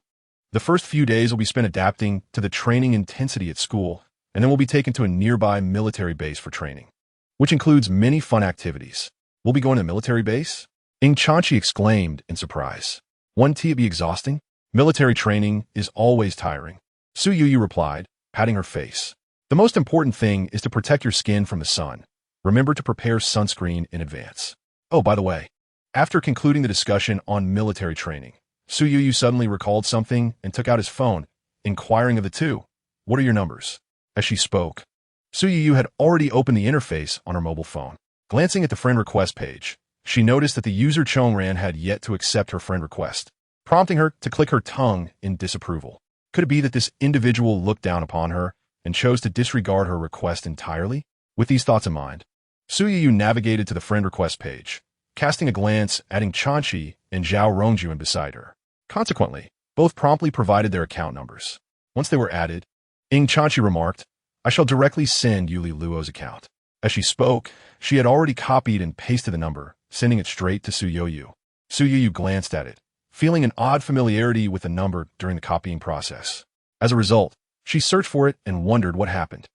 Observing her peculiar expression, could not help but inquire with concern. It's nothing. Su Yuyu quietly tucked away her phone, her peripheral vision lightly catching a glimpse of the industrious Li Luo in the kitchen, prompting a soft chuckle. She, isn't Li Luo's performance in Chinese quite commendable? Indeed, it is quite commendable.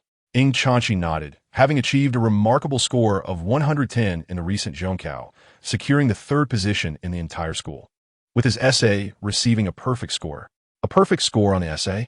Su Yuyu raised her eyebrows in slight astonishment, but soon found it reasonable and immediately accepted this premise, acknowledging its impressive nature. However, she was certain that it could not surpass Su Xuejie's prowess. Ing Chanchi shook her head with a smile, remarking, Sister, you have won numerous prestigious awards in essay competitions. While Li Luo can only boast of a single perfect score essay, Su Yuyu reluctantly nodded in agreement. Was she truly more capable than Li Luo? However, Li Luo's Wuzhenbu, Shi Mingxing has secured the 5th position on this week's new book chart, with the preceding titles being either esteemed masters or established authors. In contrast, my work languishes at the 31st position, undeniably overshadowed. To my surprise, Chongran is indeed a peer, and what more, he is my junior. Su Yuyu clenched his teeth in silence and cast another glance at the friend request on his phone. There was no sign of Li Luo. Chapter 31. The Betrothal Gifts? Li Luo was bustling about in the kitchen, diligently preparing the ingredients. Just as he was about to commence cooking, he realized that the salt had run out. He promptly called for Zhao Rongjuan to rush downstairs to purchase some salt. Zhao Rongjuan, who had long been rendered mute in the presence of the fairer sex, felt as though he had received a royal decree of amnesty upon hearing Li Luo's voice, and without a moment's hesitation, he dashed down the stairs. When will this inability to converse freely with girls ever change? I am capable of speaking, though I simply choose not to, Zhao Rongjuan asserted with a stubborn demeanor. Imagine, Li Luo inquired, if you were to have a girlfriend, and when the time comes for marriage, her family demands a dowry of 300,000 yuan. Would you comply with such a request? 300,000. Zhao Rongjuan was taken aback, exclaiming, is she robbing money? Am I out of my mind to give her 300,000? He shook his head repeatedly, questioning, why doesn't she just rob a bank? Li Luo gently patted his shoulder and said, remember your words from today. Make sure to eat more later. What do you mean by that? Zhao Rongjuan could not help but wear a skeptical expression, bewildered by such an inexplicable question. Indeed, Li Luo rolled her eyes. It was rather perplexing. As long as you understand, please pass me the soy sauce. Oh, it is Shengqiu, not Laoqiu. You have taken the wrong one. Is there really a difference? A dash of seasoning, a touch of color, and a willingness to learn. At 6:30 in the evening, a table brimming with dishes was presented in the living room, steam rising and fragrant aromas wafting through the air. Zhao Rongjuan's eyes widened in astonishment. He had not anticipated that Li Luo could indeed prepare such an impressive spread. Su Youyu, sitting nearby, was equally taken aback, occasionally glancing at the composed Li Luo, pondering how this individual excelled not only in writing but also in culinary arts. Aside from instant noodles, she had never cooked for herself. However, Ying Chanchi was already accustomed to this. At that moment, Ying Chanchi calmly retrieved bowls and chopsticks from the kitchen, distributing them to Su Youyu and Zhao Rongjuan before taking a seat beside Li Luo and inviting, let us enjoy our meal. The four of them gathered around the table. And one must admit, the sensation was rather extraordinary. After all, they were all merely 15 or 16 years old, with three of them being freshmen in high school this year. Even the eldest, Su Youyu, was just a sophomore, her maturity still in development. Typically, living alone in a rented room, she had not felt the weight of these moments as profoundly. Yet, sitting together at the dining table with peers, devoid of any adult presence, was indeed a remarkable and somewhat delightful experience. It felt akin to stealthily donning a father's suit or slipping into a mother's high heels, capturing the refreshing essence of mimicking adult sophistication. Delicious, Su Yu exclaimed upon tasting the mapo tofu, her eyes instantly sparkling. It was her favorite dish, and to her surprise, Li Luo's rendition bore a striking resemblance to her mother's cooking, exquisite in flavor. Hearing Su Youyu's praise, Li Luo couldn't help but smile silently. Tonight's meal consisted of 6 dishes and a soup, including Coca-Cola chicken wings and scrambled eggs with tomatoes, both favorites of Ying Chanchi. The 2 dishes closest to Su Youyu, mapo tofu and shredded pork with green peppers, were likely her preferred choices as well. The remaining dishes, braised beef with potatoes and stir-fried vermicelli with bean sprouts, were those Zhao Rongjuan relished. In this way, everyone had been well catered to. Initially, Zhao Rongjuan wore an expression of skepticism, wondering why Su Youyu had such a strong reaction. Could it truly be that delicious? However, upon tasting Li Luo's cooking for himself, he was instantly rendered speechless. The flavors were reminiscent of those crafted in a fine restaurant. Zhao Rongjuan could not contain himself and exclaimed, "Where did you learn to cook like this?" Li Luo chuckled softly to herself, contemplating whether the culinary certificate she had earned after 2.5 years of study at the vocational college was truly in vain. Yet his words bore no truth. Self-taught, achieving success through personal endeavor. To trust such claims would indeed be foolish. Zhao Rongjuan was left speechless. However, upon reflection, he recalled Li Luo's impressive performance in the high school entrance examination and considered the efforts this individual might have exerted in private. It seemed that mastering the art of cooking was not such an insurmountable task for Li Luo after all. Hadn't the senior sister prepared meals here before? Ying Chanchi inquired curiously while having a meal, "Is your home close to the school, senior?" Ying Chanchi blinked and inquired further, "Is it close?" "So you note that?" Gesturing towards the northwest direction. "It is in the family quarters of Qianjiang University." "Oh." Ying Chanchi was taken aback for a moment. "Why then seek accommodation elsewhere? Is not Qianjiang University also in close proximity to Fuse Hong? Alas, residing at home is rather irksome. Su Yu repeatedly waved his hands, expressing his frustration with his parents' constant supervision. It would be far better to rent a place and live alone, simply for the sake of enjoying some peace and quiet. Li Luo cast a glance at Su Yu, fully aware of her thoughts. On one hand, she wished to avoid the incessant nagging of her parents. On the other, Li Luo understood that Su Yu simply wanted to keep her writing of web novels concealed from her family, particularly as Su Yu's father was a renowned professor in the Department of Literature at Xinjiang University, and her mother hailed from a distinguished literary lineage. Raised amidst such a scholarly environment, Su Yu feared that if her family discovered her foray into web novel writing during high school, she would face the wrath of parental discipline. Unlike Li Luo, who could easily persuade his mother, Lin Xiaohong, to believe that writing web novels was a pursuit befitting an esteemed novelist. Amused by this thought, Li Luo couldn't help but chuckle. Noticing his smile, Su Yu inquired, "What about you? What prompted your move here?" Due to its proximity to Fu Yizhong, Ying Chanqi remarked. Yet it seems that a certain individual is perhaps more inclined to indulge in the convenience of playing on the computer. With that, Ying Chanqi turned her gaze towards Li Luo, offering a gentle smile as she reminded, "In a little while, I shall reset the password on the computer. I must monitor you daily to ensure you retire at a timely hour. Otherwise, I would find it difficult to explain to uncle and aunt. Must it be so stringent?" Li Luo wore a look of incredulity, asserting that her self-discipline was commendable. "Since self-discipline is commendable, what harm is there in my setting a password? Setting one is quite acceptable," Ying Chuanqi remarked with a playful tilt of her head. "Otherwise, shall I make a call to auntie? That would be entirely unnecessary." Li Luo waved his hand generously, stating that you may set the password as you wish. I seldom engage in such activities anyway. Su Yu observed this scene with an inward chuckle, pondering whether he was truly engaging with a computer or if he was secretly typing away every day. Chapter 32, The Big Shot. After a delightful dinner, Su Yu reclined comfortably in her chair, caressing her satiated belly and exhaling a contented sigh. The meal was exquisite.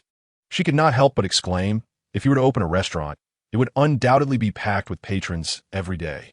"No need for thanks," Li Luo replied, while picking a tooth with a toothpick. "I could cook every day if you wish." "Really?" "Of course," Li Luo chuckled, "but I have 3 stipulations." "What are those?" Ying Chuanqi inquired curiously from the side. "I want tea cook if I have to buy groceries. I want tea do the dishes. I want tea take out the trash." Li Luo extended 3 fingers as he spoke. "That is simple enough." Su Yu raised an eyebrow, standing from her chair. "Then I shall wash the dishes today." "I'll join you," Ying Chuanqi replied, rising as well. "You just focus on cooking, and we shall handle the rest." Li Luo snapped his fingers in satisfaction. "Junzi, shall we play on the computer?" "You seem rather pitiful," Li Luo remarked, incredulous that a high school freshman still had to complete assignments. "It's not too bad. Isn't Ying Chuanqi also tasked with writing? Most assignments are completed during class, right?" As Ying Chuanqi tidied the tableware, she blinked and said, "Unless it's homework assigned by the last teacher, I don't bring it home." Zhao Rongjuan. Li Luo clicked his tongue twice. Patting Zhao Rongjuan on the shoulder, there's indeed a gap between top students. Little June, you still have a long way to go. "How can you say that?" Ying Chuanqi rolled her eyes. "You should focus on yourself. The teacher mentioned there will be a placement test at the start of the semester. Don't spend your summer merely playing. Review a bit to avoid slipping in grades." "Will slipping grades get me expelled from Fu Yizhong?" Li Luo's expression turned serious as he inquired. "No, that one tea happened. Then all is well." Li Luo's stern demeanor dissipated instantly. Chuckling, "One must enjoy themselves when it is time to play. School is when it is time to study." Ying Chuanqi shot him a bemused glance. "You certainly have the most absurd reasoning." The 2 girls carried the plates and utensils into the kitchen, commencing the cleaning and dishwashing. "This afternoon, I played basketball with Zhao Rongjuan for a while, which slightly affected my writing progress." Li Luo glanced at the current word count, totaling 210,000 words. The entire manuscript in the drafts folder exceeded 400,000 words. After all, he was a man with a memory palace. Although he did not transcribe directly from any specific book, his experience with web literature and a plethora of market-validated narrative examples enabled him to write at an impressive pace. At this rate, by the time of enrollment for military training, he should be able to reach around 500,000 words. By then, he would have approximately 250 words stored, which would be more than sufficient to navigate the busy life of high school. With this thought, Li Luo opened his writing software and logged into his account. He then noticed a message from his editor sent earlier that day. Qianzhou, are you there? We plan to launch next Friday. Remember to stock up on manuscripts. After an hour or so, more messages arrived. Qianzhou, by the way, do you want to add sleep early to grow taller? The authors in your cohort are all my writers. Qianzhou, I've recommended you to her. You two can chat privately. Upon seeing the editor's message, Li Luo was momentarily taken aback, quickly checking the friend request page, and indeed, it was Su Youyu who had sent him a friend request. Is it true that Su Youyu's editor is also Qianzhou? In Li Luo's impression, Qianzhou had already been the chief editor of the Urban Group when he entered the industry, and they had little interaction due to his status as an underperforming writer. He hadn't expected Su Youyu to be under Qianzhou's guidance while writing her novels. Before meeting Su Youyu today, Li Luo hadn't actively sought out people from his past life with whom he shared connections. He knew that Su Youyu had penned her first book during her high school years.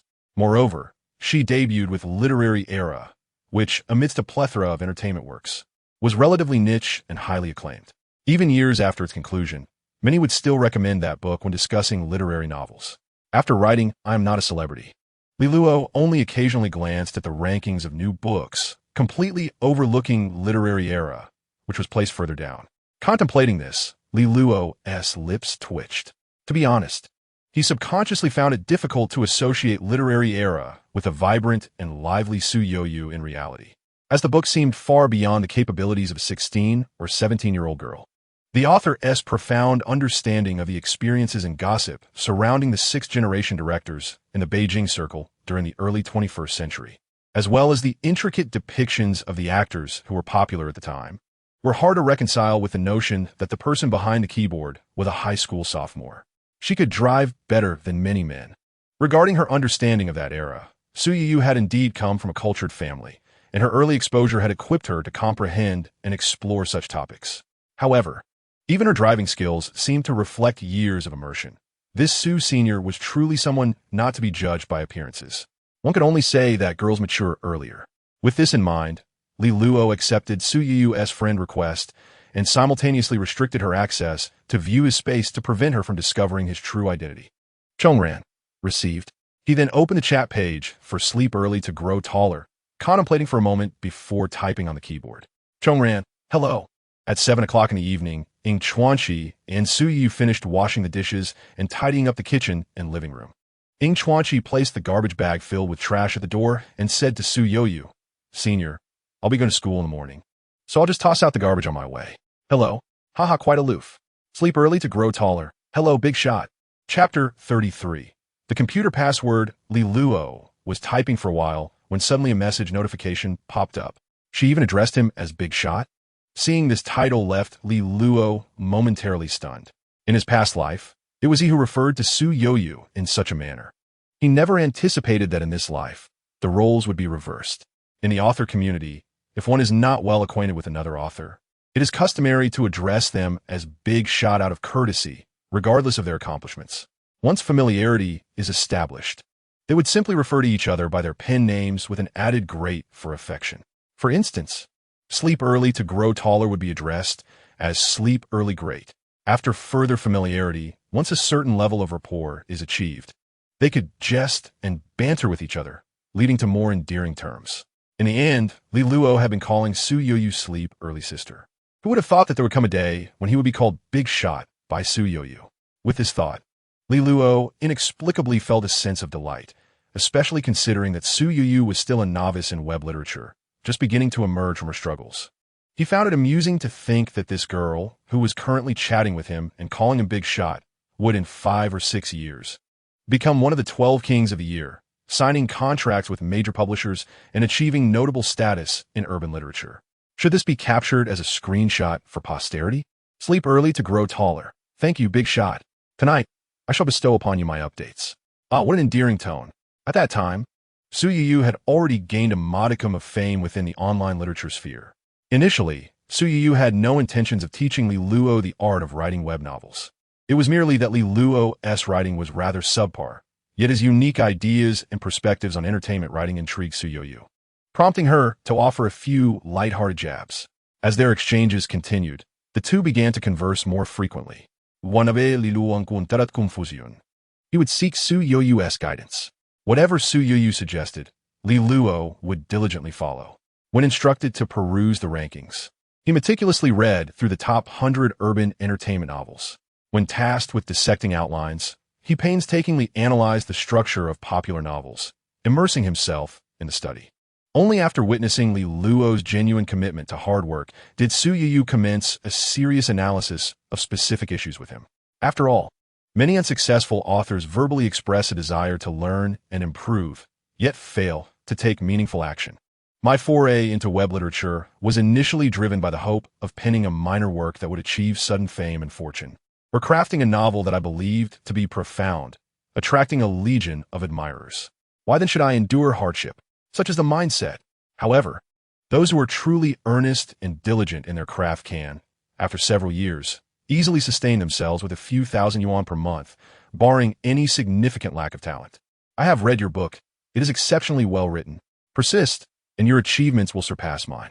Upon seeing these words, Su Yoyu felt a surge of joy, her lips curving into a smile, and her toes instinctively curling in delight as she sat cross-legged in her chair, her spirits lifted. You possess discernment. Humming a cheerful tune, Su Yoyu relished the delightful sensation of being complimented, and then resumed typing. Oh, not all. It is you, the master, who deserves the accolades. I shall need to learn much from you in the future. The two exchanged pleasantries and compliments before returning to their writing. It was not until there was a knock at the bedroom door that Li Luo switched his computer screen to the pre-prepared anime interface, calling out, "Come in." Hearing Li Luo's voice, Ing Chanchi opened the door and entered from the hallway, naturally approaching Li Luo's wardrobe. "What are you doing?" Li Luo asked, puzzled, as he watched her open his wardrobe. "Fetching my pajamas," Ing Chanchi replied, blinking as she pulled out a pink nightgown. "I'm going to take a shower." Li Luo, taken aback, stood up from his chair and walked to the wardrobe, peering inside, utterly astonished. "Why is there clothing of yours in my wardrobe?" "Because my room's wardrobe is so small that I couldn't fit all my clothes," Ing Chanchi quietly explained. "Your room has 2 large wardrobes, and you hardly have any clothes. I merely borrowed one." Li Luo mused that Ing Chanchi had a point, considering he rarely utilized even a fraction of the space in the master bedroom's 2 large wardrobes. Yet, it still felt somewhat strange for a girl's clothes to be in a boy's bedroom. He internally scoffed, while Ing Chanchi seemed entirely unperturbed, clutching her nightgown as she headed to the bathroom for her shower. After watching Ing Chanchi leave, Li Luo glanced at the girl's clothing in his wardrobe, seemingly catching a whiff of the distinct fragrance that accompanies feminine attire. Approximately half an hour later, after finishing her shower, Ing Chanchi approached Li Luo's bedroom door and knocked. "Come in," Li Luo called out.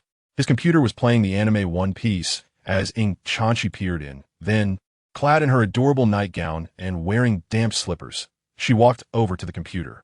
"What is it now?" Li Luo inquired, turning to face her. "Didn't I mention it before?" Ing Chanchi blinked. "I need to set a password for your computer." "Oh, fine."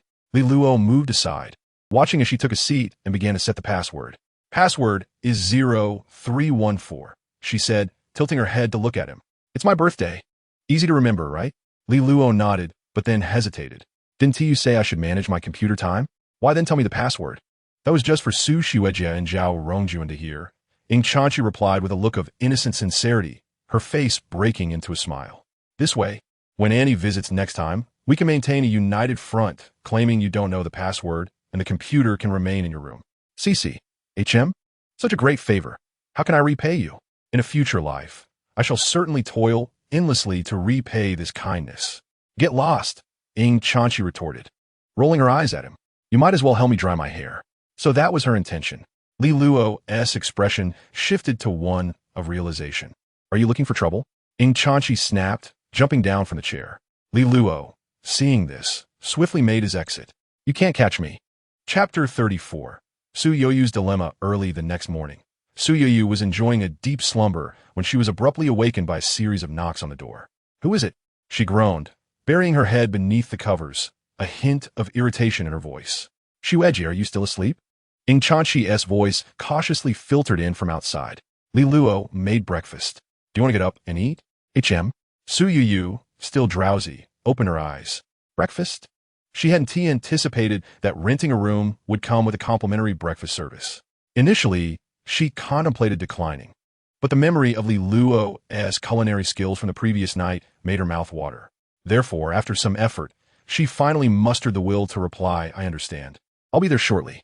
Great. Ing Chanchi responded. I've already finished eating and am heading to school. I might need to trouble you to wash the dishes later, and I'll take care of dinner cleanup. Sure, no problem. Su Yu was not one to shirk responsibility after enjoying someone's breakfast. Washing a few dishes was no burden. After replying to Ing Chanchi, she struggled to stay awake for a while longer. In her struggle, she somehow dozed off again. When she was awoken once more, she heard a voice outside, this time belonging to Li Luo. Xuejia, is it convenient for you to open the door now?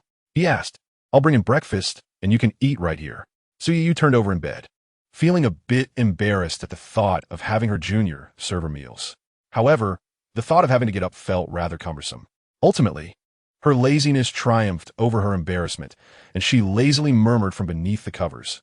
Okay, come in. The bedroom door creaked open. Li Luo entered, holding a plate, first placing it on the desk, then pulling out the chair and moving it beside the bed, skillfully setting the plate of fried noodles atop the chair, directly facing Su Yu's bedside. After placing the chopsticks down, Li Luo exited the bedroom, returning with a glass of water, which he set on the bedside table. Su Yu lay in bed, watching Li Luo's practiced movements, her expression somewhat dazed. How did he know I prefer to eat like this? Propping herself up on one elbow, Su Yu felt a blush creeping to her cheeks as she gazed at the fragrant fried noodles. Back when she lived at home, if she couldn't get out of bed for a meal, her mother would bring the food to her room and set on the table. Once her mother left the bedroom, Su Yu would pull the food onto the chair and eat it while snuggled under the covers. However, she had never encountered anyone directly placing her meal on a chair for her to eat. Not even her mother knew of this habit. With a hint of suspicion, Su Yu glanced at Li Luo. Unbeknownst to her, he reached for 2 empty beer cans next to the computer. Xuejia, I'll take these out for you. Su Yu's expression changed in an instant upon seeing the 2 empty cans. But at that moment, Li Luo had already exited the bedroom, closing the door while reminding her, the dishes are for you to tidy up and don't forget the ones on the dining table outside. Having spoken, Li Luo had already shut the door to her bedroom, leaving Su Yu with her mouth slightly agape, her right hand emerging from the covers in a gesture of entreaty. Aren't you going to hear me out first? At that moment, Su Yu felt somewhat disheveled. The fact that her secret indulgence in alcohol had been discovered was astonishing. Yet, the reaction of the younger student who found her drinking was surprisingly nonchalant. Of course, Su Yu did not have a penchant for excessive drinking. Rather, it was simply a means to liberate her creativity when she encountered writer's block. Gradually, this habit had taken root in her life. Gazing at the closed door, she fell silent for a moment, temporarily casting her troubles aside, and, like a worm, wriggled to the edge of the bed. This smells quite delightful. Leaning over the plate of fried noodles before her, she picked up her chopsticks and took a bite. Wow, this is delicious. Su Yu blinked in astonishment before diving back into her meal. Her appetite awakened, resembling a small hamster lost in the allure of gastronomic delights. Outside, Li Luo stood by the balcony window, stretching lazily towards the sunlight. After spending the summer helping at her parents' breakfast shop, she now found herself at a loss for what to do with her morning. Surely, she couldn't spend the entire day writing, could she? After some contemplation, Li Luo decided to head downstairs for a few laps around the neighborhood to exercise. After working for several years in her past life, her weight had soared, and even a simple run left her knees aching. Seizing the opportunity while her body was still in its prime, she resolved to cultivate a habit of regular exercise. It appeared that Su Yu had finished her breakfast. In her previous life, Li Luo had learned to play the guitar, though she had never mastered the piano, only managing a couple of children's songs without any formal training. However, as she secretly played the piano to alleviate her boredom, the door to the piano room swung open, and Su Yu's curious head peeked inside. Li Luo turned to her, inquiring, "What's the matter? Did I disturb you?" "No, not at all," Su Yu shook her head, then asked, "You can play the piano?" This younger student was quite impressive, having gained admission to the prestigious Fu Yizhong, scoring full marks on her essays, excelling in culinary skills, and now, it seemed, she could also play the piano. Wasn't he that a touch extraordinary? Seeing her question, Li Luo immediately shook her head. Not really. I can only play two tigers and twinkle, twinkle, little star. That is still quite impressive, Su Yoyu sighed in relief, thinking to herself that she was glad it wasn't anything too exceptional, or she would feel intimidated. However, I can manage a few other things. Li Luo stood and walked to the corner, retrieving the guitar belonging to Ing Chuanqi that she had brought from home. This one I am somewhat proficient at. As she spoke, Li Luo sat down, cradling the guitar and looking at Su Yoyu. Seeing Li Luo's adept posture, Su Yoyu raised an eyebrow. You can play this too? Once dreamed of wielding a sword and traversing the world to witness its splendor, the lyrics flowed forth, striking a chord deep within Su Yoyu. Her breath caught, and she couldn't bear to blink as the familiar melody and Li Luo's voice swirled in her mind, igniting a question within her heart. This person could cook her favorite mapo tofu, secretly write literature just like her, deliver meals to her bedside, and now, astonishingly, could play the guitar as well. Moreover, why was it that every song she casually sang was one that Su Yoyu adored? Chapter 35. Is it appealing? Initially, Su Yoyu had found the morning somewhat tedious. However, after Li Luo joined in the blink of an eye, noon had arrived. Li Luo strummed the guitar and sang several songs that Su Yoyu favored. And as the sun climbed higher in the sky, they conversed amiably. Feeling a tad awkward, Su Yoyu glanced at Li Luo and then at the kitchen, softly inquiring, "Are you still cooking lunch?" "Well, I could, but I understand," Su Yoyu exclaimed. Rising from the sofa, "I'll go buy some groceries." No, Li Luo quickly interjected. Rising to check the refrigerator, "What I meant was, there's some leftover rice from last night. If you don't mind, let us just whip up some fried rice for lunch." Upon hearing that there was no need to purchase ingredients, Su Yoyu eagerly nodded, "Sure. I'm not picky.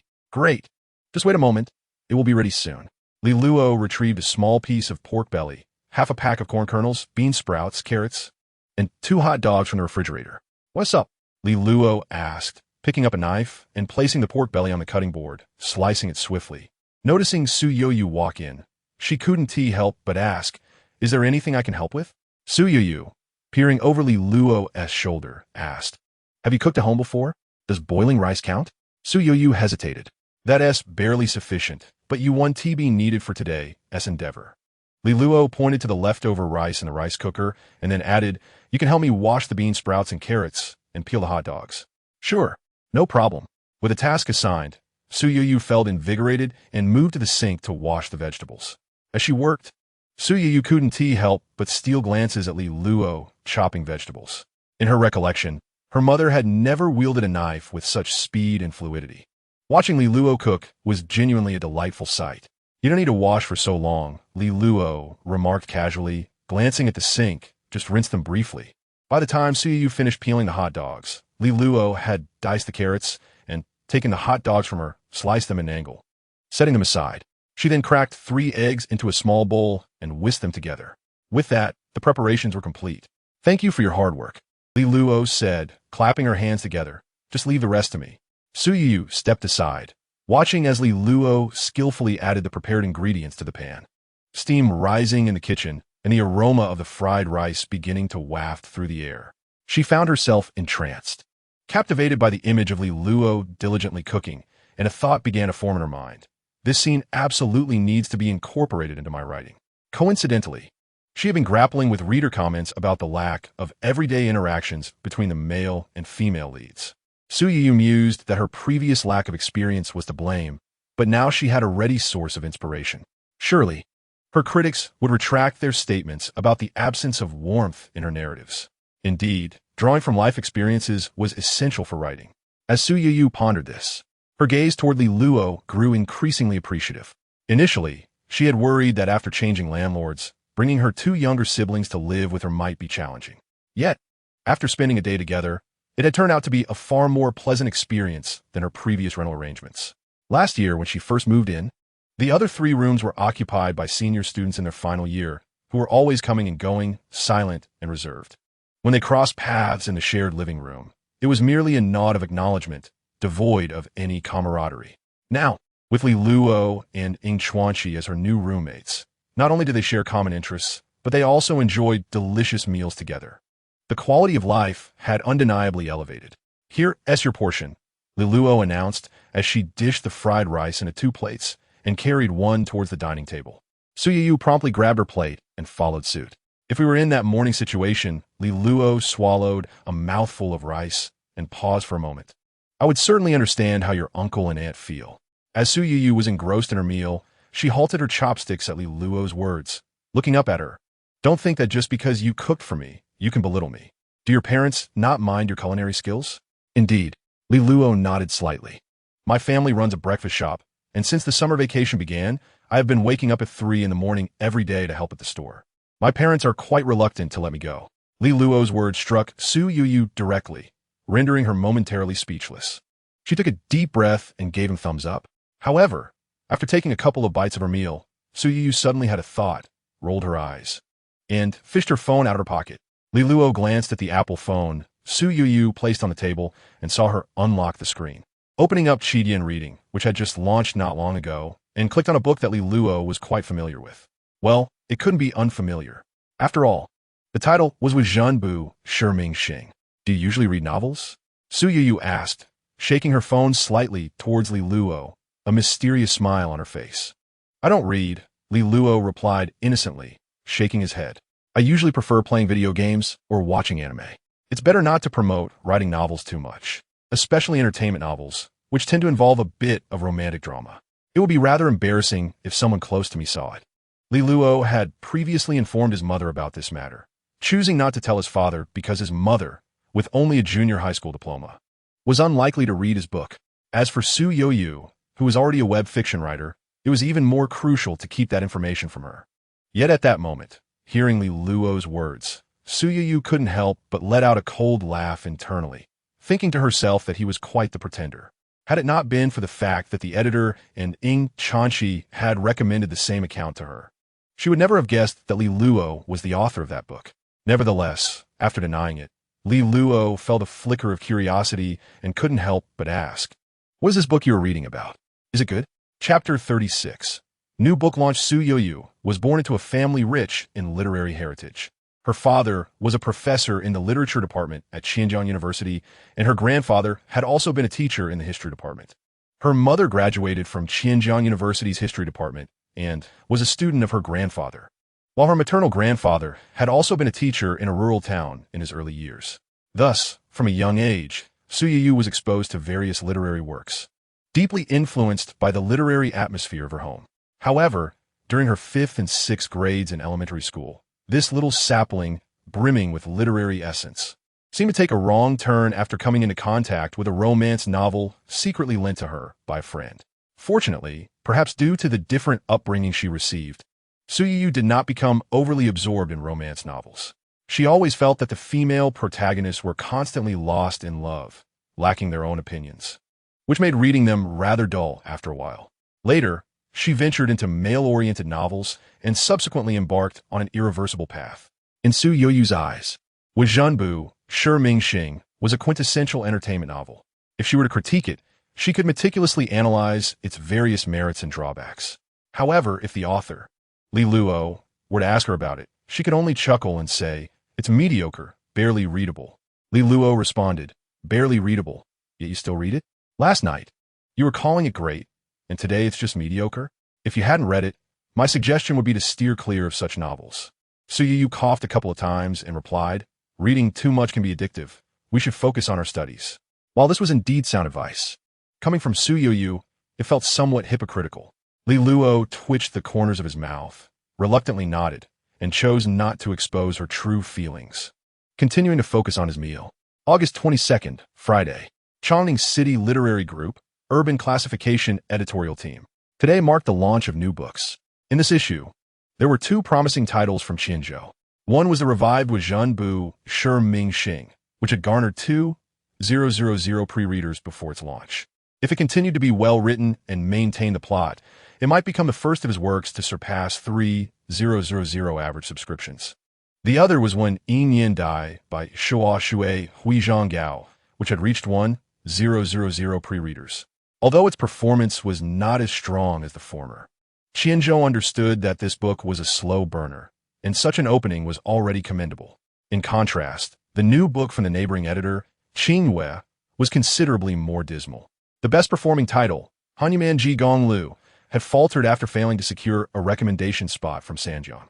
It was uncertain if this was due to an unstable mindset from the author or simply a lack of capability, but the subsequent writing had collapsed. The pre-readers were stagnant at around 800, lower than one yin die. Though it was hard to admit, Qianzhou felt a slight sense of satisfaction. Moreover, although the chief editor and the overall editor had not explicitly stated it, most classifications typically had one chief editor and 3 editorial assistants. Therefore, with 2 veteran editors already in the team, hiring 2 new editors within 6 months clearly indicated a competitive atmosphere. No one wished to be eliminated. As soon as Qianzhou joined, Qinghua subtly revealed her identity as a female editor in the signed authors group and some rookie groups on Qidian.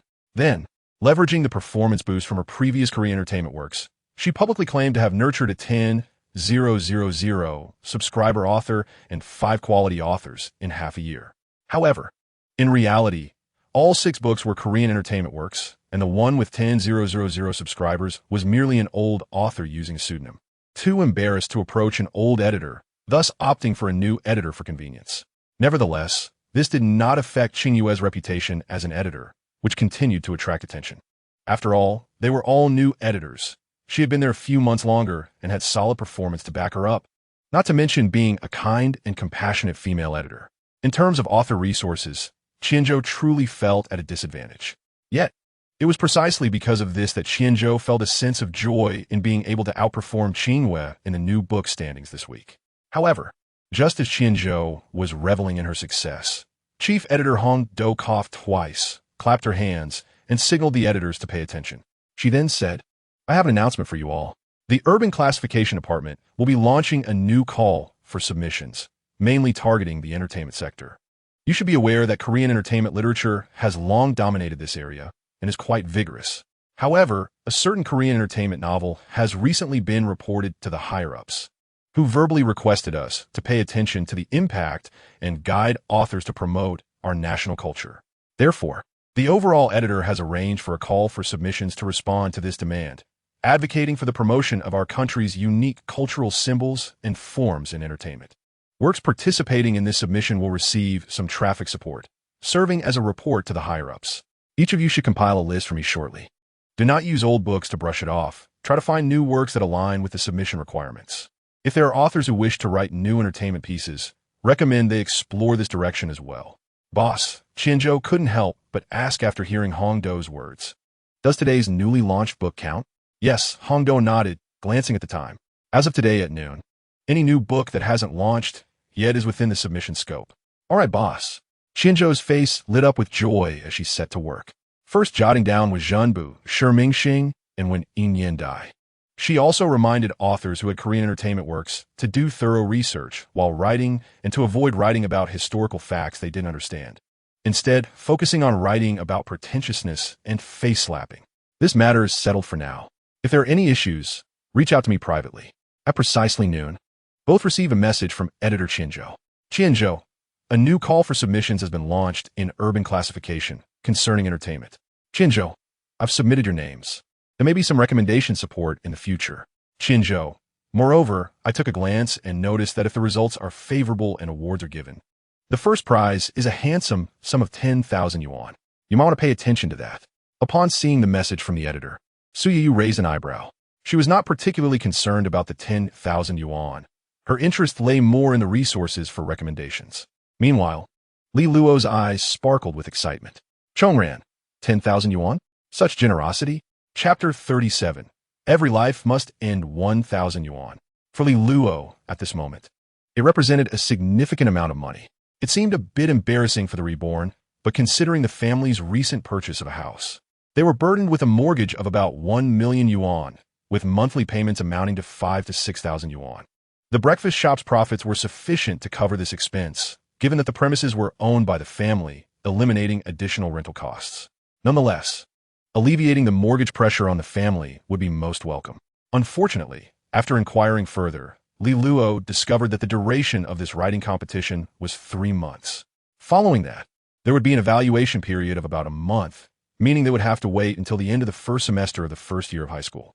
With the mindset that having something is better than having nothing, Li Luo expressed gratitude to editor Qianzhou and glanced at the subscription statistics in the background. According to the normal growth curve, by this time tomorrow, the subscriber count would likely fall between 1,600 to 2,000. For a debut novel by a newcomer, this achievement was indeed quite impressive. It was no wonder that Qianzhou had placed high expectations on Li Luo's first quality work. Observing the data in the background, Li Luo gradually felt more at ease, pulling out a calculator to estimate the usual monthly manuscript fee, arriving at a figure of around 6,000 yuan. Just enough to cover the mortgage, it seemed. However, if subsequent performance continued to grow, the monthly earnings would surely exceed this amount. Qianzhou, your current performance is excellent. Trust me, Qianzhou, if you persist in writing to 1 million words, you will be recommended across various external platforms, resulting in multiple streams of income. Qianzhou, many authors may receive only a few thousand yuan from our site, but the cumulative income from external channels can reach around 10,000 yuan, making it quite substantial. Upon hearing the editor's words, Li Luo suddenly realized that Qidian Chinese Network not only offers income from their site, but also distributes through various channels. Although the presence of piracy leads to many free readers on the site, with enough channels, a qualitative change can arise from quantitative accumulation, resulting in considerable income. However, one must endure until reaching 1 million words to access those channels. Li Luo glanced at the word count in his draft folder and thought to himself that there's no need to rush in the pursuit of money. Qianzhou, of course, you still need to complete high school. I recommend that you focus on your studies and ensure that your academic path remains smooth so as not to worry your family. Chongran, thank you for the reminder, editor. After finishing the conversation with the editor, Li Luo was just about to begin writing when another message popped up. Upon checking, he found it was from Su Yoyu. Zhao Shui Huiliang. What is your subscription count in an hour? Chongran. Over 300, how about you? Zhao Shui Huiliang, 120. Chongran, quite impressive. Well, Li Luo chuckled internally at Su Yoyu's words, recalling how just a few days ago she had remarked that his book was mediocre. Yet online it had transformed into something exceptional. Chongran, your book has its own unique charm, and I quite enjoy it. Don't pay attention to the opinions of a few readers. Staying true to your content will prevent you from straying off course.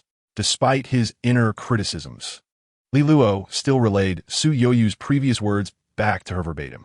Writing serialized web literature is indeed a task that constantly faces various reader critiques and distractions. If one cannot adjust their mindset accordingly, they are destined to falter. Zhao Shui Huiliang. Thank you for the encouragement, esteemed author. I shall get back to writing now. Chongran, all right. Observing the adorable tone of Su Yoyu's messages, Li Luo couldn't help but smile, pondering how the senior's personality differed significantly online and offline. It felt like a playful contrast. After a few lighthearted thoughts, Li Luo composed himself and began to write. Later that evening, reflecting on the few days spent together, it seemed that Ing Chanxi and Su Yoyu had developed a rapidly progressing friendship. Su Yoyu had shamelessly come over to share a meal, and the two girls quickly became familiar with each other as they chatted and dined. After Ing Chanxi and Su Yoyu headed out to buy groceries, Li Luo entered the kitchen to prepare for dinner, only to receive a phone call from his mother. Hello, Mom, what is up? What are you doing? Lin Xiaohong inquired from the other end. Just thinking of you, Mom, Li Luo sweetly replied. Go away. Lin Xiaohong rolled her eyes, but a smile crept onto her face. School starts the day after tomorrow, right? What time do you need to report? Before 9 is fine. Then your dad and I won't be opening the shop the day after tomorrow. We'll arrive at 8 to take you to school. The first affiliated high school is just across the street.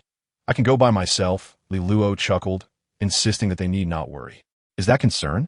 Lin Xiaohong retorted. You've worked hard to get into the first affiliated high school, and you want to let your dad and me show off a little? Fine. Li Luo responded repeatedly. You both can come. Is there anything else? Nothing. Oh wait, there is one more thing. Lin Xiaohong thought for a moment before continuing. Do you remember your uncle? Of course, what is up? Your uncle is a member of the Writers Association, and since your novel has been noticed and contracted, I thought I would recommend it to him for his review. What? Li Luo exclaimed, startled by his mother's words, nearly jumping to the ceiling. What's wrong? Lin Xiaohong asked, puzzled by his reaction. Your uncle is quite knowledgeable, and it would be beneficial for you to receive his feedback. You should learn from it. No, Mom. What I write, Li Luo struggled to articulate. It might not be suitable for someone of his age. What does that have to do with suitability? Lin Xiaohong replied curiously, then added, I've already told your uncle, so let us see when he is free to help you with it. That S settled then. See you the day after tomorrow morning. After hanging up, Li Luo felt a wave of gloom wash over him, as if life had drained away and his head buzzed. It's nothing, Li Luo forced a smile, letting out a long sigh. It's just another death experience. Chapter 38. The Thoughts of a Young Girl, August 24th. Sunday morning. Ing Zhiqing woke early from the nearby company residence, washed up, and got dressed. Upon exiting, the driver had already parked the car at the entrance. Waiting for a while. Once inside the car, and after the vehicle had stabilized, he inquired about the day's itinerary. Previously, Ms. Yuan Wanqing had contacted the company to discuss her return, and since she had been residing in Yinjing district for her recovery, they would have lunch together at noon. Around 5 in the evening, he would dine with the deputy director of the television station at the Langzhou courtyard in Binhai district.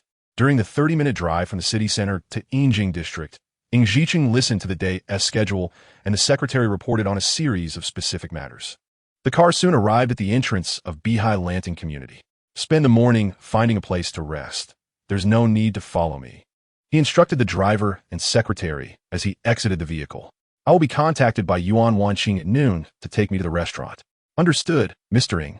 Entering the community, Ing Zhiqing found Building 12, Unit 1, pressed the doorbell, and walked into the building, taking the elevator straight to the door of 1502. At that moment, the door was ajar, and Li Guohong, sitting on the living room sofa, waved to Ing Zhiqing with a smile, saying, "You've arrived? It is commendable that you made the journey so early in the morning. Since Cici is registering for school, it is only proper for you to come by." Ing Zhiqing settled onto the sofa, noting that it was fortuitous to encounter someone on the way, which was not a bother at all. As he spoke, he glanced towards a small corridor. Lin Xiaohong stood at the entrance of the master bedroom, listening to Li Luo and Ing Chanqi explain matters. "Aunt Lin, rest assured, I have set the computer password. He must seek my permission each time he wishes to use it," Ing Chanqi assured, patting her chest. "I will not allow him to play on the computer until he finishes his homework." "Exactly," Li Luo echoed from the side. "I have complete faith in Cici." Lin Xiaohong cast a sidelong glance at her son and remarked, "But why shouldn't Cici sleep in the master bedroom? As a grown man, do you not feel it is rather inappropriate to occupy such a splendid room?" Upon hearing his mother's words, Li Luo's lips twitched slightly, pondering whether he was truly her son or if Ing Chanqi was the favored daughter. "It's all right, Aunt Lin," Ing Chanqi interjected, wrapping her arms around Lin Xiaohong's. "A smaller room gives me a sense of security. Plus, the bathroom outside is shared with Senior Su next door, and it is more convenient for us girls to share one. Otherwise, it would be inconvenient for Li Luo and Senior Su to share a bathroom," she added. Upon hearing Ing Chanqi's considerate words, Lin Xiaohong fondly ruffled her hair, saying, "Cici, you are just too understanding. Li Luo, you better take care of her. If you dare bully Cici, just wait and see how I will deal with you." Leaning against the corridor wall, Li Luo crossed his arms and sighed. "I understand. I understand. Have you inspected enough, mother? Shall we set off? Uncle Ing is already waiting. Sister, we are heading to school to register." Ing Chanqi knocked on Su Yoyu's door and called out. The previous night, in celebration of the upcoming school term, Ing Chanqi and Su Yoyu bought a considerable amount of groceries, and Li Luo prepared a grand feast. Su Yoyu even brought out her secret stash of beer from her bedroom, cheerfully pouring a small cup for Li Luo and Ing Chanqi to taste. She herself indulged in a couple of cans, and after dinner, chatting, washing dishes, and tidying up, it was already past 10 o'clock at night. Fueled by the remnants of alcohol, Su Yu stayed up late typing until 2 or 3 in the morning, and was too fatigued to rise and see them off. Li Luo and Ing Chanqi, with their backpacks, embarked on the journey to school, surrounded by their parents. During their idle chatter along the way, Ing Chanqi remarked, "You should consider running for class monitor today." "What? Me? Run for class monitor?" Li Luo shook his head vigorously. "Why are you suggesting this to me? What do you mean by run for class monitor?" Ing Chanqi shot him a glare. "I am currently the class monitor, you know." "Ahem," Li Luo cleared his throat. "What I meant is that my capabilities do not suffice for such a position. I would rather not embarrass myself. However, the class monitor serves as the communication liaison during military training," Ing Chanqi pointed out. "While others stand in formation, we might be in meetings, listening to teachers announce activities and arrange schedules and important matters. Is there such a benefit?" Li Luo raised an eyebrow. "Indeed," Ing Chanqi nodded. "Yesterday, while buying groceries, Senior Su mentioned that as class monitor, she had a significant amount of time off during military training. I see. Li Luo nodded thoughtfully. Although I feel my abilities may still be lacking, one must continuously challenge oneself. Upon hearing this, Ing Chanchi rolled her eyes. I am merely informing you, after all. Wanting to be elected does not guarantee success. In truth, even with the slight advantage of military training, Li Luo was still reluctant to take on the role of class monitor. After all, class monitors were often tasked with running errands for the homeroom teacher and held little actual power, making it a rather thankless endeavor. However, Ing Chanchi's thoughts were simpler. She believed that if Li Luo were to become class monitor, it would help hone his abilities and prevent him from always speaking out of turn. Additionally, whether during military training or in daily school life, class monitors would occasionally gather to discuss various matters. In this way, although they would not be in the same class, they would at least have more opportunities to see each other. Stealing a glance at Li Luo beside her, Ing Chanchi couldn't help but sigh inwardly. Had she known he would gain admission to Fu Yizhong, she would not have participated in the autonomous enrollment. Perhaps if she had solely taken the high school entrance exam, they might have been placed in the same class. Back when she was at Yu Kai Middle School, she had already declined numerous invitations to transfer to the key class. Chapter 39. School Registration After a Summer of Dormancy. The gates of Fu Yizhong buzzed with life once more. Freshmen, along with their parents, gathered at the entrance. Li Luo and his group of 5 arrived at the school gates. Clad in uniforms, Ing Chanchi and Ing Zhiqing were able to enter directly.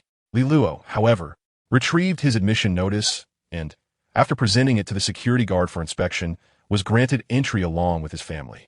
Upon entering the school, they were greeted by a small plaza featuring a large sculpture of the school emblem, encircled by a pool of water. After bypassing the pool sculpture, they arrived at the first-year teaching building. At that moment, a throng of parents and students gathered at the announcement board outside the teaching building, searching for their assigned classes. Li Luo observed the scene before him, took a deep breath, and then navigated through the crowd. Unlike others who had to search for names one by one, he scanned the board quickly and emerged moments later. Did you find it? Ing Chanchi inquired, surprised at how swiftly he had returned. Good fortune smiled upon me. I found it right away, Li Luo replied, recalling the entire class assignment list in his mind. I am in class 8, and it seems I know quite a few people. Just as he spoke, a familiar voice suddenly called out from beside him. Cece, is that you? Upon hearing her name, Ing Chanchi turned to see Jean Yuding, a bright smile on her face as she approached with a spring in her step. Ting Ting? Ing Chanchi exclaimed, taken aback. You made it. This year's cutoff score for Fu Yizhong was 510, and Jean Yuding had scored only 508, so she should have been unsuccessful. About that, Jean Yuding said, her head lowering slightly as she leaned closer to Ing Chanchi, whispering, my dad paid the fee for me to enroll. It was quite a struggle to get in. The fee for enrollment at Fu Yizhong was not exorbitant, but there were requirements for students wishing to pay it. Not only could their scores not fall short by more than 3 points, but they also needed to have a subject advantage. For instance, Jean Yuding had been awarded first place in an English competition during middle school, which barely qualified her to pay the fee. Otherwise, it would have been impossible. I see, Ing Chanchi said, surprised, and then smiled, nodding. Congratulations. It seems we will still be classmates. Yes, yes. Jean Yuding nodded joyfully, feeling a mix of excitement and nervousness at the start of the school year, uncertain about which class she would be assigned to. You are in class 8. Li Luo mentioned from the side. I saw your name. Oh, is that so? Jean Yuding was taken aback that Li Luo would speak to her, instinctively avoiding his gaze. Her voice much softer than it had been before the entrance exam. Yes, Li Luo replied, seemingly unconcerned with her previous tensions. Xia Hachi and Suing Huan are also in class 8. The 4 of us are together. Is that right? Ing Chanchi blinked, a tinge of envy washing over her as she bit her lip, regret coursing through her. Why does Fu Yizhong have such an enrollment policy? It is quite frustrating. I wonder which floor class 8 is on, Li Luo mused, standing at the foot of the stairs and glancing upward. There are 4 classes on each floor. We can count down from the 4th floor. Remarked, our class is on the 4th floor, while your class is on the 3rd. The 5th floor contains the teacher's offices, and the 6th is filled with various activity rooms. Activity rooms? Li Luo inquired, intrigued. Are they for temporary use by school clubs? Indeed, affirmed. As far as I know, there are clubs for literature, astronomy, painting, basketball, and table tennis. I've even heard their essay banned at the school. with so many clubs? Surely they can't all be mere decorations? Li Luo asked, skepticism evident in his tone. But I can't say, shrugged. You can always join one and see for yourself. Which club piqued your interest? I have considerable experience in gaming. Is there an esports club at the school? Rolled her eyes. You have quite the imagination. Let's not dawdle. We should head upstairs. Meanwhile, had just finished speaking with the parents of learning that the two children were middle school classmates and now shared a class in high school. Their conversation marked by politeness. After their chat, they proceeded up the stairs towards their respective classrooms. At the corner of the staircase on the 3rd floor, and bid farewell to Li Luo as they continued to the first class on the 4th floor. Li Luo, accompanied by his parents, found the classroom for the 8th class on the 3rd floor. However, just as they were about to enter, suddenly grabbed Li Luo's hand, pulling him aside with a smile, and mysteriously handed him a small box. What is this? Li Luo asked, eyeing the tightly wrapped box in his hands with curiosity. He wondered if his mother was being unexpectedly open-minded. Could it possibly be a Fiji cup? Didn't he allow him much time to ponder? After placing the gift in his hands, she led him into the 8th class classroom. Had just completed the enrollment process for when he noticed a familiar figure, causing a smile to spread across his face. Seeing the smile on S' face, Li Luo couldn't help but return a reluctant smile as he approached, politely saying, "Hello, Teacher Kong. I'm here to enroll. It seems we have quite the connection," chuckled as he accepted Li Luo's acceptance letter and tuition fee, gesturing towards the student list for him to sign. "Do you know our Li Luo?" inquired with curiosity. "During the summer, he played basketball here with a student from an advanced class, so we've met before," replied cheerfully. "Your child is quite interesting. I like him." "Is that so?" Felt a sense of relief, thinking it was fortunate that Li Luo hadn't gotten into any trouble. She quickly added, "Then I hope Teacher Kong will take good care of him." "Rest assured," Mrs. Li replied kindly. "Now that we've delivered the child, we shall take our leave. Goodbye." "Teacher," said after exchanging pleasantries with the teacher. Nodded, pointing to the stairway on the opposite side of the building. "You can exit through this stairway. It won't be too crowded, and you can enjoy the scenery of the school along the way." Once the parents had departed, turned his warm gaze towards Li Luo. "I noticed you played basketball quite well. Would you like to be the sports committee member?" Hearing this, Li Luo chuckled lightly. "Teacher Kong, you might be underestimating me. I believe I'd be better suited for class leader." Before could respond, Li Luo heard a soft snicker from the audience. Turning, he caught sight of a familiar figure. Seated in the front row, noticed Li Luo's gaze and immediately lowered his head, pretending nothing had happened. Just then, as was about to speak, a striking figure entered the classroom, commanding the attention of all. "Teacher," a cool voice reached Li Luo's ears. "I am Yan Zhusheng. May I ask if this is where we enroll?" The girl who entered seemed to carry an aura of chilliness, dressed in a pristine white shirt and faded jeans. Her long legs appeared remarkably tall. When Li Luo turned to look at her, standing at 175 meters, he felt he could meet her gaze directly. However, he wasn't merely interested in her appearance. He felt a sense of familiarity with her name. Upon seeing her face clearly, he silently exclaimed in surprise. "Please hand me your acceptance letter and tuition fee," instructed calmly, gesturing towards the student list for her sign. Of course, Yan Zhusheng nodded gently, her high ponytail swaying lightly as her hair brushed her back. What was it like to be classmates with 1's boss from past life? Li Luo smirked slightly. He hadn't expected that the music prodigy, who once needed assistance even for shooting short videos, was also a former student of the affiliated school. Observing her cold, oval face, Li Luo reflected silently, then watched as Yan Zhusheng completed her signature and descended from the podium, approaching the seat next to him. "Is this seat taken?"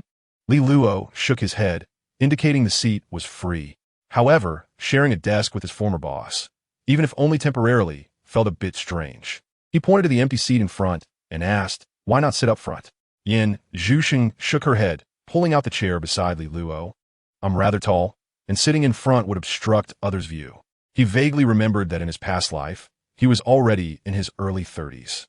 The short drama market had become saturated, with competition for scriptwriting intensifying while income dwindled.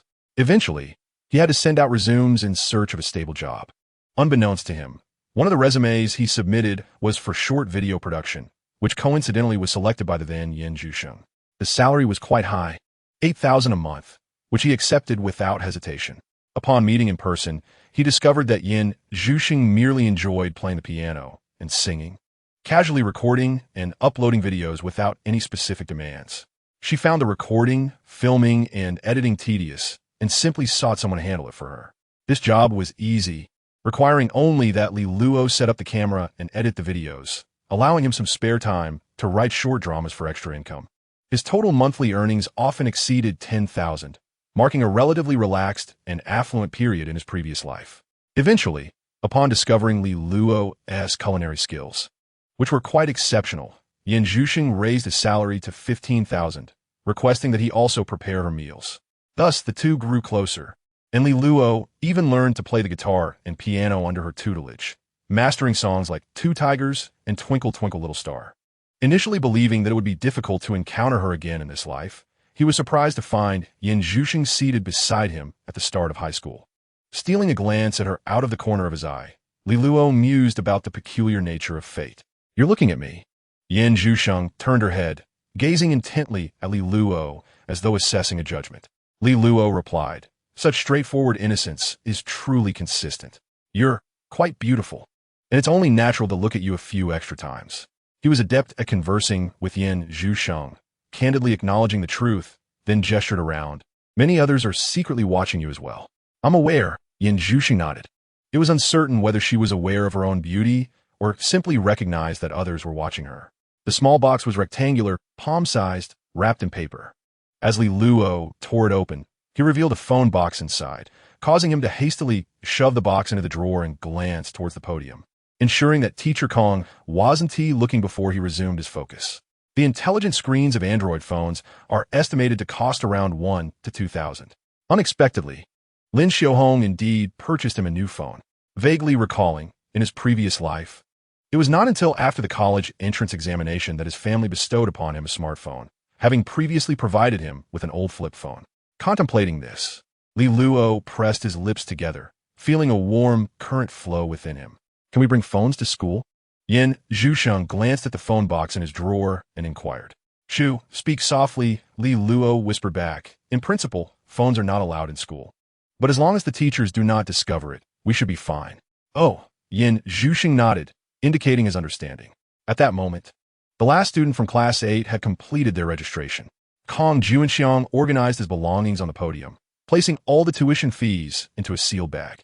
He then stood up and looked at the entire class, smiling gently. "All right, now all 40 of us are present. Welcome to Fuse Hong. My surname is Kong. You may call me Teacher Kong. I will be your homeroom teacher." Kong Juanxiang proceeded with his self-introduction and outlined the day's agenda.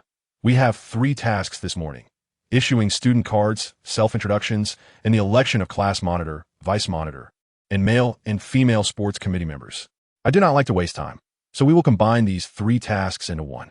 As he spoke, Kong Juanxiang pulled up a chair to the door, holding a stack of student cards, and continued. "Now, when I call out a name, that student can come up to collect their student card and then introduce themselves on stage. After everyone has received their card and completed their introductions, those wishing to run for class monitor, vice monitor, or sports committee can come up to campaign. If you have any questions, feel free to ask now." As his voice fell, the classmates exchanged glances, and indeed, someone raised their hand. "You speak." Kong Juanxiang pointed at the hand raised by Su Yinghuan. "Teacher Kong, why are we only electing these positions?" Su Yinghuan asked sweetly, "Can I run for the academic committee? The other positions will be decided after military training." Kong Juanxiang explained with a smile, "We're electing these 4 positions today because they will be needed to assist their classmates during military training. Are there any other questions?" Except for the naturally sociable Su Yinghuan, no one else raised their hand. Thus, Kong Juanxiang lowered his head, pulled out a student card, and said, "Who is Hua Xiuxiu?" Chapter 41. Self-introduction. No sooner had Kong Juanxiang's words fallen than a girl from the front row stood up and walked to the teacher, retrieving her student card. Hua Xiuxiu, wearing round-frame glasses, with her long hair cascading over her shoulders, possessed a delicate and scholarly appearance. Lin Yuan, seated behind Hua Xiuxiu, stared intently at her on stage, feeling nervous for her as the first to introduce herself. In contrast, Hua Xiuxiu herself appeared calm, showing no signs of anxiety. She took a piece of chalk from the podium, turned, and wrote her name, Hua Xiuxiu, on the blackboard in beautiful cursive. "Hello everyone, my name is Hua Xiuxiu, and I come from Yutsai Middle School. I am delighted to meet all of you here. My hobbies include reading, and my favorite book is Jane Eyre by the English author Charlotte Brontë. Over the next 3 years, I hope to become like-minded friends with all of you, learning from one another and striving together. Thank you. The classmates below applauded, with Lin Yuan clapping the loudest, drawing a glance from Hua Xiuxiu. Lin Yuan, Kong Juanxiang called out appropriately. Here. Lin Yuan instinctively stood up, his entire being tensed, almost stumbling as he walked towards the teacher. After receiving his student card and taking the chalk on stage, he wrote his name halfway before the chalk broke, causing him to smudge the letters. In a fluster, he quickly wiped it away and rewrote it. This flurry of activity made Lin Yuan's face flush, but fortunately, his skin tone concealed it well. Kong Juanxiang chuckled and called the next student to the stage, Xiaoheqi. Zhu Yufei. Wei Chun. For students with shy dispositions, self-introductions can be quite tormenting. Even though each person only spoke for a minute or two, the wait felt interminable, especially for those at the back of the line, who hardly had the mental space to listen to their peers. They were preoccupied with thoughts of what to say when their turn came, fearing they would forget if they became too anxious. Those who had brought paper and pen might have secretly taken them out to jot down their speeches for a bit of reassurance. Li Luo, however, felt no such concern. He could simply speak casually. While listening to the charming speeches of his classmates, he quietly exercised his memory palace, recording everything said. In simple terms, Li Luo had to expend considerable mental effort to re-download the memories of his previous life, spanning 35 years, to make use of them. In contrast, the events he experienced after his rebirth, whether seen or heard, could be retrieved at any time as needed, akin to having them readily downloaded without straining his mind. Honestly, after comprehending these abilities, Li Luo realized that even without directly accessing the college entrance examination papers from his previous life, he could achieve commendable academic performance simply by utilizing this capability to study diligently. While pondering this, Teacher Kong had already called out the next student's name, Yin Zhusheng. Called upon, Yin Zhusheng stood from his seat, approached Kong Juanxiang, and collected his student card. Subsequently, under the gaze of all his classmates, he walked onto the podium, took the chalk, and wrote his name at a higher position on the blackboard.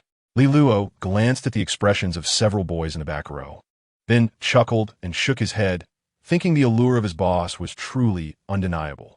Li Luo had an intuitive and comprehensive understanding of Yin Zhusheng's appeal, so he was not surprised by the captivated gazes from the boys in the class.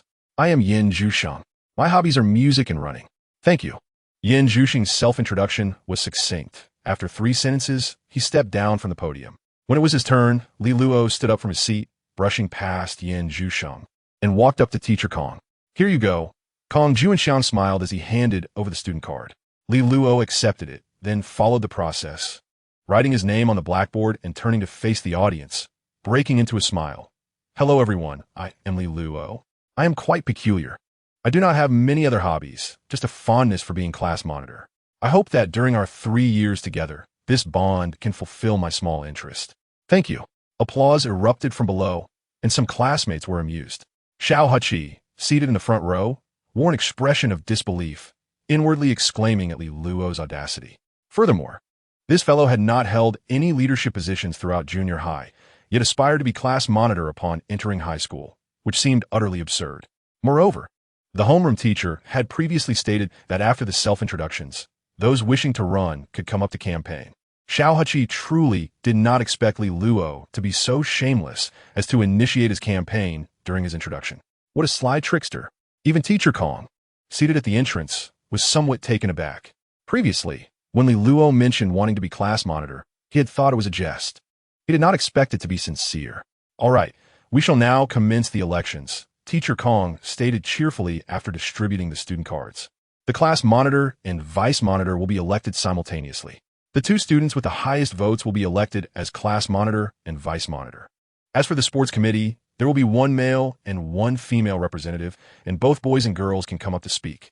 As the words of K-ing, J. Nexi Ing faded, Hushi 11, seated in the front row, promptly rose and made her way to the podium. Xiaoheqi, initially inclined to join her, hesitated upon witnessing her swift ascent and chose to remain seated for the time being. Greetings, everyone. I am Hushi 11. Since my elementary school days, I have been a class monitor for a total of 9 years, accumulating a wealth of experience. I believe that a class monitor must possess adequate capability, rather than merely being entertaining or eliciting laughter from the peers. At this juncture, Hushi 11 cast a defiant glance at Lu, evidently referencing his earlier self-introduction. If elected as class monitor, I shall diligently fulfill my responsibilities and serve everyone well. Thank you. With her speech concluded, she descended from the stage.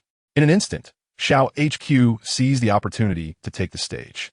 Lu, having listened to Hu Shishi's address, merely smiled, seemingly indifferent. Meanwhile, Yan Ching, seated beside him, turned to Lu and winked, remarking, "It seems she was scolding you." To which Lu replied, "There's no need to be so blunt." Chapter 42.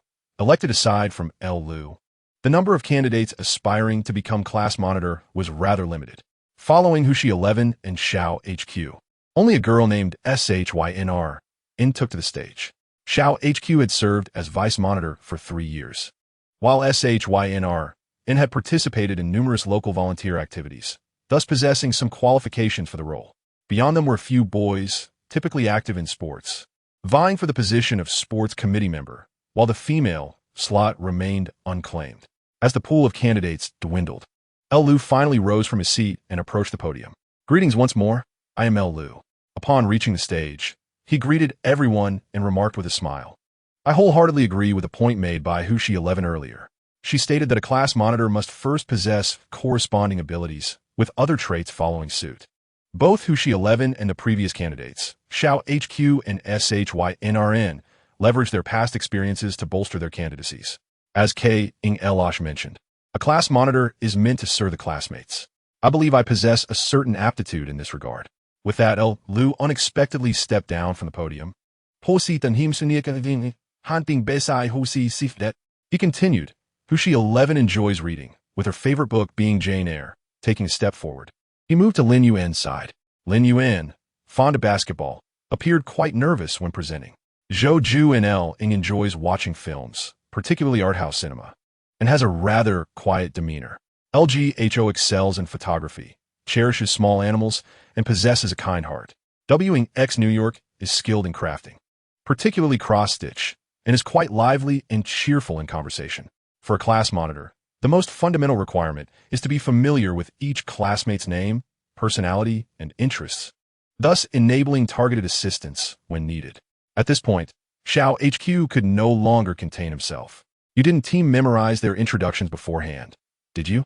Lu, undeterred by the interruption, continued. King J Nexi Ing wore an amused expression, intrigued by Lu's engaging demeanor.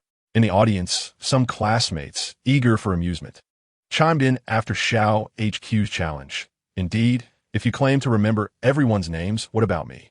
You are ZHYFI, who just campaigned for the sports committee," Lu replied with a smile.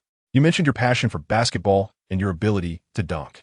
Another boy seated next to ZHYF raised his hand and asked, "What about me?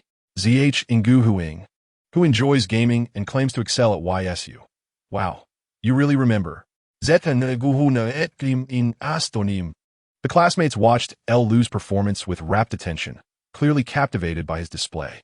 YNZH Ing in the back row exhibited a curious expression, glancing at Lu's desk to confirm that he had not written any of this down. In conclusion, he stated, "I hope everyone will cast a vote for me." "Thank you." Seeing no other candidates approach the podium, King J Nexi Ing stepped forward, took the chalk, and circled the names of the 4 candidates. He then cheerfully announced, "Now, we shall commence the voting." There were no restrictions on voting, and multiple votes could be cast. If you believe someone is capable of fulfilling this role, please raise your hand to vote. Let us begin by electing our class monitor. King J Nexi Ing, efficient in his approach, called out the names of the candidates, counted the raised hands, and recorded the numbers beside their names. Ultimately, Lu was elected class monitor of the first-year 8th class with an impressive tally of 31 votes, while Hushi 11 followed closely with 28 votes, securing the position of vice monitor. Xiao HQ, with a total of 20 votes, found himself in 3rd place and cast a resentful glance at Lu upon the results being revealed. Initially, he had hoped to at least retain the vice monitor position if he could not surpass Hushi 11. Now, he faced the disappointment of losing even that. However, King J Nexi Ing did not allow him to wallow in despair for long, swiftly proceeding to appoint the boys sports committee member, which went to ZHYFI. the self-proclaimed dunker. As for the female sports committee position, Kang J. Nexi Ing remarked, "Since no girl volunteered, I shall temporarily appoint someone." Scanning the list of students, he called out, "Why NZH Huh?" Surprised by the announcement, Y. NZH who was seated beside L. Lu, paused for a moment before looking up at the podium. "I reviewed your profile," Kang J. Nexi Ing remarked. "You broke the girls' 100-meter record in your middle school, correct? I shall assign you the role of sports committee member for the time being." Y. NZH Ing, seemingly at a loss for a suitable refusal, finally nodded, "Oh." With that, today's tasks are complete, Kang J. Nexi Ing announced as he gathered the materials on the podium into a sealed bag. "Your student cards also serve as your meal cards, preloaded with 100 yuan. At 11:20, when the bell rings, you may proceed to lunch. The cafeteria is located behind the second teaching building. Simply head down the asphalt path, and you will find it." Having finished his remarks, Kang J. Nexi Ing smiled at the class as he exited. "I shall take my leave first. The faculty cafeteria is now serving. See you all in the afternoon." Watching Kang J. Nexi Ing depart, L. Lu suddenly thought that their homeroom teacher was quite commendable. Appearing youthful, likely under 30, his speaking style was rather relaxed. Being the class monitor under such a teacher should not be a burdensome endeavor. In the classroom, once the teacher left, the students remained quiet for a brief moment. Noticing that lunch was still a while away and the teacher was absent, many began to engage in conversation. Only on L. Lu's side, due to YNZHSH Ng's presence, few dared to approach. As the clock struck 11:20 and the school bell rang, the students rose in unison and made their way out of the classroom, heading to the cafeteria for lunch. L. Lu followed suit, leisurely making his way toward the staircase. Just as he stepped out of the classroom, he spotted a charming figure at the staircase, tiptoeing and waving at him amid the crowd. "L. Lu, over here." YCHNX trotted over to L. Lu's side and looked up at him, saying, "You haven't been to the cafeteria yet, have you? Allow me to show you the way." In an instant, Li Luo felt as if countless piercing gazes were thrust upon him, not only from Class 8, but also from the boys of Class 1 descending the stairs. All eyes were fixated on him. Chapter 43, the first lunch. Fortunately, as the school had just commenced, the relationships among the students were still in their infancy. The boys merely observed quietly, without any raucous antics. Li Lu Siga Sufli, already grasping the formidable presence of Ing Chanchi within the school. It must be said that some girls, even clad in their uniforms, stand out as the most radiant among the crowd. Since the early summer class began, Ing Chanchi had swiftly become the acknowledged belle among the boys in the advanced enrollment program. There was no clandestine selection. However, upon laying eyes on Ing Chanchi's visage, one could not help but subconsciously conclude that she epitomized the term school beauty. Li Luo turned to glance at Ing Chanchi's profile, but he felt no particular inclination. Perhaps it was due to having seen similar sights since childhood, rendering him accustomed to it. "I am not oblivious to where the cafeteria is. Do I need you to guide me? I came to find you out of goodwill, and yet you show no appreciation. If you treat me today, I might reluctantly accept your offer." Ing Chanchi shot him an exasperated look. "Let's go. If we delay, we will have to wait in line for ages." Under the scrutiny of onlookers, the two descended the stairs together, heading toward the cafeteria. On the asphalt path leading to the cafeteria, two distinct groups had formed. The newly arrived students from the parallel classes, having just enrolled, were clad in their own casual attire, since the school had yet to distribute uniforms, creating a vibrant array of colors. In contrast, the students from the advanced class donned the unified blue and white uniforms of Fu Yizhong, walking in pairs along the path. It was quite rare to see a boy and a girl, one in uniform and the other in casual wear, like Li Luo and Ing Chanchi, strolling together. "What did you do this morning in the advanced class?" Li Luo casually initiated a conversation, indifferent to the subtle gazes surrounding them. "Not much," Ing Chanchi replied, shaking her head. "We discussed the precautions for military training and informed everyone about the health check in the afternoon. The rest of the time was spent on self-study. What about you guys?" "We?" Li Luo chuckled and suddenly extended his hand toward Ing Chanchi. "Hello, let me reintroduce myself. I am Li Lu, the class monitor of Class 8. It's a pleasure to meet you." As Ing Chanchi listened, her eyes blinked in surprise.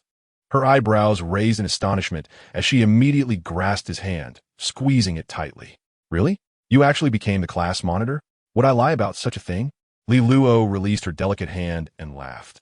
I had to defeat 3 formidable competitors to secure this position. Even a monitor from the adjacent class in middle school had to play second fiddle to me. Is that Hua Xiuxiu? Ing Chanchi squinted, recalling that she was the vice monitor. Yes, I remember her being quite pretty.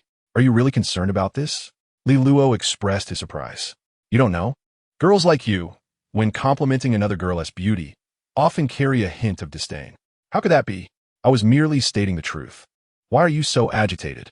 I am simply speaking candidly. So how did you become the class monitor? Ing Chanchi inquired curiously. You've never held such a position before, and others have proper experience, which surely surpasses yours. You wouldn't understand. Li Luo waved his finger, spinning a tail. Do you remember when I came to Fu Yizhong to play basketball? One of the teachers I played with was our class monitor. And then? The monitor thought my basketball skills were impressive, so he advocated for me to be elected as class monitor. I call it basketball politics. Ing Chanchi regarded him with a childish expression, too apathetic to engage further. The two continued to chat casually, soon arriving at the cafeteria beside the basketball court. So this is the cafeteria, Li Luo remarked, glancing up at the 3- or 4-story building he had seen while playing basketball before. There are 2 floors for students to eat, and the 3rd floor is reserved for teachers, which we cannot access. Ing Chanchi explained as she led him through the entrance. The food on the 1st floor is cheaper, while the 2nd floor is slightly more expensive. Is there a tier pricing system? Li Luo raised an eyebrow, thinking that a prestigious high school was indeed different. On the 1st floor, vegetarian dishes are 5 yuan, and meat dishes are 3 yuan. On the 2nd floor, vegetarian dishes are 2 yuan, and meat dishes are 4 yuan. Ing Chanchi guided Li Luo to the 2nd floor, adding, the difference isn't significant. Sometimes, if there is something I like on the 1st floor, I'll eat there. Then why bring me to the 2nd floor? Because there are fewer people here. Ing Chanchi replied, rolling her eyes at him. And didn't you say you treat me? How could I possibly do that? Li Luo followed her to the 2nd floor. How many meat dishes can we order? Shameless, Ing Chanchi muttered under her breath before suggesting. Let us each order 2 different dishes. That way we'll have 4 in total. You're quite clever. The 2 joined the end of the line, waiting 5 or 6 minutes before reaching the serving window. Just then, Xiao Huqi, who was at the adjacent window, spotted Li Luo and Ing Chanchi in line together. His gaze immediately filled with envy and a tinge of jealousy. The thought that this fellow had just secured the position of class monitor only intensified Xiao Huqi's discomfort. As he contemplated pretending not to see anything and quietly leaving the area with his plate, he noticed Li Luo standing aside with his plate, not producing a meal card. When Ing Chanchi finished ordering and produced her meal card, swiping it for 16 yuan, Xiao Huqi's eyebrows shot up in surprise. Damn it! This guy is even using Ing Chanchi's meal card to have lunch. Xiao Huqi cursed inwardly, hastily departing from the scene, unwilling to glance back. Especially since he was neither in the same class as Ing Chanchi nor held the title of class monitor or even vice monitor. He was at a loss regarding how to greet her. With this thought, Xiao Huqi felt a wave of desolation wash over him, opting to take his plate downstairs to eat, avoiding any further distressing sights. Meanwhile, Li Luo and Ing Chanchi remained oblivious to Xiao Huqi's presence. After swiping her card, Ing Chanchi followed Li Luo, finding a seat by the window. However, just as they began their meal, Su Yinghuan and Jin Yuding, having just finished getting their food, spotted them and approached their table. Class monitor and former class monitor, may we sit here? Su Yinghuan cheerfully inquired, her plate in hand as she teased them. Please do. Ing Chanchi gestured toward the 2 seats opposite them, welcoming them. Are Huan and Tingting running for any class positions? Not at all. Su Yinghuan shook her head. We only elected the class monitor, vice monitor, and sports committee member this morning. We are not as formidable as Li Luo. There is no way we could get elected. What makes him so formidable? Ing Chanchi shot a glance at Li Luo, stealing a piece of sweet and sour pork from his plate, oblivious to the means he employed. Chapter 44. Li Luo is a cousin she. You wouldn't know, Jin Yuding interjected, unable to contain herself. Li Luo is incredibly impressive, just with his self-introduction. He memorized everyone's names and hobbies. It must be noted that the shift in Jin Yuding's attitude towards Li Luo had undergone a complete 360-degree turn before and after the high school entrance exams. Particularly today, witnessing him effortlessly claim the position of class monitor from the podium only intensified her admiration. Thus, Her compliments were genuine and heartfelt. However, Ing Chanchi found this rather surprising. After all, she was well aware that Jing Yuding had not previously held a fondness for Li Luo. And now her perspective had changed so drastically. You remembered everyone's names? Ing Chanchi asked in astonishment. Ing Chanchi, as the class monitor, had memorized the names of all her classmates quite early on. However, it was only after about a week that she finally matched the names to the faces. Was it really just during a self-introduction that Li Luo managed to remember them all? Well, barely. Li Luo picked up a piece of braised pork from Ing Chanchi's plate and stuffed it into his mouth, which was indeed something a class monitor should do. So, she really remembered everyone? Su Huan asked with curiosity. The person behind me is called Wei Chun. Impressive. Well, it's not really a matter of being impressive. Wei Chun is my cousin. What about the girl sitting next to me in the aisle? Shin Zhongqi. She can play the piano and has learned dancing. She seems quite shy. You see, Su Huan slapped the table and said to Ing Chanchi, that's how it was. Li Luo had just named a string of people in the classroom, leaving everyone dazed. Ing Chanchi turned to Li Luo, asking, how come I never knew you were so capable? Do you have such a good memory? Before the high school entrance exam, you should tutor me to unlock my potential. Li Luo began to babble nonsense, claiming he could remember anything quickly now. Always talking nonsense, Ing Chanchi shot him a look. The four of them were chatting and eating by the window. Meanwhile, Lu Shaowen and his desk mate, Liao Hailin, went upstairs to eat. They were joined by Zhu Yufei and Zhang Wang, both of whom were classmates of Liao Hailin from middle school, and they coincidentally decided to share a table. You wouldn't believe it. I just saw an incredibly beautiful girl outside the classroom hallway, Zhu Yufei exclaimed dramatically. Wow, I feel like she's much prettier than Shin Shuhua. Liao Hailin from class 1 glanced at him, then chuckled. You must be talking about Ing Chanchi, right? She's our class monitor and seems to have come from the same middle school as Lu Shaowen. Yes. Lu Shaowen nodded calmly while eating, saying, we both attended Yutsai. She has always been first in our grade, and I was second. As Lu Shaowen spoke, for some reason, it carried a subtle air of arrogance, implying a closeness to Ing Chanchi. But that wasn't the crux of the matter. Zhu Yufei sighed. The key point is that this class monitor actually sought out a boy from our class, taking the initiative to invite him to dinner. Huh. Liao Hailin was instantly taken aback. Is that true? Wow. Does Ing Chanchi have a crush on someone? In just a few days since the class started, all the boys from the 4 classes had already learned about the stunning class monitor. However, Ing Chanchi usually focused solely on her studies and only interacted with boys when necessary for class matters. Polite and gentle in speech, but with a sense of distance. That was the initial impression she left on everyone. Now, everyone felt even less inclined to approach her. So, you're telling me that Ing Chanchi took the initiative to seek out a boy for dinner? At this moment, Lu Shaowen paused his eating, yet maintained his composure and calmness. Perhaps they were classmates from before. They don't seem like just ordinary classmates, Zhu Yufei murmured, recalling the interaction between Ing Chanchi and Li Luo. Just then, Zhang Wang, who was focused on his meal, suddenly spotted a familiar figure and patted Zhu Yufei on the shoulder. Look over there. ISNT that the class monitor? ISNT that Ing Chanchi? As his words fell, the other 3 at the table turned their heads in unison, catching sight of Li Luo and Ing Chanchi, who were sharing food from each other's plates. Liao Hailin was utterly astonished, feeling as if his heart was shattering. Who the hell is this? Trying to woo our class monitor right as the school year begins? But at that moment, upon seeing Li Luo's appearance, Lu Shaowen let out a breath of relief, then chuckled lightly. You guys are overthinking it. How so? Oh, I see, Liao Hailin said. As his previously burning jealousy was soothed, I thought they were feeding each other. Turns out they're siblings. Is that so? Zhu Yufei was momentarily taken aback. But didn't you say Ing Chanchi's surname is Ing? The one next to her is our class monitor, Li Luo. Cousins. It's normal to have different surnames, Lu Shaowen explained.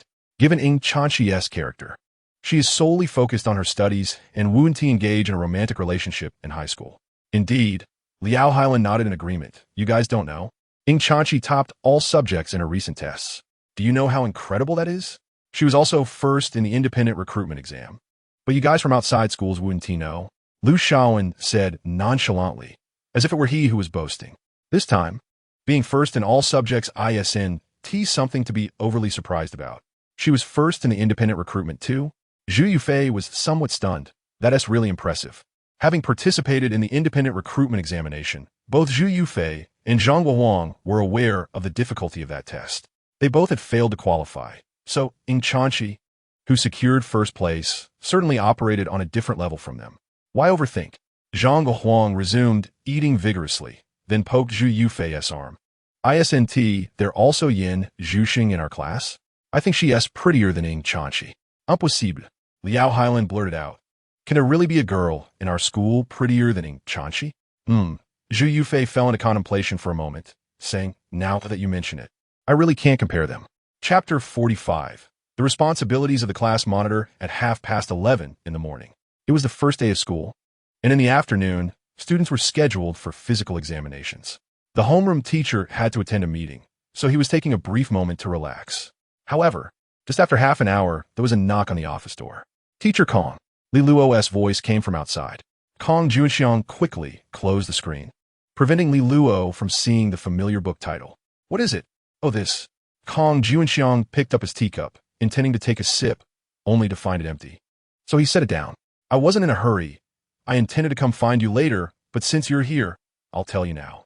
Hearing this, Li Luo approached the desk and took the initiative to grab Kong Junxiang's teacup, heading towards the water dispenser. I'll pour you some water. Do you want it hot? Oh, thank you. Kong Junxiang was momentarily taken aback, then replied, hot, with a little cold water added. The physical examination will take place at the gym, starting with class 1. By the time it's our turn, it should be around 2 or 3 in the afternoon. The exact time will be notified. When it's our class's turn, have the sports committee lead the way, and I'll go along too. After the examination, please help me collect the examination forms. We'll then tally the heights of the students and go to the storage room on the playground to collect the military training uniforms. Li Luo nodded in understanding. Is there anything else afterwards? During evening self-study, you have a meeting to attend. Kong Junxiang contemplated for a moment and said, all 4 of you should attend. Is it related to tomorrow's military training? Yes. Kong Junxiang smiled. Just some precautions and things to note. Off you go. Kong Junxiang reached for the mouse, intending to continue reading his novel after Li Luo left. After finishing, Li Luo exited the office, thoughtfully closing the door behind her. The next moment, Kong Junxiang realized and shook his head in amusement. This kid. After relaying what Kong Junxiang had instructed, Li Luo turned to Hua Xiuxiu. Once all the classmates arrive, you should go on stage to discuss the follow-up matters. Then go to the teacher's office to collect the examination forms. Aren't you going to say it yourself? Hua Xiuxiu looked at Li Luo, feeling a bit reluctant about the class monitor position, and instinctively retorted. If the class monitor does everything personally, then what is the role of the vice monitor? Li Luo looked at Hua Xiuxiu with curiosity. Did you not give your vice monitor any tasks when you were class monitor? Hua Xiuxiu, to speak candidly, during my time in elementary and junior high school, I indeed took on the role of class monitor and consistently performed my duties. I would only involve the vice monitor when tasks required the cooperation of 2 individuals. However, in Li Luo's recollection, Ying Chanqi, as class monitor, often adopted a hands-off approach, leaving much of the work to the vice monitor, merely relaying the teacher's instructions before passing them on to the vice monitor and other class committee members.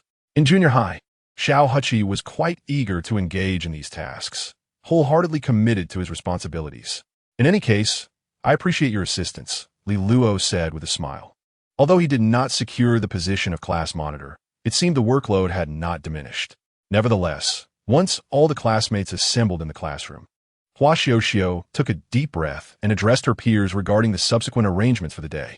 Li Luo, seated in the back row by the window, was approached by Yin Zhuxiang, who turned to him and suddenly inquired, why do we need to elect 2 physical education monitors? There was only one in junior high. Having a female sports monitor might make things a bit more convenient for the girls, Li Luo explained. Some girls are quite shy and may feel embarrassed to speak up about their issues, especially during their menstrual cycle. If they endure discomfort during military training, it could lead to health problems. With you around, at least those girls would feel comfortable approaching you to explain their situation and request leave to rest early. Moreover, in high school, physical education classes might be gender segregated, necessitating a female sports monitor. Oh, I see. Yin Zhuxing nodded, seemingly in agreement with Li Luo's reasoning. Observing her return to silence, Li Luo felt a wave of nostalgia. He perceived that Yin Zhuxing's personality had remained remarkably unchanged from her high school years to the present, retaining her innocence, straightforwardness, and tranquility. However, Li Luo understood that this was merely one facet of Yin Zhuxing's character. In the afternoon, Hua Xiuxiu went to the teacher's office to collect the physical examination forms and distributed them to everyone. Around 2 o'clock, Kong Junxiang also descended from the office. Once the physical education teacher in charge of the examinations arrived to notify them, he instructed the students to line up in the corridor for departure. At this point, classes 1 and 2 had already completed their physical examinations and were trickling back upstairs. As they passed the 3rd floor, Ying Chanxi glanced towards Class 8 and spotted Li Luo walking out of the classroom alongside an exceptionally beautiful girl. Her steps came to an abrupt halt. "What's wrong, Cece?" Her deskmate, Xiao Xinyan, asked curiously. "We haven't even reached the 4th floor yet." Meanwhile, Li Luo was oblivious to Ying Chanxi's presence, holding the physical examination form as he followed the line towards the gymnasium. After more than an hour of waiting, they finally completed the physical examination. In a line for one of the items, he found Hua Xiuxiu and asked, "How many items do you have left?" "This is the last one," Hua Xiuxiu replied. "What's the matter?" She bit her lip, all right. Chapter 46. Hua Xiuxiu's ambitions. At 4:30 in the evening, Li Luo sat in his seat, receiving the completed physical examination forms from Hua Xiuxiu. He flipped through them one by one, taking about a minute before returning the forms to her. "Please take the forms to Teacher Kong," Li Luo instructed. "I will go with Zhu Yufei to collect the military training uniforms." "All right," Hua Xiuxiu said without hesitation, following Li Luo's orders as she took the forms upstairs to find Teacher Kong. Li Luo then called out to Zhu Yufei, "Let's gather a few boys. We need to go get the military training uniforms." "Sure," Zhu Yufei replied cheerfully, throwing an arm around his deskmate Zhang Guohuang's shoulders before calling out to a few other boys. "Come on, let's go get the uniforms." Some boys, having just finished their physical examinations and standing in line for over an hour, were feeling a bit drained and pretended not to hear.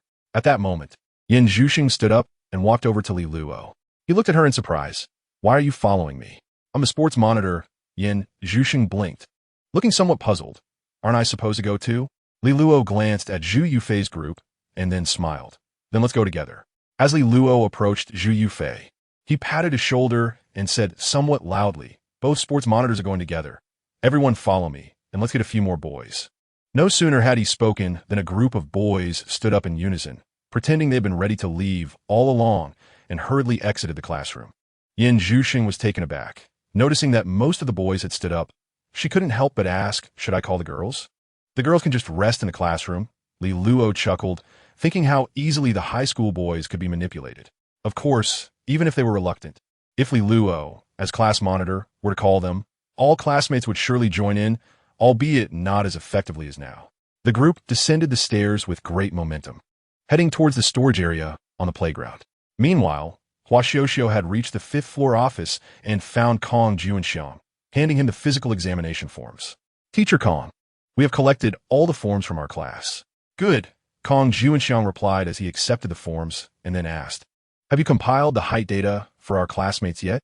Hua Xiuxiu was momentarily taken aback, not realizing they needed to compile height data. "Did Li Luo not inform you?" Kong Junxiang asked, somewhat puzzled. "Where is he?" "He went to get the military training uniforms." "Then how could he not have compiled the height data?" Kong Junxiang chuckled. "Otherwise, when we reach the storage, how will we know what sizes to pick?" Li Luo had merely counted the number of forms without actually gathering height data. Given Li Luo's speed of reviewing, it seemed he had only glanced at each form. Is he really that careless? Kong Junxiang found it amusing and took out a piece of white paper from his drawer, handing a pen to Hua Xiuxiu. "I'll report the heights. You record them in increments of 10. "Okay." Hua Xiuxiu hurriedly took the pen and began to jot down the statistics on the white paper. After spending a few minutes compiling the data, Kong Junxiang stood up. "Let's go. I need to submit the physical examination forms and check on Li Luo." Hua Xiuxiu nodded, clutching the compiled data paper, thinking to herself that Li Luo was indeed not as suited for the role of class monitor as she was. As they descended the stairs, Hua Xiuxiu couldn't help but ask Kong Junxiang, "Teacher Kong, after the military training, will there be elections for other class officers?" "Yes, why? Will positions like class monitor, vice monitor, and sports monitor be up for re-election as well?" Upon hearing this, Kong Junxiang turned to look at Hua Xiuxiu. He expected her to shy away or avert her gaze, but to his surprise, the girl was staring directly at him, displaying no signs of embarrassment. This prompted him to raise an eyebrow and smile. Of course, there will be a re-election. The four of you are currently in these positions only because of the military training's requirements. Once the training is over, the students will surely have their own opinions on whether you are suitable for these roles. Confirming that there would indeed be a re-election filled Hua Xiuxiu's eyes with determination, igniting her resolve to perform well during the military training. Just as she was lost in thought, the sound of footsteps echoed from the stairwell. Everyone was carrying a few pieces of military training uniforms, which they placed uniformly on the podium. Li Luo glanced at Hua Xiuxiu in surprise, and then noticed Kong Juanxiang following behind. You compiled the data, didn't you? I saw you. You just glanced at it and called it compiling? Hua Xiuxiu looked at him with exasperation, handing him the paper with the recorded height data. I just compiled it with Teacher Kong. Check if the numbers are correct, and if they're not, hurry and replace them. No need to rush. Li Luo had not received the white paper and pointed to the military training uniforms on the podium, indicating there were 6 individuals in the height range of 150 to 160 centimeters. Hua Xiuxiu blinked and glanced down at the white paper, confirming the count of 6. For the height range of 160 to 170 centimeters, there were 18 individuals. For 170 to 180 centimeters, 11 individuals. And for those above 180 centimeters, 5 individuals. There should be no mistake in the numbers, right? Li Luo smiled as she inquired. Hua Xiuxiu, gripping the white paper tightly, felt a bit lost and asked, when did you compile this data? Oh, this is not your fault. I should have explained it more clearly, Li Luo replied, not wanting to make things difficult for her in front of Kong Juanxiang. I have a good memory. Don't you remember? I can memorize the data after just a glance. You can memorize everything after just one look? Hua Xiuxiu's eyes widened slightly, still somewhat incredulous. While she could comprehend memorizing a glance, to recall the data after surveying the heights of 40 individuals seemed rather outrageous, didn't it? Is your brain made of computer parts? You'll get used to it in the future. There's no need to be so startled, Li Luo reassured her, then added, you can arrange the military uniforms, letting the students come up in groups according to their classifications. Oh, Hua Xiuxiu instinctively responded, then quickly realized, all right. Kong Juanxiang observed the exchange, but said nothing further, simply smiling at the scene before submitting the health examination forms he held. Of course, Yin Zhuxing nodded, then glanced down at her flat chest, quietly furrowing her brow, appearing somewhat displeased. Chapter 47. Wait for me after school. After dinner came the evening self-study session. Kong Juanxiang entered the classroom, turned on the projector on the podium, and smiled at everyone. Since we just started school and the textbooks haven't been distributed yet, I thought you might be bored during self-study. So let us watch a movie. While operating the projector, he glanced towards the window by the corridor. Just as he was about to say something, Li Luo, sitting in the back row, spoke up first. Ren Zheng, Fong Chun, could you please pull down the curtains? Zhang Wang, close the back door. Hearing Li Luo call their names, Ren Zheng and Fong Chun, seated by the window, were momentarily taken aback. However, Zhang Wang quickly reacted, rushing to the back to close the door. Kong Juanxiang looked at Li Luo, then at Ren Zheng and Fong Chun, silently noting their names and faces.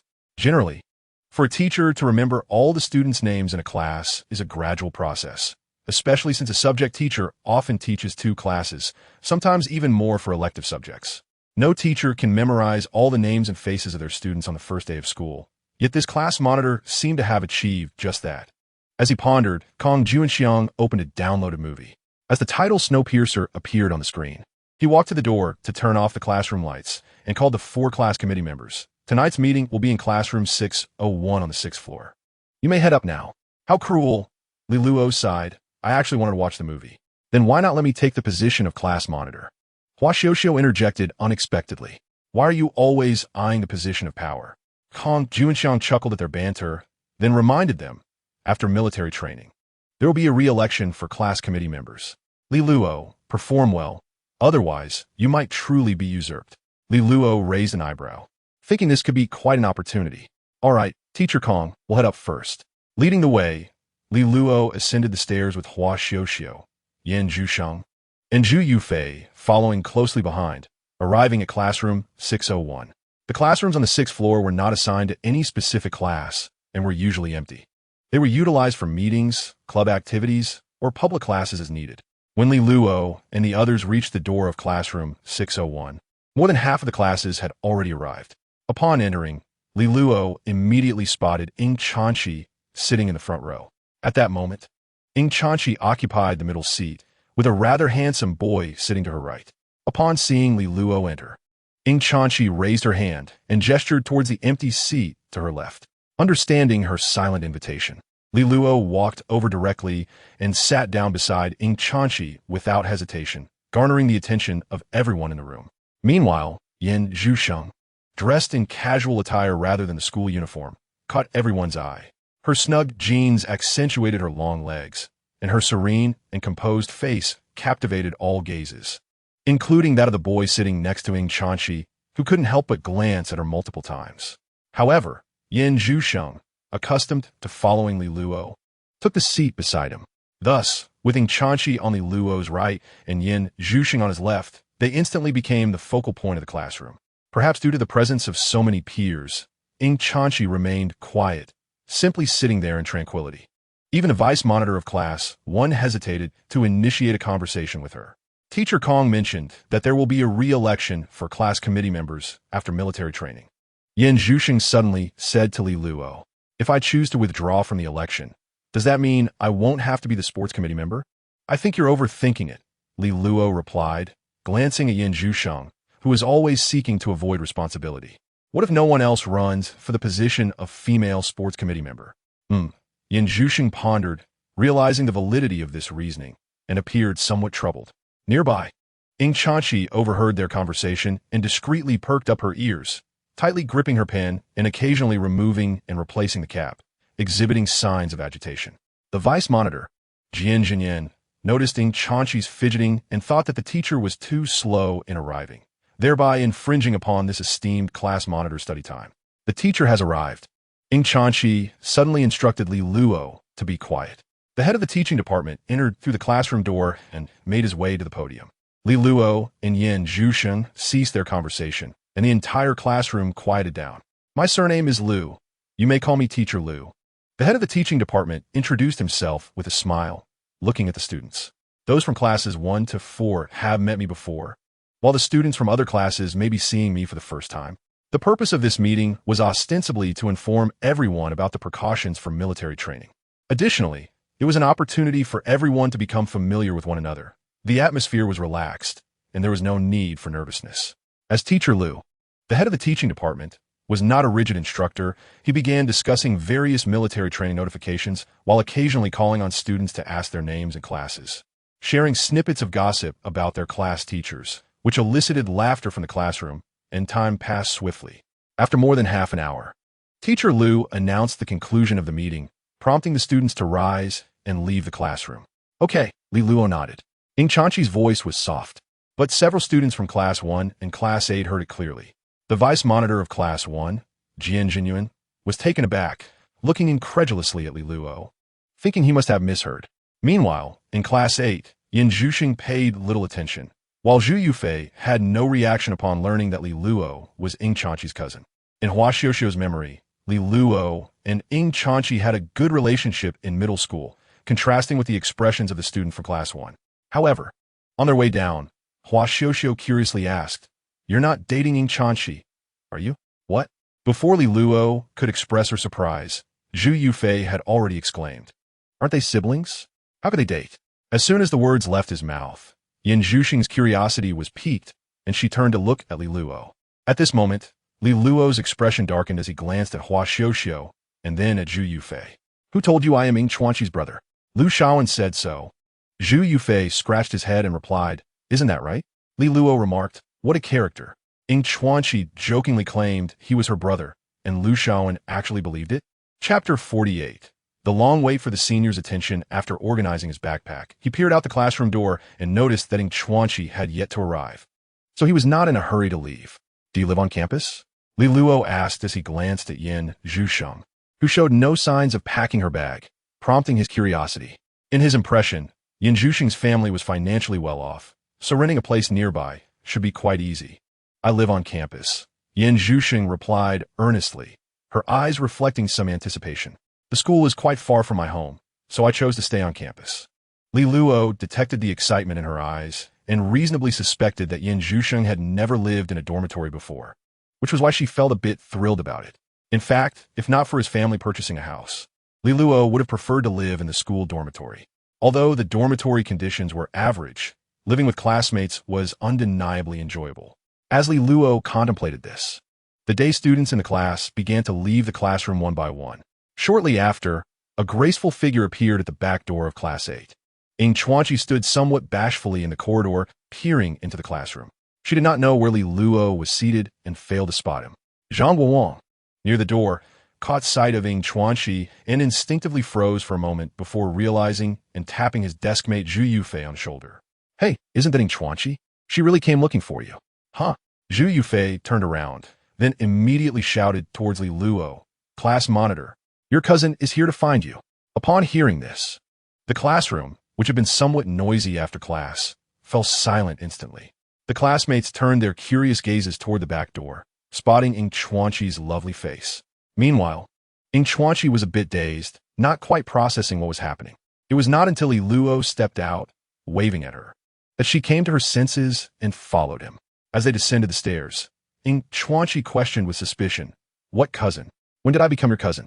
Someone in class must have been talking nonsense. Li Luo feigned ignorance, brushing off the topic. Ying Chuanqi did not dwell on it either, instead focusing her attention on Li Luo's deskmate. On their way home, Ying Chuanqi tentatively inquired, "That athletic committee member in your class is quite beautiful, isn't she? Are you talking about that girl?" Li Luo replied, "Are you suggesting I would say a boy is handsome?" Ying Chuanqi squinted her eyes, adding, "She seems to be your deskmate.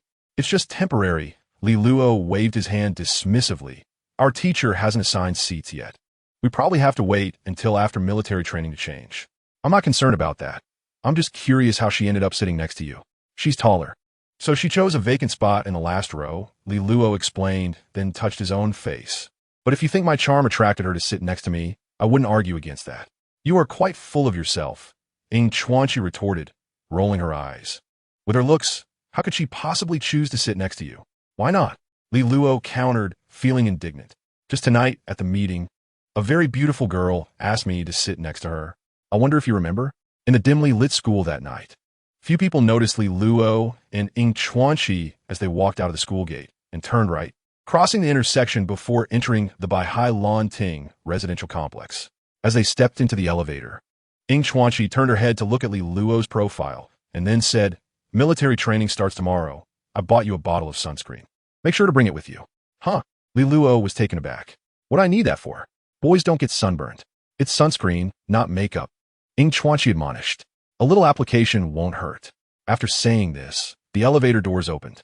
Ying Chuanqi took out her keys and stepped out first to unlock the door. Li Luo followed closely behind, refraining from further objections as they entered room 1502. Upon entering, he immediately spotted Su Yuyu sprawled on the sofa, staring eagerly at the door. "Senior, what are you doing?" Li Luo exclaimed, startled by her intense gaze, fearing she had somehow discovered his online writing persona. However, Su Yuyu merely gazed at him and said, "I want to eat fried rice." Li Luo replied, "You didn't skip dinner, did you?" "To be precise." Su Yuyu slumped back on the sofa, rubbing her flat stomach. "I didn't even eat lunch." After Ying Chuanqi had informed her this morning about attending school, Su Yuyu had slept until 1 or 2 in the afternoon. Upon waking, she typed for a while and lost track of time, forgetting to eat lunch altogether. By this time, her stomach was growling, and Su Yuyu instinctively wandered into the kitchen only to remember that Li Luo was not home today to cook for her. The thought of having to go downstairs to eat, knowing the restaurant's food was not as good as Li Luo's, left her somewhat disheartened. Then she considered that it was already 5 or 6 in the evening, and since Li Luo and the others would finish their classes at 8:30, she might as well wait a little longer. However, her hunger made it difficult to concentrate on writing, so she decided to read a novel, hoping to distract herself from her hunger. She continued reading until after 8 o'clock when she glanced at the time and realized it was almost time for classes to end. Eagerly, she came to the living room to wait. "Senior, you should at least adjust your schedule," Li Luo said, rolling his eyes as he changed into slippers and walked toward the kitchen. "School is starting soon. You can't keep sleeping in every day. After school starts, my biological clock will automatically adjust. I don't need to manage it actively, Su Yoyu groaned softly from her spot on the sofa. Junior, hurry up. I can't take it anymore. Coming right up, Li Luo chuckled, shaking his head, then turned to Ing Chuanqi. What about you? Want some? Just a small bowl, please. Ing Chuanqi considered, feeling a bit tempted by Li Luo's fried rice, but not too much. I've already had dinner. All right, just wait. I'll go take a shower first. As Ing Chuanqi headed for the shower, Li Luo began to fry rice in the kitchen while Su Yoyu waited on the sofa for her meal.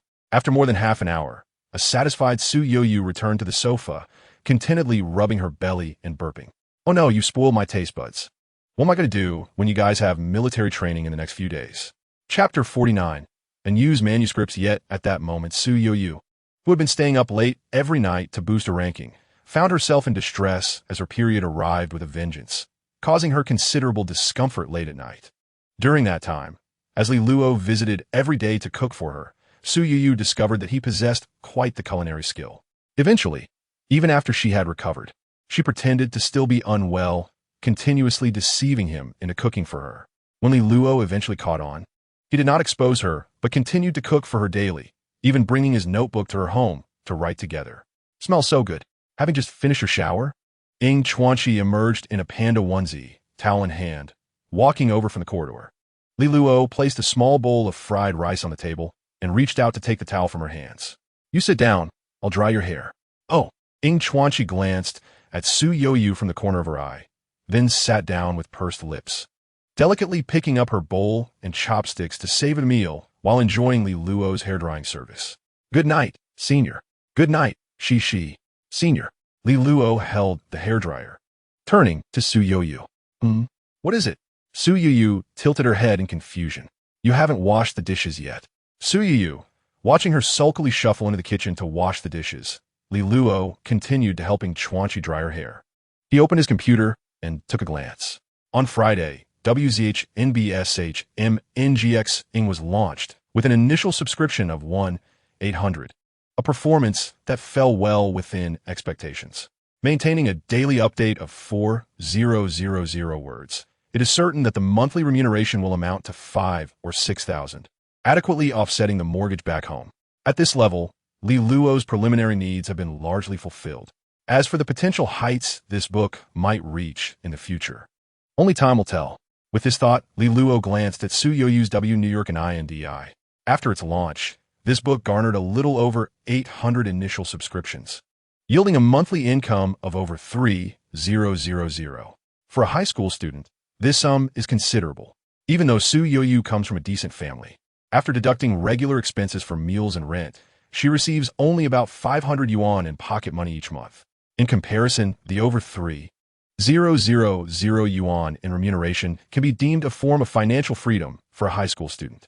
Reflecting on this, Su Yoyu is indeed impressive, having begun earning money through writing web literature during her high school years. Moreover, at such a young age, her writing style is already rich and nuanced, far surpassing Li Luo's novice approach. In contrast, Li Luo's entertainment novels adhere to the typical tropes of the genre, capable of endless cycles as long as the author desires. However, the truly remarkable authors are those who seamlessly integrate these tropes into a coherent narrative framework. A prime example is Gu M. Zich, which Li Luo greatly admires, having achieved this level of mastery. With this in mind, Li Luo has scheduled the updates for the upcoming week. Observing the 250,000 words in his draft folder, he feels a profound sense of security. Even if he were to cease writing from this moment onward, these drafts would suffice for 2 months. Just then, as he prepared to take a shower, Li Luo received a message. Zio Shu Hu Zhing O. Big shot look? Zio Shu Hu Zhing O. Image. Li Luo, curious, took a glance, pondering what image Su Yoyu had sent him at such an hour. In his previous life, he might have imagined it would be something risque. However, given that Su Yoyu is still a high school student, it should not be anything outrageous. Upon closer inspection, it turned out to be a screenshot showing she had already written 10,000 words. Uzo shuka uzh ngg o. Ihef jishinch. 000 words in my drafts. How about that? If it were during his previous life, confronted with a draft of over 10,000 words, Li Luo would certainly have praised it as impressive. But now, having been reborn and holding 250,000 words in his drafts. He could only chuckle and send back a screenshot. CHINGRN, while 10,000 words is commendable, I must say, you still need to practice more. Sitting in front of her computer, Su Yu had anticipated a reaction of astonishment from Li Luo. However, upon seeing the 250,000 words he had sent, her eyes widened in disbelief. Zio Shu Hu ZH Oh, how do you have so many drafts? Over 20,000 words? CHRN. I suggest you double-check. Upon reading this, Su Yu glanced at the screenshot he sent, and, after carefully counting the words, she was momentarily stunned. 250,000 words? Is this real? Su Yu sat dazed in front of her computer, feeling as though her worldview had been profoundly shaken. Zio Shu Hu ZH Oh, I'm blocking you. I don't want to talk anymore. CHRN. Don't be disheartened. I've been accumulating these words for a long time. Zio Shu Hu ZH how long? CHRN. Less than 2 months, I suppose. Uzo Shuka ZH Blocking. Blocking. Get lost. Less than 2 months? That is, practically from the start of the book until now. She had just reached 250,000 words, while Li Luo had already amassed 500,000 words. How is one supposed to cope with this? Zio Shu Hu ZH Just wait. I'll surpass you sooner or later. Given that Li Luo wouldn't be able to write during military training over the next few days, she needed to seize this time to catch up. However, when she opened her writing software, the sheer weight of 250,000 words loomed in her mind, instantly draining her motivation. Forget it. Perhaps this is what talent looks like. With that thought, Su Yu flopped on her bed and fell asleep. Avoidance may be shameful, but it is undeniably effective. Meanwhile, Ying Chanxi, after washing the dishes, retrieved the military training uniform issued by the school and tried it on in her room. Before long, she found herself knocking on Li Luo's door. A look of distress on her face. What's wrong? Li Luo opened the door and, seeing Chanxi clad in military green, asked curiously, "Do you have a belt?"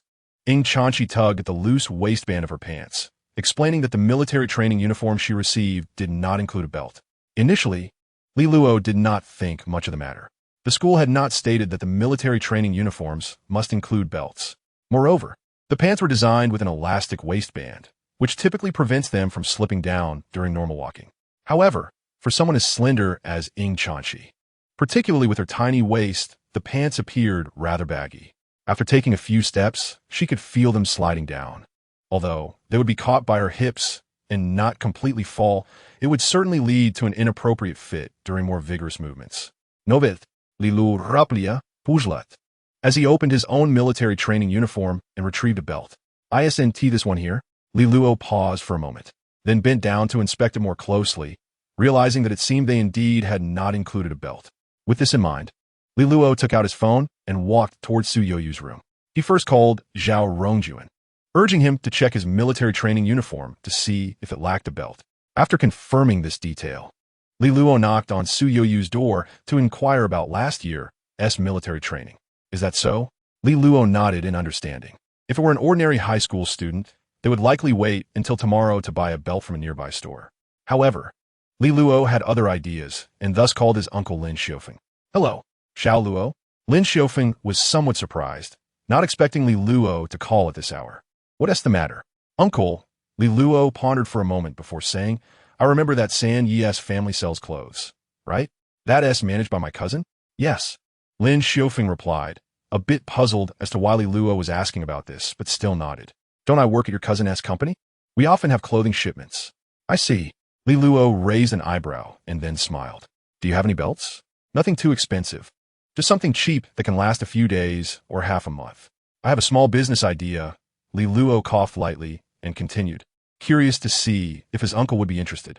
On August 25th, Monday morning, the owner of Ime clothing store unusually opened her shop at 6 a.m. instead of the usual 8 a.m., displaying various belts on a rack outside. Jinxing West Road is home to the closest clothing store to the two schools, and one of the owner's relatives holds a leadership position in the logistics department of Qianjiang University. Each year, they do not specifically procure belts for the students' military training uniforms. The procurement department of Fuzhong also places orders alongside Xinjiang University. As a result, every year at this time, students seek ways to purchase belts. After all, most students do not typically buy belts for their everyday clothing, allowing the owner of Imei clothing store to earn a tidy sum each year. The small shops in the dormitory area of Xinjiang University mostly source their belts from her. Regarding the situation at Fuzhong, there is but a single small supermarket located beneath the dormitory building, which only opens its doors after school hours. The proprietor of this establishment maintains certain connections within the school, while the owner of the clothing store does not engage in any promotional activities, merely opening early to await the arrival of students. The campus of Fuzhong is distinctly separate from the dormitory facilities. Only the senior students' dormitory is situated within the campus itself. The dormitories for first and second-year students are located across the road from the school gate, necessitating passage through the gate for daily commutes. In such circumstances, when one exits the dormitory and desires to purchase a belt, a brief leftward stroll will lead them to the entrance of Imei clothing store. The owner, having set out the belts early in the morning, sits on a stool at the entrance, patiently awaiting her potential customers. The belts are offered in 3 price tiers, 15, 25, and 40 yuan, despite their wholesale cost being merely 1 or 2 yuan. With over 600 students enrolled in Fuzhong and just over 100 being day students, if more than half of the former purchase her belts, the owner stands to earn several thousand yuan. However, at that moment, a delivery truck slowly rolled into the space between the clothing store and the dormitory complex. Due to its parking direction, the front of the truck faced the store, while the rear doors aligned with the exit of the dormitory area. Lin Xiaofeng leapt from the driver's seat and approached the truck's rear, opening the doors. The store owner glanced at the truck but paid it little mind. Seated inside her store, she enjoyed the breeze from a fan, able to see the front of the truck but not the rear. Thus, from 6 o'clock until 6:30, few students entered her store to purchase belts. Initially, the owner thought little of it, attributing the lack of customers to the excitement of the students on their first day in the dormitory, perhaps having stayed up late the previous night. Yet, when 2 students dressed in military training uniforms inquired about the price of belts, upon hearing that the cheapest was 15 yuan, they promptly turned and left, leaving the owner momentarily bewildered. What does this mean? She muttered to herself. What else can they do if they do not buy from me? With suspicion etched on her face, she stepped outside her store to glance towards the dormitory gate, only to become utterly stunned. Behind the truck, a throng of first-year students clad in military uniforms had gathered. Upon closer inspection, she discovered that the truck was filled with belts, and the students were lining up, each purchasing belts at 10 yuan apiece, significantly cheaper than her offerings.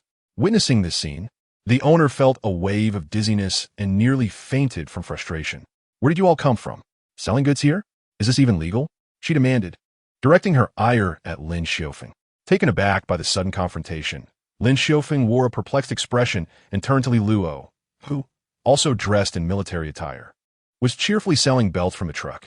Glancing at the store owner, Li Luo curiously replied, "Annie, you must be the owner of the clothing store next door, right?"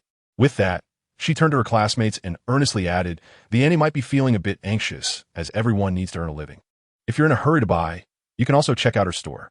"What for?" One student retorted. "Her cheapest belt costs 15 yuan, and most expensive is 40 yuan. It's just for military training. Why buy such an expensive belt?"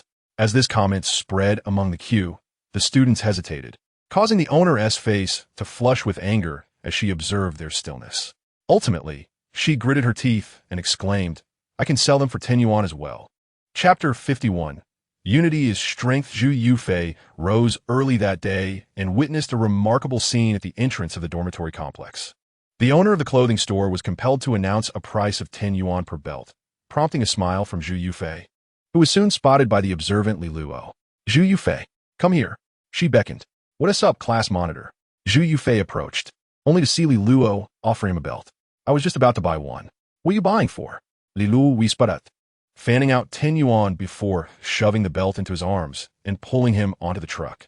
"I have a task for you." "What task?" Zhu Yufei, bewildered, found himself on the truck, having received a belt for free, and was now swept into the scheme. "When you see our classmates coming to buy belts, just hand them one," Li Luo instructed, patting his shoulder. "It's free for our classmates." "Okay." Zhu Yufei, feeling a surge of responsibility, puffed out his chest and assured her, "No problem. However, he soon felt a pang of embarrassment as he realized he did not know all of his classmates. With me here, what do you have to worry about? Li Luo glanced at him, assuring, I'll remind you. Reassured, Zhu Yufei felt emboldened. But as he watched Li Luo and Ing Chanchi assist in selling belts while he stood idle, he felt a twinge of guilt and decided to join in. Before long, Zhao Rongjun arrived, seeking out Li Luo with a perplexed expression. Why did you call me over so early? What else? Can't you see we're busy? Li Luo pulled him in to help. Unlike Zhu Yufei, she was less courteous with Zhao Rongjun, directly recruiting him as a free laborer. Since Zhao Rongjun was a day student, wearing a belt given by his grandfather, he wouldn't even need a free one, saving Li Luo some expenses. Soon after, Hua Xiuxiu emerged from the dormitory, her eyes widening upon seeing Li Luo on the truck. However, before she could process the scene, Li Luo called out her name. Hua Xiuxiu, come here. What are you doing? Hua Xiuxiu stared, bewildered, as she struggled to comprehend how her class monitor had transformed into a belt seller overnight. Don't worry about it. You're our vice monitor, and now I have a challenging task for you, Li Luo said with utmost seriousness, pulling her into the ranks of sellers. Oh, Yin Zhusheng, without questioning further, nodded and joined in selling belts. After 6:30, which was the peak time for dormitory students to leave, many were eager to buy belts. The 3 lines quickly multiplied into 4, then 5 or 6, significantly increasing the pace of sales. With the addition of Zhao Rongjun, Yin Zhusheng, and Hua Xiuxiu, Ime Clothing Store was rendered utterly incapable of competing. After all, it required only a few extra steps to enjoy the presence of campus beauties like Ing Chanxi and Yin Zhusheng, leaving little incentive for anyone to visit the clothing store. Only a few girls who wished to avoid the queue would still venture there. Wang Xin, you over here. Li Luo recognized another classmate and called her over, allowing Yin Zhusheng to hand her a free belt. Ing Chanxi cast a glance at Yin Zhusheng, pursed her lips, and silently continued selling belts. Around 50 minutes past 6, the flow of students exiting the dormitory had dwindled significantly. Li Luo instructed Hua Xiuxiu and the others to leave while she stayed behind to help Lin Xiufeng tidy up. Ing Chanxi remained, watching as the other students departed before stepping into the truck, crouching down beside Li Luo, who was counting the money. How did you come up with such a clever tactic? Li Luo neatly stacked the bundles of cash and glanced at her, replying, It's all in the mind. I know it's clever. Ing Chanxi shot him a look, but most people would probably just go buy from that clothing store, right? That's how they earn their profits. Li Luo chuckled. Items like military training belts are monopolized in this small area for a brief time, yielding exorbitant profits. In reality, the wholesale cost of a single belt is less than 1 yuan. Under the premise of monopoly, they dare to sell for 20 or even 30 or 40. In just one day, profits potentially amounting to tens of thousands could be pocketed. I merely seized a fleeting opportunity. Fortunately, my cousin had goods available, and my uncle could drive a truck. Otherwise, I would only be left watching them make money. Ing Chnx sat in the truck compartment, her expression contemplative after listening to Li Lu's words, as if she had glimpsed another facet of the world. After all, she was just a freshman in high school. Even as a top student excelling in all subjects, she could not rival the astuteness of someone as seasoned as Li Lu when confronted with such matters. You, my friend, are quite sharp, Lin Xiufeng remarked, seizing the moment when no students were outside to enter the truck and ruffle Li Lu's hair playfully. Li Lu chuckled lightly and then inquired, Has my cousin mentioned anything? My cousin's clothing company directly connects with garment factories, offering the cheapest prices, even lower than what the owner of Ime Clothing Store pays at the wholesale market. Consequently, even if a belt costs 10 yuan and 300 or 400 are sold in the morning, it still brought Lin Xiufeng over 3,000 yuan in profit. Here, take this, Lin Xiufeng said, pulling 5 crisp red bills from his pocket and stuffing them into Li Lu's arms. No more for now. If you need pocket money later, just ask me, but don't mention it to your mother. Otherwise, she will nag me. All right, love you. Uncle Li Lu accepted the 500 yuan without hesitation, blissfully stuffing it into his pocket. He then pondered for a moment, pulled out a bill, and offered it to Ing Chnx. Do you want this? I'm just here to help. Why would I be polite with you? Ing Chnx shot him an irritated glance. Do I really need your 100? Indeed. Li Lu recognized she wouldn't accept it. It was merely a formality. He then stood up, dusted off his pants, and said, Let us head to school. Go on. I'll take care of things here. Lin Xiufeng waved his hand. All right, Li Lu jumped down from the truck with Ing Chnx turned back, and asked, "Uncle, are you free this afternoon? I need a favor." I should be available," Lin Xiufeng replied, looking at him curiously. "What do you need? Could you help me buy some things?" Chapter 52. Military Training. Hua Xiuxiu, come here. Just after selling belts for Li Lu at the dormitory entrance, Hua Xiuxiu hurried into the classroom, only to hear Lin Yuan calling her from a seat. "What is up?" Hua Xiuxiu, dressed in military green training attire, took a seat in front of Lin Yuan. "I noticed we weren't given belts with our training uniforms." Lin Yuan feigned indifference, handing a belt to her. "I happen to have an extra one at home, so I brought it along." As a day student, he hadn't received the free belts provided by Li Lu. At that moment, he had just arrived in class and hadn't noticed that all the other classmates had received belts. Upon receiving the belt from Lin Yuan, Hua Xiuxiu was taken aback. "I already have one." "Huh?" Lin Yuan was surprised. "You brought your own belt to school?" "Not exactly." Hua Xiuxiu shook her head, producing the belt Li Lu had given her. "It was a gift from the class monitor. All the boarding students in our class should have received one." Li Lu. Lin Yuan grimaced at the mention of his name, but upon hearing that he had given belts to the whole class, he refrained from saying more, feeling slightly awkward. "Anyway, thank you." Hua Xiuxiu didn't want to put him in a difficult position. She picked up the belt he'd given her and carefully fastened it around her waist. "As for the extra one, if anyone in the class needs it, they can have it." Seeing Hua Xiuxiu don the belt he had gifted her, Lin Yuan's expression brightened, and he nodded repeatedly. Yes, there might still be other classmates who are lacking." At that moment, Li Lu and Ing Chnx had already reached the third floor. After parting ways at the corridor, Li Lu entered the classroom and noticed the belt in Hua Xiuxiu's hand. "Aren't you going to put it on?" "I already have it on." Hua Xiuxiu lifted her shirt slightly to show him her belt. "So why do you still have an extra one?" Li Lu queried. "Didn't you just grab one?" "You were the one who just grabbed." Hua Xiuxiu shot him an annoyed glance and then explained, "Lin Yuan gave it to me. So the one you gave me is extra. Take it. By this time, the clock struck 7 and the school bell rang. Gong Zhengxiang, similarly clad in military training attire, entered the classroom from outside. "Nope." Kong Junxiang was momentarily taken back. "What's the matter?" He typically wore pants that didn't require a belt and resided in the school's teacher dormitory, so he didn't own a belt at all. However, the military training pants at least had an elastic band, so they were wearable, although they tended to slide down if he walked too much, requiring him to adjust them frequently. He initially thought it was just a 7-day ordeal he could manage easily. Unexpectedly, Li Lu extended a belt to the podium. "I happen to have an extra one. Please take it, Teacher Kong." "Huh?" Kong Junxiang was surprised. "You brought an extra one?" "Yes," Li Lu replied with an innocent expression. "I thought someone in the class might need one, so I brought an extra." Hua Xiuxiu, seated in the front row at the podium, was struck by the absurdity of his words, but, recalling how he had gifted a belt to every classmate earlier that morning, she decided to overlook this minor issue. "That is thoughtful of you. I'll borrow it for now." Kong Junxiang didn't think much of it, assuming Li Lu was simply being considerate. He had no idea that his class monitor had just made a substantial profit from selling belts at the dormitory entrance that morning. In late August, the heat was still intense enough to turn the playground into a veritable sauna. Instructor Zhang from Class 8, slender and upright, stood before the formation, observing the new students as they stood at attention. After a morning of training and a meal, they had now entered the afternoon session. The novelty of military training had dissipated, replaced by sore muscles and sweat. "You step out."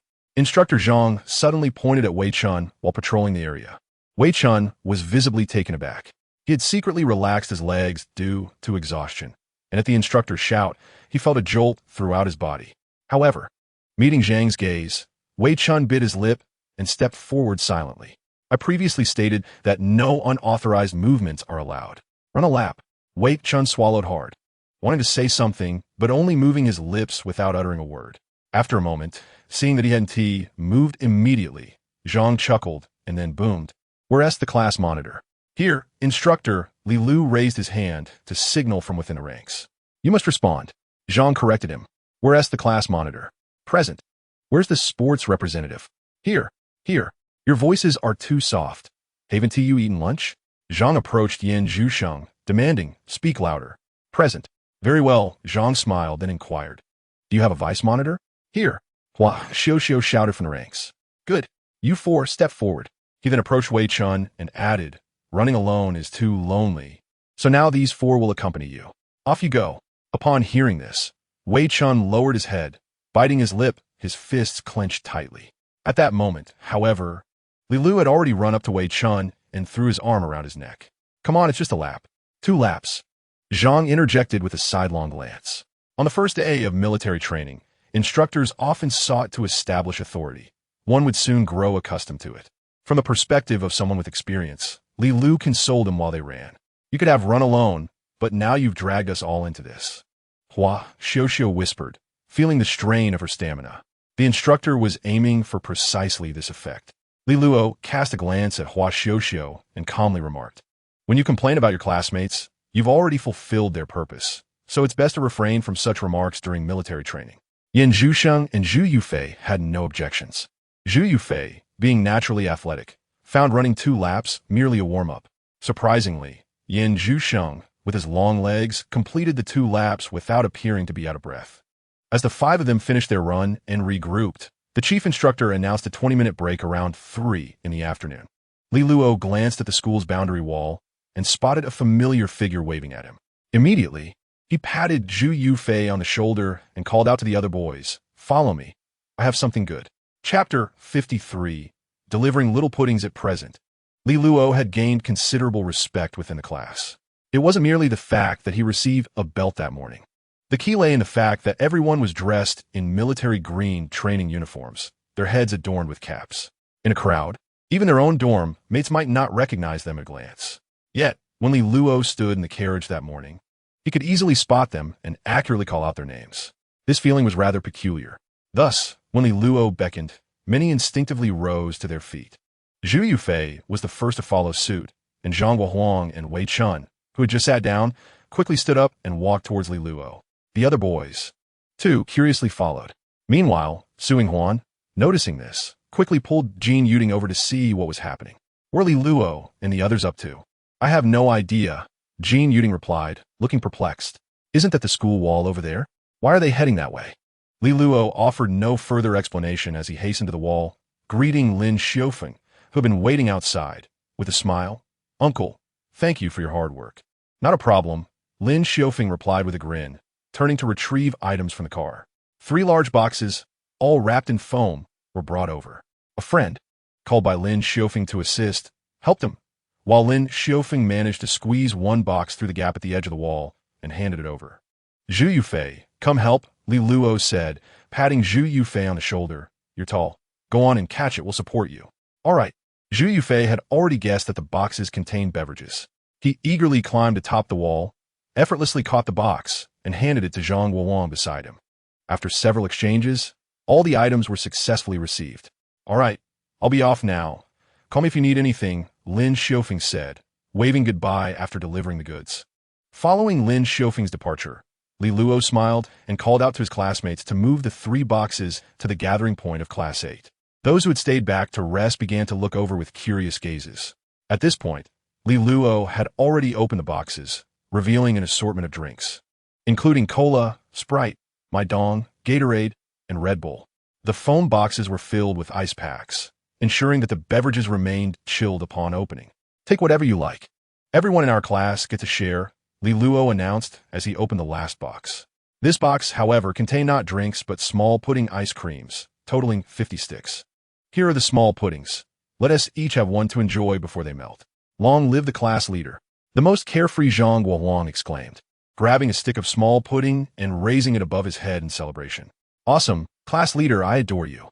He added with a laugh. I'm going to show off to other classes. You better watch out for a beating, came the playful banter from the boys, while the girls approached in pairs. Suing Huan picked her favorite drink and a small pudding, sweetly thanking Li Luo. Thank you, class leader. Hua Xiuxiu stood to the side, holding the drink and small pudding that Lin Yuan had brought her, her expression somewhat complex. For her family's financial situation, buying drinks and ice cream for classmates would only cost 100 or 2, a sum she could afford. However, before military training began, she hadn't considered such an approach, let alone taking action for it. Can you help distribute these? I have other matters, Li Luo said as he took several bottles and small puddings from the box and turned to Zhu Yufei. After saying this, he walked towards Class 1 and Class 3. After resting, many in Class 1 rushed towards a small shop near the cafeteria, eager to purchase drinks or ice cream. Lu Shaoan was among the first to dash out. Queuing to buy 2 cold drinks. Can you finish 2 bottles? Liao Hailan asked. We still have 2 more hours until dinner. Who said I need to finish them myself? Lu Shaoan replied with a chuckle. I noticed Ing Chanchi hadn't come to buy drinks, so I thought I'd grab one for her. TSK, Liao Hailan teased. Didn't you just say that Ing Chanchi wouldn't date anyone in high school? Then why go through the trouble? What do you know? Lu Shaoan shot him a glance and earnestly replied, it's about providing subtle companionship. After 3 years of high school, if I can get into the same university as her, this companionship will naturally become the nourishment for our relationship. Liao Hailan was momentarily taken aback by his reasoning, feeling it made a certain sense. You're impressive. I'm in awe. After buying their drinks, the two hurried towards Class 1. However, as they neared Class 1, Lu Shaoan deliberately slowed his pace, making it seem as if he was merely casually assisting by buying a drink. He had already formulated his words in his mind. In our class, with just the 2 of us from Yutsai Middle School, it's only right to lend a hand occasionally. With this mindset, he fantasized about the interactions, feeling a sense of buoyancy as he quickened his steps. Yet, as he glanced over at Ing Chanchi, just as he was about to step forward to deliver the drink, his pace abruptly halted. A boy had snuck up behind Ing Chanchi, holding a drink and ice cream, and, taking advantage of her momentary inattention, he playfully pressed the icy bottle against her delicate cheek. Observing this scene, Lu Shaoan fell silent. Liao Hailan, too, fell quiet. However, Liao Hailan, having not truly invested in any actions, was less affected by the situation and couldn't help but reassure him. That boy, Weevee, you've seen him in the cafeteria? He Ing Chanchi's cousin, right? Lu Shaoan could only nod in resignation, secretly relieved that it was Li Luo delivering the drink and not some other boy. However, he also believed that if it had been another boy, Ing Chanchi would likely have outright refused the drink. So, are you going to deliver that drink? Liao Hailan asked, glancing at the 2 bottles Lu Shaoan held. I'll deliver it tomorrow. Is it good? Li Luo asked Ing Chanchi, observing the melting small pudding in her mouth as he squatted beside her. Ing Chanchi shot him a glance. It's just average. I risked my life to bring you something, and you treat me like this? Why is it a matter of life and death? I wouldn't eat you. But the boys in your class are practically eyeing me like a meal. That's an exaggeration. Ing Chanchi rolled her eyes. Oh, thank you, Xiao Xinyan exclaimed, pleasantly surprised to receive a small pudding. Since she takes care of me, how can I not take care of her? Don't listen to his nonsense, Ing Chanchi retorted, taking a bite of the small pudding. I was born a day earlier than him. He should call me sister. Chapter 54. The making of a good class leader on the playground. The boys in Class 1 occasionally glanced over at Ing Chanchi and Li Luo. Initially, their gazes were filled with hostility, thinking that their class's most attractive girl should not be swayed by boys from another class. However, the rumors swiftly spread. It turned out that the boy was Ing Chanchi's cousin. Last night, during a casual conversation in the dormitory, Liao Hailan had already broached this topic with his roommates. Soon, under the influence of several friends, the matter spread quickly within the male circle. Meanwhile, Li Luo remained blissfully unaware, squatting beside Ing Chanchi. As she noticed that Chanchi had nearly finished her meal, she patted her backside and stood up, saying, I'm going to visit Zhao Rongjuan for a bit. Oh, Ing Chanchi nodded, then added, I'll wait for you here for dinner, and we'll head to the cafeteria together. Why do you always want to eat with me? Isn't it my duty as an older sister to supervise my younger brother's dietary habits? Ing Chanchi pouted. I believe a friendly meeting between the class leaders of Class 1 and Class 8 carries a bit more sophistication. You do love to talk. Ing Chanchi shot him a glance, waved her hand, and said, go on. Watching Li Luo's departing figure, Xiao Xinyan, savoring her pudding, couldn't help but comment. Your cousin seems quite interesting. Shall we have dinner together later? Ing Chanchi glanced at Xiao Xinyan and fell into contemplation. Xinyan, Li Luo is rather frivolous. Yes, not as great as you say. Xiao Xinyan looked at Ing Chanchi with a bemused expression. He even brought us drinks and pudding. Isn't that good enough? You seem to have rather high standards for your cousin. Oh, that is not what I meant, Ing Chanchi. Sensing that Xiao Xinyan was merely praising Li Luo without ulterior motives, felt her ears flush slightly. All right, we can have dinner together. On the territory of Class 3, Zhao Rongjuan was quietly resting on the ground. At that moment, a tall girl approached from the direction of the convenience store, carrying 2 bottles of ice water. She stealthily took 1 bottle and from behind Zhao Rongjuan pressed it against his face. Hiss! Zhao Rongjuan was startled by the cold, and turned to see Luo Jiejia. You scared me. Here you go, Luo Jiejia, with her short hair, plopped down beside Zhao Rongjuan and handed him the water as thanks for the belt from that morning. Thank you.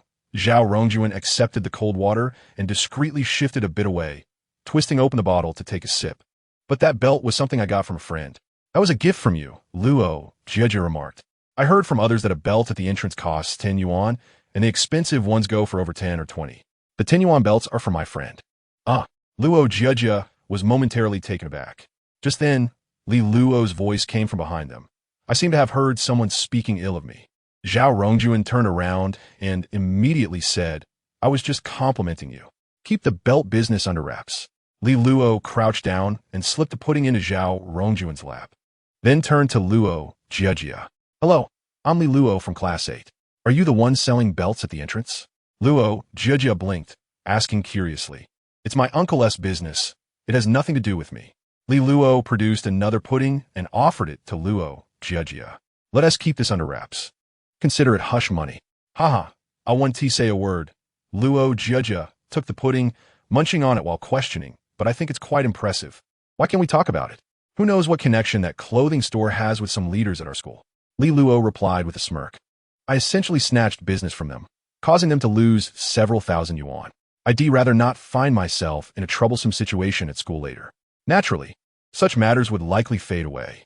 After all, the opportunity to sell belts only comes once a year, and the owner of the clothing store wouldn't bother seeking trouble with a student like Li Luo, especially since this year she had earned quite a bit from Qianjiang University, only to have her business intercepted by Li Luo. However, avoiding unnecessary trouble was preferable, as Li Luo had outgrown the phase of seeking attention. High school life should be simple and joyful. After chatting with Zhao Rongjuan for a while, Li Luo patted his shoulder before leaving, casting a playful glance at Luo Jiejia. Zhao Rongjuan, seeing this, shook his head in exasperation, signifying his disinterest in romantic entanglements. Li Luo sighed, choosing not to engage further, and headed towards Class 8. At this moment, the homeroom teacher, Kong Juanxiang, descended the stairs for an inspection. Upon glancing at Class 8, he noticed 3 large boxes and curiously inquired, What are these? The class leader had drinks and ice cream delivered. Hua Xiuxiu promptly reported upon spotting teacher Kong. Oh, I see. Kong Juanxiang observed the leftover drinks and puddings with a hint of longing. With military training still ongoing at the school, he could still indulge a bit. However, in a few days, once they moved to the military camp, he would have to brace for hardship. All right, teacher Kong, Li Luo said, turning to place the remaining puddings into the drink box before lifting the box to accompany Kong Juanxiang. We still have some drinks and ice cream left. Since military training is about to start, we won't finish it all, so let's take it up to share with the other teachers. Kong Juanxiang cast a surprised glance at Li Luo, then chuckled. Very well, thank you for your effort. In the 5th floor office, Li Luo quietly distributed the drinks and ice cream to the teachers before bidding farewell to Kong Juanxiang and heading downstairs for military training. The teachers in the office, upon receiving their treats, turned their gazes towards Kong Juanxiang.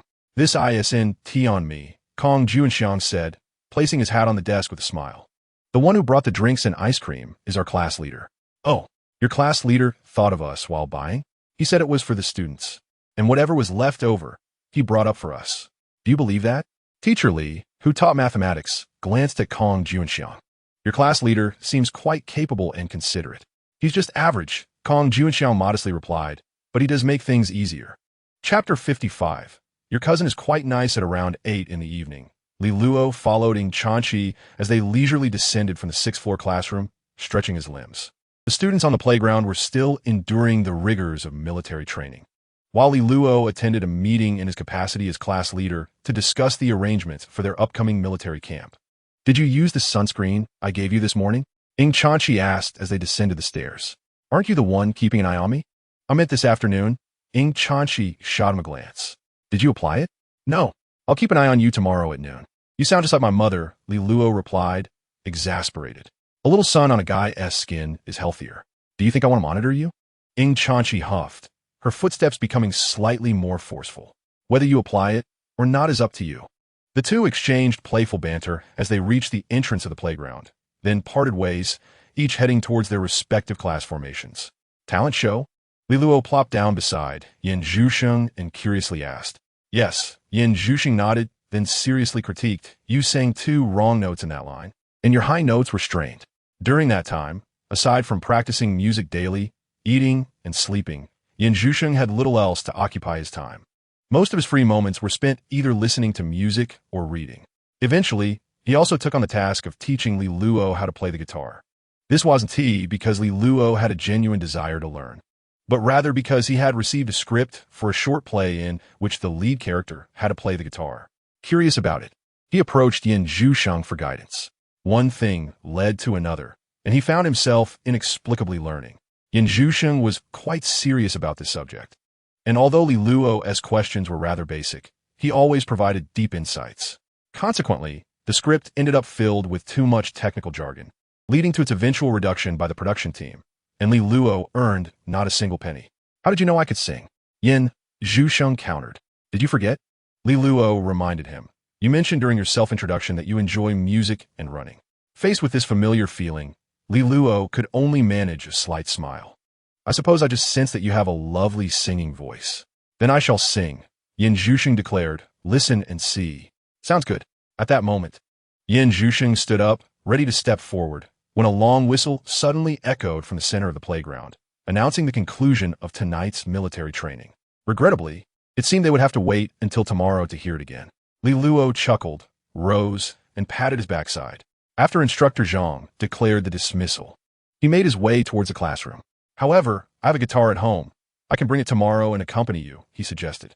Yin Zhusheng, initially frowning in disappointment at not being able to sing, suddenly brightened at Li Luo's words. Oh, you can play the guitar? I can manage a little, Li Luo replied, pinching his thumb and index finger together to demonstrate.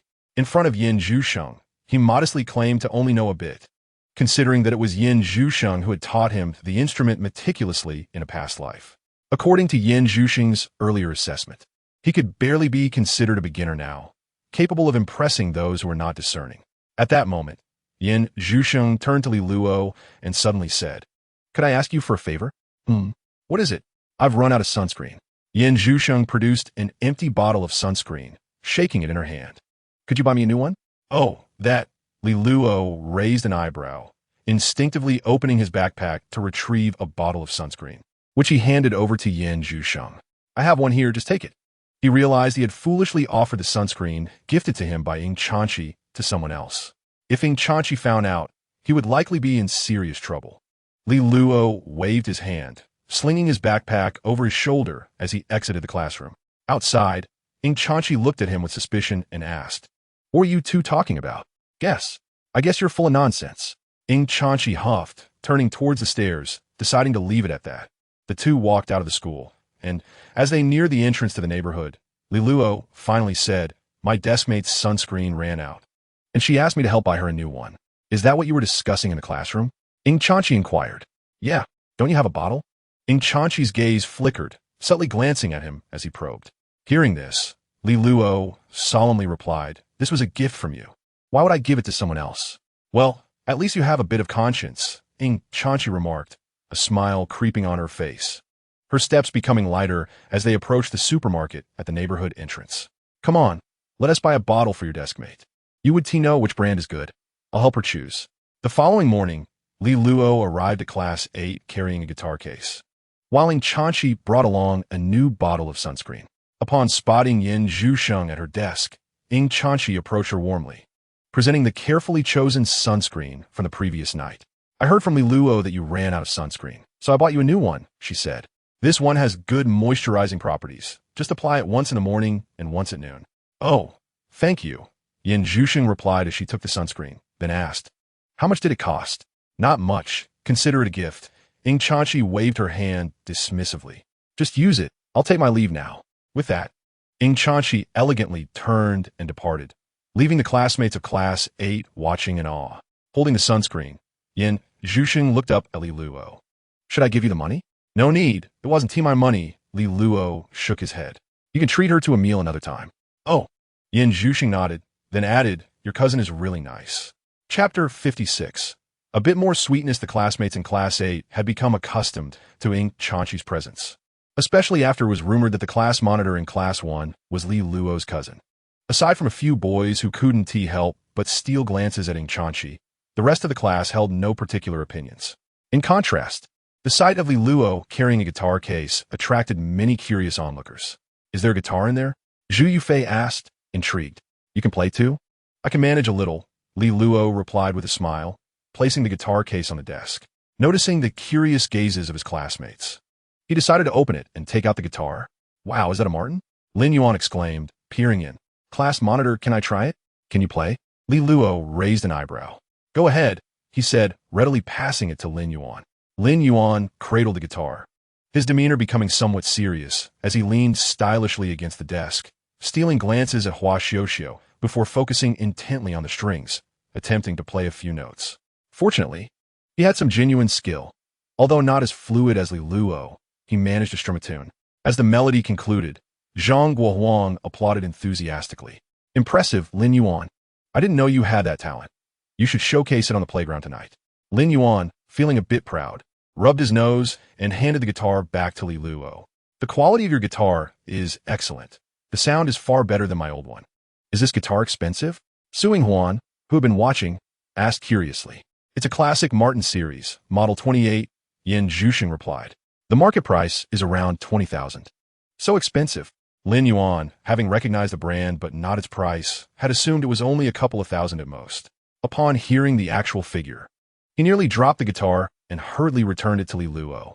The surrounding students gasped at the price, their eyes shifting to Li Luo, wondering if the class monitor came from a wealthy family.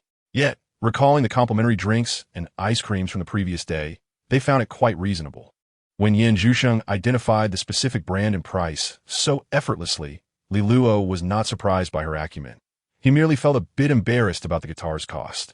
After all, it had been brought to school by Ing Chanchi, originally a piece collected by Ing Zhiqing, which had hardly been used except once when it was taken out during a drunken episode. It was said to be a gift from someone else. Earlier in the morning, when Li Luo asked Ing Chanchi if he could bring it to school, she had promptly packed it up and handed it to him without any signs of reluctance. In the afternoon, Lin Xiufeng arrived punctually at the school gate at 3 o'clock. However, since Li Luo had been called to the office by Kong Juanxiang, he asked Zhu Yufei to help retrieve it for sharing with the classmates in Class 8. Ing Chanchi was aware that Lin Xiufeng would come again today. So when the instructor announced a break, most students rushed to the small shop while she quietly waited in her seat. Beside her, Qiao Xinyan sat, eagerly watching the lively scene in Class 8, and couldn't help but ask softly, "What about my little pudding? Is he coming today?" "What is the use of being eager?" Qiao Xinyan shook her head repeatedly, then curiously asked, "Is your cousin not coming today?" "I haven't seen him." Ing Chanchi, puzzled, glanced towards Class 8, unable to spot that familiar figure. Just then, a voice called out, "Ing Chanchi, I picked up a drink for you on the way. I left it here." Both Ing Chanchi and Qiao Xinyan turned to see Lu Shaoan approaching, extending his hand to place a can of cola in front of Ing Chanchi. "Sorry, I'm on a diet and don't drink cola." Ing Chanchi declined, shaking her head. "I appreciate your kindness." "Oh." Lu Shaoan hesitated, unsure whether to leave the cola or take it back. Finally, he asked, "Should I go buy another drink?" No. Ing Chanchi quickly stood up, pulling Qiao Xinyan along with her. "Give it to someone else. I think Jianjin Yuan hasn't gone to the shop, so you can give the cola to him." "Oh." Lu Shaoan stood there, watching Ing Chanchi's retreating figure, then turned to Jianjin Yuan, who was sitting on the ground. "Do you think you can finish that?" Jianjin Yuan was uncertain whether to laugh or remain serious, eyeing the cola in Lu Shaoan's hand, feeling quite tempted. "If you can't finish it, I'll help you drink it." Lu Shaoan pondered for a moment, glancing at the can of cola he intended to give to Ing Chanchi, realizing he would certainly not finish it. However, he did not hand over that can. Instead, he tossed another can of cola, originally meant for himself, to Jianjin Yuan. After opening the cola can, Lu Shaoan took a couple of hearty swigs, imagining it was the very cola meant for Ing Chanchi, and his heart found some solace. "What shall we do now?" Liao Hailin whispered. "Your subtle companionship also requires the other party's willingness. Nothing in life is ever smooth sailing." Lu Shaoan swallowed the cola. Having gulped too much at once, his throat burned with a stinging sensation, making him feel as though he had swallowed a mouthful of fresh blood. A sorrowful reminder that the school year had only just begun, and it was the accumulation of days that truly mattered. Meanwhile, Ing Chanqi and Qiao Xinyan bypassed the small shop and headed straight to Class 8's territory. Upon spotting Ing Chanqi, Zhu Yufei recalled Li Luo's earlier instructions and hurriedly approached to greet her. The class monitor just mentioned that if Ing Chanqi were to come over, she could take whatever she wanted. Where is he? Ing Chanqi, not in a hurry to grab a drink, queried curiously. There was no mention of a meeting at this hour. Oh, it seems the homeroom teacher is looking for him. I see. Ing Chanqi nodded, acknowledging the information, and then moved to a few boxes, taking 2 bottles of drink and 2 small puddings. Cici. Qiao Xinyan gazed at the cola in Ing Chanqi's hand. Momentarily lost in thought. Didn't you say you were on a diet and, therefore, wouldn't drink cola? Ing Chanqi hesitated for a moment. Then, mimicking Li Luo's style of speech, she fabricated, after considering it again, the military training expends too much energy, I still need to replenish some sugar. Your reasoning is quite sound. In the evening, as military training concluded, Li Luo followed the crowd out to the playground, and from a distance, he spotted Ing Chanqi and Qiao Xinyan waiting for him. As he approached, Li Luo felt that Ing Chanqi's gaze was somewhat peculiar, as if she were looking past him. Why are you following me? Li Luo chuckled and asked. I'm not following you. Yin Zhuxing shook his head and pointed at Ing Chanqi. I want to find her to have dinner. Oh, Li Luo recalled his morning proposal. Are you treating? Yes. Yin Zhuxing nodded. She wants to treat us to dinner. Li Luo turned to Ing Chanqi, expressing gratitude for her purchasing sunscreen. Sounds great. Ing Chanqi readily agreed, nodding, then stepped forward, affectionately linking arms with Yin Zhuxing. Followed by Qiao Xinyan, the 3 girls set off toward the cafeteria. Sensing the overwhelming waves of gazes from around them, Qiao Xinyan sighed and couldn't help but say, I feel like I shouldn't walk with you too. Originally, Ing Chanqi and Yin Zhuxing alone were already captivating enough. Now, with 2 girls walking hand in hand, they formed a strikingly beautiful scene, making it difficult for onlookers to look away. Ing Chanqi stood at around 1.62 meters tall, not particularly short, yet beside Yin Zhuxing, she appeared quite petite. Her adorable oval face looked plump and rosy, her skin as white as a freshly boiled egg, evoking an irresistible desire to take a bite. On the other hand, Yin Zhuxing stood at an impressive height of 1.70 meters. Her long legs were remarkable, and aside from a slight rise in her chest, her figure was exceptionally proportioned. With a delicate, cold melon seed face and translucent white skin, she resembled a pure lotus atop a snowy mountain, radiating an aura that made one hesitant to approach. Qiao Xinyan was not unattractive either. Her appearance was fresh and elegant, with a mushroom hairstyle that looked quite demure. However, standing next to the other 2, she became mere foliage, overshadowed by the vibrant flowers. One must possess confidence, classmate Qiao Xinyan. Li Luo strolled leisurely behind the 3 girls, asserting that one should not only pursue external beauty, but also cultivate a pure and clean heart, in which regard, you certainly do not fall short compared to them. Qiao Xinyan chuckled, then turned to ask, so you mean to say their hearts aren't pure? Cough. Yin Zhuxing I cannot say. Li Luo Rublia. But Ing Chanqi is certainly not as pristine as one might think. Look, Li Luo pointed out, just the virtue of tolerance is something she still lacks. Ha! Qiao Xinyan was amused by their banter. The 4 of them ascended to the 2nd floor, where Qiao Xinyan completed her meal order first and went to secure a seat. Yin Zhuxing and Ing Chanqi followed suit in ordering their dishes. Do you want to join us? Yin Zhuxing paused momentarily, then glanced down at her meal card, extending it to Li Luo. Here you go. As she spoke, Ing Chanqi had already retrieved her meal card, tapping it against the card machine, glaring at Li Luo. Hurry up, don't dawdle. All right. Li Luo shrugged, accepting Ing Chanqi's meal card with a sense of entitlement. The 3 of them carried their trays towards the seat occupied by Qiao Xinyan. In the queue, Xiao Heqi silently stood in line, observing as the 3 girls brushed past him. Ever since Li Luo became the class monitor, and Xiao Heqi lost the position of vice monitor, his presence in the class had diminished significantly. Particularly after entering high school, Li Luo had become exceptionally prominent. Not only did he become class monitor, but he also managed the class with remarkable efficiency, providing free drinks and ice creams to his classmates, and even prepared belts for everyone yesterday morning. Although reluctant, Xiao Heqi had accepted Li Luo's kindness when called out by name while leaving the dormitory area. Yet, he found it somewhat perplexing. However, This very indifference and equal treatment made Xiao Huqi feel quite uncomfortable, akin to a small dog barking at passersby, only to have them ignore it and toss a sausage its way with a smile. He clenched his fists in silence, vowing to work hard. Even if he could not surpass Li Luo in a race for class monitor, at the very least, he must strive to excel academically and outshine Li Luo in grades. Li Luo had only scored 555 points in the high school entrance examination, which was considered an extraordinary performance. If he exerted himself, he could certainly surpass Li Luo academically. By that time, Xiao Huqi would not feel overwhelmed by Li Luo's presence, making it difficult to breathe in class. As he resolved to work hard, Li Luo and the others were oblivious to Xiao Huqi's existence. They found the seats occupied by Qiao Xinyan and sat down to have dinner. "Are you going to play the guitar tonight?" During dinner, Ying Chanqi asked Li Luo. Before Li Luo could respond, Qiao Xinyan's eyes lit up with curiosity, asking, "Li Luo can play the guitar?" Just casually strumming. Li Luo chuckled.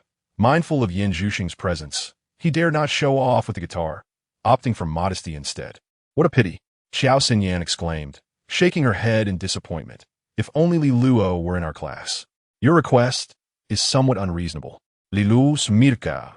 Is class 1 a place where just anyone can enter?" Sitting opposite, Yin Zhuxing was momentarily taken aback by his words, then asked in confusion, "If class 1 isn't for class 1 people, then who else could it be for?" Qiao Xinyan, Ying Chanqi, Li Luo. How humorous of you.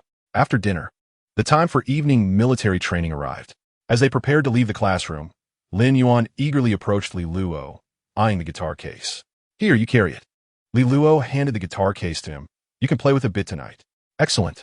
Lin Yuan rubbed his hands together, grinning as he accepted it, treating it like a treasure, willingly acting as Li Luo's porter.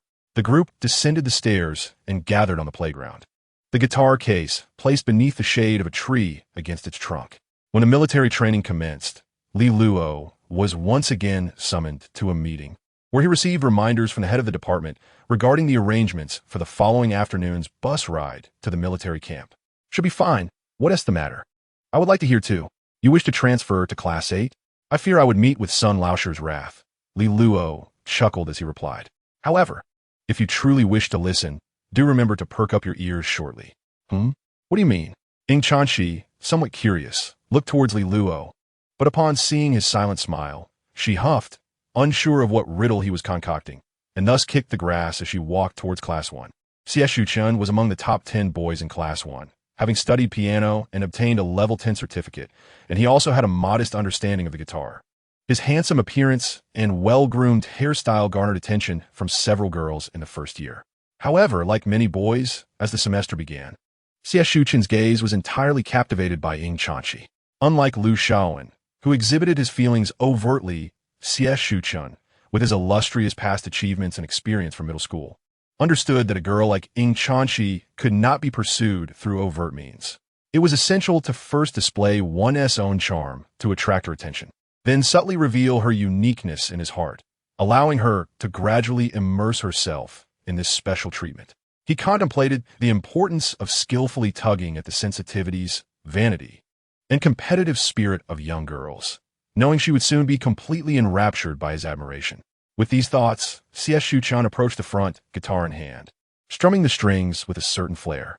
This is not Xie Hua air for everyone. He believed himself to be quite dashing, casting a sidelong glance at Ying Chanqi. And upon noticing her gaze upon him, he smiled contentedly, losing himself in his melody.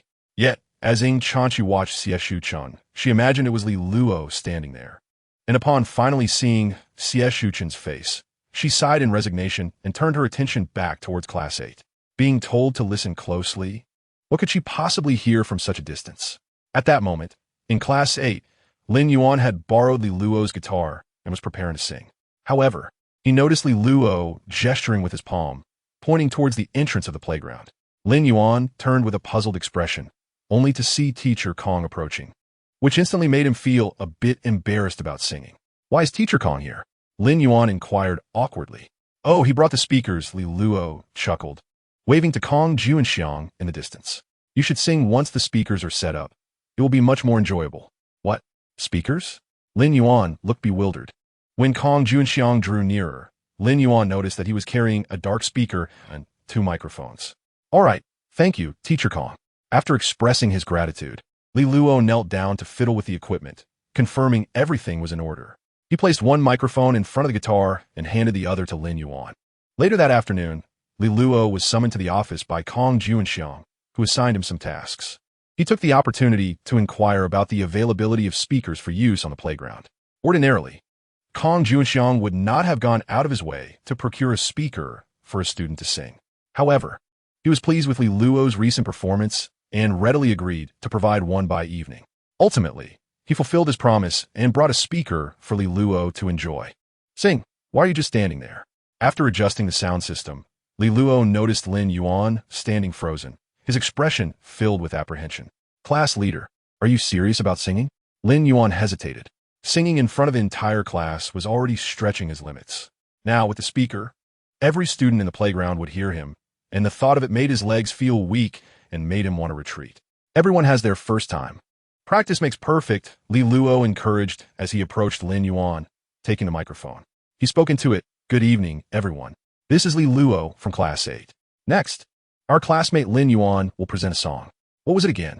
He turned to Lin Yuan with an inquiring expression. "The brightest star in the night sky." Lin Yuan replied. The playground erupted with laughter and applause, creating a lively atmosphere. Excellent. The brightest star in the night sky. Li Luo positioned the microphone in front of Lin Yuan, offering him an encouraging glance. It was time for Lin Yuan to sing. With the pressure mounting, Lin Yuan took a deep breath, forcing himself to calm down. He lowered his head and began to strum the guitar strings. He did not immediately find his rhythm, repeatedly playing the prelude until he was fully immersed in the music. Can you hear me, the one who gazes up at the night sky, filled with solitude and sighs? From afar, Xie Shuchun was strumming his guitar in Class 1, caught off guard as his own song was interrupted by the sounds emanating from the other side. He felt a surge of embarrassment, thinking it was rather unfair that they had brought a speaker while he was relying solely on his voice. Meanwhile, in Class 8, Yan Zhuxing remarked, "You missed 2 notes again. You ought to be a bit more forgiving towards our classmates." Li Luo replied with exasperation. "If I sing off-key later, don't say that to me." "All right," Yan Zhuxing nodded. "I'll wait until you finish before I comment. And don't say anything afterward either." As Lin Yuan concluded his song, he felt a wave of sweat on his back, his body trembling yet exhilarated. The playground erupted into enthusiastic applause. Despite the flaws, everyone was enveloped in the atmosphere, cheering for Lin Yuan. "Thank you all."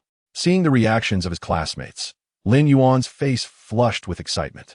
However, as he exited his moment of immersion, his fingers trembled, rendering him unable to play the guitar. He quickly announced, "Next, our Class 8 leader Li Luo will sing a song for everyone." In Class 1, upon hearing Lin Yuan's words, Ying Chanqi turned her gaze towards Class 8, a glimmer of anticipation in her eyes. Beside her, Qiao Xinyan shook Ying Chanqi's shoulder excitedly. "Li Luo is coming. He is here, he is here. Why are you so excited?" Ying Chanqi looked at Qiao Xinyan with confusion. "That is your cousin," Qiao Xinyan replied, momentarily puzzled by Ying Chanqi's tone. Noticing that Qiao Xinyan seemed oblivious, Ying Chanqi shyly diverted her gaze, saying, "Oh, it's nothing. Let us just enjoy the song." Li Luo rose from the crowd, confidently stepping forward, guitar and microphone in hand, positioning himself by the speaker. "This is Ping Fanji Lu for everyone. May we each find greatness and brilliance in our ordinary lives." The simple melody flowed through the microphone, resonating across the entire playground. As Li Luo's lips near the microphone, the lyrics emerged calmly and gently. When he reached the line, "Once fragile and proud, that was my former self," Li Luo's heart was wholly absorbed in the song, reminiscent of the sensitive boy he had been at 15, the one who had pushed Ying Chanqi to the ground before the high school entrance exams, embodying the essence of the lyrics. "I once crossed mountains and seas, traversed through vast crowds. All that I once possessed has dissipated like smoke. I once felt lost, disappointed, and directionless until I realized that being ordinary was the only answer." At 15, Li Luo would have found the song pleasant, but would not have understood its beauty. So beautiful. Qiao Xinyan felt the power within the song, unable to restrain her admiration. The boy who sang earlier was quite good, and so was Xie Shuchun, yet for some reason, neither had the depth of Li Luo's performance. In silence, Ying Chanqi covered Qiao Xinyan's mouth, her gaze fixed intently on Li Luo, who stood on the playground in the distance. The light was dim on the field, yet Li Luo seemed to radiate a glow firmly etched in her memory. Did Li Luo sing well? Did it even require Qiao Xinyan to voice it? Unfortunately, Class 1 was a bit too far from Class 8. Although the speakers helped, the clarity was certainly inferior to that of a closer distance. Nevertheless, having the audacity to sing in front of all the classmates on the playground and doing so well undoubtedly garnered everyone's admiration. A nearby girl couldn't help but whisper, "His silhouette looks so cool. Is he the monitor of Class 8?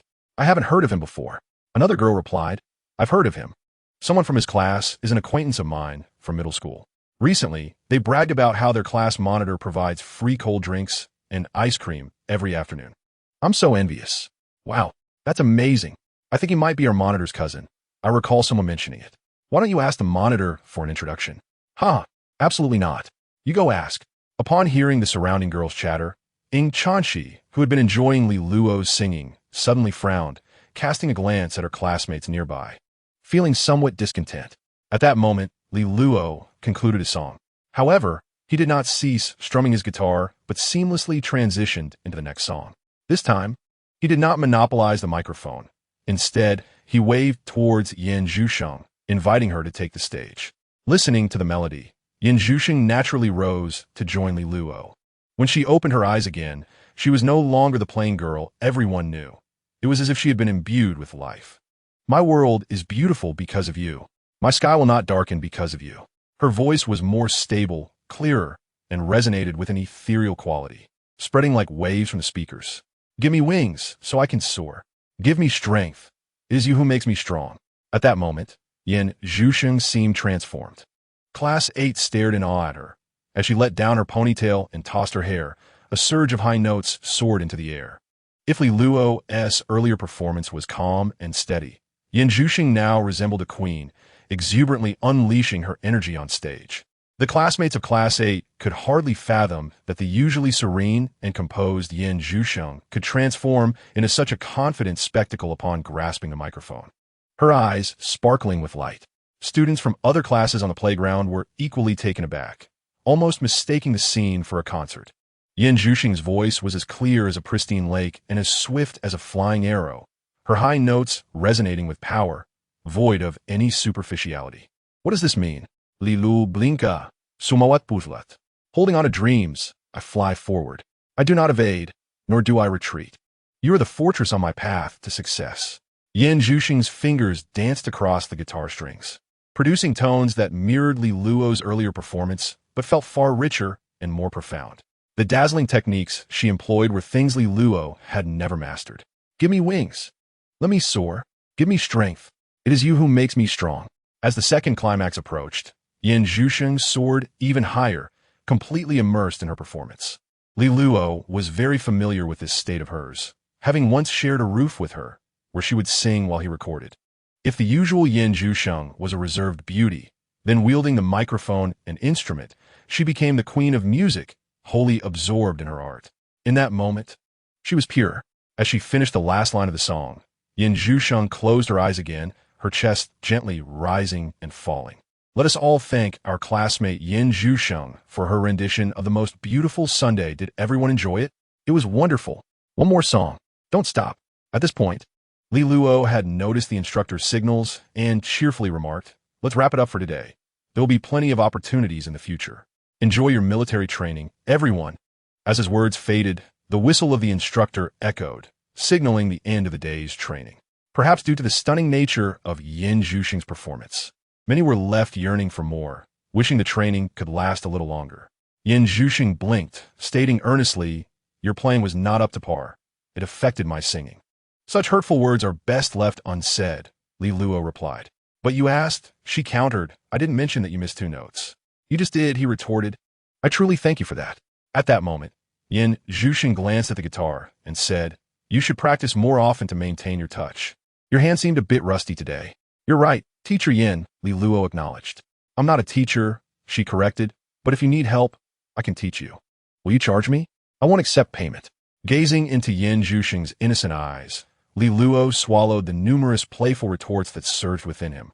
"All right, then you can teach me guitar in the future." Waving goodbye, he departed with his guitar case. Outside, Ing Chanchi had just ascended the stairs to find him.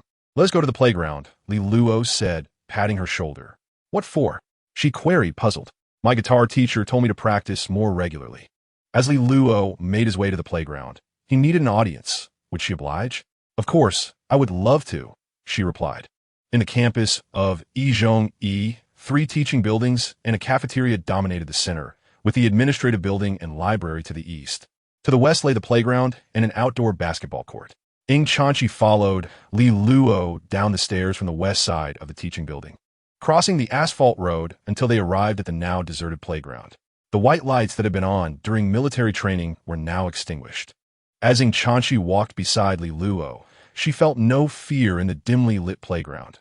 Rather, a sense of anticipation bubbled within her. "Where are we going?" she inquired. "Right here," Li Luo replied, approaching the flagpole, retrieving his guitar, and plopping down on the steps, while Li Luo adjusted his mood and casually strummed the strings. Ing Chanchi sat beside him, turning to observe his serious profile. "What do you plan to sing? What would you like to hear? Do you have any songs related to classmates or school? Let me think. Will you remember tomorrow the diary you wrote yesterday? Will you still think of the you who cried the most?" Upon hearing this, Ing Chanchi immediately recognized the song as Tong Zhuo Den I, and found the title quite fitting. Who married the sentimental you? Who read your diary? Who tied up your long hair? Who made your wedding dress? As she listened, Ing Chanchi began to feel less fond of the song. However, seeing Li Luo lost in his music, she couldn't bear to interrupt him. As the song slowly came to an end, Li Luo turned to Ing Chanchi and asked with a smile, "So, what do you think? Are you satisfied?" "It was beautiful," nodded and then shook her head, expressing that the song was too melancholic and inquiring if there was something more upbeat. "All right," Li Luo said, blinking as she contemplated, slowly strumming the guitar strings. "Let's go with this one. I rented an apartment, hoping for a chance encounter with you." As Ing Chanchi listened to the lyrics, she couldn't help but raise an eyebrow. She found the content appealing, yet it seemed she had never heard this song before.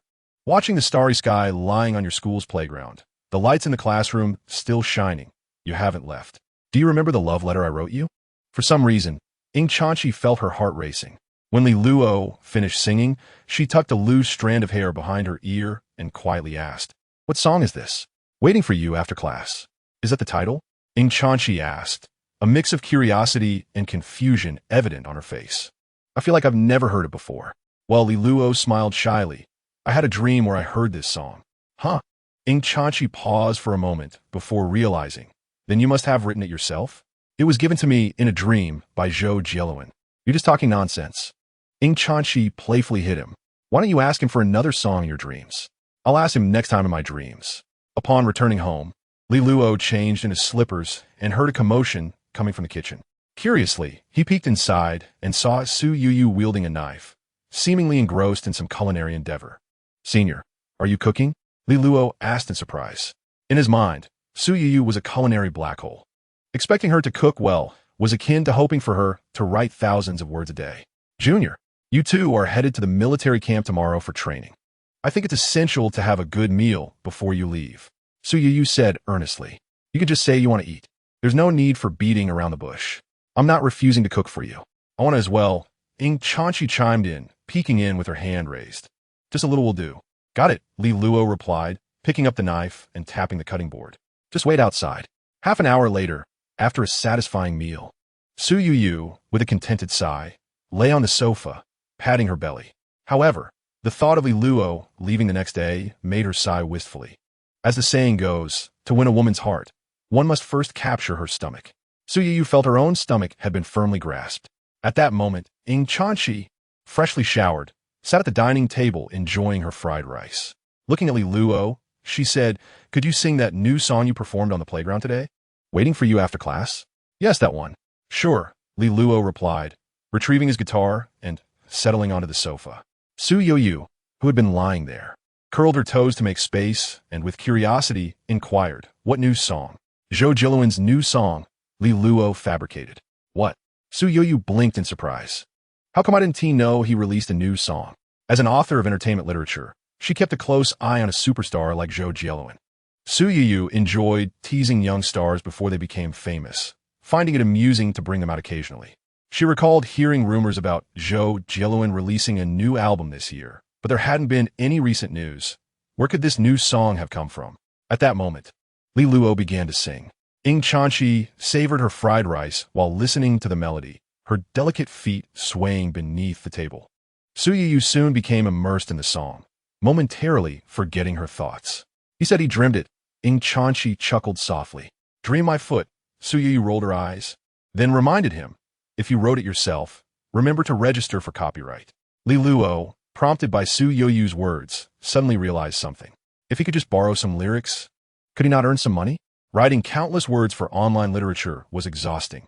Replicating them from memory was a mental strain. Yet, how could one earn from song? The same waiting for you after class, when sung by Zhou Jieluan, will be valued immensely compared to when sung by an unknown like him. In the eyes of music companies. However, there was no rush. With military training starting tomorrow, there wasn't enough time to record and register for copyright. Currently, only Ying Chanqi and Su Yiyu had heard the song, so there was little concern for copyright disputes. If you need it, Ying Chanqi pondered before saying, I could ask my father for help. His company deals with film and music. On August 27th in the afternoon, the first-year students of Fu Yizhong held a military training session, lining up in an orderly fashion by class and walking out of the school gates to their respective buses. Zhu Yufei, serving as the sports committee member, led the way with a red and yellow banner bearing the name of Class 8. Li Luo walked at the back of the line, chatting casually with Kong Juanxiang. Typically, arranging a military training camp for high school students is a rarity, even among some universities. However, the principal of Fu Yizhong, with a military background, valued student discipline and leveraged strong connections to provide this opportunity for students. Even Xianjiang University, next door, did not have such provisions. Of course, it also related to the number of students. Xianjiang University could have thousands of freshmen in a single year, while Fu Yizhong had over 600 first-year students, making it relatively easier to manage. What is Teacher Kong looking at? Li Luo inquired, glancing at Kong Juanxiang's phone with curiosity. As the line progressed slowly, Zhu Yufei had already boarded the bus. The students were filled with a sense of excitement, as if embarking on a picnic. Li Luo scanned the surroundings and spotted a bus across the street with a class from the other side. Ying Chanqi, standing at the end of the line, waved at him upon seeing Li Luo. She asked, greeting me. Li Luo turned to say, Really? Yin Zhusheng paused before asking. But I've taken her out for a meal. You haven't. Why couldn't she be greeting me? You do have a point, Li Luo admitted. Once on the bus, Li Luo sat beside Yin Zhusheng, with Kong Juanxiang and instructor Zhang across the aisle. After everyone placed their belongings in the overhead compartments, Lin Yuan eagerly opened his guitar case, sitting with the guitar in hand to show off. Though he couldn't sit next to Hua Xiuxiu, she was seated directly across the aisle, which was still considered a prime location. Before the bus even departed, Lin Yuan was already strumming away. The previous night's vocal showcase had made him nervous, and his fingers trembled after singing. However, performing in front of his classmates didn't feel as intimidating as his self-introduction at the start of the term. Li Luo, on the other hand, hadn't brought his guitar. After learning its price, he felt a bit embarrassed about mishandling it, and chose to refrain from taking it out unless necessary. Fortunately, Lin Yuan brought his guitar. Once the bus hit the highway and stabilized, Lin Yuan played for about 10 minutes before finally feeling a bit tired. Li Luo waved him over from the front row. He wasn't a guitar virtuoso. For him, any guitar felt similar as long as it could play.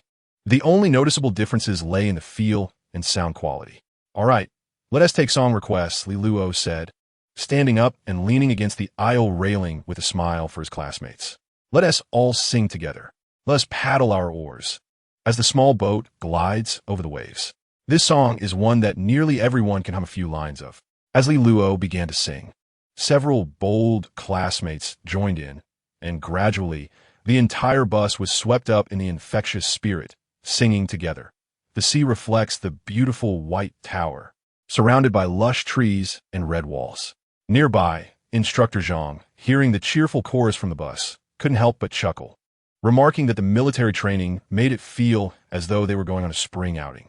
Kong Juanxiang also smiled, glancing at Li Luo, who strummed the guitar enthusiastically, feeling a sense of satisfaction from the lively atmosphere among the classmates. Only 2 or 3 days had passed since the military training began, yet thanks to Li Luo, Most of the students had already developed a strong sense of belonging to Class 8 of the first year. One of the objectives of the school in arranging military training during the opening period was to achieve this very effect. Often, the quality of a class does not solely depend on the teachers or the school, but is also influenced by the overall ambience of the class. With someone like Li Luo, who could unite the entire Class 8 in just a few days, Kong Juanxiang found many burdens lifted. Gong Lao Shi, why don't you sing us a song? Just as Kong Juanxiang was enjoying the scene on the bus, Li Luo had already set his sights on him. Approaching with a playful grin, Kong Juanxiang, having graduated from university not long ago, quickly blended in with the students. After they had sung to their heart's content, Li Luo finally paused his guitar playing. What's wrong? Li Luo inquired curiously. Are you going to sing solo? During the earlier chorus, Yin Zhusheng had remained silent, and Li Luo had assumed it was due to his playing. However, Yin Zhusheng simply replied, I'm just tuning. Holding the guitar, she gently plucked at the strings, listening intently, then adjusted the tension of the strings. Is the guitar out of tune? Li Luo asked with curiosity. He smirked slightly. Your ears must be a bit pampered. All set, Yin Zhusheng declared, handing the guitar back to Li Luo. You can give it a try. Hesitantly, Li Luo accepted the guitar and began to pluck the strings. He couldn't help but raise an eyebrow. It was a peculiar sensation. Although he had been able to accept the tonal quality when he played before, the sound now seemed significantly more pleasant after Yin Zhusheng's adjustments. How did you change it? Li Luo turned to ask. First, you ensure one string is in tune. Then you adjust the others accordingly, Yin Zhusheng explained simply. But what if all 6 strings are out of tune? Then you start by tuning one of them. How do you know that the tuned note is accurate? Yin Zhusheng shot him a puzzled glance. My ears tell me. That's called absolute pitch, right? I suppose so. Li Luo smacked his lips, then suddenly thought of something and asked, can absolute pitch be trained? Not really. Yin Zhusheng shook her head, but with practice, one can approach the effects of absolute pitch. Li Luo recalled his memory palace, where he could replicate and memorize sounds. If he wanted to, could he not achieve the effect of absolute pitch as well? Hey, let me try, Li Luo said, handing the guitar back to Yin Zhusheng. Mess it up, and then teach me how to tune it. Yin Zhusheng blinked, looking down at the guitar in her hands. For an ordinary person, it's better to use a tuner for tuning. Chapter 62. The classic water delivery around 4 in the afternoon. The bus orderly entered through the gates of a military camp located in the northeast of Yinjing district. What's wrong? Li Luo felt a bit uneasy under her scrutiny, wondering if he had gone a bit overboard. If you haven't practiced since childhood, it's quite difficult for anyone to accurately identify pitch, Yin Zhusheng said seriously, especially without a reference tone. Yet, in just over 20 minutes, Li Luo had swiftly transformed from someone completely unable to discern pitch to achieving a level of absolute pitch. This rare occurrence astonished Yin Zhusheng. She had never witnessed nor heard of such a phenomenon. Perhaps I have a good memory. Li Luo was not particularly aware of the value of absolute pitch. He merely found a room in his memory palace dedicated to memorizing various tones. When he needed to identify which note Yin Zhusheng played, he could directly compare it to the tones stored in his memory palace, effectively downloading a plethora of reference tones and cheating his way to a pseudo-absolute pitch. However, his current skill was still somewhat clumsy, as he could only identify individual tones. If Yin Zhusheng played a series of notes, he might become flustered, needing time to differentiate them. More practice was certainly required. We have arrived, Kong Juanxiang announced as he stood up, clapping his hands to signal everyone. Once we disembark, follow Instructor Zhang to drop off your luggage at the dormitory.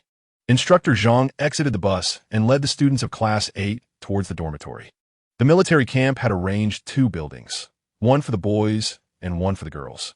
As Li Luo entered their dormitory, he noted it accommodated 8 people with bunk beds. Zhu Yufei followed him in, along with Lin Yuan, Zhang Wuhuang, Wei Chun, Fang Chun, and others. Xiao Heqi, however, did not enter, slipping off to the adjacent dormitory, opting not to share a room with Li Luo. After settling their luggage, the group gathered in the hallway to enjoy the view. During this time, Instructor Zhang made an appearance to demonstrate how to fold a quilt into a neat block. Li Luo invited the instructor to use his quilt for the demonstration, and once Zhang finished and left, he promptly placed his neatly folded quilt in the corner and retrieved a thin blanket from his suitcase to use as a cover for sleeping. Class leader, what is the meaning of this? Don't you understand?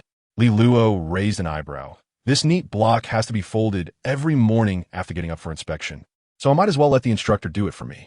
I'll just use the blanket for sleeping, and when I wake up in the morning, I can simply shove it into my suitcase, saving me the trouble of folding it into a block.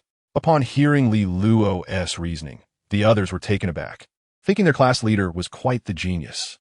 At 5:30 in the evening, the assembly whistle sounded downstairs. Everyone hurried down, lining up to gather, and under the guidance of their instructors, they marched toward the cafeteria. Along the way, the instructors introduced the military training grounds, indicating which areas were accessible and which were off-limits. After a communal dinner, the evening would be free time, with formal military training commencing the following morning. As luck would have it, there was a basketball court at the training grounds. Li Luo borrowed a basketball from instructor Zhang and headed off to play with the boys from his class. Not going? Ying Chanqi shook her head. After military training, we have to prepare for the entrance exam. I need to find time to review. You still need to review your grades? How are we supposed to live? Xiao Xinyan said, rolling her eyes, before adding, it seems like Li Luo and the others from Class 8 are also playing basketball. Are you really not going? Li Luo is there too? Ying Chanqi raised an eyebrow, quietly setting her book down, and stood up to gaze out at the open basketball court. However, everyone was dressed in military training attire, a sea of green, making it hard to distinguish who was who. Oh, it doesn't matter if yes there or not. We'll find them all wandering around, Xiao Xinyan said, tugging Ying Chanqi's hand as they headed downstairs. With no other choice, Ying Chanqi followed her down, making their way toward the basketball court. As dusk deepened, the basketball court was illuminated by bright incandescent lights. As they walked along the path, Ying Chanqi and Xiao Xinyan arrived at the edge of the court, where they saw the boys from Class 1 gathering around a basketball hoop. However, Ying Chanqi did not linger long. After a quick glance, her gaze fell upon another hoop in the distance, spotting Li Luo's figure. Despite Ying Chanqi's lack of attention to the boys in her class, her mere presence invigorated them instantly. Whether the basketball shots landed or missed was inconsequential. What mattered was the elegance of their movements and the charm of their postures. To this end, Lu Shaowen and Xie Shucheng engaged fiercely on the court, transforming what was intended to be mere entertainment into a spirited contest. Yet, Ying Chanqi's gaze never lingered on them. I'll just make a quick trip to the convenience store, she said, confirming that Li Luo was indeed there before turning to Xiao Xinyan. Xiao Xinyan followed, cheerfully asking, Shishi, do you want to buy an extra bottle of water? You could give it to whichever boy performs well. It would surely charm them all. I'm not that childish, Ying Chanqi replied, casting a sidelong glance at Xiao Xinyan before retrieving 2 bottles of chilled water from the store. Why are you taking 2 bottles? Xiao Xinyan inquired, puzzled. 1 for my cousin, Ying Chanqi answered. After settling the bill, she hurried towards the basketball court, each hand grasping a bottle of water, which promptly drew the attention of several boys. Many had already been observing her movements, and upon seeing the 2 bottles in her hands, excitement rippled through them, particularly in Lu Shaowen and Xie Shucheng, whose competition intensified, resembling fervent bulls in a coliseum. Undeterred by their gaze, Ying Chanqi made her way towards Li Luo's court. However, to her surprise, before she reached them, a girl approached the edge of Li Luo's basketball court, waving at him. Li Luo, Boujlet, walked over to find the girl with cascading long hair, smiling brightly as she offered him a drink. The surrounding boys erupted into cheers. After delivering the drink, the girl blushed slightly and dashed away. Our class leader is quite impressive, Zhu Yufei remarked, grinning. A girl even brought him a drink. What are you all talking about? Lin Yuan asked curiously. She said she really liked my singing, Li Luo replied, his expression peculiar as he looked at the drink in his hand. Then why didn't I receive one? I sang yesterday too, Lin Yuan grumbled. Do you really think it's just about the singing? Zhu Yufei chuckled, then asked, so who is that girl? She didn't say, but she's probably Gao Yuqin from Class 7, Li Luo casually mentioned, recalling her from a previous meeting during a gathering. Oh, you have a good memory. As Chapter 63, the end of military training unfolds. If it were an ordinary girl at the scene, Zhu Yufei and the others might have continued their playful banter. However, with Ying Chanqi's arrival, embodying both beauty and academic prowess, an indescribable aura enveloped her as she walked, silencing Zhu Yufei and Lin Yuan, who obediently stepped aside to watch. Meanwhile, Li Luo observed Ying Chanqi, glancing at the 2 bottles of water she held, raising an eyebrow as he shamelessly reached out. You can't finish both, right? Let me help you with one. Dream on, Ing Chanchi scoffed, sidestepping his hand and protecting her water. Now that you're so popular, perhaps you should drink what the other girls offer. But I don't drink soda, Li Luo insisted, thrusting his bottle of cola towards her, snatching one of her water bottles in the process. I need to lose weight, and water is healthier. You can take care of this soda. Xiao Xinyan, watching the scene, blinked, sensing a hint of familiarity in his excuse, stealing glances at Ing Chanchi. What is your weight that you need to lose? I hardly believe you, Ing Chanchi murmured, gripping the cola firmly. And it's not polite to take drinks given to me. I have no obligation to cater to all the girls who like me, Li Luo retorted, twisting open the water Ing Chanchi had given him and gulping down a couple of mouthfuls. Otherwise, I'd be overwhelmed in high school. Shameless. Ing Chanchi rolled her eyes, then stated, I have my own water. You should keep that soda.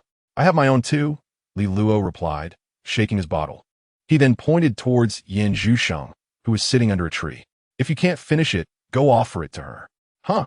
Ing Chanchi paused, then walked toward Yan Zhusheng, who was seated on a bench, gently strumming her guitar with her eyes closed, lost in her music, oblivious to the surrounding onlookers. Around her, numerous bottles of drinks were strewn about, gifts from boys who had mustered the courage to present them. Since Yan Zhusheng had sung beautifully the previous night, many began to inquire about her. When they saw her beauty in the daylight, they were utterly captivated. Consequently, like Ing Chanchi at the end of summer break, she rapidly gained popularity across various class gossip circles. Some bolder boys had already begun to express their interest in her. As she glanced at the drinks on the ground, she quietly picked them up, approaching Li Luo and his friends. Would you like some?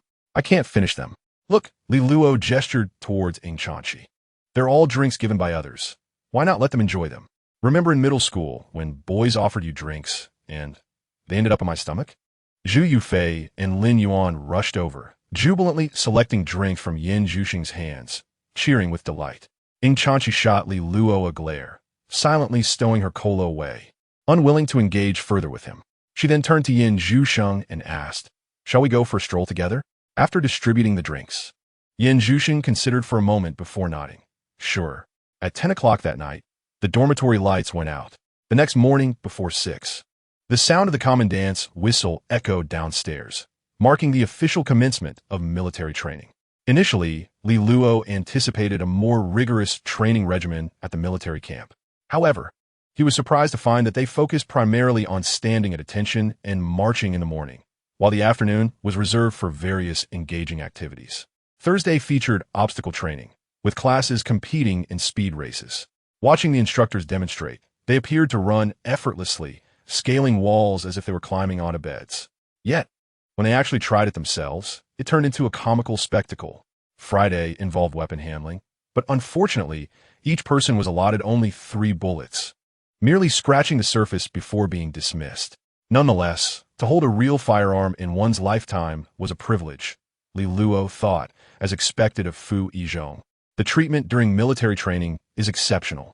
His own high school military training had been a mere formality, and college was even more relaxed. There was no comparison to the enjoyment found within the camp. Once he had thought that academic elites were just bookworms, but upon arriving at Fu Yizhong, he realized that their lives were indeed vastly different, vibrant, and fulfilling. Reflecting on his previous self, he couldn't help but feel foolish. By a Saturday afternoon, they were scheduled for an outdoor exploration activity. The instructors designated a large area on the back mountain of the camp, leading them on a several-kilometer trek while teaching them proper camping techniques and how to start fire. Sunday morning arrived, signifying the review of their military training achievements. Each class marched past the podium, followed by a tedious wait for the leaders to conclude their speeches. I have good news and bad news, Kong Junxiang said, taking advantage of the fact that everyone was still awake as the bus pulled away. Please share the good news first, Zhu Yufei called out loudly. Once the good news is over, I'll sleep. Let them hear the bad news. And what is the bad news?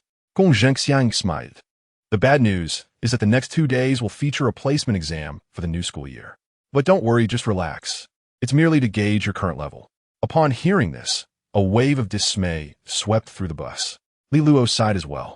The questions on this examination paper are impossible to anticipate, and the results are unlikely to be promising. However, he is not overly concerned about the immediate outcomes. After all, life offers him a rare second chance, and there is ample time in high school for him to dedicate himself to his studies. As the bus approaches the school, Li Luo remains in the classroom, organizing the other 3 class representatives to arrange the desks and chairs into an examination setting. In the midst of this, Ing Chanchi comes downstairs to find Li Luo and inquires, "I have plans to go out with Xi and Yin this afternoon. Will you join us?" His novel has already consumed 7 days of saved drafts. Despite having a substantial 250,000 word reserve, it cannot withstand continuous use. Particularly with his recent schedule of posting 10,000 words daily, the depletion rate is rather swift. Seeing that he will not accompany them, Ing Chanchi huffs and turns to leave. Li Luo initially intended to tidy up the classroom and depart, but before leaving, he pulls out his phone, opens the reading app, and glances at the comments section of his book. In the next moment, he is taken aback. What is Nianluan? I search for it, and there is no such song. Could it be an original by the author? In the comment section of Chapter 64, I Am Not a Star, there are about 4 or 5 similar inquiries. What exactly is Nianluan? It is entirely understandable that readers are unaware of Nianluan, as it is the theme song of the 2015 television series, Hua Qiangu, which is yet to be released. The bad news is that Li Luo included this song while writing. The good news is that it only serves as a minor subplot, having little impact on the main narrative. Li Luo reviews the content related to Nianluan in his text, his lips twitching as he cannot help but sigh. The mention of Nianluan in the story is quite straightforward.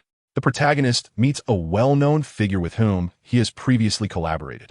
This individual is dissatisfied with the theme song of their upcoming drama. Various coincidences lead the protagonist to casually create Nianluan, which is fortuitously heard by that figure. Consequently, this song is chosen as the theme. However, the crux lies in the protagonist establishing a connection with this figure through the song, facilitating the unfolding of subsequent plot developments.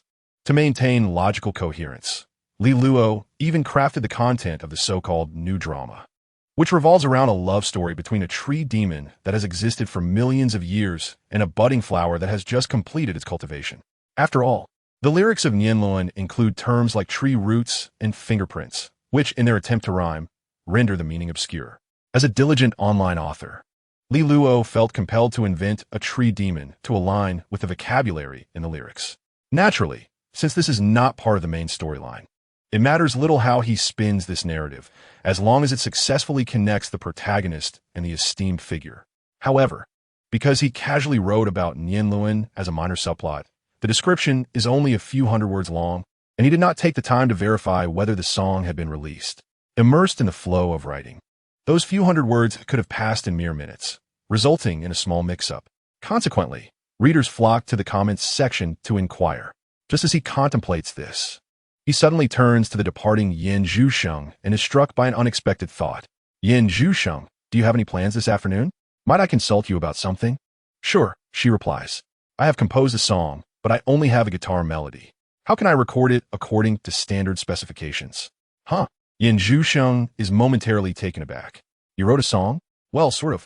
As this thought crosses her mind, Yin Zhusheng nods thoughtfully and then turns to exit the classroom. Follow me. Where are we going?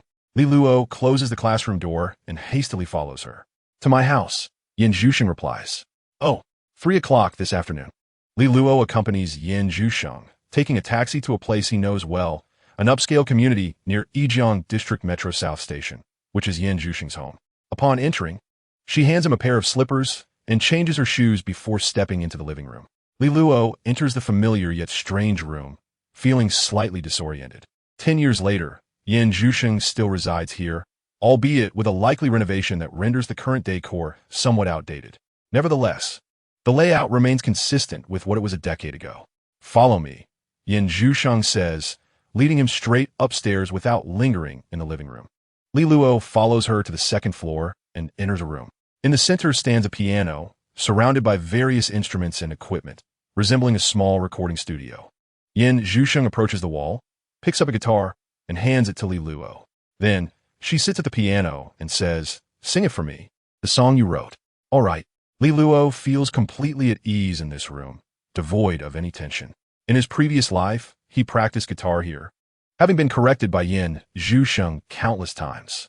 Now, returning to this place brings him a sense of relaxation. He embraces the guitar and begins to play.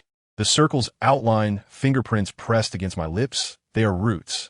At this moment, Yin Zhusheng closes her eyes, attentively listening to Li Luo's performance. After finishing the first rendition, Li Luo looks at her and asks, "How was that? Is it acceptable?" Once she enters teaching mode, Yin Zhusheng transforms into a cool and aloof instructor. "All right."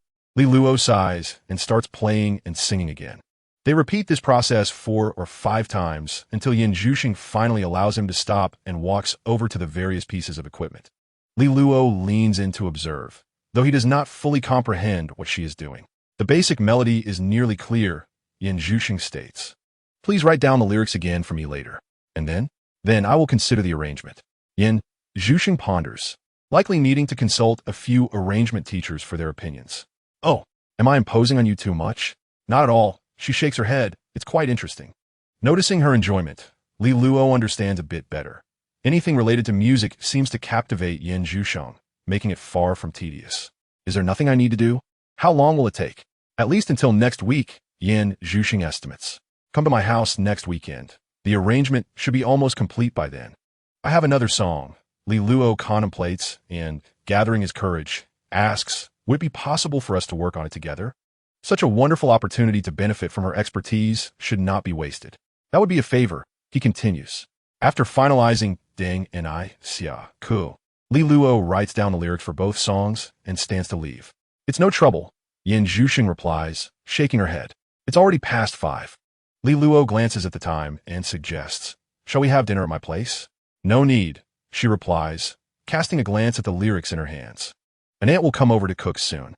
In his previous life, he had excelled in cooking, successfully replacing the aunt who used to cook for Yin Zhusheng, earning a generous salary of 15,000. "All right, then I'll take my leave." Li Luo bids farewell as he exits the room, waving. "See you at school tomorrow." "Okay." Yin Zhusheng remains immersed in the 2 songs, contemplating how to arrange the music to suit their respective tones. For her, engaging with music is akin to playing a game, offering a unique joy that makes it difficult to pull away once she becomes absorbed. Li Luo, unconcerned, walked to the entrance to change his shoes. He hailed a taxi at the community gate and set off towards Beihai Landing. Along the way, his phone vibrated. Upon checking, he saw it was a call from his mother. "I've arrived at your place. I will prepare a delicious dinner for you tonight," Lin Xiaohong said over the phone. "Where have you been?" As he was about to enter the community, he spotted Ing Chanchi waving at him. "Oh, is that so?" Li Luo nodded and walked towards the community. At that moment, Ing Chanchi turned to him and asked, "Where did you go this afternoon? Did you play basketball with Zhao Rongjuan?" "No, I visited a classmate's house." Which classmate?" "Yin Zhusheng," Li Luo replied. "You know her?" "Ah."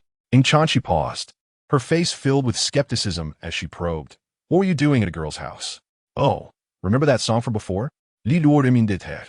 Yin Zhusheng has a small recording studio at her place, and she can also arrange music. "I just asked her for a favor to record something." "Is that so?" Ing Chanchi pursed her lips, feeling a tinge of discontent. "Didn't I say you could ask my dad for help? Uncle Ing is busy most of the time." Li Luo shook his head. "It's better not to disturb him for such trivial matters. I can ask for his help when something more challenging arises." "You've already found someone else to help you, so what more is there for me to say?" Ing Chanchi said somewhat petulantly, quickening her pace with Xiao Xinyan, leaving Li Luo behind. Can one really get upset over this? Upon entering the house, the sounds of cooking and the delightful aromas wafting from the kitchen greeted him. After changing into slippers, Li Luo walked into the kitchen, placing the vinegar he held on the countertop. He noticed that besides Lin Xiaohong, Su Yuyu was also assisting. "Annie Lin, let me take over," Ing Chanchi said as she walked into the kitchen, naturally taking an apron from Su Yuyu and putting it on, then gently pushing her senior out. "You've worked hard, senior." Yet, she was merely helping wash some vegetables.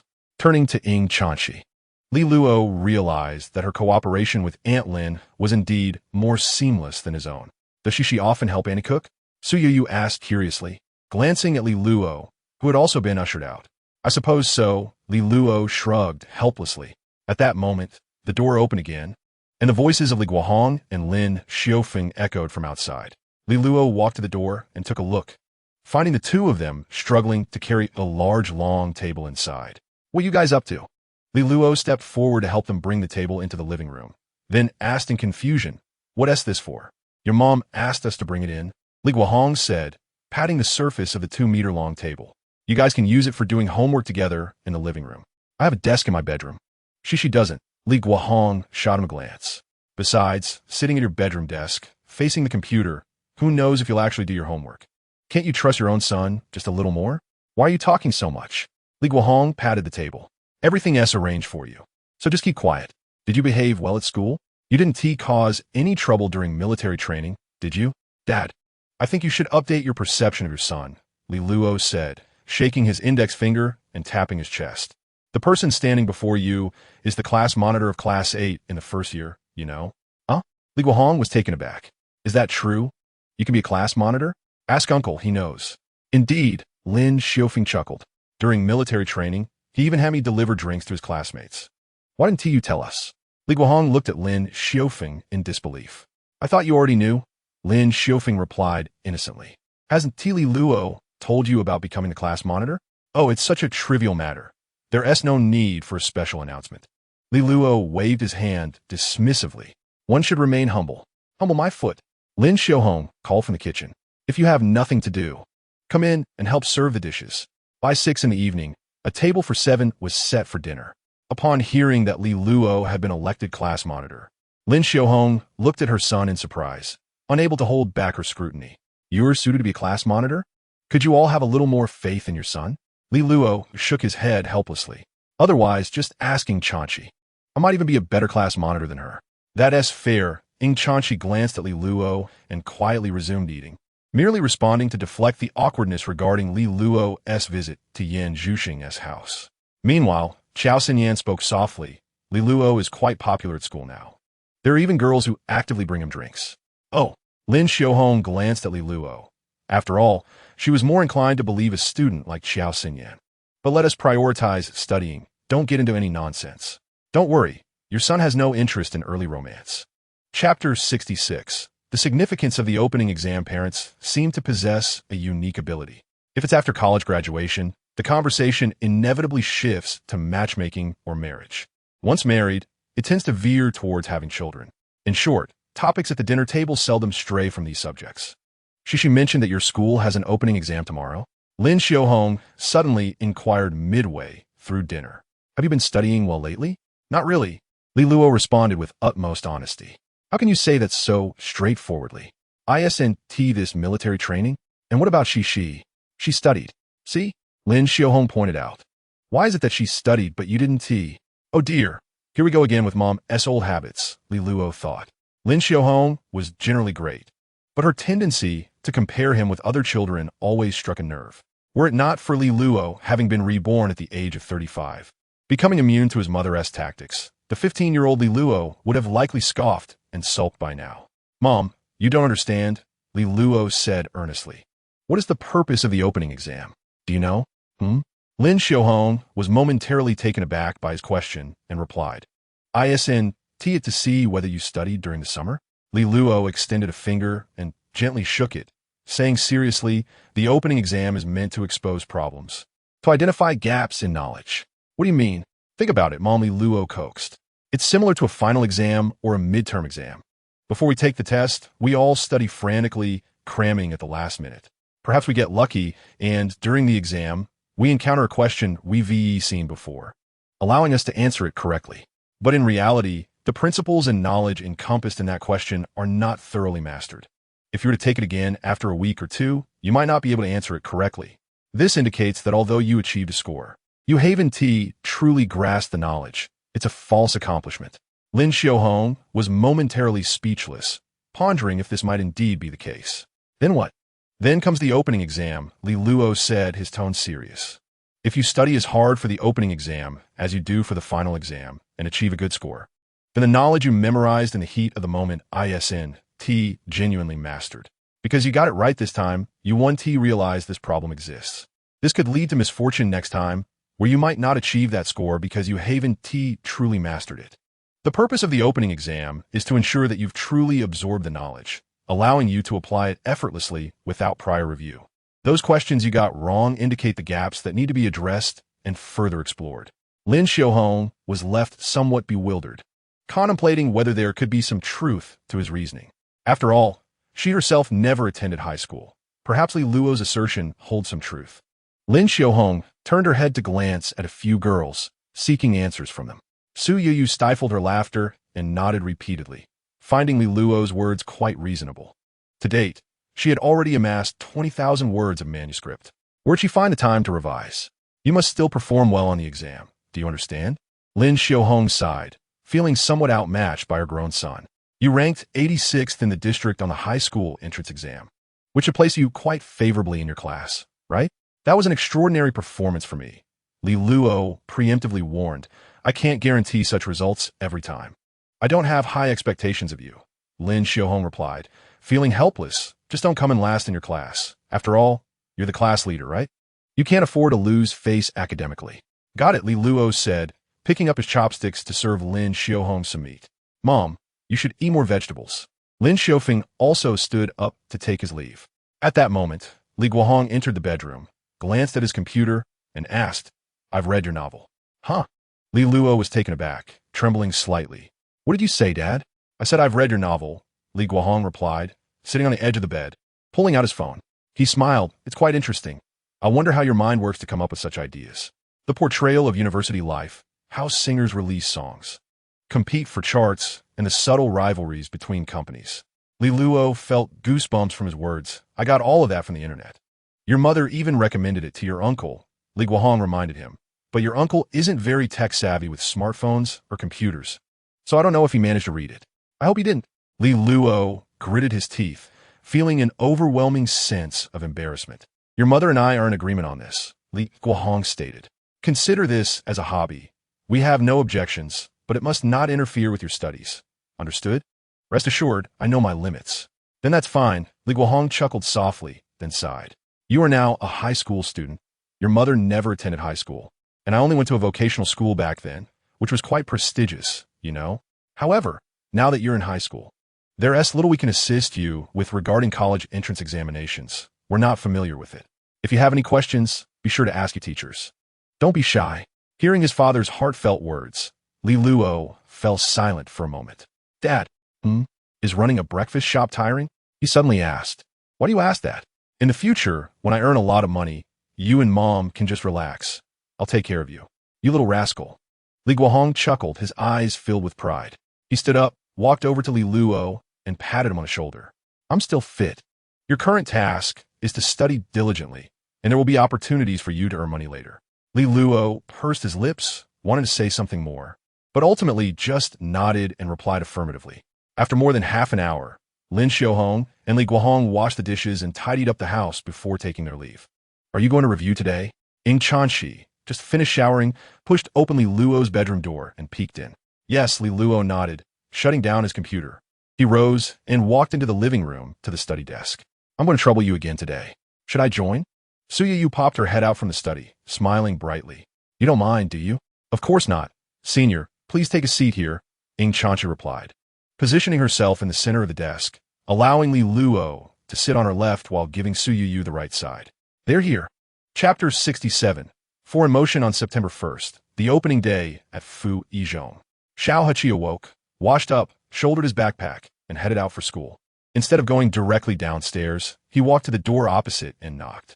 The door was opened by a student of similar age, clad in the Fu Yizhong uniform, with the number 2013 emblazoned on his back, indicating he was a senior. Let us go, Xiao Heqi's cousin, Xiao Yupeng, said with a smile. There's an entrance exam this year. You must perform well. Yes, Xiao Heqi nodded vigorously, determination gleaming in his eyes. The two brothers descended the stairs and had breakfast at a nearby breakfast shop. Their families had each purchased a home in the community adjacent to Fu Yizhong under the guidance of Xiao Heqi's father. However, concerned that the two boys might not manage themselves, they had bought the houses, but the boys still lived on campus. During breakfast, they engaged in casual conversation. You're new to Fu Yizhong, and there's much you don't know yet. Feel free to ask me any questions, Xiao Yupeng said while enjoying fried dumplings. I'm usually in class one of the second year, on the 4th floor of that teaching building behind you. If you need anything, just come find me. Got it. Brother, Xiao Heqi nodded, though his mood was slightly melancholic. You're much better than I am. I can't even get into class 1. Are you lamenting not getting into class 1? Xiao Yupeng shot him a glance, well aware of his cousin's character, and suspected he was still thinking about the girl named Ing Chanchi. Lower your voice, brother. Xiao Huchi glanced around, feeling a bit embarrassed. You haven't seen Ing Chanchi. If you did, you'd surely like her too. I think you're just lacking exposure. Xiao Yuping shook his head. Do you know Su Yoyu? She used to go to Yucai Zhongxue. Have you met her? That is what I mean by lacking exposure. Xiao Yuping chuckled. Su Yoyu is the class leader of Class 1 in the second year, the vice president of the literary club, and also the vice president of the student council. Now that she is in the second year, she is likely to be promoted to president soon. Moreover, she was the top student in her first year, consistently performing well in major exams. She is exceptionally beautiful and, Xiao Yuping leaned in to whisper, she is a fantastic figure. Xiao Huchi was momentarily taken aback by his words, then retorted somewhat defensively, Ing Chanchi is not lacking either. She is also the top student and the class leader. She might even join the student council in the future. Just wait. Xiao Yupeng waved dismissively. Come find me at lunch. I'll let you see what Su Yoyu looks like, and you'll understand. I'll also show you Ing Chanchi, Xiao Huchi replied, still holding on to his competitive spirit. Adding, and there is a girl in our class who sings beautifully. Her looks are not inferior to Ing Chanchi's. Xiao Yupeng raised an eyebrow at him. Are you developing a crush? I am just saying. Xiao Huchi stammered. She is really quite pretty. Just as the two brothers continued their breakfast and banter, 3 new customers arrived at the breakfast shop. Boss, 10 fried dumplings, 2 fried buns, a bowl of wontons, a portion of soup dumplings, a bowl of sweet tofu pudding, and a bowl of savory tofu pudding. Li Luo's voice resonated in the shop. What are you having, senior? I'll just have a portion of meat sauce mixed noodles and a bag of soy milk, Su Yoyu replied. Let me pay, Ing Chanchi chimed in. How much, boss? Let us settle it together. Upon hearing the familiar voices, Xiao Huchi and Xiao Yuping instinctively paused their chopsticks and turned to look at the entrance of the breakfast shop. In the next moment, both of them brightened, exchanging excited glances before eagerly exclaiming, Look, that is Ing Chanchi. Look, that is Su Yoyu. As soon as the words left their mouths, the brothers were momentarily stunned, wide-eyed, before quickly turning to gaze in that direction again.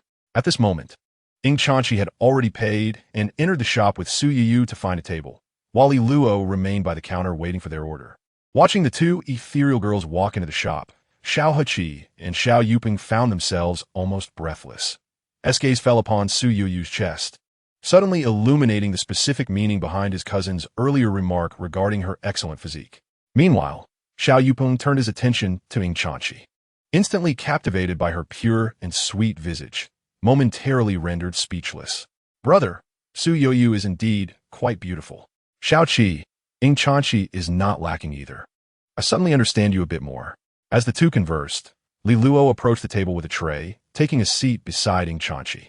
It was at this moment that Xiao Yuping noticed the rather bothersome male student next to them and could not help but inquire, who is this guy? Why is he sitting with them? Ah, that is. Xiao Huchi's expression grew somewhat awkward and helpless. He is Ing Chanchi's neighbor and currently the class monitor of our 8th class. Are they close? Xiao Yuping raised an eyebrow. I suppose so. It seems you have a long way to go. Xiao Yuping patted his younger cousin's shoulder. However, the next moment, he observed Su Yoyu suddenly extend her chopsticks, cheerfully snatching a piece of fried dumpling from Li Luo's plate. This mixed noodles are not as delicious as your stir-fried noodles. We've run out of noodles at home. Otherwise, we wouldn't be having breakfast here. Brother, Xiao Huchi cast a dim gaze at Xiao Yupeng. Your situation doesn't seem to be any better. To be fair, this was the first time Li Luo had ever seen Su Yoyu in a school uniform. Her figure was exquisite, and even in the loose blue and white uniform, she could not conceal her graceful silhouette. Usually, Su Yoyu donned fresh and trendy clothing at home, appearing quite mature. However, now clad in the school uniform, she exuded an added air of innocence. After finishing breakfast, the 3 of them walked towards the school gate together. Just then, Yan Zhuxing arrived at the school entrance, spotted Li Luo from a distance, and made his way directly to Li Luo, saying, I have an idea for the arrangement. Just come to my house this Saturday. Is this song written by Li Luo? Ing Chanchi inquired curiously, leaning over Li Luo. Yes, Yan Zhuxing nodded, but I only provided the basic melody and lyrics, so it needs to be rearranged and recorded. I see. Ing Chanchi blinked and asked, Can I join on Saturday? I have never seen a live song recording. Sure. Yan Zhuxing agreed without hesitation. What about me? Su Yoyu interjected eagerly. I have never seen a live recording either.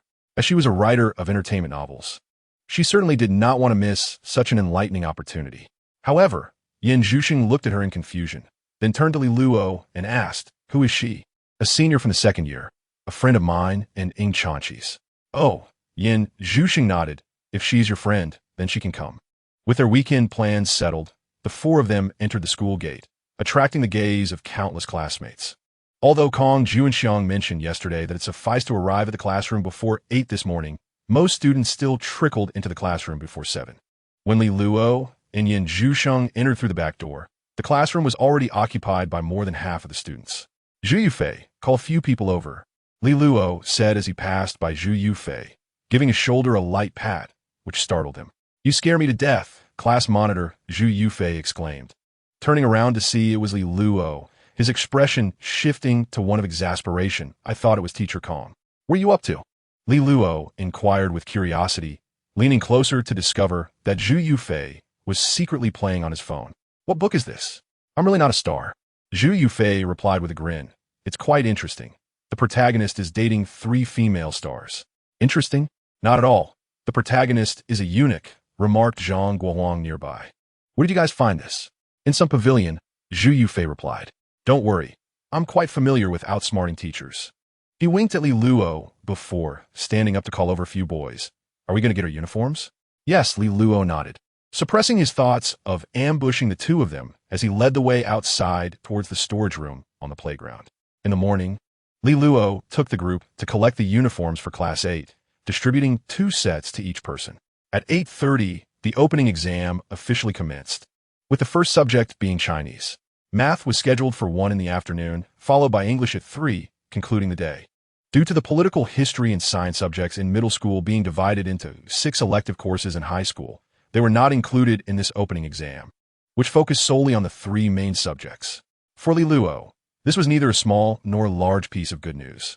After all, Chinese and English were significantly influenced by the memory palace, and even without prior knowledge of the exam questions, he didn't anticipate doing worse than during the middle school entrance exam. However, subjects like math and science were quite challenging. Nevertheless, as it was merely an opening exam, Li Luo did not place too much importance on the scores, as long as he studied diligently after the semester began with the capabilities of the memory palace. If he still couldn't improve, he might as well find a tofu block to headbutt. In the days following the exams, aside from focusing on attending classes diligently, Li Luo's remaining energy was primarily devoted to his regular writing and the recording of those 2 songs. However, there is still one issue. You have quite a few singing problems. The day after the opening exam, on Tuesday during the noon break, Yin Zhuxing and Li Luo sneaked into an empty classroom on the 6th floor to practice singing. Due to Yin Zhuxing's high standards for the songs, Li Luo had been practicing according to her criteria over the past few days. To be honest, his singing level among ordinary people was certainly commendable. But compared to a professional like Yin Zhuxiang, it was akin to comparing the heavens and the earth. "So how long do I need to practice?" Li Luo asked, exasperated. "Aren't many singers known as recording studio warriors? Can't you just fix it up for me later?" "It's always better if it sounds more natural," Yin Zhuxing replied. "And singing skills require gradual practice and improvement.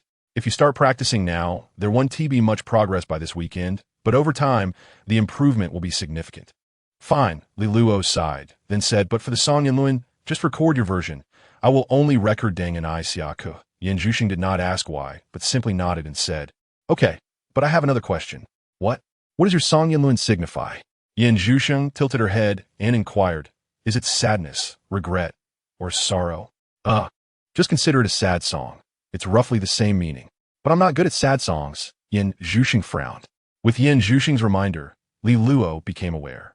Even after 10 years, the short video songs that Yin Zhuxing posted online were often criticized by netizens as lacking emotion and merely showcasing technique. She could perform well in songs that required high notes and powerful climaxes, where her vocal quality could mask those issues. However, when it came to tender and emotional love songs, Yin Zhuxing struggled. She could sing, but it lacked the essence. Nevertheless, Li Luo did not expect her to sing perfectly. After all, her talent was evident. He merely needed the song Yanluan to add some flavor to his online novel. He was also quite curious whether a song that was originally a hit would still be as popular if it were created within the context of an entertainment novel. He wondered how much such a song could sell under these circumstances. However, Yin Zhuxing suddenly said, "If I were to sing a sad song, I have another method." "What method?" Li Luo asked, momentarily surprised and curious. Yin Zhuxing tilted her head slightly and gazed at Li Luo. After contemplating for a moment, she suddenly declared, "I like you." Li Luo felt his heart skip a beat. "Ah? You must reject me." Yin Zhuxing furrowed her brows and earnestly engaged in a discussion with Li Luo. "I've read some novels where the female protagonist suffers heartbreak and feels immense pain. I need to seek that kind of feeling." Li Luo twitched his lips, pondering the absurdity of her logic, and couldn't help but ask, "What kind of method is that? Is it role immersion?" Yin Zhuxing blinked. "Let's just give it a try." "All right." Li Luo swallowed hard and suddenly straightened his posture, adopting a more serious expression. "Go ahead, I'm ready." "Okay." Seeing his earnestness, Yin Zhuxing gathered her emotions, took a deep breath, and looked at him again. "Li Luo, I like you." To be honest, even if it were a false confession, being confessed to by a girl like Yin Zhuxing still quickened one's heartbeat. The afternoon sun streamed in through the window, casting a gentle light on the profile of Yin Zhuxing, where light and shadow perfectly intertwined on her fair complexion, making one instinctively hold their breath. Li Luo averted his gaze and managed to say, "Sorry, I already have someone I like." Upon hearing his words, Yin Zhuxing quietly closed her eyes. She picked up the guitar beside her and began to strum the strings gently. "The circles imprint my fingerprints on my lips." Li Luo, standing opposite her, was momentarily taken aback as he sensed the subtle emotions conveyed in the lyrics, slightly surprised. Is it really that effective? Chapter 69. The absence of a heartfelt love at 1:30 in the afternoon. The bell signaling the end of the lunch break rang. Ying Chanxi drowsily awoke from her desk, tapping her friend Qiao Xinyan, and the two of them linked arms to head to the restroom. Even Ying Chanxi was not exempt from this routine. However, as they exited the classroom, Qiao Xinyan, with her keen eyes, spotted Li Luo and Yin Zhuxing descending from the upper floor. "Cici, look over there." Qiao Xinyan shook Ying Chanxi's arm, pointing towards the staircase. "I've noticed Li Luo often walks with Yin Zhuxing." Ying Chanxi followed her gaze and immediately frowned, then relaxed. Unsure whether to refute Qiao Xinyan or reassure herself. "You're overthinking it. One is the class monitor, and the other is the sports committee member. The teacher must have something to discuss with them." "That's true. Otherwise, why would they be going upstairs in the middle of the day?" Qiao Xinyan nodded in agreement, but continued, "But don't you think your cousin and Yin Zhuxing make a great pair? Remember during military training when they sang together on the playground? Li Luo plays the guitar well, and Yin Zhuxing sings beautifully. They seem like a match made in heaven." Girls often indulge in such musings during their free time, even the academic high achievers. "What is so great about him?" Ying Chanxi wrinkled her nose, casting a sidelong glance at Qiao Xinyan. Yin Zhuxing wouldn't be interested in him. The two continued their conversation as they walked into the restroom. "Why do I feel like your gaze is so strange?" Li Luo sat down at his desk, looking puzzled at Yin Zhuxing. "You just rejected my confession, and I've started to dislike you a bit," Yin Zhuxing replied candidly. "Hey, wait, aren't you taking this a bit too seriously?" Li Luo looked at her in disbelief. "That's how I can sing a sorrowful song," Yin Zhuxing stated earnestly, "otherwise I can't get into that state." "How did you sing before?" "I used to be able to." Yin Zhuxing tilted her head in thought, naming songs like "Too Late to Say I Love You," "Fatal Encounter," and "In a Hurry Those Years." They must all be heart-wrenching tales, right? "Probably," Yin Zhuxing nodded, "but sometimes I find it hard to truly grasp that feeling. Try it out directly, like just now, seems more effective." "This is likely due to a lack of life experience." Li Luo leaned back in his chair and chuckled. "My dear girl, what you truly lack now is a passionate and unforgettable love." "With you? I never said it was me," Li Luo replied, exasperated. "Oh." After chatting for a while, the class bell rang shortly thereafter. Their Chinese teacher, Kong Juanxiang, was also their homeroom teacher. The English teacher, Miss Ding, dressed in a floral skirt and looking quite youthful, spoke with a distinctly refined British accent. According to gossip from Zhang Huang, Miss Ding had studied abroad in England. As for the geography and chemistry teachers, like the current math teacher, Mr. Li, they were both male teachers and it was best not to dwell on that. However, compared to the youthful geography teacher and the bald chemistry teacher, Mr. Li appeared quite normal, an archetypal middle-aged man, his neatly trimmed black hair speckled with gray, dressed in a crisp casual shirt and trousers. Upon entering the classroom, Mr. Li first introduced himself and then turned to Li Luo, smiling. I need a math class representative. Li Luo, as the class monitor, please help me recommend someone after class. Mr. Li Luo raised his hand to get his attention and thought for a moment. Our classmate Lu Jiahao scored full marks in math in the high school entrance exam. Then there S. Shi Yanan, who scored 119, and Rin Zheng and Fang Shun, who both won first prize in municipal math competition during middle school. Li Luo had gleaned this information from the student list in Kong Junxiang's office after becoming familiar with him, noting the student's strengths and awards. However, this revelation surprised Mr. Li. He raised an eyebrow and looked at the other students. Among the 4 students mentioned, is anyone willing to take on the role of class representative? Teacher, I'll do it. Lu Jiahao, who had previously caught Li Luo's attention for his photography skills and fondness for small animals, raised his hand. I was the math class representative in middle school. All right, then it's you. The simple election concluded, and Mr. Li began the lesson. After class, as Mr. Li was leaving, he turned to Li Luo and said, Teacher Kong wants you to stop by his office after class. Don't forget. Oh, okay. Li Luo replied and followed Mr. Li upstairs to the 5th floor office, where he found Kong Junxiang.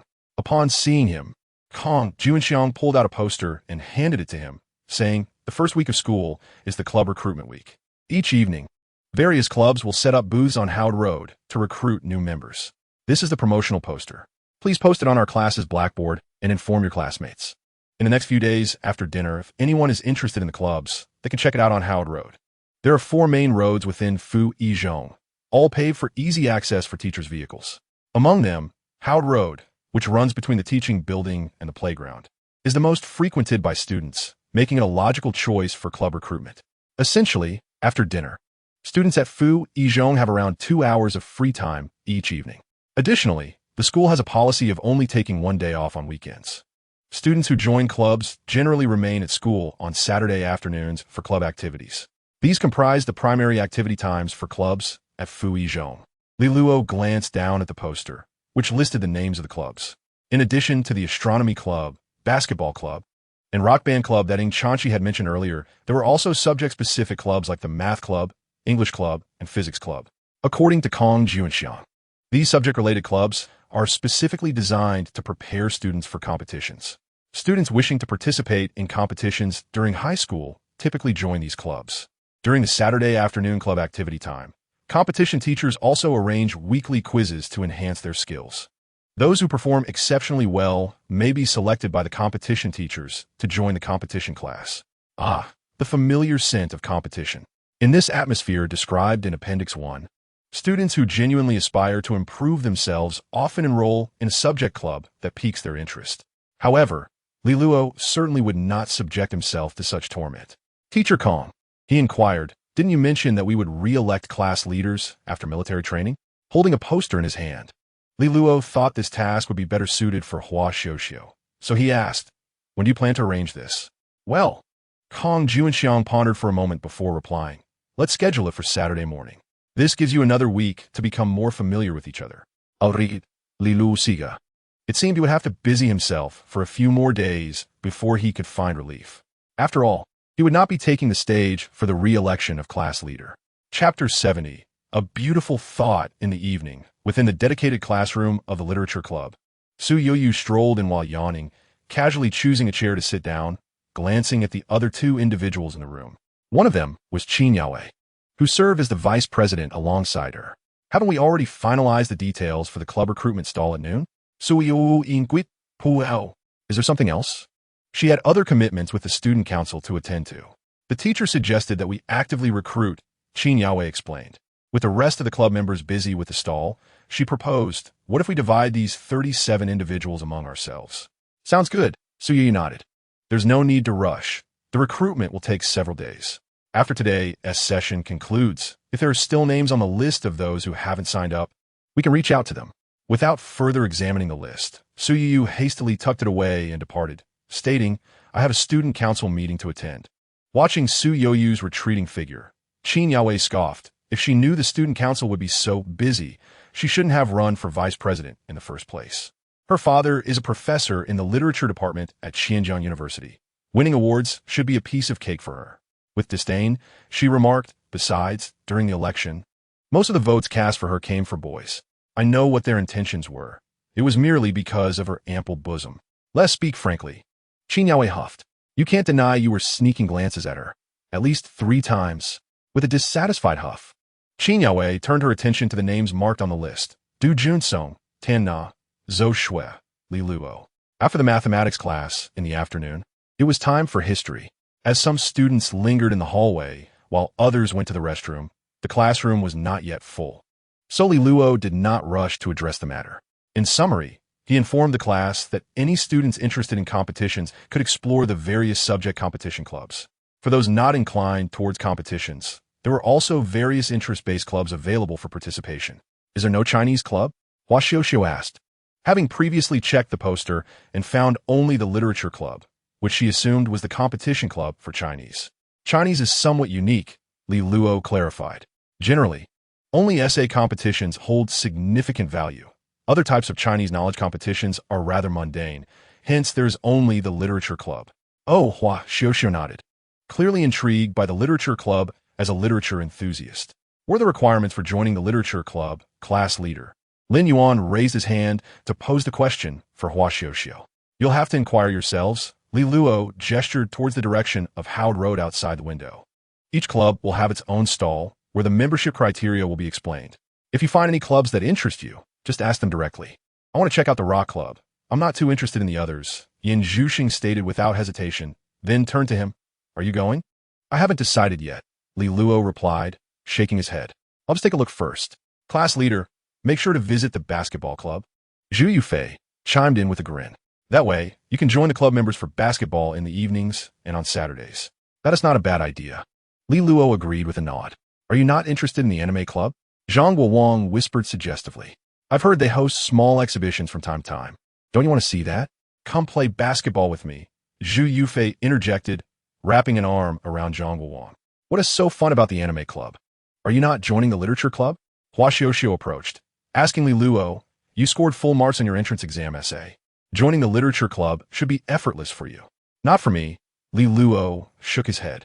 I've heard they require at least 1 submission every month, and I simply don't have the time for that. I usually have to squeeze in time to write at night. Who would contribute to the school's literature club without compensation? The literature club publishes a magazine every month, featuring the works of all its members for circulation within the school, Hua Xiuxiu reminded him. Don't you want your work to be seen by more classmates? Upon hearing Hua Xiuxiu's words, Li Luo shook his head vigorously. Not at all. I would prefer that Zhu Yufei and Zhang Guowang not see it all. If my true identity were to be revealed, I can only imagine the strange looks I would receive from them, having read my original work. Furthermore, these fellows hardly had any money to spare. They read pirated web literature, so Li Luo would not earn any subscription fees from them. He hoped they would focus on their studies instead. Seeing that Li Luo was genuinely disinterested in joining, Hua Xiuxiu decided not to press further, as she initially intended to ask if he would like to visit the literature club stall together. Xiuxiu, I'm quite interested in the literature club, Lin Yuan suddenly interjected. Shall we go together later? Sure, Hua Xiuxiu nodded. But your essays have never been your strong suit. Why join the literature club? That is precisely why I need to improve, Lin Yuan asserted firmly. Wait for me after gym class. Lin Yuan, aren't you going to check out the basketball club? Zhu Yufei inquired. Ahem, Lin Yuan coughed twice, leaning into whisper, you all go ahead. I'll join you after I finish with the literature club. All right. Let's head to class, Li Luo stated, and the group made their way outside, heading to the playground for physical education class. As they stepped outside, Li Luo encountered Ying Chanxi coming downstairs. He allowed the others to proceed and turned to Ying Chanxi, asking, what do you need? Earlier that morning, Ying Chanxi had asked Li Luo to lend her a copy of Class 8 schedule, so she had come down before gym class to discuss dining plans and club recruitment. What club do you plan to join? Li Luo inquired curiously. Well, Ying Chanxi sighed a bit. Teacher son wants me to join the mathematics club, but the physics and chemistry teachers also want me in their clubs, so I'm a loss. Is there no more entertaining option? There is, Ying Chanxi nodded. The literature club is relatively relaxed, and you can choose it alongside other subject competition clubs. Would you like to join? How about the anime club instead? I'm curious to see you in costume. What are you talking about? That's wishful thinking. Chapter 71. Surrounded by stars, the afternoon physical education class was shared between Class 7 and Class 8. After finishing his conversation with Ing Chanchi, Li Luo hurried to the playground. Their physical education teachers, one male and one female, initially conducted the warm-up exercises together. However, during the actual activities, boys and girls would separate, each guided by a different teacher. This was also the reason for the selection of 2 physical education monitors from the class. After approximately 20 minutes of exercise, the physical education teacher announced a period of free activity. The boys immediately rushed towards the storage room, grabbing basketballs and table tennis paddles, while most of the girls opted for badminton or simply began to stroll leisurely. Gao Yuqin, with her sweet appearance, though not as stunning as Ing Chanchi, was still regarded as a beauty in Class 7. At this moment, she stood at the entrance of the basketball court, glancing inside before commenting, "Look at them. Nothing to see." Gao Yuqin wrinkled her nose, sensing a hint of foolishness in the individual before her. Although the two of them were quite amiable, she found herself more enamored with boys who could strum a guitar and sing. "Did it not strike you as rather cool?" Gao Yuqin remarked, noting how Li Luo would generously buy drinks and ice cream for his classmates, leading her to believe he possessed a nurturing disposition. "So, what do you plan to do?" she inquired. "Let me think," she said, as she tugged her desk mate towards the basketball court, where Li Luo had chosen a more secluded spot. As Gao Yuqin strolled by, she naturally passed the basketball hoop where Lu Wei and others from their class were engaged in a game. Initially, the boys from Class 7 presumed their class monitor was drawn to observe their game, prompting them to engage in a vigorous display. However, as Gao Yuqin continued past their hoop and headed towards Class 8, the boys were left bewildered, contemplating whether she was indeed their class monitor or belonged to Class 8. Among the boys, the tallest, Lu Wei, gazed at Gao Yuqin's retreating figure, unable to suppress a smirk as he cast a glance towards the boys of Class 8, his gaze landing squarely on Li Luo, from whom he let out a soft hum. After all, many had witnessed Gao Yuqin delivering drinks to Li Luo of Class 8. However, Gao Yuqin had also offered refreshments to Lu Wei and several others, rendering Lu Wei unperturbed about his standing compared to Li Luo. With this thought, he could not resist sharing a few words with a nearby classmate before striding purposefully towards Class 8. Before Gao Yuqin could reach them, Lu Wei boldly addressed the Class 8 group, suggesting, "Playing separately lacks excitement. How about a full-court game? We can summon a teacher to officiate." Zhu Yufei, the sports committee member, raised an eyebrow, glancing at his classmates, and upon witnessing their eager expressions, nodded in agreement. "All right then." Zhu Yufei began selecting teammates.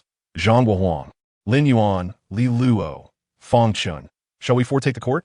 "You all play." Li Luo waved them off, lacking interest in the game, patting the shoulder of a nearby classmate. "Lu Jiahao, you take over. I'm going to rest." It wasn't that he minded facing the boys from Class 7. Rather, he felt a bit exasperated by Lu Wei's lingering gaze and Gao Yuqin's movements. Consequently, he slipped beneath the hoop, twisting his neck in preparation to depart. Yet, Gao Yuqin approached him, curiosity evident in her demeanor. "Aren't you playing?" "I'm tired." "Let them play," he replied. "What are you saying, Yingzi?" Gao Yuqin playfully chided, giving her a gentle shove before turning to Li Luo. "Don't listen to her. I truly prefer watching you sing." "Oh, thank you," Li Luo responded, feeling a wave of awkwardness wash over him at the girl's antics. However, Gao Yuqin barred his exit, standing before him to inquire, "Will you be free later? There's a club recruitment this evening. Would you like to join me?" "No, I think our interests diverge too much. I plan to check out the dance and anime clubs." She replied. "What about you?" "Me?" Li Luo pondered, then nonchalantly replied, "I aced the Chinese composition in the entrance exam, so I'll definitely join the literature club." "The literature club?" Gao Yuqin echoed, her interest piqued. "I actually plan to visit the literature club as well. We could go together. I've made plans with someone else. I wouldn't want to trouble you." "It's fine. The more, the merrier," she insisted. Li Luo, sensing her persistence, suddenly grasped the burdensome nature of popularity and decided to make a swift exit. "I need to use the restroom." Truth be told, had he been in high school during his previous life, being pursued by a girl like Gao Yuqin might have left him utterly dazed. Yet, from an adult's perspective, her behavior now struck him as rather childish and awkward. Reflecting on this, he found Yin Zhusheng to be considerably more normal. Upon reaching the playground, he spotted Yin Zhusheng sitting alone beneath a tree shade and approached her. "Aren't you playing badminton?" "I'm alone. There's no one to join me," she replied, shaking her head while gesturing towards the girls playing badminton nearby. "What about your roommate?" Li Luo wondered, perplexed. Don't you usually play together? Yin Zhuxing blinked, somewhat confused at his question. Isn't it necessary for roommates to always be together?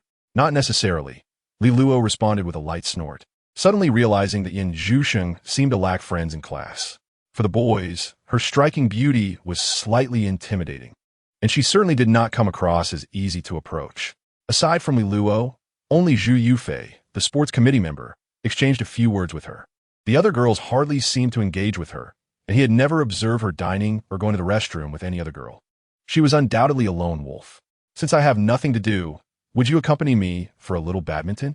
Oh, a minute later, Li Luo swung his arm with ease. 3 minutes in, he wore a serious expression. 10 minutes later, panting heavily with his hands on his knees, he gazed at Yin Zhuxing, who stood opposite him, poised with a racket, and could not help but ask, have you practiced before? My mother enjoys playing badminton, so I often accompany her, Yin Zhuxing replied, then inquired with concern, are you struggling? Upon hearing this, Li Luo puffed out his chest, aiming his racket squarely at Yin Zhuxing. Let us go again. Minutes later, the whistle blew, signaling the end of class, and he exhaled in relief. Regretting the decision to play badminton with Yin Zhuxing, it was truly exhausting. He thought basketball would have been far more enjoyable. Despite being a healthy high school student, he could not shake the feeling that Yin Zhuxing's physical prowess surpassed his own. With this thought in mind, as he returned the racket, he asked, do you exercise often? I have a habit of morning and evening runs. She tilted her head and explained. I mentioned it at the start of the semester. I enjoy music and running. I see. Li Luo nodded in realization, yet internally shook his head, pondering how fate could be so blind as to allow such a girl to be afflicted with a heart condition. As he mused, classmates from both classes gathered, and the physical education teacher announced the end of class. Li Luo made his way towards the academic building, intending to meet Ying Chanqi. Shall we have a meal together? Yin Zhuxing asked. Sure, Li Luo agreed, adding, Ying Chanqi will join us too. Oh, the two of them walked to the entrance of the playground, where various clubs had begun setting up stalls along Howard Road. At that moment, Ying Chanqi descended from the building, jogging over to join Li Luo.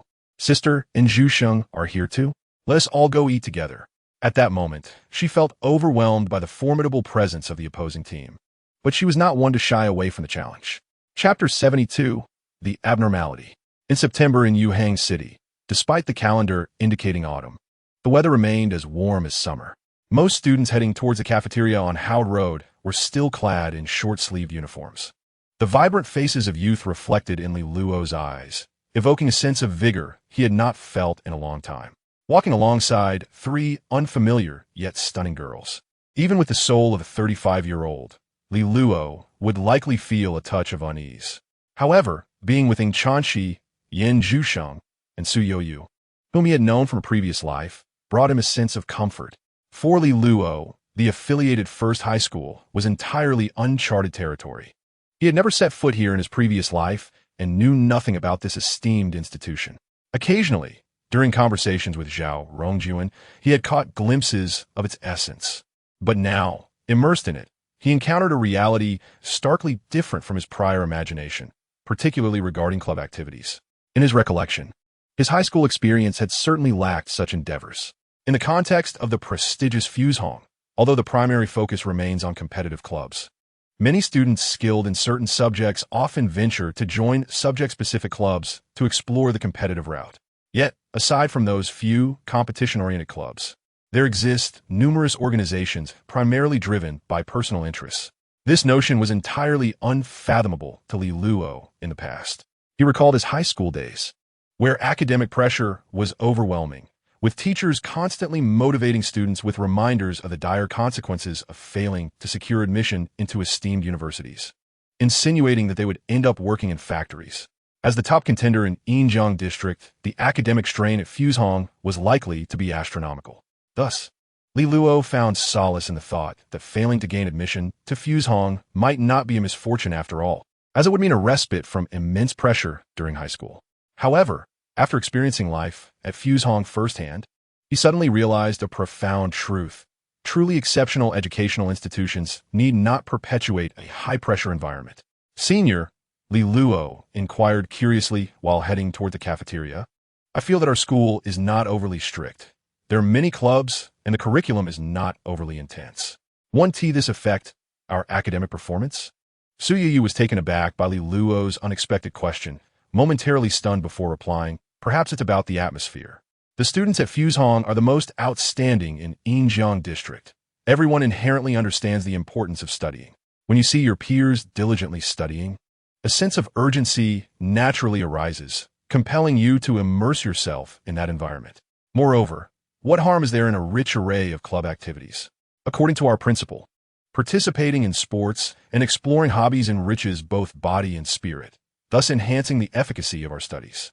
Principal Wang, having retired from the military, possessed a distinctly martial demeanor, making such a viewpoint unsurprising. After lunch, Su Yu, due to her student council obligations, had to hasten her meal. Nevertheless, she remarked, once you join the student council, I can finally relax. I'll just delegate tasks to you. I would rather not join. Li Luo quickly shook his head, vividly recalling the myriad trivialities that plagued the student council during his previous stint in college. However, Su Yu looked at him strangely and reminded him, while we call it the student council, it's quite different from those in universities. It mainly comprises class monitors and league secretaries. Thus, if you become a class monitor, you automatically become part of the student council. Perplexed, Li Luo recalled the class committee elections on Saturday and sighed in relief. Well, that's all right. I never intended to hold the position for long. Are you really not going to be the class monitor? Ing Chanchi frowned. It's exhausting. I prefer a more relaxed role. Li Luo was resolute in his decision to abstain from the election. Whoever wished to take on that burden could do so. After a hurried lunch, Su Yu took her leave first.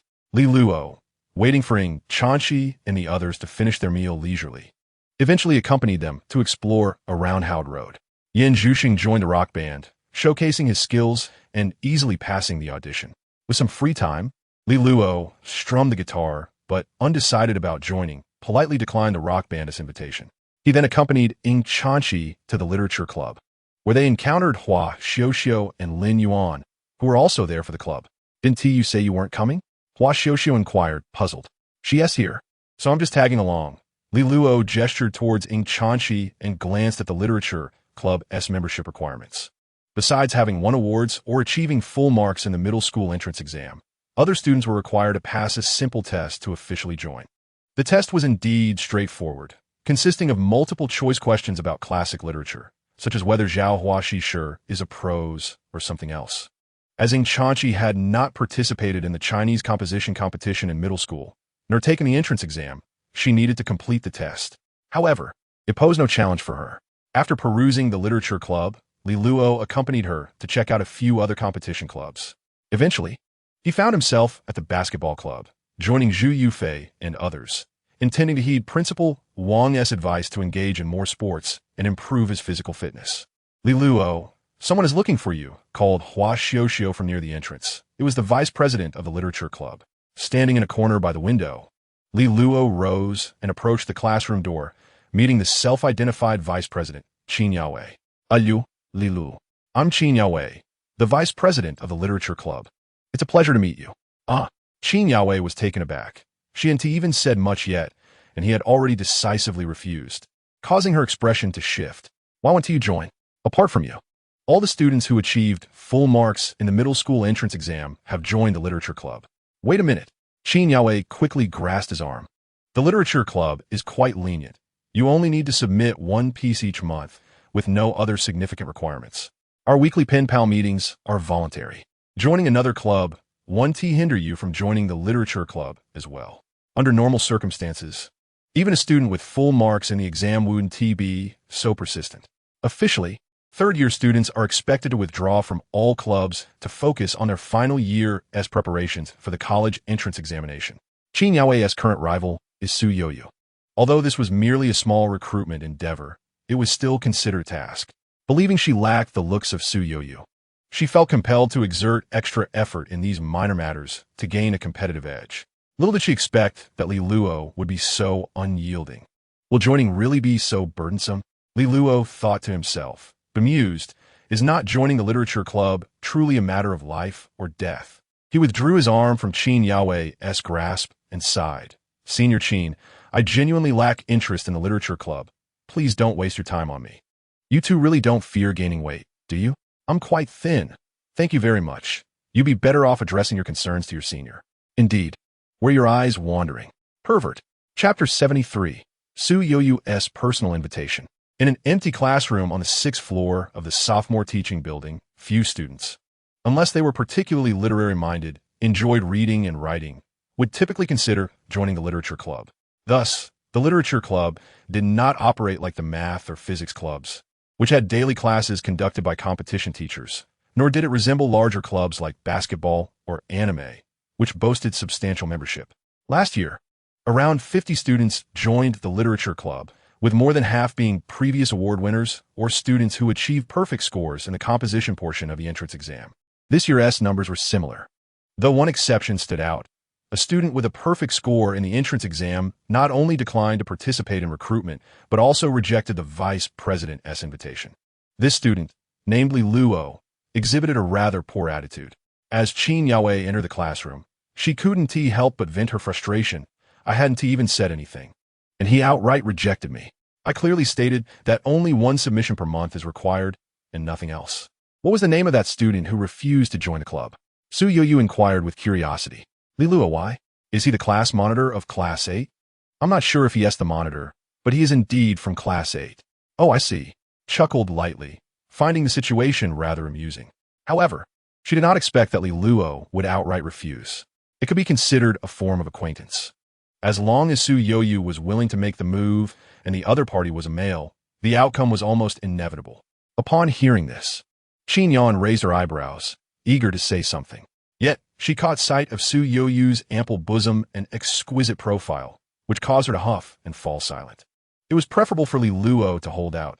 Should Su Yoyu invite him in, Qin Yan would undoubtedly look down upon him, deeming him just another ordinary and pedestrian boy.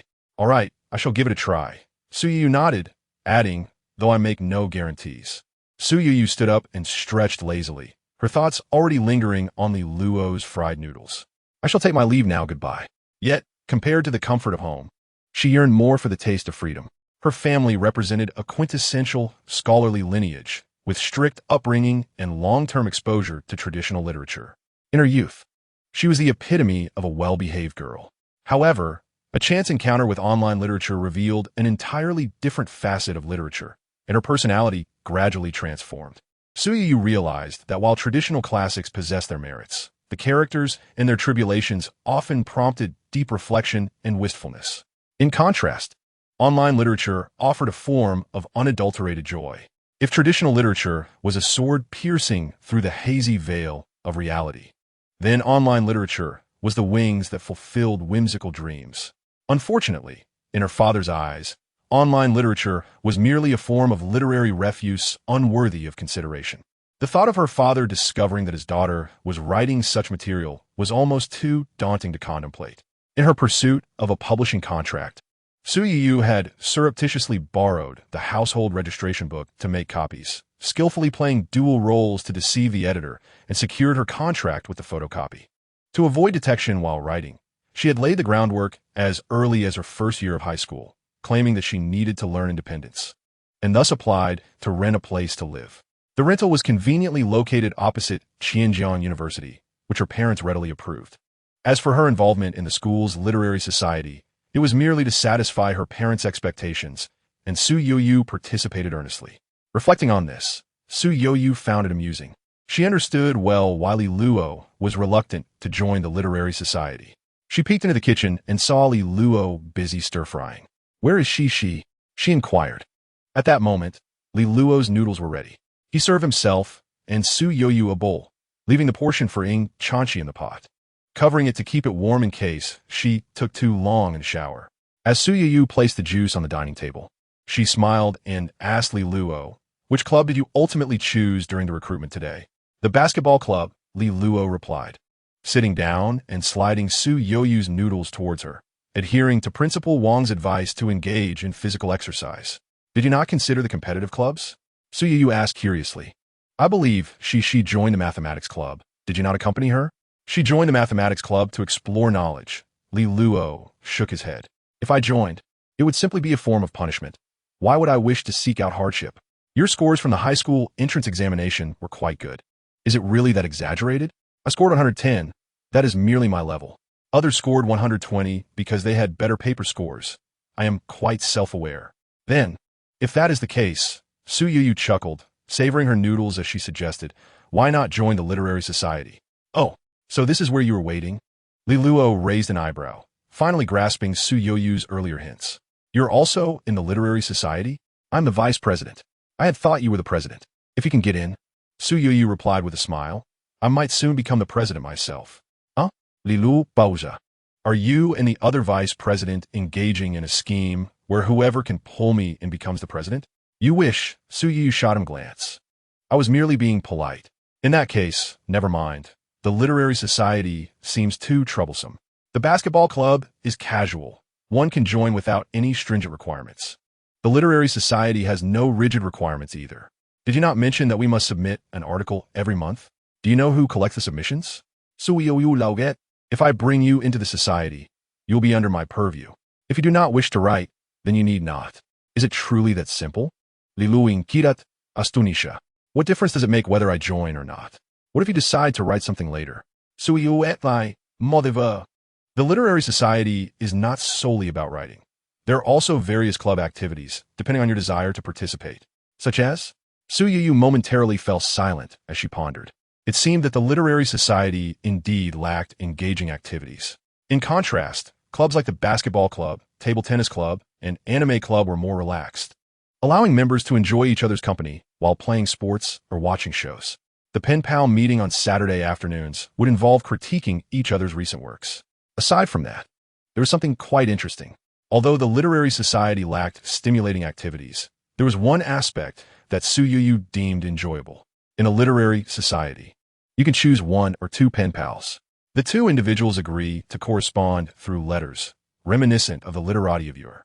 Some sentiments may not be suitable for face-to-face conversations among friends, but can be conveyed through written correspondence. Li Luo blinked, unable to refrain from asking. But could one not do this without joining the literary society? You may not necessarily find someone willing to correspond with you. Those inclined to do so are more prevalent within the literary society, Su Yu gently coaxed. Come on, once I become president, I shall appoint you as vice president. Ha, if you wish to command me, just say so. I shall pass on the vice presidency, Li Luo smirked. It would be far more practical for you to wash my clothes for a month. Su Yu retorted, I see you have a penchant for mischief. Chapter 74. Can you be my boyfriend? What are you two discussing? Ing Chanchi emerged from the bathroom, adorned in an adorable pink pajama set. Her damp feet sliding into slippers as she walked into the living room, a white towel draped over her head. Noticing the two in the living room, Li Luo, seeing her come out, hurried into the kitchen to serve her the fried noodles. I mentioned that I knew him, and the president encouraged me to give it a try. But who would have thought he would be so inconsiderate? Li Luo placed the noodles in front of Ing Chanchi, instinctively reaching for the hairdryer from the nearby drawer, plugging it in as he approached her from behind, removing the towel from her head. Hearing Su Yu's words, she rolled her eyes. Did I not already agree to help you? Ha, Li Luo chuckled, lightly tapping her on the head. If you're willing to take charge of the cleaning for a month, I would be amenable. Huh? Ing Chanchi blinked, glancing at Su Yu across the table. Noticing her gaze, Su Yu rolled her eyes. This guy initially expected me to wash his clothes for a month. How shameless. That truly is shameless. Ing Chanchi replied with a serious expression, feeling that if given the choice, she would likely opt for the laundry task. Is washing clothes not easier than cleaning? Li Luo offered a serious analysis. Our home is not without a washing machine. Ha, Su Yu buried her head in her noodles, too apathetic to engage in such trivial disputes. When she first rented this place, she had arranged with several upperclassmen to share the cleaning duties each week. Now, she simply handled it all herself. Moreover, the apartment was not particularly dirty, with most of them at school during the day. Only the kitchen and bathroom required cleaning. Everything else remained quite tidy. Just then, Li Luo's phone on the table began to vibrate. Was relishing a bowl of noodles while enjoying Li Luo's hair-drying service when he heard the vibration of a phone. Kindly, he picked it up for him.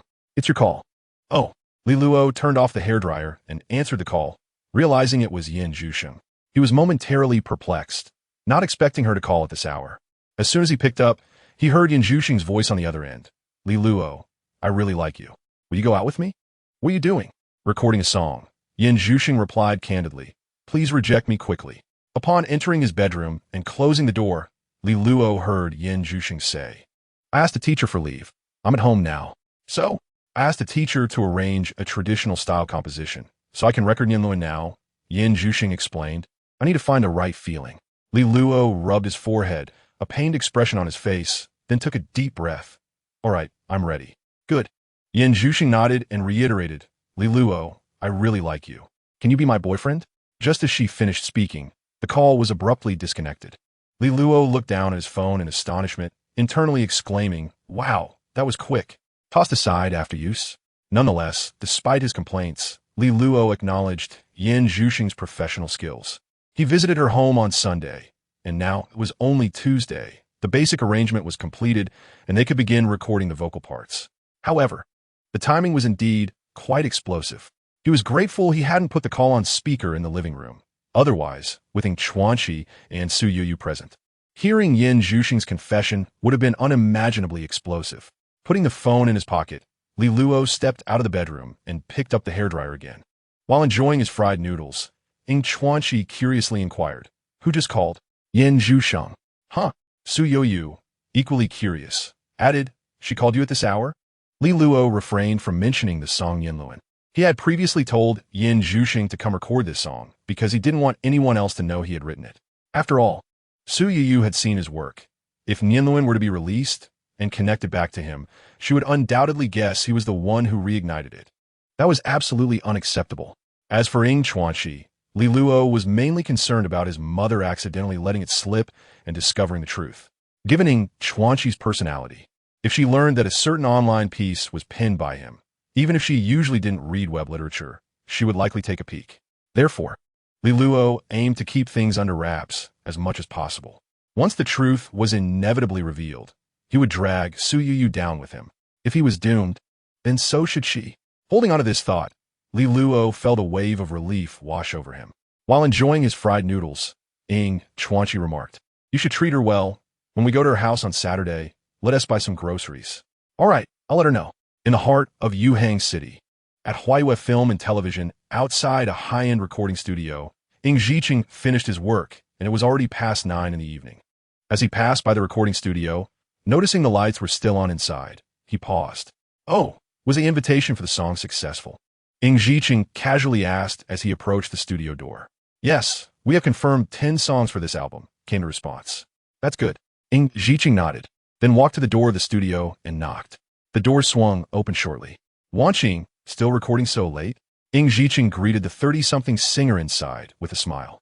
It's not too late, Yuan Wanqing replied politely, looking well-preserved at 38, appearing closer to 27 or 28. Seeing Ing Zhiqing enter, she smiled graciously, not wishing to disappoint his trust. Trust is secondary. Your health is the priority.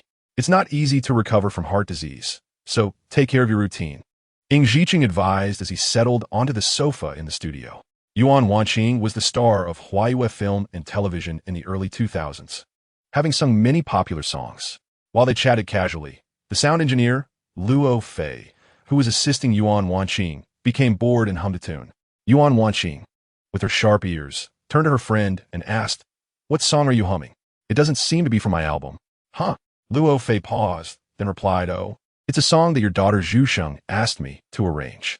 I was just humming a couple of lines. Isn't she at school? Yuan Wanqing frowned, wondering if it was an original piece. I'm not sure, probably. Luo Fei shrugged. It's a pop song with a traditional vibe. Oh, Ing Zhiqing, intrigued, raised an eyebrow.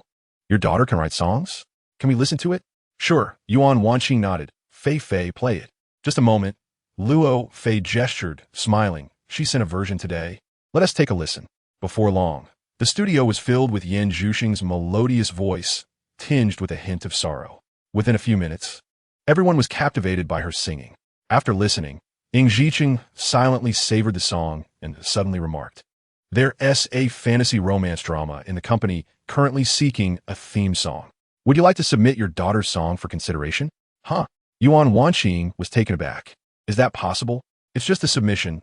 It doesn't guarantee selection, Ing Zhiqing reassured with a smile. Trying one tea hurt. Then I'll trouble you, Mr. Ing. Not at all. This song is quite pleasant. At least the melody is catchy and has commercial potential. As he spoke, Ing Zhiqing stood up and instructed his secretary. Make a note of this. We'll take our leave now. You all should rest early. Yes, Mr. Ing, take care. Yuan Wanqing bid farewell to Ing Zhiqing and then turned to Luo Fei. I'll copy a version and send it to Mr. Ing as secretary. You handle that. Luo Fei replied. Yuan Wanqing smiled, then suddenly became serious and asked, Fei, do you think Zhu Sheng is in a relationship? Chapter 75. Sharing headphones. The weather in early September remained scorching, but thankfully, the classroom was air-conditioned. Li Luo sat directly in front of the air conditioner, enjoying the refreshing breeze it provided. Indeed, the first affiliated high school was commendable. Not only were the academic results impressive, but the finances were also sufficient to equip every classroom with air conditioning. Li Luo vaguely remembered that in his previous life, his high school classroom had only a few lackluster fans, and if the seating angle was off, not a single breeze would reach, making it stifling hot. Just as he pondered these memories and prepared to take a short nap, Yin Zhusheng from the neighboring desk suddenly tapped him on the shoulder. What is up? Shoo. She gestured for silence, then rested her head on her arms on the desk. The next moment, she extended a wire toward him with one earbud attached. Following the wire, Li Luo confirmed that the other earbud was nestled in Yin Zhusheng's hair. No wonder she and tied it back. Thinking this, he waved his hand dismissively. You listen by yourself. I'm going to sleep. It's Nianluan. I recorded a version last night. Give it a listen, Yin Zhusheng reminded him. Realization struck Li Luo. It wasn't merely an invitation to share headphones and listen to music together, but rather a matter related to her recording. Whenever it came to music, her enthusiasm and focus were astonishing, just as they had been in his past life. Your efficiency is impressive, he murmured, accepting the earbud from Yin Zhusheng. With her earphones nestled in her left ear, Li Luo imitated the action, resting her head on her arm and facing Yin Zhusheng. The two of them gazed at each other, and Li Luo watched as Yin Zhusheng retrieved her phone, connected to the earphones, and pressed the play button. As the song Nianluan began to play, Li Luo noticed Kong Juanxiang silently glide into the classroom through the back door, like a specter. It was uncertain whether this was an innate ability possessed by every teacher, regardless of their prior personalities or styles. Once they assumed the role of an educator, they inevitably mastered the art of entering a classroom without a sound. Li Luo, upon seeing Kong Juanxiang's arrival, promptly shut her eyes, feigning sleep. Yet in the next moment, she opened one eye, swiftly reaching out her hand to shove both Yin Zhusheng's hand and phone into her drawer. Teacher, Li Luo mouthed silently, but a faint sound slipped through her lips, reaching Yin Zhusheng's ears. Understanding her cue, Yin Zhusheng discreetly tucked the phone deep into the drawer, then closed her eyes and draped her coat over her chair, concealing the earphone wire between them, pretending to sleep. As Li Luo observed Kong Juanxiang approaching, she again closed her eyes, slipping into a state of feigned slumber. Unbeknownst to her, Kong Juanxiang had come to see her as the class monitor for a matter, while also casually inspecting the classroom. Upon entering, confirming that the students were resting, he walked directly toward Li Luo and Yin Zhusheng. At that moment, Li Luo had not completely closed her eyes. She slightly squinted, noticing Kong Laosher heading in their direction, and felt a wave of panic wash over her. Just then, a commotion erupted from the back of the classroom, where Zhu Yufei and Zhang Guohuang were seated. These two lively characters, also dozing in the last row with their coats pulled over their heads, seemed to be in a deep slumber. However, as Kong Juanxiang passed their seats, he noticed their coats shaking, accompanied by muffled giggles. This struck him as suspicious, prompting him to approach their seats and peer down. With a resigned chuckle, he shook his head and reached in. You two, come to my office, Kong Juanxiang instructed, holding a phone in his hand as he exited the classroom. At that moment, Zhu Yufei and Zhang Guohuang, startled by the sudden appearance of an extra hand from beneath the coat, felt a chill run down their spines. As the coat was flung aside, revealing Kong Laosher, they nearly cried out, their spirits momentarily vanquished. Exchanging glances, they resembled two wilted eggplants, dejectedly following Kong Juanxiang out. Li Luo, opening her eyes, watched the two miscreants embark on their path of no return, letting out a small sigh of relief. The melody in her ears reached a crescendo. Counting the cyclical years, I earnestly sealed my thoughts, my self-esteem intricately woven. It must be said that Yin Zhusheng interpreted the emotions of this song quite beautifully, a far cry from her usual expressionless demeanor. reflecting on her own contributions and sacrifices. Li Luo felt a sense of satisfaction, recognizing her role in the collaborative effort. To be honest, only Yin Zhusheng was indifferent. Otherwise, such a recording service, including arrangement and vocals, would typically command a substantial fee. Beautiful, simply exquisite. Li Luo gave her a thumbs up, declaring that this was ample. And there was no need for further embellishment. They were not professionals, and as long as it was acceptable, the nuances would go unnoticed by the untrained ear. Yin Zhusheng's vocal prowess was commendable, and combined with her self-taught emotional techniques.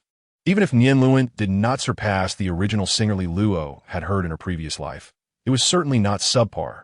Is that all?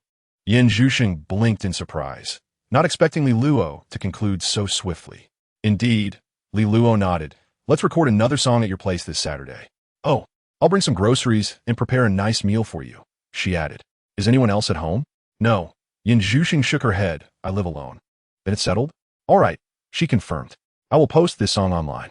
Should I use my real name, or? Sheng Sheng Bu Shi, Yin Zhusheng replied, referring to her online alias. Very well. Hearing that familiar name, Li Luo felt a fleeting sense of nostalgia. Recalling the Douyin account they had managed together in her previous life, which bore that very name. What were you two doing on your phones during the break? Li Luo inquired with curiosity. Oh, just that book I mentioned yesterday, Zhu Yufei sighed. It's all the author's fault, Zhang Guohuang chimed in, unable to contain his frustration. Just as the male lead was on a date with a female star, he bumped into another female lead and pretended they were siblings. It nearly had us in stitches. Listening to their banter, Li Luo couldn't help but twitch her lips. What did I say before? I told you to be careful, and now you've been caught. Haven to you? Serves you right. Why read web novels? Focus on your studies, kids. Chapter 76 Nian Luan release. In the evening, at Su Youyu's request from the night before, Li Luo found herself in the literature club's designated classroom. After knocking on the door, she peered inside. Besides Su Youyu, familiar faces like Hua Xiuxiu were also present, familiarizing themselves with the club as newcomers. Oh, all right, Li Luo approached, accepting a membership application form and filling it out briefly. Meanwhile, Qin Yaowei caught sight of Li Luo and let out a derisive huff, remarking, last night, someone was so resolute in their refusal, yet today they're here running back. Li Luo glanced at the petty vice president, unfazed, and simply smiled. Perhaps it was Su Shiwiji's invitation that was more compelling. At this, Su Youyu rolled her eyes, thinking that a month of cleaning duties was what swayed them, while Qin Yaowei interpreted Li Luo's words entirely differently, thinking, is it just because Su Youyu is attractive? This reflection only deepened her disdain for Li Luo. Another vulgar man. All right, Li Luo intended to make a brief appearance, completing the application form before taking her leave. Su Youyu also used the pretext of student council matters to exit the classroom alongside her. As they descended the stairs, Su Youyu teased, You're now marked by Qin Yaowei. Huh, marked as what? A man seduced by beauty. Su Youyu stretched, her figure accentuated by the school uniform. I can't believe I agreed to a month of cleaning. At this rate, it seems insufficient. Li Luo interjected, considering my mental anguish inflicted by that vice president. I believe I require an additional month. Oh, noted, Li Luo nodded. Go on, busy person. Ha! CU turned toward the student council, glancing back with a smile. Next week, there's a general meeting for the student council, and your class monitor from the first year must attend. You'll officially join the student council, and then you'll be quite the busy bee. You're thinking too much. Li Luo waved her hand dismissively. Next week, I might not even be the class monitor anymore. During evening study, Li Luo diligently completed her assignments. After swiftly finishing her work, she had ample time to prepare for upcoming lessons.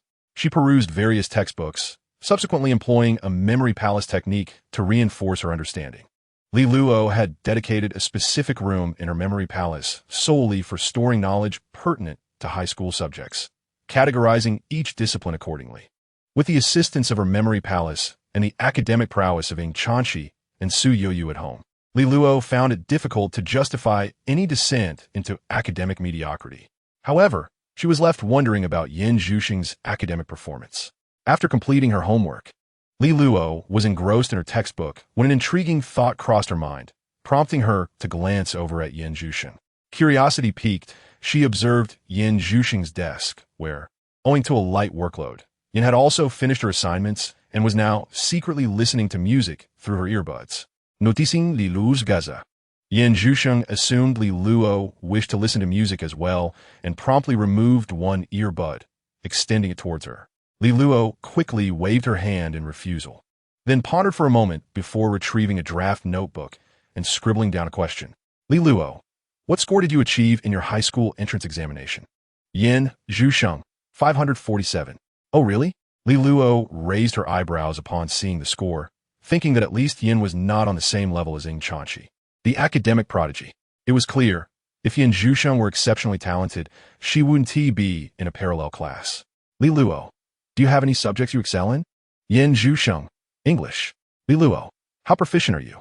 Yin Zhusheng, is scoring full marks in the entrance exam considered proficient? Li Luo, is it that impressive? Yin Zhusheng, I spent a few years abroad with my mother when I was younger.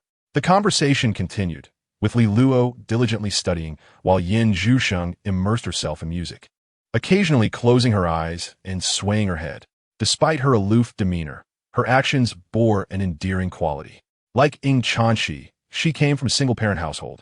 But Yin Zhusheng had lost her father early on and was raised by her mother. Presently, her mother resided in the city center of Yuhang due to work commitments.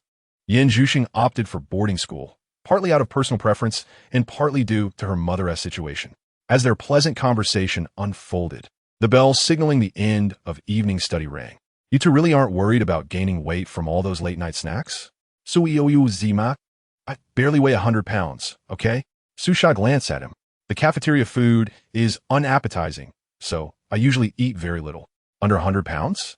Li Luo expressed mild surprise, instinctively bypassing Ying Chanqi and glancing at Su Yoyu's chest, then feeling a newfound respect.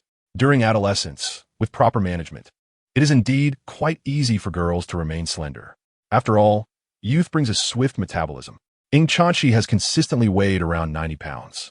Li Luo herself weighed around 120 to 130 pounds, a standard figure, thus untroubled by weight gain. What are you looking at? Ying Chanqi glared at him, her teeth clenched. Is there a problem? Su Yoyu inquired curiously from the other side. Li Luo quickly shook his head. Nothing.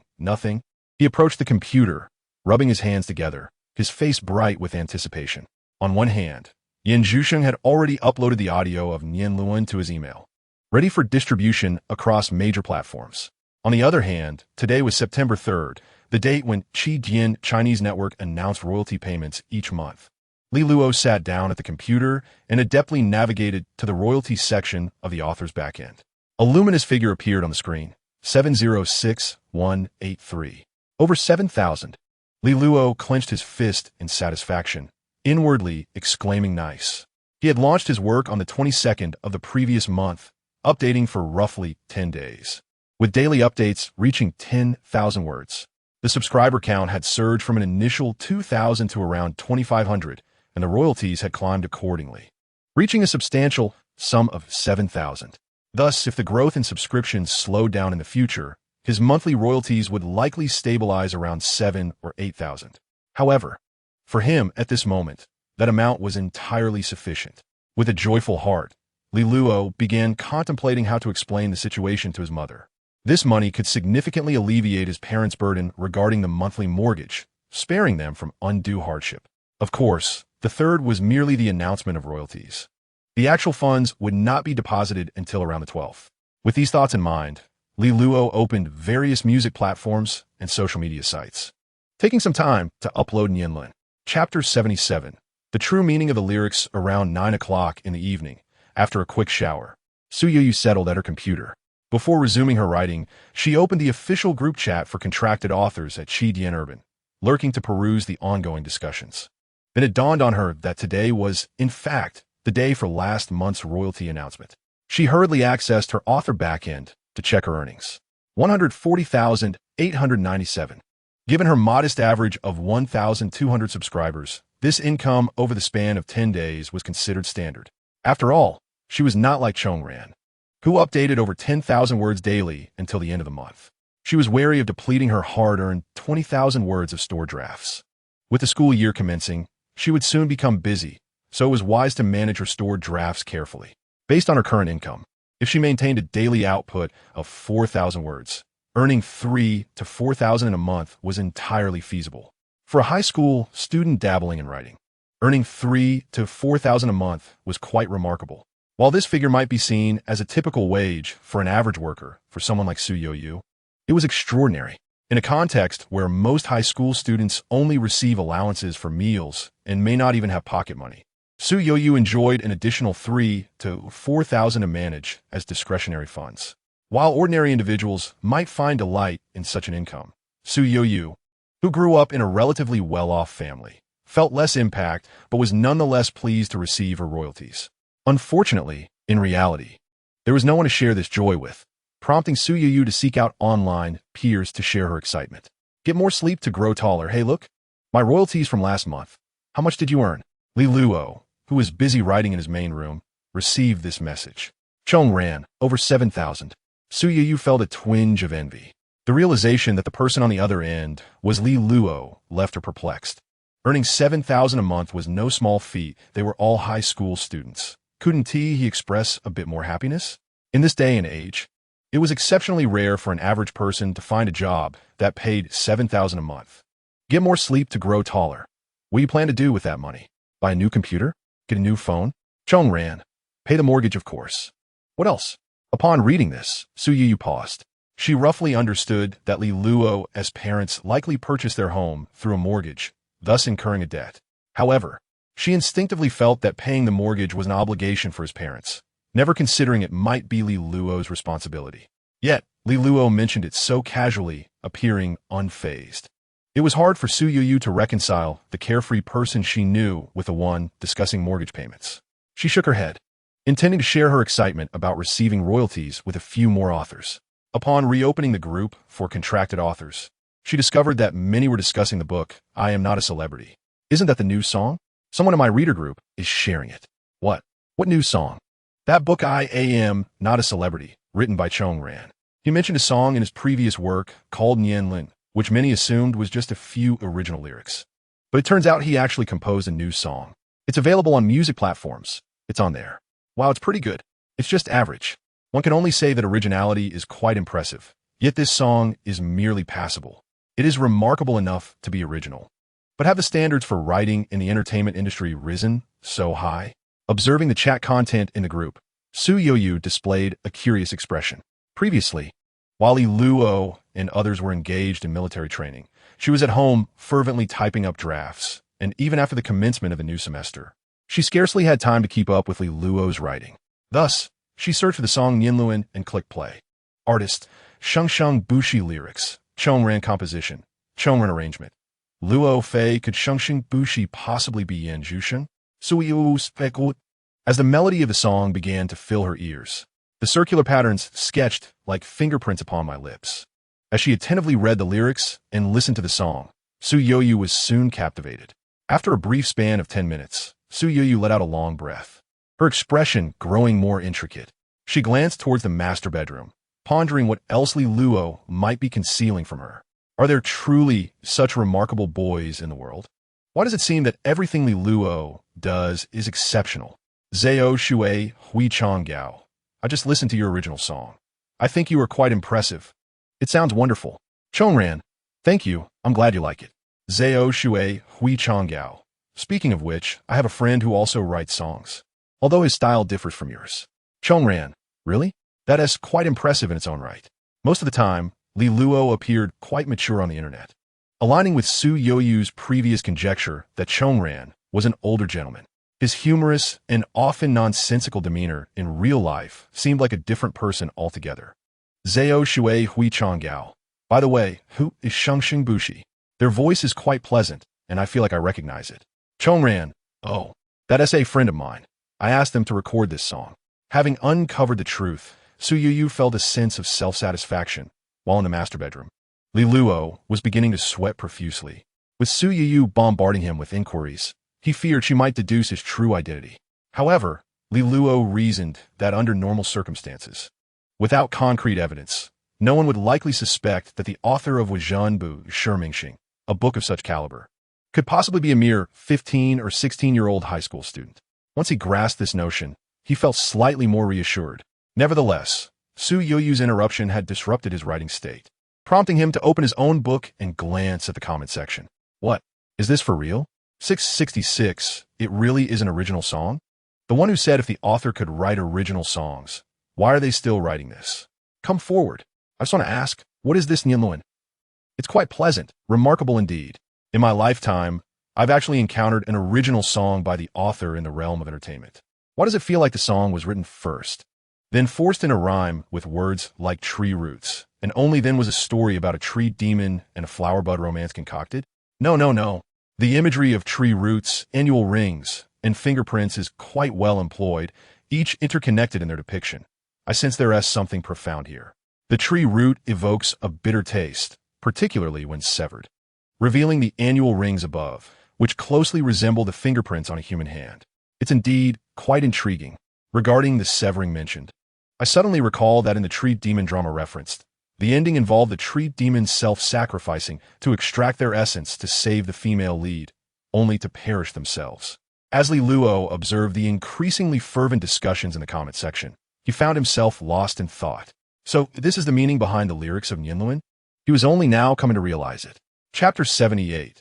The true class leader of the group chat is a remarkable entity. Whenever a highly disseminated piece of gossip or news emerges online, it triggers a viral reaction within the group.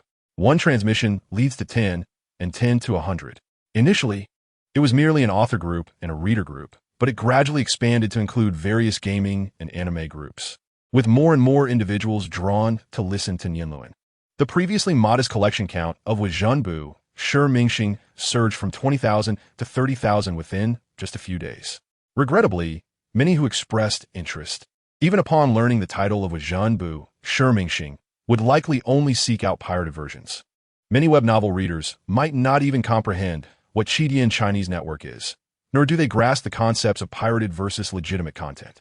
Nevertheless, for Li Luo, the influx of traffic resulting in a sharp rise in reader collections still bore significant advantages, particularly in terms of rapid growth in average subscriptions. However, as a high school student, Li Luo did not need to overthink the situation. The song Nianluan, amidst this wave of popularity, had only spread within a limited circle. To say it was popular would be misleading. After all, an obscure individual had penned a new song that garnered over several 100,000 plays on a single platform in just a few days. Yet, comparing it to truly viral songs, there remained a substantial gap. It certainly did not match the fervor of the original Nianluan from his past life. This validated for Li Luo that while a song's quality is a prerequisite, the extent of its popularity ultimately hinges on the amount of traffic and heat it garners. Achieving over 100 million plays is one metric, while several 100,000 is another. Sometimes, it is indeed challenging to decipher the logic behind a song's meteoric rise. As Saturday arrived, Li Luo attended school as usual. In simple terms, the school had designated this weekend for homework. The administrative office responsible for the course schedule at Fu Yi Middle School had a straightforward idea. This arrangement was quite perfect. However, upon entering the classroom that morning, Li Luo discovered a crowd gathered around the podium. At the center stood Kong Juanxiang, holding a list. Li Luo approached his seat, placed his backpack down, and inquired with Yan Zhusheng, who had arrived early, only to learn that the results of the entrance examination had been released. With curiosity piqued, Li Luo moved closer to the podium and cast a glance at the scores in Kong Juanxiang's hands. After a quick scan, he nodded and departed, acquiring a clear understanding of his results.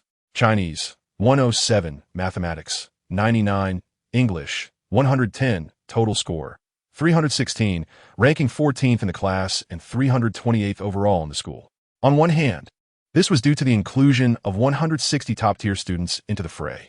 On the other hand, Li Luo had not been privy to the exam questions in advance and had relied solely on his memory palace, resulting in a loss of many points in mathematics. Conversely, while his performance in Chinese and English was not as stellar as during the high-stakes exam, it was still quite decent with minimal impact. If one were to exclude the 160 students from the top classes, his overall ranking would be 168th, which, compared to his previous overall district ranking of 86th, represented a decline of over 80 places, yet remained within an acceptable range. However, if he wished to secure a spot at Xinjiang University during the college entrance examination, this ranking would be far from sufficient. At the very least, he needed to be among the top 100 in the school. breaking into the rankings dominated by the elite classes to hold a glimmer of hope. Fortunately, there was ample time for improvement. The teacher will announce the results shortly. I'm not in a rush, Li Luo remarked. Yin Zhuxing shook her head and added, besides, aren't you good at remembering? You can memorize it after just one glance, right? Li Luo chuckled softly, resting his chin on his hand. You scored 318, just 2 points higher than me. Ranking 11th in the class and 304th overall in the school. Yin Zhuxing had scored 106 in Chinese, 97 in mathematics, slightly lower than Li Luo, but achieved an impressive 115 in English, a testament to her time spent abroad. As for Li Luo's old classmates, Jin Yuding had performed well, ranking approximately within the top 30 of the class. Due to the absence of the subject of science, which has hindered progress when examining only the 3 core subjects. Jin Yuding's foundation is not particularly poor. Su Yinghuan, having ranked 25th, maintains a middling performance, demonstrating stability. As for Xiao Heqi, lacking the key subject that typically detracts from scores, he achieved a total of 315 points, just 1 point shy of Li Luo, placing him 15th in the class.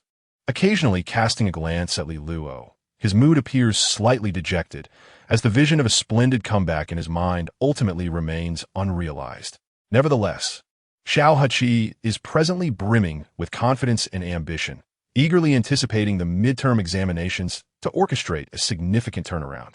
After all, he perceives that Li Luo's performance in the 3 main subjects has evidently declined compared to the level demonstrated during the high-stakes examinations, especially in mathematics, where it is clear that a lack of diligent review over the summer has exposed his foundational weaknesses. Xiao Heqi is quite aware that Li Luo only scored 142 points in the science exam, whereas he himself scored a commendable 162 points. If science were to be included, he would undoubtedly surpass Li Luo. Thus, despite his silence, Xiao Heqi's mind has begun to envision a promising future. Li Luo, however, remains indifferent to Xiao Heqi's thoughts, instead checking the scores of other classmates. For instance, Zhu Yufei and Zhang Guohuang, despite their humorous antics in class, both possess commendable academic abilities. Having previously participated in the independent admissions of Fu Yizhong, albeit unsuccessfully, they still maintain a position within the top 5 of their parallel class. The top scorer this time is Lu Jiahao, a lover of small animals and previously recommended by Li Luo as the mathematics class representative. The second place is occupied by Shi Yinran, who once ran for class president. Each of them is truly an academic powerhouse. Li Luo observes these individuals who have scored above 330 out of a possible 360 and cannot help but express his admiration. He realizes that without diligent study, even relying on mnemonic techniques, he could not achieve such high scores. He wonders how these students manage their studies. With this thought, Li Luo's gaze shifts to the front row, landing on the chubby Shi Yinran, internally cheering her on. Shi Yinran, I have great faith in you. Remember to take the stage during the class committee elections. Also, Hua Xiao. Li Luo glances to the other side. Although you placed 22nd in the class this time, your abilities are evident to all. You must not show hesitation when running for class president. Kong Junxiang calls for everyone to take their seats, posting the score report on the wall, and states, the results of the entrance examination serve merely as a reference. Upon entering high school, each subject will introduce a new knowledge system for everyone to learn and absorb. Therefore, whether one has performed well or poorly, it is vital to maintain a balanced mindset and embrace the forthcoming academic journey. Kong Junxiang does not elaborate on the scores from the entrance examination. After a brief comment, he shifts the topic, stating, next, we shall address the unfinished matters from the beginning of the term. Previously, we elected a class president, vice president, and 2 sports committee members. This time, we will not only elect the remaining class officers, but also re-elect the aforementioned 4 positions. As per tradition, students interested in participating may voluntarily come forward for the elections, with the relevant positions written on the blackboard. As he speaks, Kong Junxiang begins to list the positions such as class president, group leader, study committee member, and labor committee member on the board. He tosses the chalk into the box on the podium and claps his hands, saying, now, I hand the stage over to you. Li Luo, seated in the back row, falls into silence for a moment. Thus, the results of this election are as follows. Kong Junxiang cheerfully writes the names of the students corresponding to each position on the blackboard. As no one contested the presidency, Li Luo remains the class president. Li Luo, it appears that everyone is quite satisfied with your leadership. In the time to come, you must diligently lead Class 8 and fulfill your responsibilities. Upon hearing this, Li Luo tugs at the corner of his mouth, forcing a smile. All right, teacher calm. He then directs his gaze to the front row where Hua Xiuxiu sits, filled with disappointment. You girl, whatever happened to that initial drive and tenacity from the beginning of the term? Where is your competitive spirit? It seems that you have become too comfortable in the role of vice president. The class president is quite let down. Chapter 79. The Literary Society's pen pal. The final results of the class committee elections reveal that Li Luo and Hua Xiuxiu continued to serve as class president and vice president, respectively. The two sports committee members remain unchanged. Shi Yanran, who ranked second in the entrance exam, is elected as the group leader, while Su Yinghuan, with her sweet and charming voice, successfully secures the position of study committee member. Jean Yuding did not participate in the elections, but during English class, she had taken on the role of English representative voluntarily. She believed she could not compete with Li Luo, so since she could not become class president, it naturally followed that she would not assume any other committee roles under Li Luo's leadership. Yin Zhusheng, seeing his name on the blackboard, designated as a sports committee member, cannot help but sigh. Why did no girls run for the sports committee? Why did no brave souls run for class president? Li Luo also voices a soul-searching query. Yin Zhusheng glances at him, dismissing the thought, and asks, Are we going directly to my house after school today? We have to attend the Literary Society's welcome meeting at noon. Li Luo replies, After the meeting, we can head to your house together and pick up some groceries along the way. Sound good? Yin Zhusheng thinks for a moment and adds, I'll check out the Rock Band Society at noon. Is the Rock Band Society fun? It's all right. Yin Zhusheng offers an earnest critique, aside from being somewhat unprofessional. Everything else is fine. After all, we are high school students, so let us not set our expectations too high.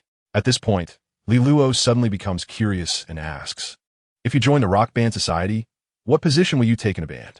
Keyboard? Guitarist? Or perhaps the lead vocalist? I could do all of them. Yin Zhusheng responds, I can also play the drums, depending on the arrangements. It sounds quite interesting. Then why didn't you join before? I mainly found it troublesome. The Rock Band Society has very few members. After all, in a school like Fuizhong, most students are diligent scholars who focus more on their grades than anything else.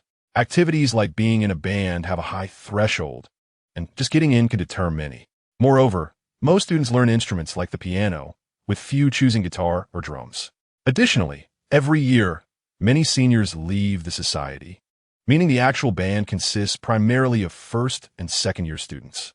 Thus, the Rock Band Society remains one of the few small clubs within the school, with membership typically capped at 10 individuals. It's a minor miracle if all positions can find someone to practice singing together. You can come by when you're interested. Yin Zhusheng suggests, sometimes we need people, and you can guest star. That sounds feasible. Li Luo begins his homework, occasionally lifting his draft paper to chat with Yin Zhusheng. The morning flies by swiftly. By noon, Li Luo calls for Yin Zhusheng, and once Chanchi comes downstairs, they head towards the cafeteria together.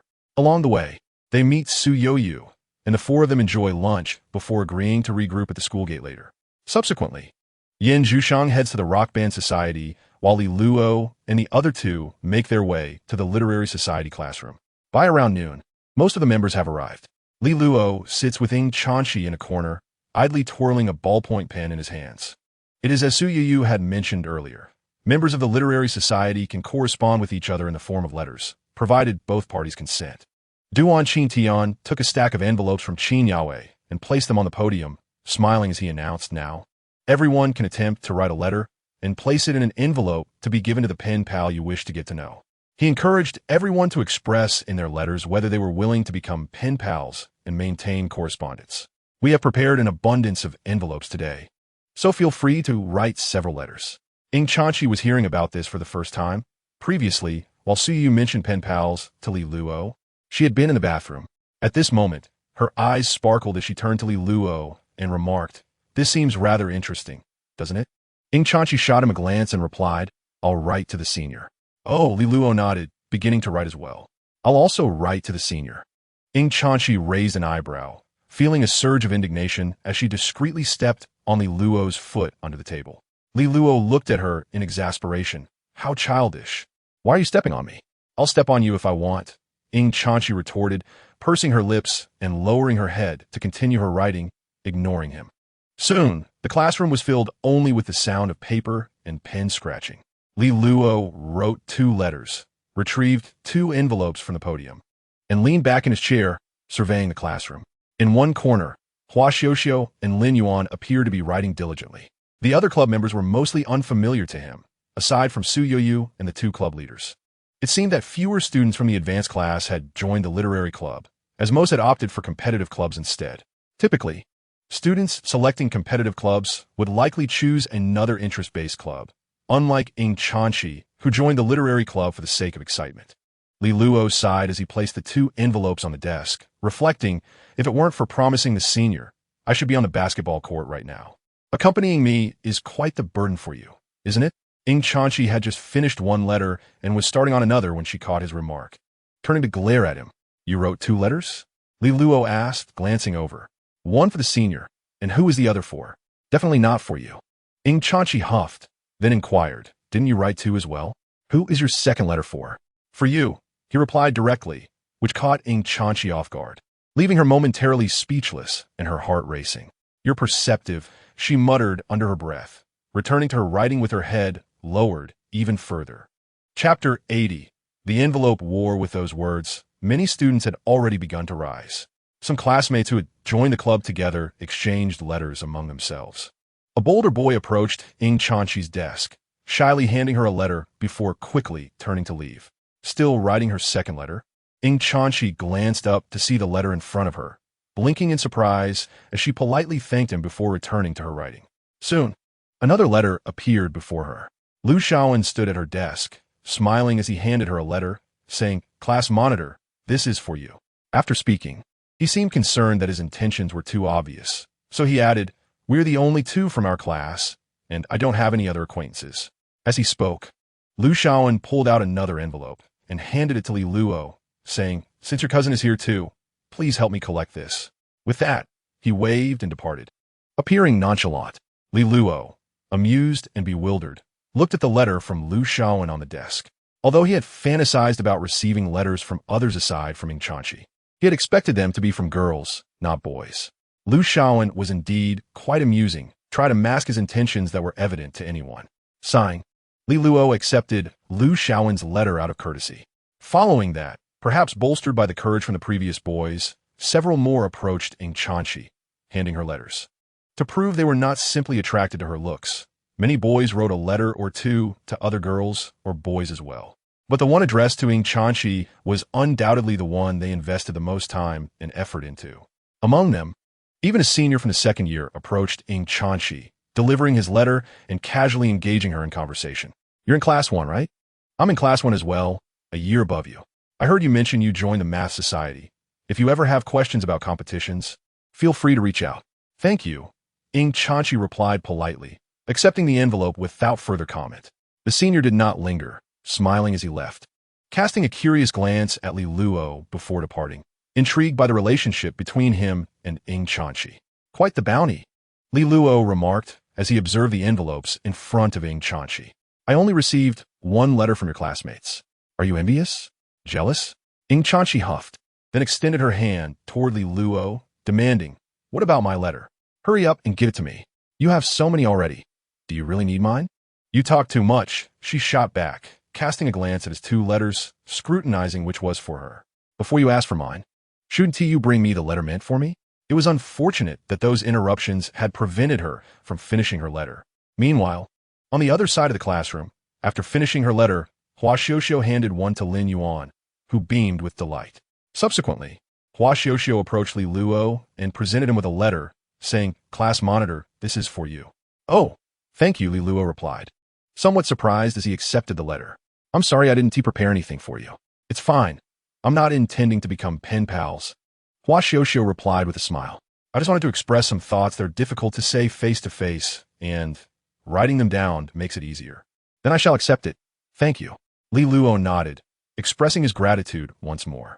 Ing Chanchi silently continued her writing, tightening her grip on the pen, glancing at Hua Xiuxiu and then back at Li Luo. After Hua Xiuxiu had left, she chuckled. Is there a story behind that? Perhaps it's a confession letter.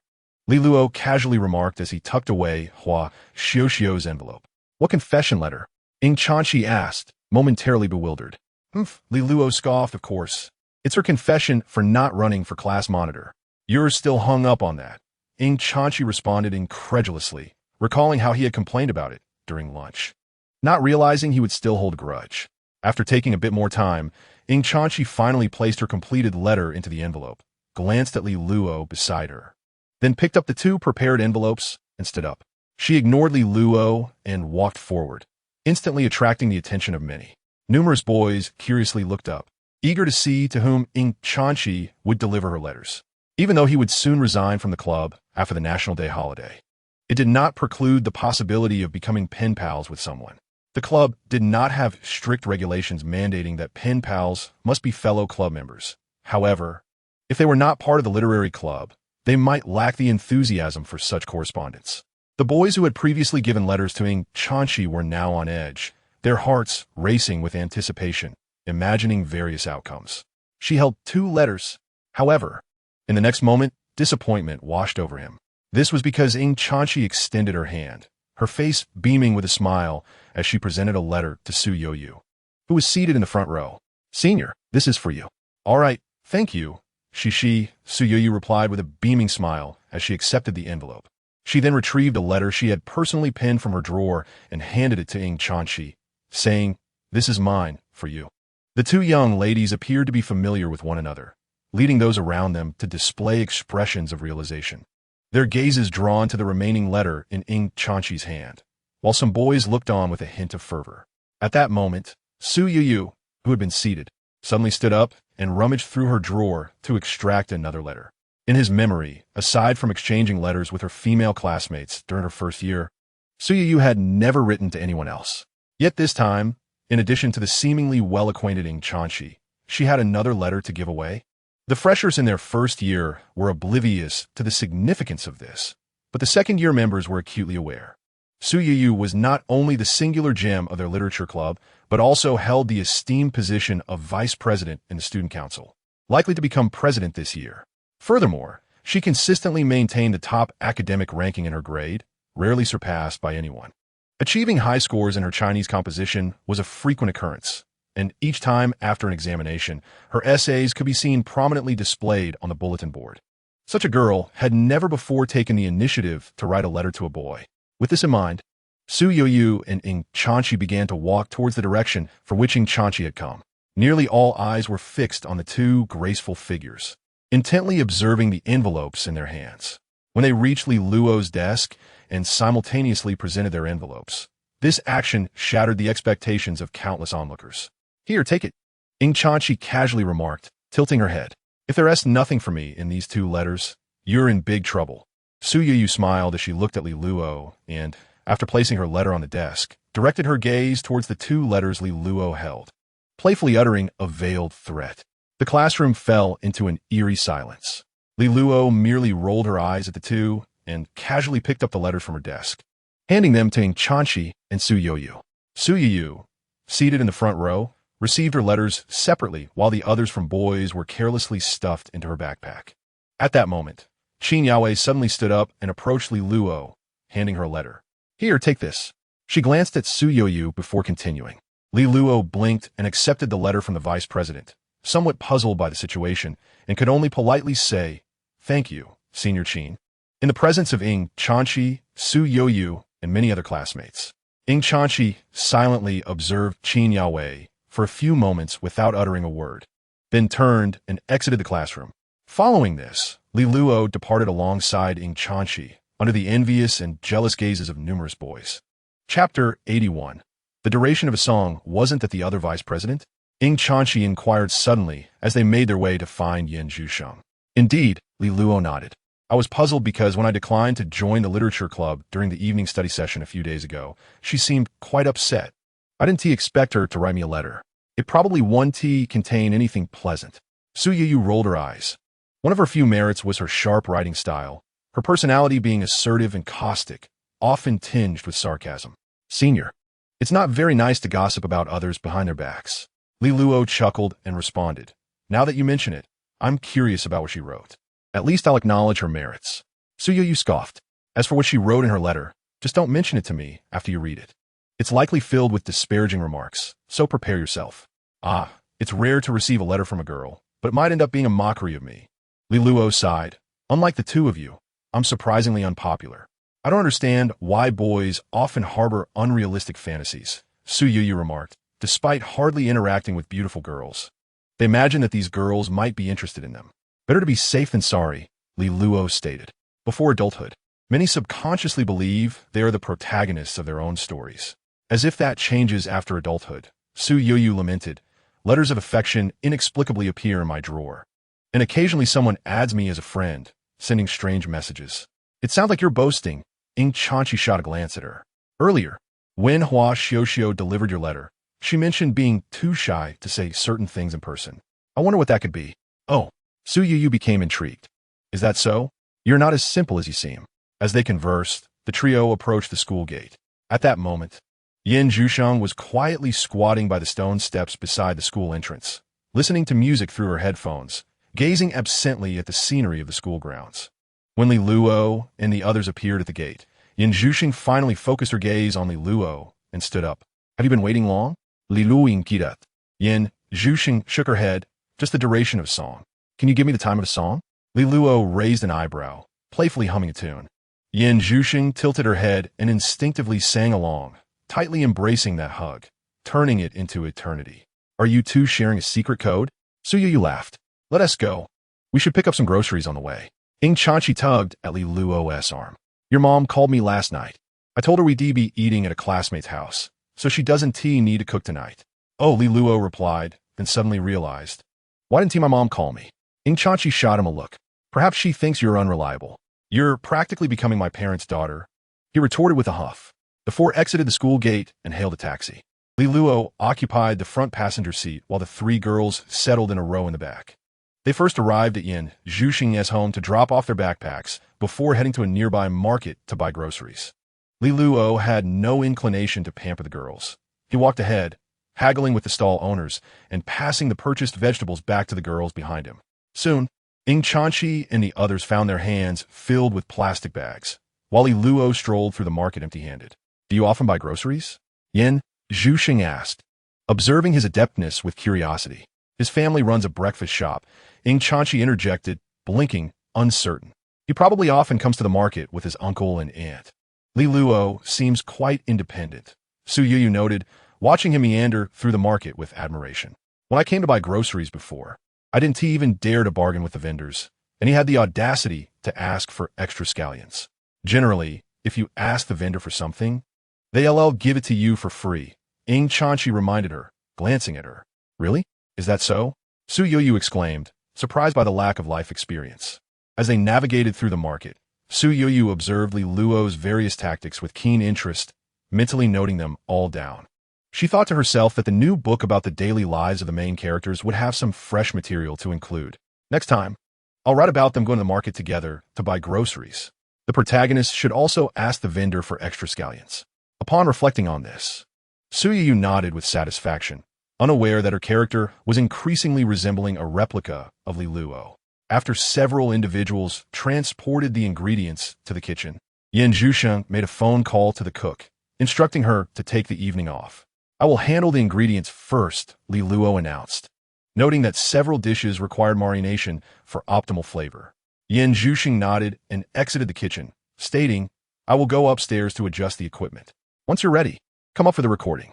"I'll assist you," Ing Chanchi said, retrieving the only two aprons hanging on the wall and putting one on for Li Luo and herself, beginning to unpack the ingredients from the plastic bags.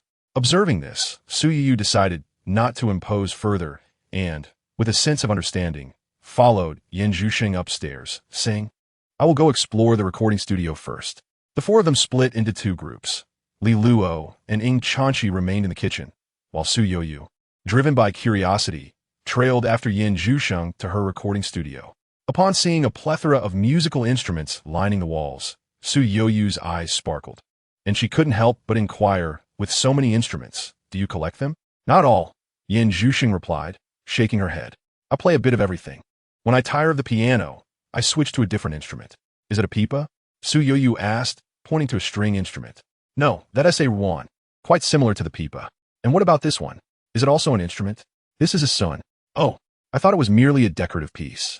Yin Zhusheng picked up the sun from the counter, an object resembling a ceramic vase with several holes, which could be played like a flute to modulate pitch.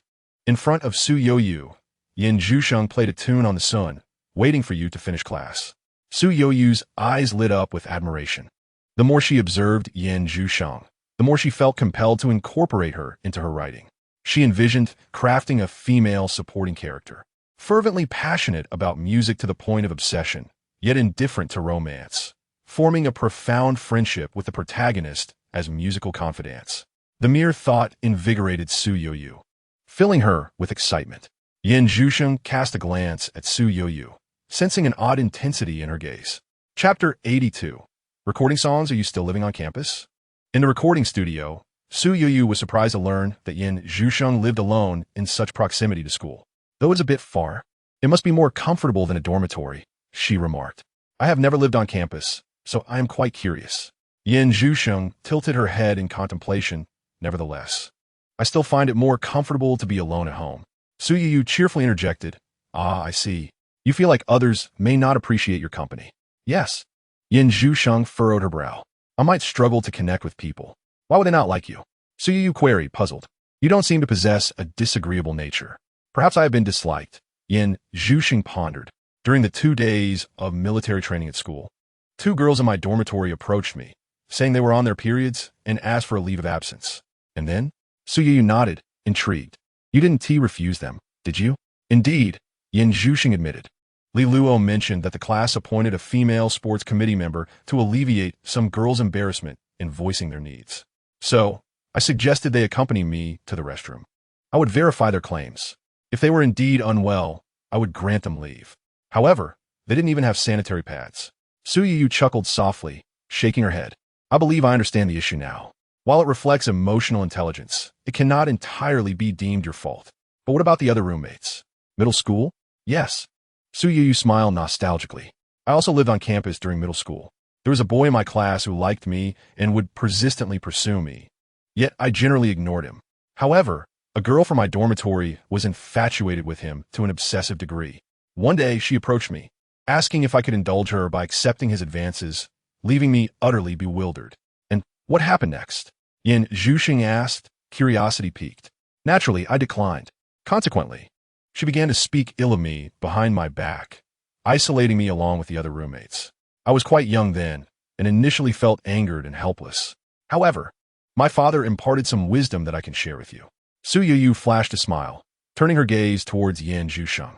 At that moment, Yin Zhusheng had seated herself at the piano, looking at Su Yoyu with curiosity, eager to learn what her father had said. My father told me that the more beautiful and exceptional a girl is, the more temptations she will encounter. This is a gift from the heavens, but also a curse. When you passively or actively embrace the advantages of beauty, you will inevitably incur losses in other aspects.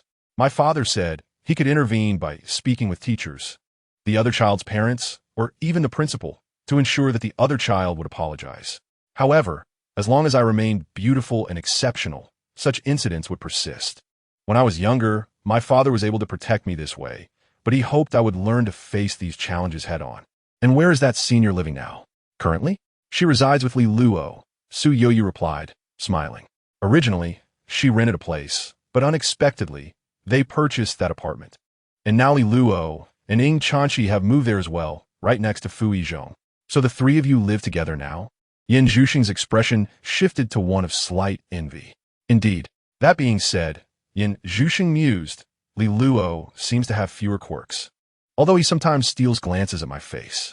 Haha, he even sneaked a peek at my chest, Su Yoyu teased, seizing the opportunity to expose his shortcomings in his absence. Boys are all the same. They think they are being discreet, yet that kind of gaze is easily detectable. But Li Luo is genuinely a good person.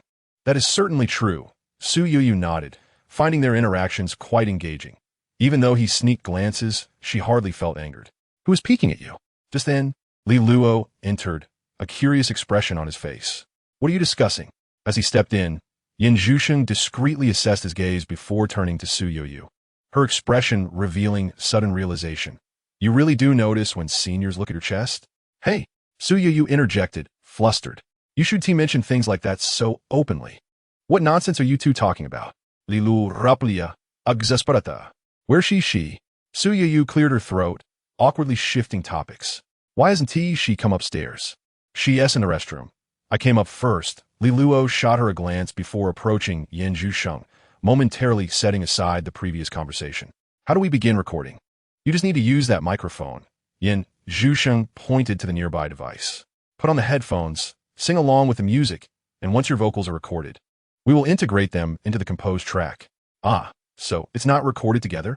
Su Yoyu blinked, leaning in to observe the microphone and headphones. So, we can only hear Li Luo's solo performance? Yes, Yin Zhusheng confirmed. Only he will hear the music through his headphones. We will only hear his voice, making any imperfections in his vocals quite apparent, allowing me to address his issues specifically. Well, if I sing poorly, please don't laugh at me. Rest assured, Su Yoyu said cheerfully as she settled onto a stool. With the headphones on, you won't hear her laughter. You are quite adept at comforting others. Li Luo remarked as he prepared for the recording session. Yin Zhusheng personally explained the functions of a microphone and headphones to him. Once Ing Chanchi finished in the restroom and reached the second floor, the recording commenced in earnest. Perhaps I should not exist in your world.